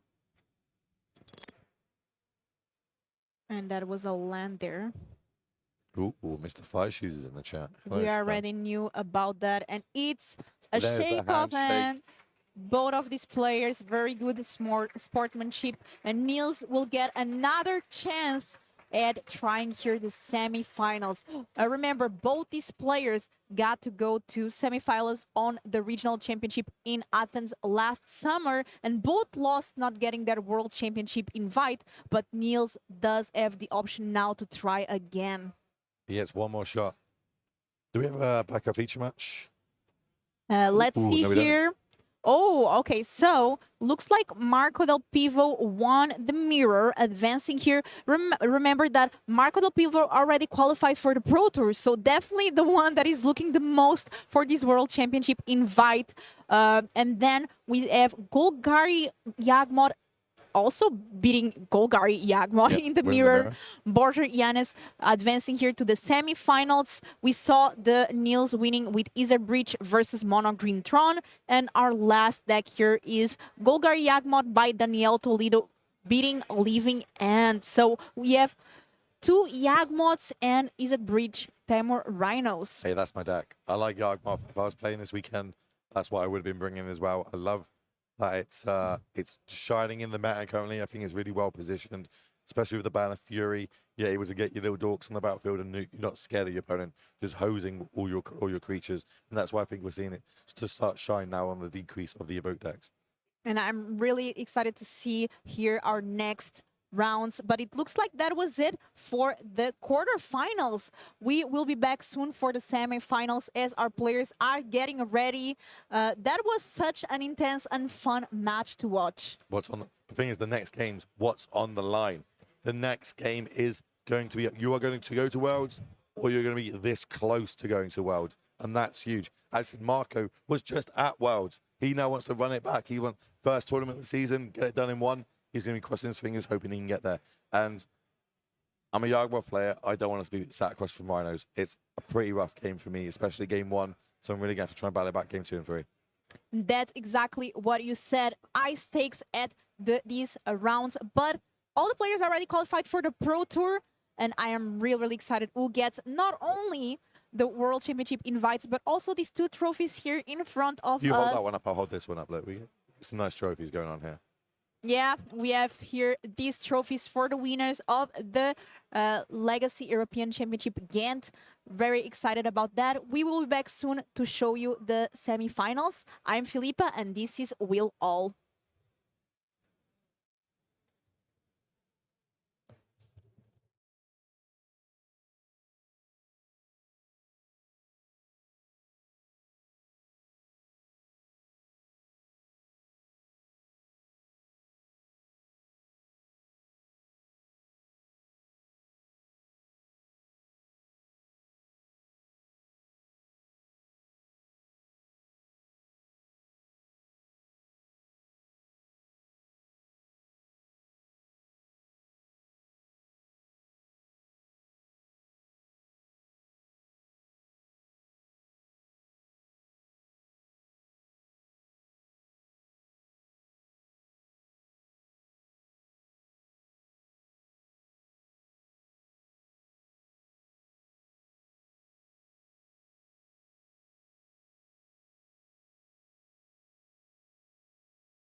And we are back here at Legacy European Tour Regional Championships in Ghent, and we are getting closer and closer to the end.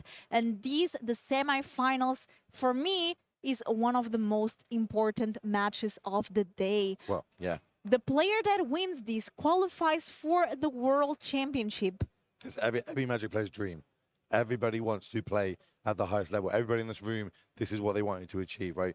Not only just walking away with this trophy here in front of us, but getting an invite to World Championships at the first RC of the year. This is the start of the season. You can almost take a step back for the rest of the year and just, watch them, enjoy it, turn up to play Magic with a little bit less pressure on your shoulders because you're already going to the biggest tournament in the world in Las Vegas. And for a lot of these players, this is the match of their lives being broadcasted here. And let's take a look here at our top 8 bracket once again. So we see the players that made it into the semifinals. We already took a look here, but look at this cool animation. Big shout out to our Fox Own team here, technical team making these cool graphics for you all. And we have the 4 players batting out. And from these 2 semifinals, which one are we watching first? We're going to be watching Marco. You know what I mean? He just came back off Worlds. He wants to go back there again on Team of Rhinos. Got to try and overcome Grigori on the other side.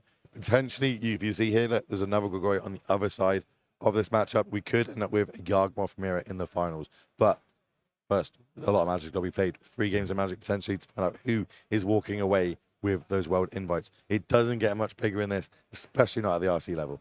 And who do you think is favored here in this matchup? Temur Rhinos versus Golgari Yawgmoth. I'm going to say Team of Rhinos. Like, I've been on the Yawgmoth side. It's really rough. It got a little bit better now that, as I said, Fury's gone. They don't have that access set in the sideboard anymore. I feel like game 1, if Marco can do the disruption of, fire and ice, kind of get the mana dorks off the battlefield early. But he will be on the draw, remember. He came 8C, so he's going to be on the draw throughout the whole top 8. That itself could be pretty huge. But if he can do the early disruption, followed up with pressure, with more disruption, he's going to be able to take this down. And we see our players getting ready here. And it looks like Danielle already starting with the Lighted Athling. A great way to start here for the Golgari Yawgmoth player. This is exactly what Yawgmoth does, right? With the first couple of turns, all we're going to do is put a lot of weenie creatures on the battlefield, which by themselves don't look like they do much. But later the game go, the more of them I have, it's going to really turn on Quarter Callings to eventually I do get a Yawgmoth on the battlefield, and I can either try and win through lots of chip damage, Grist ultimates, or the combo itself. And we see over and over again how powerful not only Grist, but also Agatha's Soul Cauldron works in this deck. Love this card. This is realistically, what do I play in Modern right now? Any deck that plays this card. But I don't see it just yet. We do see a Dead Gone taking out that Delighted Halfling. So that's step 1 for Marco. Deal with the first threat. Or the first thing. Young Wolf, followed by Canopy Garden. He's going to bring along a 0/1 plant token. Or maybe just a sheep.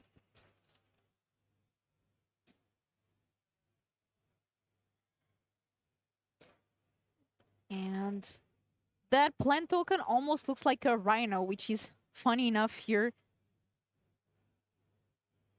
I think it's a goat. Why is the sheep bigger than the wolf? Oh, it's the sheep. Oh, I see. Let's draw a card here. These are the original unglued set tokens that came, the silver border ones. I think there's a Pegasus, there's a goblin, probably missing another one. What's the other one, chat? Chat will help us. Chat knows everything. Even when they don't know, they know everything. Another Dead and Gone for that young wolf. Zombie, thank you, chat. See? New chat will get me there. Returning now with a counter on it, because it does have Undying, and it looks like... Okay, we got a plant now. Marco having Force of Negation in hand, as well as Charlotte's Agent, and I think Violent Outburst. So a lot of ways to try to get into the Crashing Footfalls. That's the game plan here. Right? And Marco needs to get the pressure on the battlefield before the Yawgmoth player really sets up. If we're able to do that, well, Grist is really going to help the over on the Yawgmoth side. You go on. And this Grist shines brighter than any other Grist I've seen.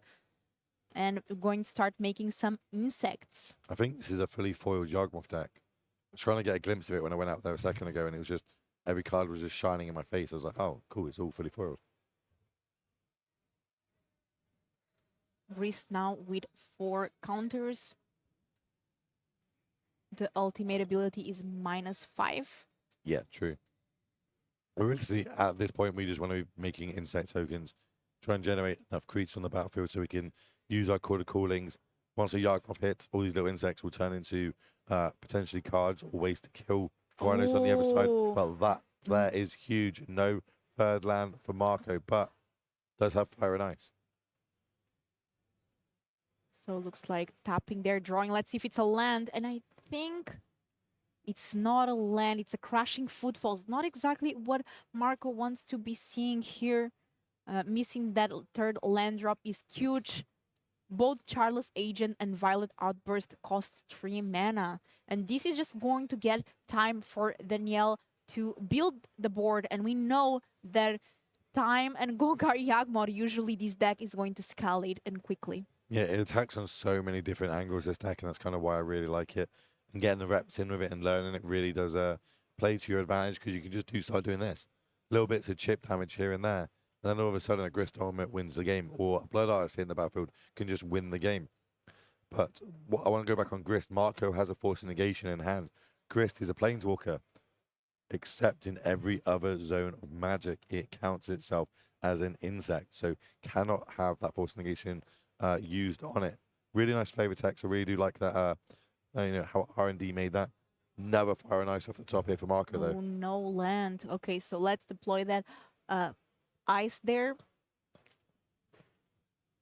Marco's fighting tooth and nail for a Yawgmoth not to hit the battlefield. No land, but another fire and ice.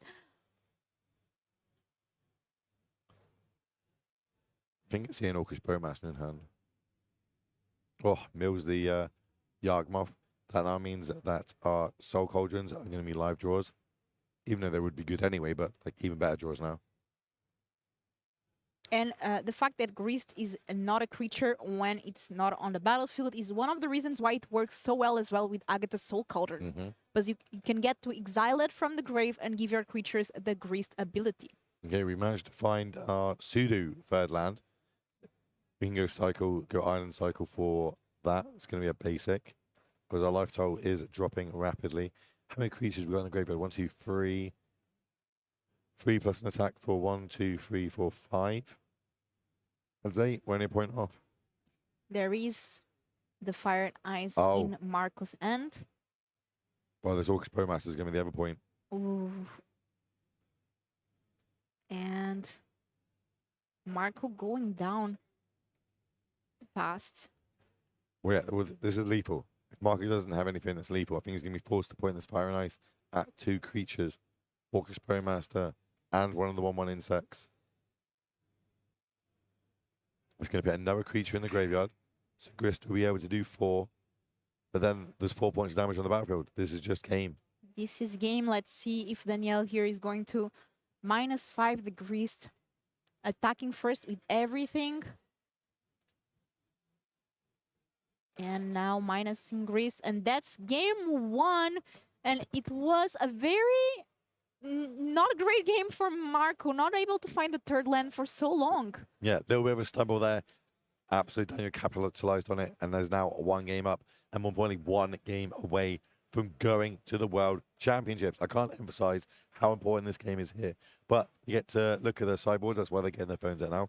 It is an open deckless tournament. So we also get to have a little look at their sideboards. Let's take a look here first at Temur Rhinos by Marco Del Pivo. And Marco needing to win the next 2 to make it into the World Championship, the games of his life. And what do we see here that might come in? I feel like Endurances are coming in. I feel like Brotherhood's Ends are coming in. Potentially this Flame of Anor as well. Just having an extra copy of a removal spell. I'm not big on the Blood Moon effects. I know some people like bringing these in against Yawgmoth, but they've got so many mana dorks in their deck, they can normally produce the green mana they need to. But sometimes they can get caught out of it. You know, they have the awkward draw where they don't draw have any of their basics, just the dual lands. They can get caught out, especially if you can keep the mana dorks at bay. But I think that's why we bring it in. I don't want to have a sideboard too heavily here. Just 6 cards in. Maybe I'm definitely taking those force negations out. Don't like them at all. That mystical dispute that can go as well, and maybe even the gemstone cavern. Not too good when I'm on the play. And let's take a look here at what Danielle is running in this Yagmoth list and what enters the battlefield here. What is the cards that are sided in and sided out? This being such a great game, an important game for Danielle, because as you said, if Danielle wins this, he gets a World Championship invite. So I like the Soulless Jailer here. That's going to stop them entering the battlefield. Maelstrom Pulse is great. That can deal with a load of rhinos if they hit the battlefield. Same with Legion's End, so I like both of those. There's even a shout for, well, Chalice is definitely coming in. This is the matchup for it. Could bring in Field Pushers if we want to, but we don't want to really start trimming too many cards in our main deck. We still want to keep that combo element going. So I think we'll just see maybe a couple of trims on some of the Mana Dorks, some of the 1 toughness creatures. Not huge on the Gilded Goose. That could probably go. Haywire Might in the main. Not really the matchup for it. I think that could get moved. Walking Ballista still enables one of our combos, so I'll keep that in. Eldritch Evolution.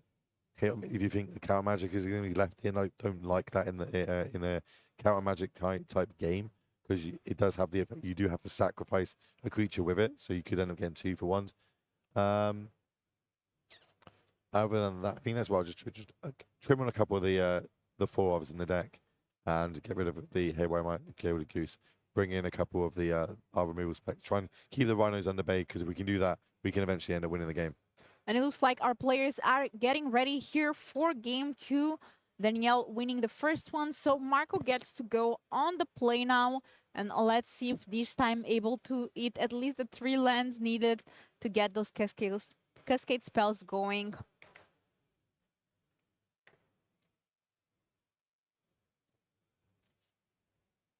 Very important match here for both these players. And Marco Del Pivo being a name that we hear over and over again, especially in the European competitive scene. Marco made it to the World Championship, to multiple Pro Tours, doing pretty well. He top 8'd Pro Tour of the Lord of the Rings with Team of Rhinos. That's where we saw him. That's how he won his invitation to the World Championships. Really nice person. I was able to interview him multiple times at the Pro Tour. Really, really enjoyed, just hanging out, talking. He's one of the nicest and happiest people I've ever met. Not just in Magic, just in life. He's so happy, so nice. Really good to see him get to this level. But at the minute, 1 game down, has to try and turn this around. I completely agree. Marco always a delight to see and to play against such a positive person in the MTG community. And opponent Daniel Toledo representing Ithaca, one of the stores in Spain. I recognize this name from just the Spain overall, and then representing the store with that playmat. He wouldn't put it down. We're taking the photos. He's like, no, I need to hold this up. Like, you rep, my friend, you rep. I've got a lot of time for that. Realistically, competitive Magic starts at the grassroots level. It starts in the LGSs. It takes a while to get to the level we're at here. But, the generations coming through, they've got to start somewhere. And that's where the LGSs come in. That's how a lot of players today manage to qualify to play in the regional championships, to make it today number 2, and now be in this situation where they're able to be 1 game away from being in. They get at least a trophy, but realistically, they want the big trophy sat here in front of us. Yep, and taking a decision here, looking at these cards and thinking, can these win me this game, this very important game here? Land tap, and again, Danielle starting with that Delighted Affling. This card is proving to be so strong. The 2 toughness really does make a difference, doesn't it? Oh, yeah. It means that, like, Fire and Ice can only really hit 1 target instead of 2. It means that, especially against like the Murktide type stack, this is a nightmare for them, but not too much in these Rhino lists. But if this is a turn 2 Grist, into a subtlety. And that subtlety as to pitch Lorian's reveal. And nothing Danielle can do is thinking. Yeah, the only thing they can do is, do I put it on top of the deck or do I put it to the bottom of the deck? That is it. That is our two options. Depending on what our hand is and how we want to advance our next turn, I imagine I want it on top. I feel like I would, but I can't see fully the hand. And looks like it goes on top here. And counters are starting to being removed from that suspend. Ooh! Turn 3 Charlotte's Agent on the play. That's exactly what Marco wants to be doing. Let's see what the card reveal is, although we already know what it's going to be. So now, once these rhinos resolve, it's really going to be on Daniel to see if he has a way to sweep up these rhinos in one hit. But then if he does, and Marco is able to follow up with more rhinos, we're going to be in this back and forth state until either Daniel's going to win, and there'll be no he can advance his board without using his turn to deal with the rhinos, or Marco's just going to be able to have more rhinos on the battlefield than not. And there we go. So you see both Brotherhood's End did come in out of the sideboard. It is great for coverage when we get to Cascade and see this many cards. And Danielle taking a look there at the cards cascaded. 2 rhinos enter the battlefield. Do you know Marco has played at the Pro Tour, played at Worlds, played here this weekend, doesn't own any rhino tokens. Oh, really? He was like, can I keep these? I was like, no, we need them for coverage. He's like, but I don't own any. I was like, how do you not own rhinos tokens? It's all you register is this deck. And what did he say to that? He just did it, give me that beautiful smile that you see there on the screen. I just looked at him and was like, oh, okay, you little rascal. I mean, who can deny Marco Del Pivo some Rhinos tokens? If he does win this Legacy European Championship here, we do need to give him some Rhinos tokens Yeah, for the next times. we'll sign one each and give it to him. Yeah. Sounds like a good plan, Marco. If you are rewatching this from the future, it is promised here by me and we'll all. We can't sign any of Daniel's cards. They're all foil and worth a fortune. You see the old bordered or the retro bordered Yargmoths in foil that he's got. There's one of the older fetches. Obviously, they just did get reprinted, but here's a nice one. Ooh, Shieldred. Talking about expensive cards. How about a foil one? Is it Phyrexian language? No, it's not. Okay, loses points on that. He does have the Phyrexian symbol, though. Yeah, the foils do. That's why they're pretty beautiful. I have a Phyrexian tattoo on my arm. No one needed to know that. Just thought you should all know. But great answer for it. Flamer of Anor there. One of the cards that also we seen a lot over this weekend and attacking here for 10 damage. Yep, that means we got. I feel like the best reply there for Daniel was the Shield Dread. It was really good. A 4/5 blocks really well against the 4/4 Rhinos. He's going to need one of his sweepers, Legion End here, or Maelstrom Pulse to deal with some Rhinos on the other side. Takanuma there. And we see Yagmoth there. Is it enough to deal with what Marco has? What's Marco got in hand? It's going to be the question. I see a mountain. Tidebinder +1, I think. And yeah, we'll turn everything sideways. And Offling blocking that Charles Agent. Yagmoth blocking that Rhino. Ooh! Oh, this is huge. Stopping the trigger, meaning the Rhino will be a 4/4, so it will be able to get rid of this Yawgmoth on the other side. 4 points of damage coming across. That is very likely to be game. The life totals are not correct. I believe that Daniel is at 8. Yeah, Not life 18. tokens are, Yeah. are definitely not correct because 10 damage were dealt last turn. So we are going to have a game number 3. And here, Marco just living the dream, getting answers, getting that. Those two subtleties made the game. Well, being on the play really, really helps in this matchup, right? And you're able to counteract what your opponent is doing while having a mana advantage. Was able to utilize that. That is normally, in my experience, how this matchup goes. And then Rhinos disrupts you enough, plays Rhinos, and then deals with your board again. You get basically one turn to do something, and then they're just off to the races. and we've seen it there. But Daniel now back on the play. That could be huge. It means we'll be able to turn ahead. We'll be one mana dog ahead. Marco will have to make the decision of either dealing with what's on the battlefield or trying to get some rhinos on the battlefield, leaving 2 turns open to Daniel to basically have free will to see what he wants to do. It's going to be interesting. It's really going to be key in the opening hands. I don't think these cards were really mulliganing down to. Daniel's got the more big hitters, but Marco's still got a lot of answers to those big hitters. So yeah, maybe we try to get the sideboard on the. Let's take a look here at our deck lists. And the player that wins this game will qualify for the World Championship. That is very exciting. And we have here Temor Rhinos list by Marco Del Pivo. Now, is there any card that grabs your look here with Marco being on the draw? I do see Gemstone Caverns. Yeah, if that one got boarded out, I'll be bringing it back in because that can kind of negate that being on the draw factor. Other than that, I'm not huge on counter magic in this matchup. Don't think this is exactly where we want to be. I'll be keeping the Brotherhood in, keeping the Endurances in, bringing in that extra Flame Veneer. You've seen how good it was there. If he goes through the deck and doesn't like all of the 60 he's got, then potentially we could bring in some Magus's or something, but I'm not a huge fan on it. We saw the Murktide stay in. We saw the Subtleties. We saw the Tidebenders. I don't think too much has changed in the main. I think it's just going to be the Forces and the Mystical Dispute that's come out and a bit more removal in the main. And let's take a look here at our other list by Daniel, this Golgari Yagmoth. And we take a look here at the sideboard. Anything changes on the play? Nah, Chalices are staying in no matter what.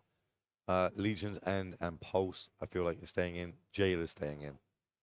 Now this is like, do we want to try and get Q at any point? I don't think we do. We don't need it. Endurances, not in this matchup. Don't want Fulminator Mages. Even though if you were going to bring him in, it would definitely be on the play, not the draw. So maybe we can try and go after Marco's land a little bit, but I'm not a big fan of that.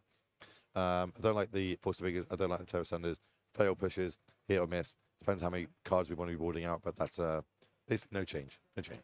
And let's take a look here. Our players are getting ready. Whoever wins this game gets an invitation for the World Championship. Will it be Marco Del Pivo on Temor Rhinos or Daniel Toledo on Golgari Yagmoth? Say that one more time. That was incredible. And I want to emphasize what is on the line. Say that one more time. That whole sentence, go. Now there's pressure, Will. Whoever wins this gets the invitation to the World Championship. Say it louder for the bag. I have no idea what you said, but I'm going to just agree with you. There is a lot on the line. Yep, there's a lot on the line. Also, we keep on about the World Championships. Obviously, the invite, that is the big one here. But also, there's a large amount of money on the line. $100,000 prize pool this weekend for the top 64. I think this is probably something like a $5,000 gain of Magic on top of what they're doing.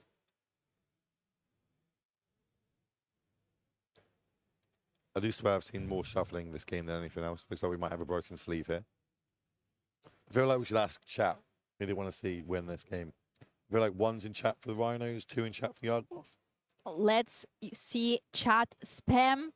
What do you want to see here win and get that invitation for the World Championship? I see a lot of 1s. Well, I see quite a lot of 2s. A lot of different answers in chat. I love that.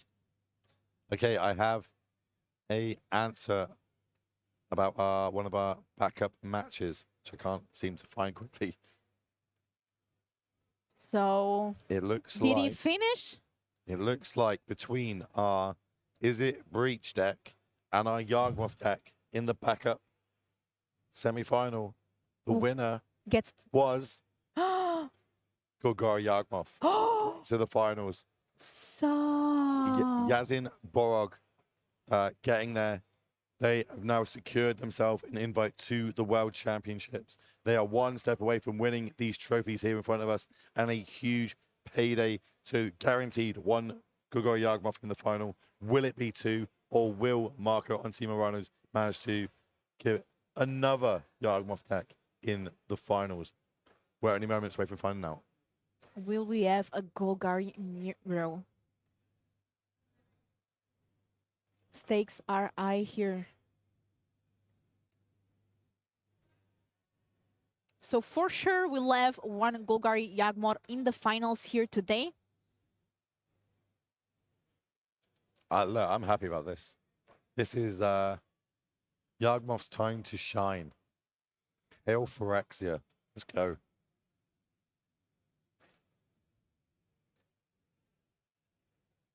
Have we got I think I keep over on Marco's side, right? It's on Daniel's side that's taking the mulligan.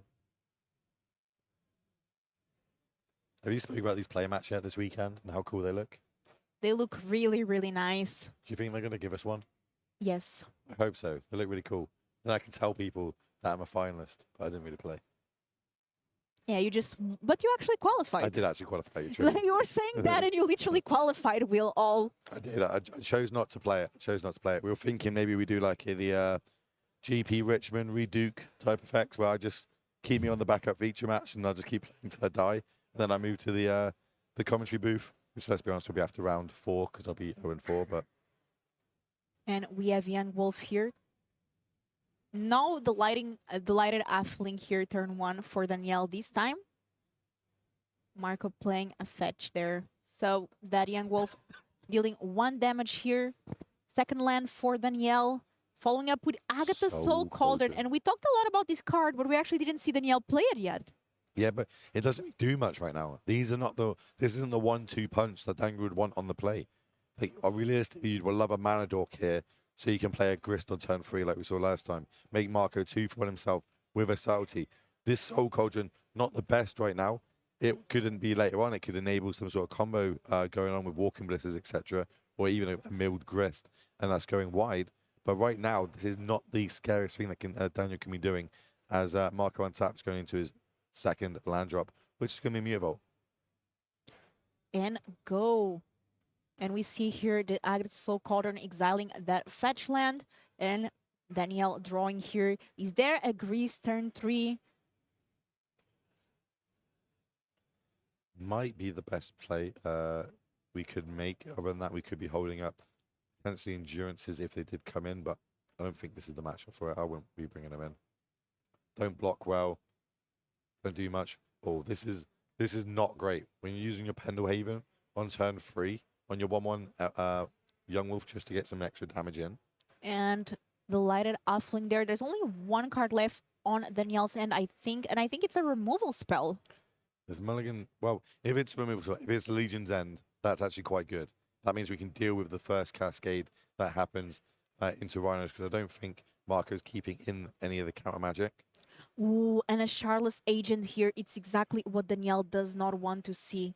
So let's take a look here. Second card, getting that Crashing Footfalls really fast. And 2 Rhinos are entering the battlefield. We saw how that worked last game. Agatha Soul Cauldron there exiling the Crashing Footfalls. And it looks like the last card in hand was a Fatal Push, taking care of one of the Rhinos. But Danielle needs a good draw here. Let's see what it is. We need a Yawgmoth. That's what we need. Yawgmoth. Grist wouldn't be too bad either. Maybe a Shieldred. And just passing here, not playing anything. There's Buseju on a Marco Del Pivo's side. Land attacking there for 4 with the Rhino. And Danielle going down to 16 life. I wonder if it's like a Quarter Cooling or Bowmaster. And that I feel like we would deploy pretty much anything else, even extra land here. And I think there's a violent outburst in Marco's end, but also a Tishana's Tidebinder. Well, it was a Quarter Cooling. Quarter Cooling, another land drop, so now we can call it for free. Which I think I'm doing. I think I'm firing it off. I get a 1-shot with Grist potentially. Just to get that Rhino off the battlefield. But then I lose my Grist. But Marco's kind of got a lot going on, as you say. Fire and Ice, Flame of Anor. And that mulligan really cost Danielle some things here, because not having much and Marco just so close to getting that World Championship invite. Yeah, it's not... it doesn't play into in Yawgmoth deck's favor mulliganing too much, because sometimes you just draw the wrong part of your deck, as we're seeing here. Kind of an awkward, clunky draw, Not the one drops in the right order that we wanted them. Agri's Soul Cauldron not doing too much. No way to get extra cards in our graveyard. It is going to be more of a late game card in this matchup if we get to a late game. Marco obviously going to try and turn that Rhino sideways as many times as he possibly can until he either secures himself that world invite or unfortunately walks away without it. And as we know that, endurance there.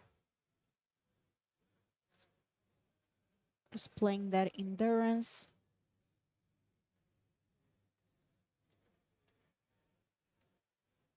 We already know that our backup feature match, the Golgari Yawgmoth deck, won there. So if Marco does win this game, we'll have the same matchup for our finals. And remember, Marco is going to be on the draw in every single game he plays if he does take this down. Oh, that throughout it the is. top 8. Court of Calling. Only for 2, though. What can we get there? Maybe Orcish Bowmaster, but... I'm not huge on Orcish Bowmaster. Oh, it could be a Soul Jailer. Soul Jailer would stop any further cascades, making Rhinos happen, but... But we know that there's a Busejo on the other side. Oh, we know. We know. Daniel doesn't know. That's true. And Jailer is the pick here. Can you get that one up on the screen for people to see? It is a obscure one we don't see too often.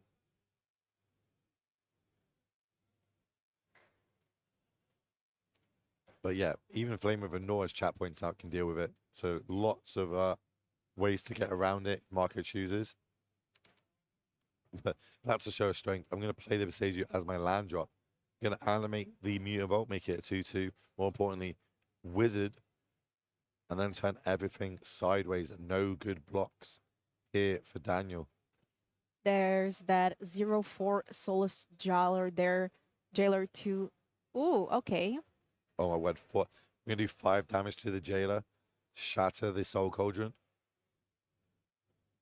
I think that in itself is the tempo line that is going to secure Marco his second World Championships invite back to back. That is huge. This is such an uphill battle for Daniel with no cards in hand to get back in it. Life total dropping down at 5 life. And let's see here, what is the top deck for Daniel? I'm not even sure what can it be to get him around down to 5 life, very low. And Marco does have that 4-4 trample, endurance, and the Shardless Agent. 2 mana. And it's another Agatha Soul Cauldron. That's lethal, right? That is just enough. Block, 4. Yeah, this is just lethal with the Mutavault. So let's take a look here as Marco will make the attack that will grant him that World Championship invite once again. Not the first time that Marco qualifies for this event. I think he also has a Flame of Anor in hand. Just to really rub some salt on the wound. Attack So- with everything and... I think we're going to see a handshake. There it is. Handshake! Marco secures his second World Championship back-to-back. That is so huge, so deserved from one of Europe's best players with his Shogun Rhinos deck.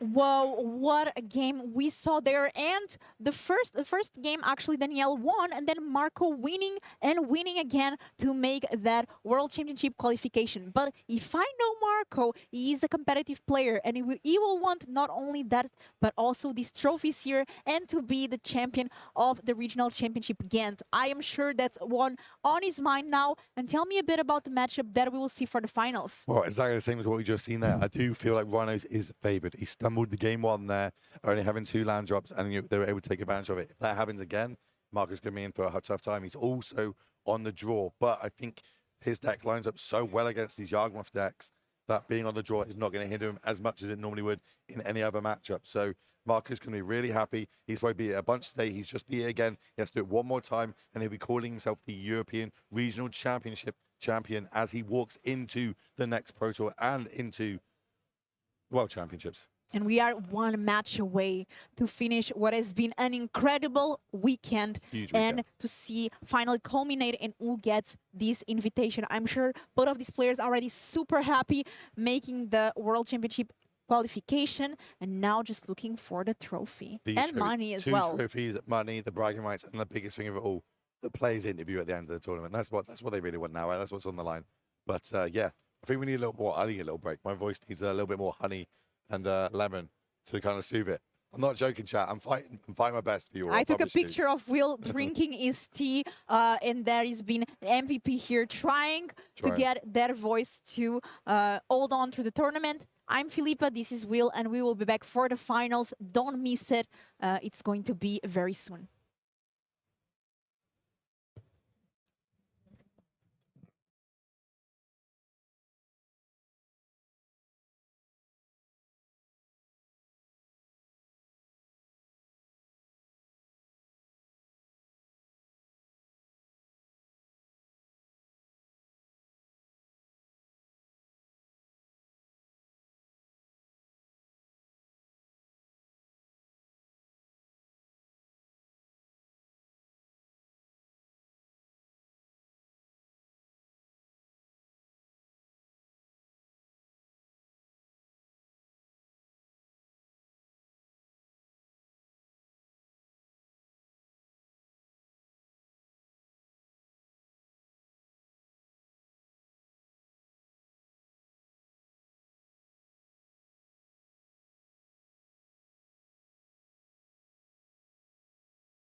Welcome back, ladies and gentlemen, to the Regional Championships of Europe. We are at the finals. We started this weekend with 929 players, 15 rounds of action, plus a top 8. We've whittled it down to final 2 players. They have secured the world invites. They've got a big purse to go along with it, but what they are missing are these huge trophies in front of us that only can be won, just like Highlander. We're going to find out who it is.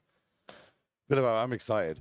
Who are we going to see and what decks they're playing? Okay, so let's take a look here at our top bracket as we see this cool animation here brought by Fox Hound, the producer for this event, been doing an amazing job. We see there Marco Del Pivo, Temur Rhinos versus Borja on Golgari Yagmod. Both fantastic players, both, as you said, battling out 900 players started, over 900, and these are the 2 left. They both already have the World Championship, but they are battling for these trophies, and let's see how the players get ready. One thing that you said before is that Marco, since he did start at 8 here in the top 8, 8th seed, yeah? always on the draw. It's an uphill battle from the start, but he's got here, and I think he's got himself a favourable matchup. So potentially only a couple of games away from being sat in one of these chairs having an interview. But let's get down to that game. Let's find out who is going to be our European champion. And we saw Marco defeat Golgari Yagmod before. Can he do it again? Land pass. He's got to be pretty happy that there's no 1-drop on the other side here. Now, do we have a powerful 2-drop? We're probably looking for something like a Wall of Roots. That'd be a good 2-drop to have. Big toughness, so it doesn't really die to too much. The full 4 copies in the list. There's some options there. And I want to take a look at what Borja has in hand here. I'm already a fan. Retro Shocks, just been released. Managed to grab them, come to this tournament. Love to see it. I'm currently in the middle of getting my own retros. Having to upgrade all my shocks is interesting, should we say. Wizards know how to get the money out of me. Here's a retro fetch land. And they are indeed beautiful. And here, Marco fetching into that Triumph. What 2-drops does Borja include in this Golgari deck? There's Blood Artist, Orcish Bowmasters, Wall of Roots. Soul Cauldron. Said even the one of Stronger Geist used to be a 4 in these decks.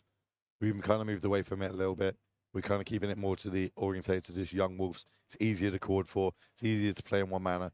But Stronger Geist still really good as a 2/1 with haste, able to try and play on that beatdown element that we like to play.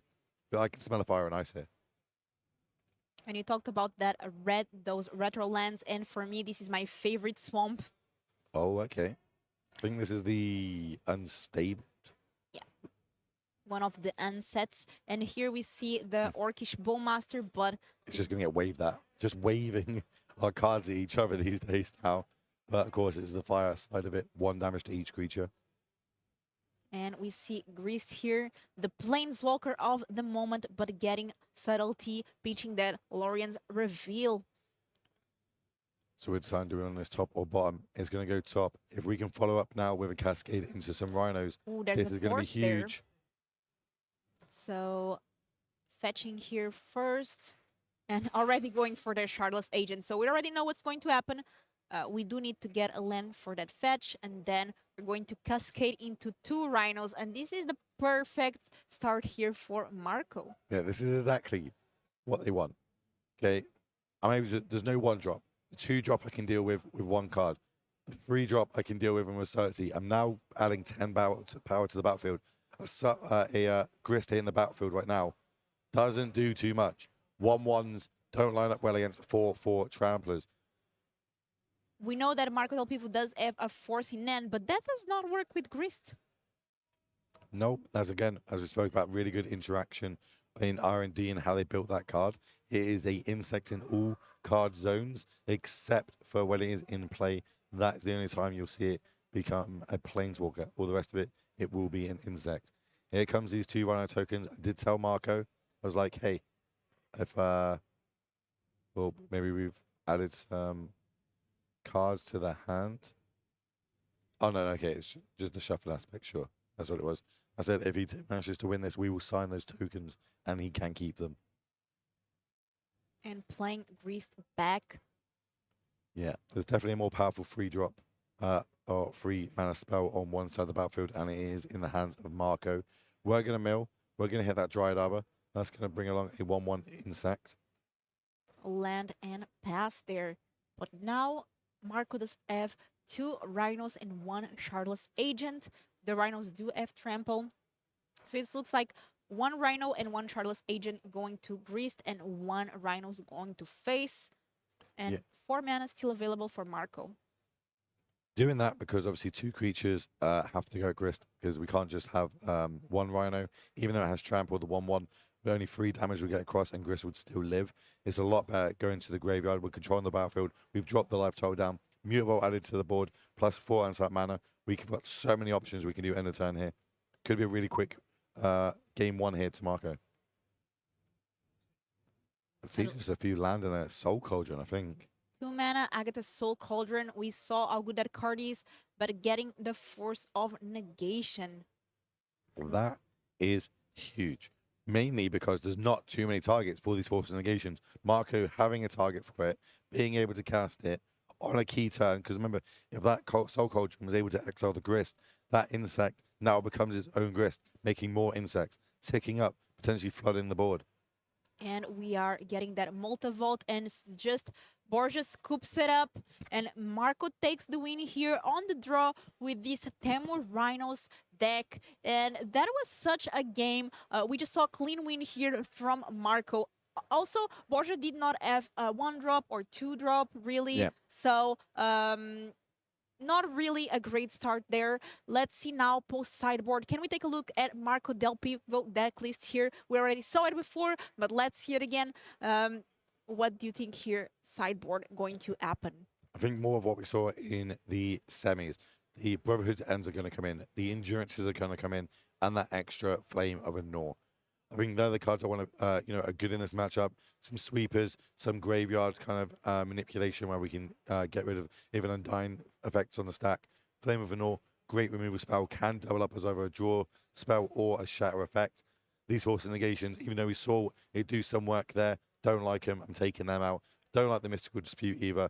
And then I might trim on one other card, potentially Alloran's Revealed, maybe, is what I would kind of trim on here. But in the hands of Marco as well, that's the other side of this. This deck is great.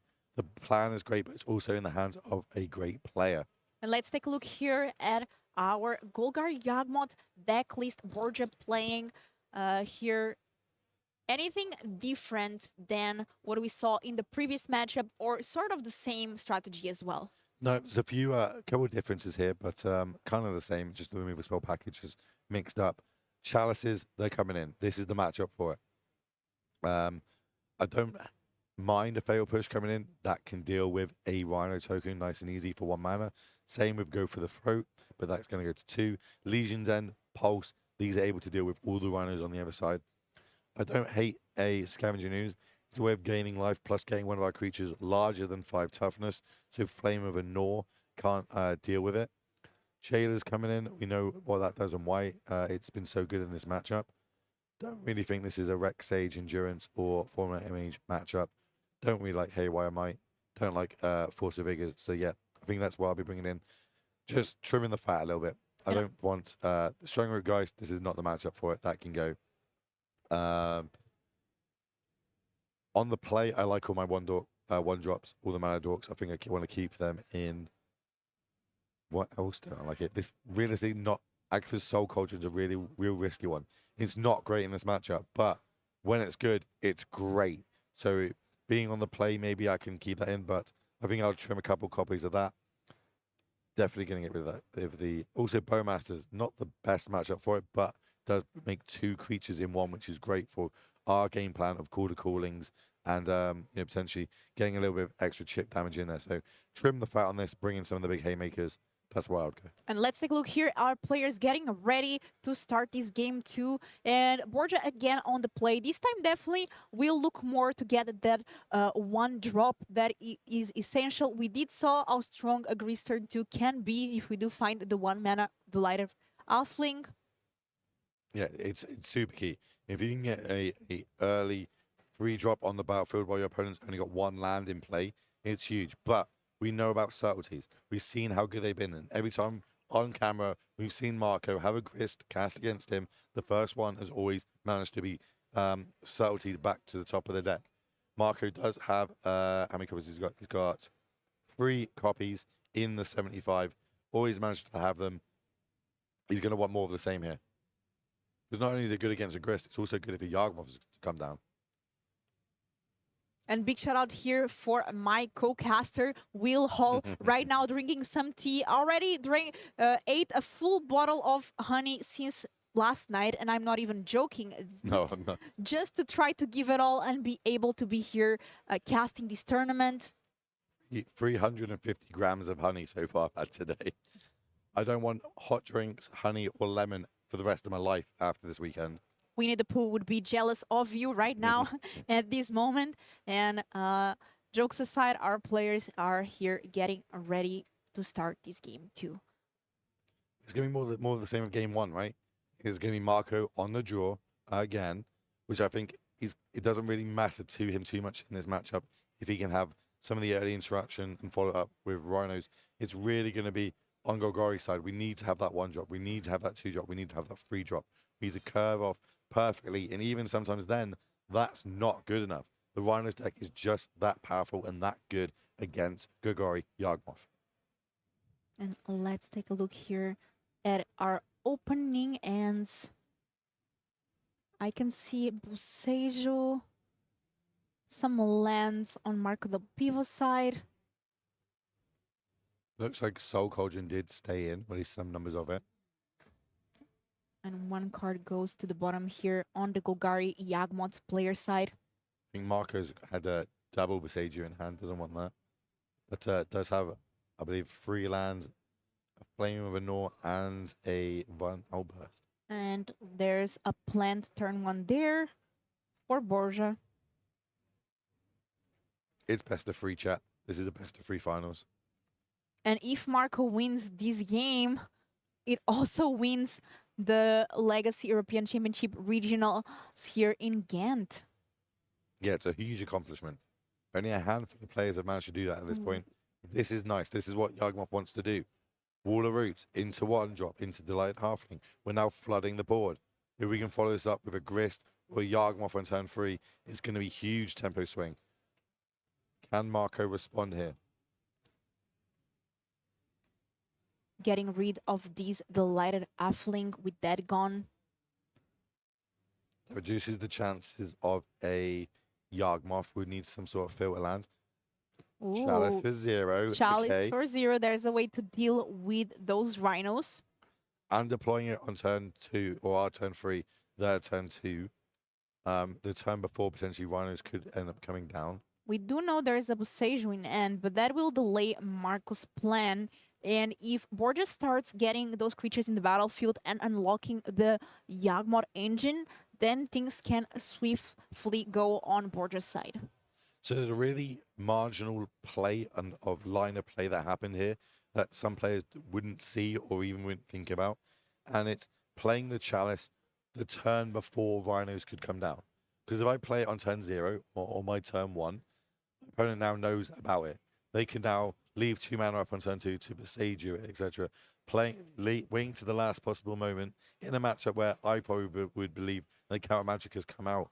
Now Marco's got to take a turn off to deal with the Chalice if they even have a way to deal with Chalice. If they don't, it's going to be huge. If they do, it's 1 less turn of Rhinos coming down, 1 more turn of me being able to sort my board out. Here's an Eldritch Evolution. Because that plan does have the ability from Delighted Halfling, from that Agatha Soul Cauldron Exile. Showing how powerful that card can also be working here, ramping Borja into being able to do multiple threats a turn. Well, this is either going to be a Yawgmoth or it's going to be a Shield Dread. Or don't know what I'm talking about. It's going to be a grist. And I was going to say, if it was one of those two creatures, a Flame of Anor here would be a huge blowout. Going this way about it, not so much.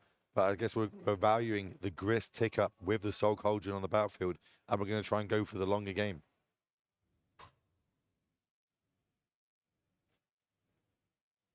And we have the land there, the Triumph entering tapped.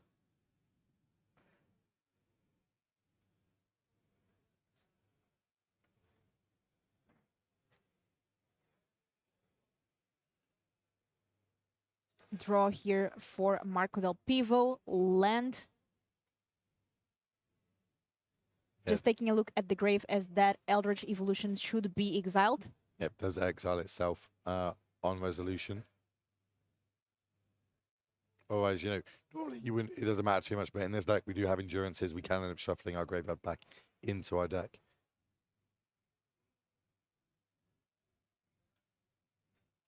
And Brotherhood's End, we're going to use that to deal with the Soul Cauldron using the other side of Brotherhood's End. It could obviously do 3 damage and deal with the creatures on the battlefield, but besides, Soul Cauldron is more important.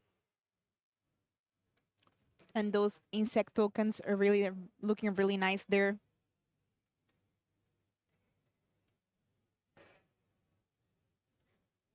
And here, Marco Del Pivo thinking what to do and just passing the turn. He's got Flame of Anors in hand, Dismember, and a Crushing Fit. Oops, can't make out what the 4th card is. And here, just drawing a card from the land there.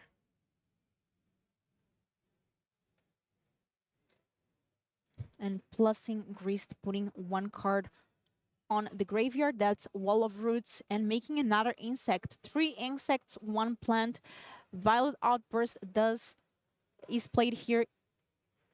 And let's cascade. Yep, it's only going to hit 1 thing, and unless we got a Call to Calling in hand, which I think would have been done by now already, we're not going to see a Jailer in the battlefield at instant speed. So I think we are just going to see 8 power of Trampling Rhinos. And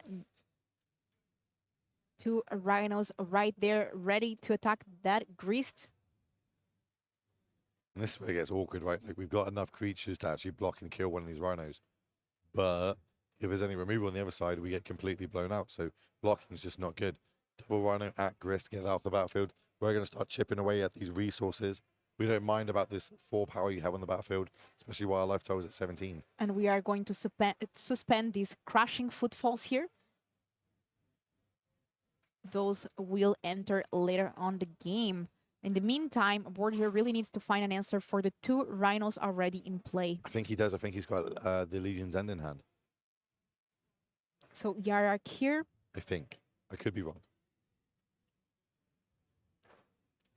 Could just be the foiling of this ignoble hierarch. Attacking with the plant.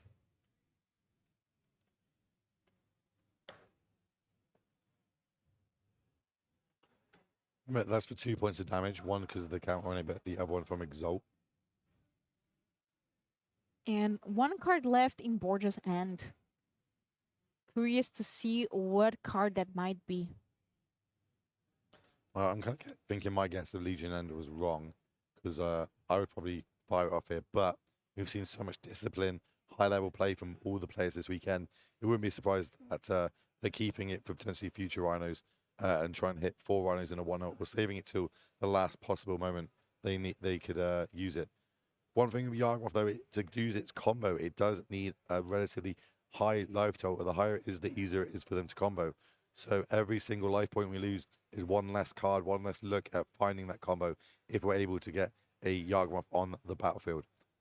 And Borja down to 9 life. I think I see it might be Otawara or Yep, that's Otawara in hand. Otawara. Oh, but there it is, the Legion's End. That is not only going to be able to exile those rhinos, but also take a look at Marco Del Pivo's hand. Well, Marco can bounce the rhino back or kill the rhino that it's targeting. So then he keeps the other one around.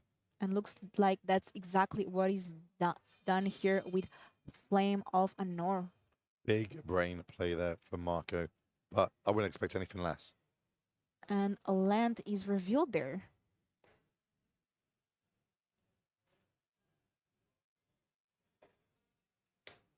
Attacking with everything here except the Yarok. And tapping only 2 counters left on that crashing footfall. That's a tide bender off the top.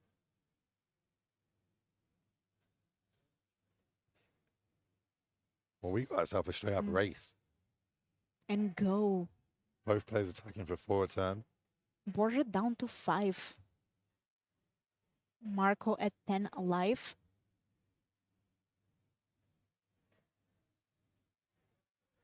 Now down to 4. That means one single hit from one of these rhinos is GG's. We crown ourselves a European champion.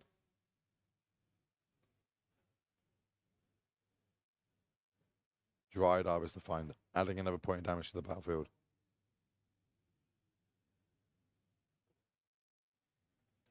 What's a good draw here? Maybe a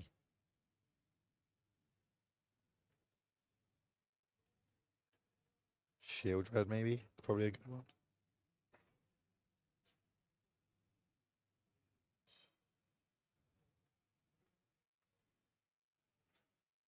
And this is such an intense game here that we are witnessing, as these players are so close to the trophies that we have in front of us. I'm so glad chat can't see me scooping honey into my mouth.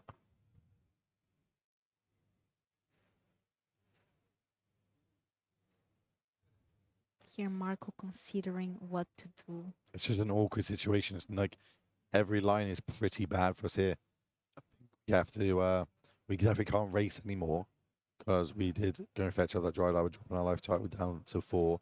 We're just going to get in there for 4 points of damage, leave back the 1-2 and the 0-1. Trying to work out, so I hit you down to 6 this turn, you hit me back, I drop to 3. I swing back for another 5 points of damage. Still don't really win this race. So it looks like we are just playing Tishana's Tidebinder. Removal, if we got 2 removal spells, it's game over. That is a 3-2. What we got is a Dismember and Hand Remember. And Otawara. We can do it. That's it. That's game. That's Fire and Ice, right? Well, Fire and Ice. Yeah, we can attack Fire and Ice to the face. We're going to win. We're going to be crowning ourselves a champion momentarily. Otawara bounces token. Oh, this is the handshake, and Marco Del Pivo, winner here at the Regional Championship. GHENT, what a game, beating back-to-back Golgari Yagmor here into this championship. I am so... It couldn't happen to a nicer player in Magic. He's such a nice guy. Pilots his deck so well, shows how you get to the point where you top 8 Pro Tours and is now the European champion, walking in to the next Pro Tour as well as the World Championships at the end of the year. Congratulations, Marco. But do you know what biggest thing here about winning this match is? No, tell me. Being able to get an interview with you, Oh, yeah. Will Hall. Let's go. So I'm going to bring Marco here so you can interview him. Okay, I'll deal with chat. I'll talk to you, chat, with my voice. I'm going to show you my tea that I'm drinking in between, trying to save my voice for literally this moment. Marco is a friend of mine. I met him at the Pro Tour. We hung out quite a lot. We spoke a lot. I interviewed him a lot. Now I get to interview him one more time and present these 2 trophies that you see in front of us. Been an absolutely crazy weekend. We did start with 929 players. We were already down to 22 to come back today. And now we have 1. We have our champion. He's walking in the room. Come over, my friend. Come over. Sit down here. Put this headset on. Put this on. Talking to that mic. You can hear my voice now. And first off, everyone. congratulations, so my much. friend. I'm so happy Thank for you so you much. taking it down. You are the European regional champion. You are now the proud owner of this trophy. Wow. You're now the proud owner It's so of easy. this trophy. It's so easy. You are now the proud owner of the title and everything. You also get those 2 Rhinos tokens that we promised you to take home with Thank you. I don't finally- have any of that. First off, I need to ask you, what does this mean to you? We know that you just had the world's invitation. We know that you've just come off that. We know you had the Pro Tour top 8, but now you're back on the game. Wow. First one season, what does it mean to you? It means so much. I came here honestly with one goal, that it was taking the shot for the world, and I was a little bit chill in the tournament because whatever, if I win or lose, I don't care. I just want to play my best of the game, and yeah, everybody see that. And It worked out well, my Yeah. friend. It worked out well. Okay, Rhinos, we've seen you pilot at the Pro Tour at a high level, getting that top 8. You've now piloted it again to an incredible finish, being the regional champion. You get to walk into the next Pro Tour, calling yourself the regional champion of Europe. Like, would you change anything? Are we sticking with this deck for life? Are you upset that Fury got banned? Because clearly you don't need it. No, I don't have any word because I take the same deck, just see the change. I'm not convinced at the beginning. Then I realized that it's a deck that can beat everyone or can just obviously lose against everyone because everybody is prepared to Rhinos. And I was, okay, let me try to configure how I want to try to build my deck about my play style. And yeah, I'm happy because it fit very well. Every choice that I do matter in the tournament, and now it's just amazing. How do you feel about we now play Mutavolts for the Wizard, for Flame of the North? We saw you do a lot of work in your hands this weekend. That's like a new sort of change, a new spin that we've put in Rhinos, kind of using the Mutavolts to make a Wizard so we can double hat on it. How big has that been for this deck for you? I think it's a nice improvement. At the beginning, I was not sure about the 2 Mutavault and 1 Gemstone Cavern because that is the main spot that I want to understand about this kind of uncolored mana. At the beginning, I was for 2 Gemstone. Then more I play, more I find that, okay, I just want one of that. I want to maximize my Flame of Honor. I want to have some chance with attacking with Mutavault as in the tournament. Yeah, as you can see. So I think that 2 damage and double spell from Flame of Honor means so much. And this is... Okay, but I'm a Yawgmoth player. I don't want to ever sit across from a Rhinos player, especially if it's you. So when you sit down in that semi-finals, looking at a player on Yawgmoth, you know you're 8th seed. You're going to be on the draw every single game. And then you win that matchup. You've won. You secure yourself back to Worlds. That was your goal this weekend. One more goal, getting these trophies against the same matchup on the draw again. What feelings are going through you at that point when you're like, geez, I've just done it? Because you have. I think that I have an amazing run. Now I start continue this run. I testing so much, but I don't know. I think that I don't realize so easily how people think that I'm good because I still not. No, you are good. It's not you. We don't think you clearly are good, my friend. But yeah, I think it's an amazing feeling that I think that I can describe winning something like this, winning the regional top in the Pro Tour. Yeah, I was there for both of them. I'm so happy to be there for you. You are one of the nicest people I've ever met, not just in Magic, in the world. This is your last chance. Shout out to the camera. Anybody you want to say thank you to, anybody you want to say hi to, shout out your socials. This is your chance. Who do you want to say thank you to? Thank you to everyone. Thank you. Just literally everybody. Cool. On that, my friend, one last handshake. You take these trophies with you. We'll get Philippa back in, and we're going to end the show. If you can take the headset off, just whack it on the table there. Whoa, this weekend is taking a lot, my ladies and gentlemen. It's taken 928 players battled out, but only that one there could walk away with the trophies. It has taken my voice. It has taken all the sleep from Philippa. It's taken everything out of everybody we can do with this tournament. But we need to say a few thank yous before we do go. So Philippa, who are the first people we're saying thank you to? Let's go to the sponsors. Shout out our sponsors. So we would like to thank our sponsors, Wizards of the Coast, Ultimate Card, as well as MTG Melee. We would like to thank our technical team, Fox on Crew. They have been amazing in this event. To all the staff, to all our other casters, to you, Will Hall, and most importantly, to everyone watching, our players. It's been a long weekend. We have been here since Friday. We started with the last chance qualifier and then the regional championships. It's been such an amazing weekend. I hope you at home enjoyed and had a good time watching Modern all over these days. And we will be back for an event soon. See you all soon. Bye. Awkward.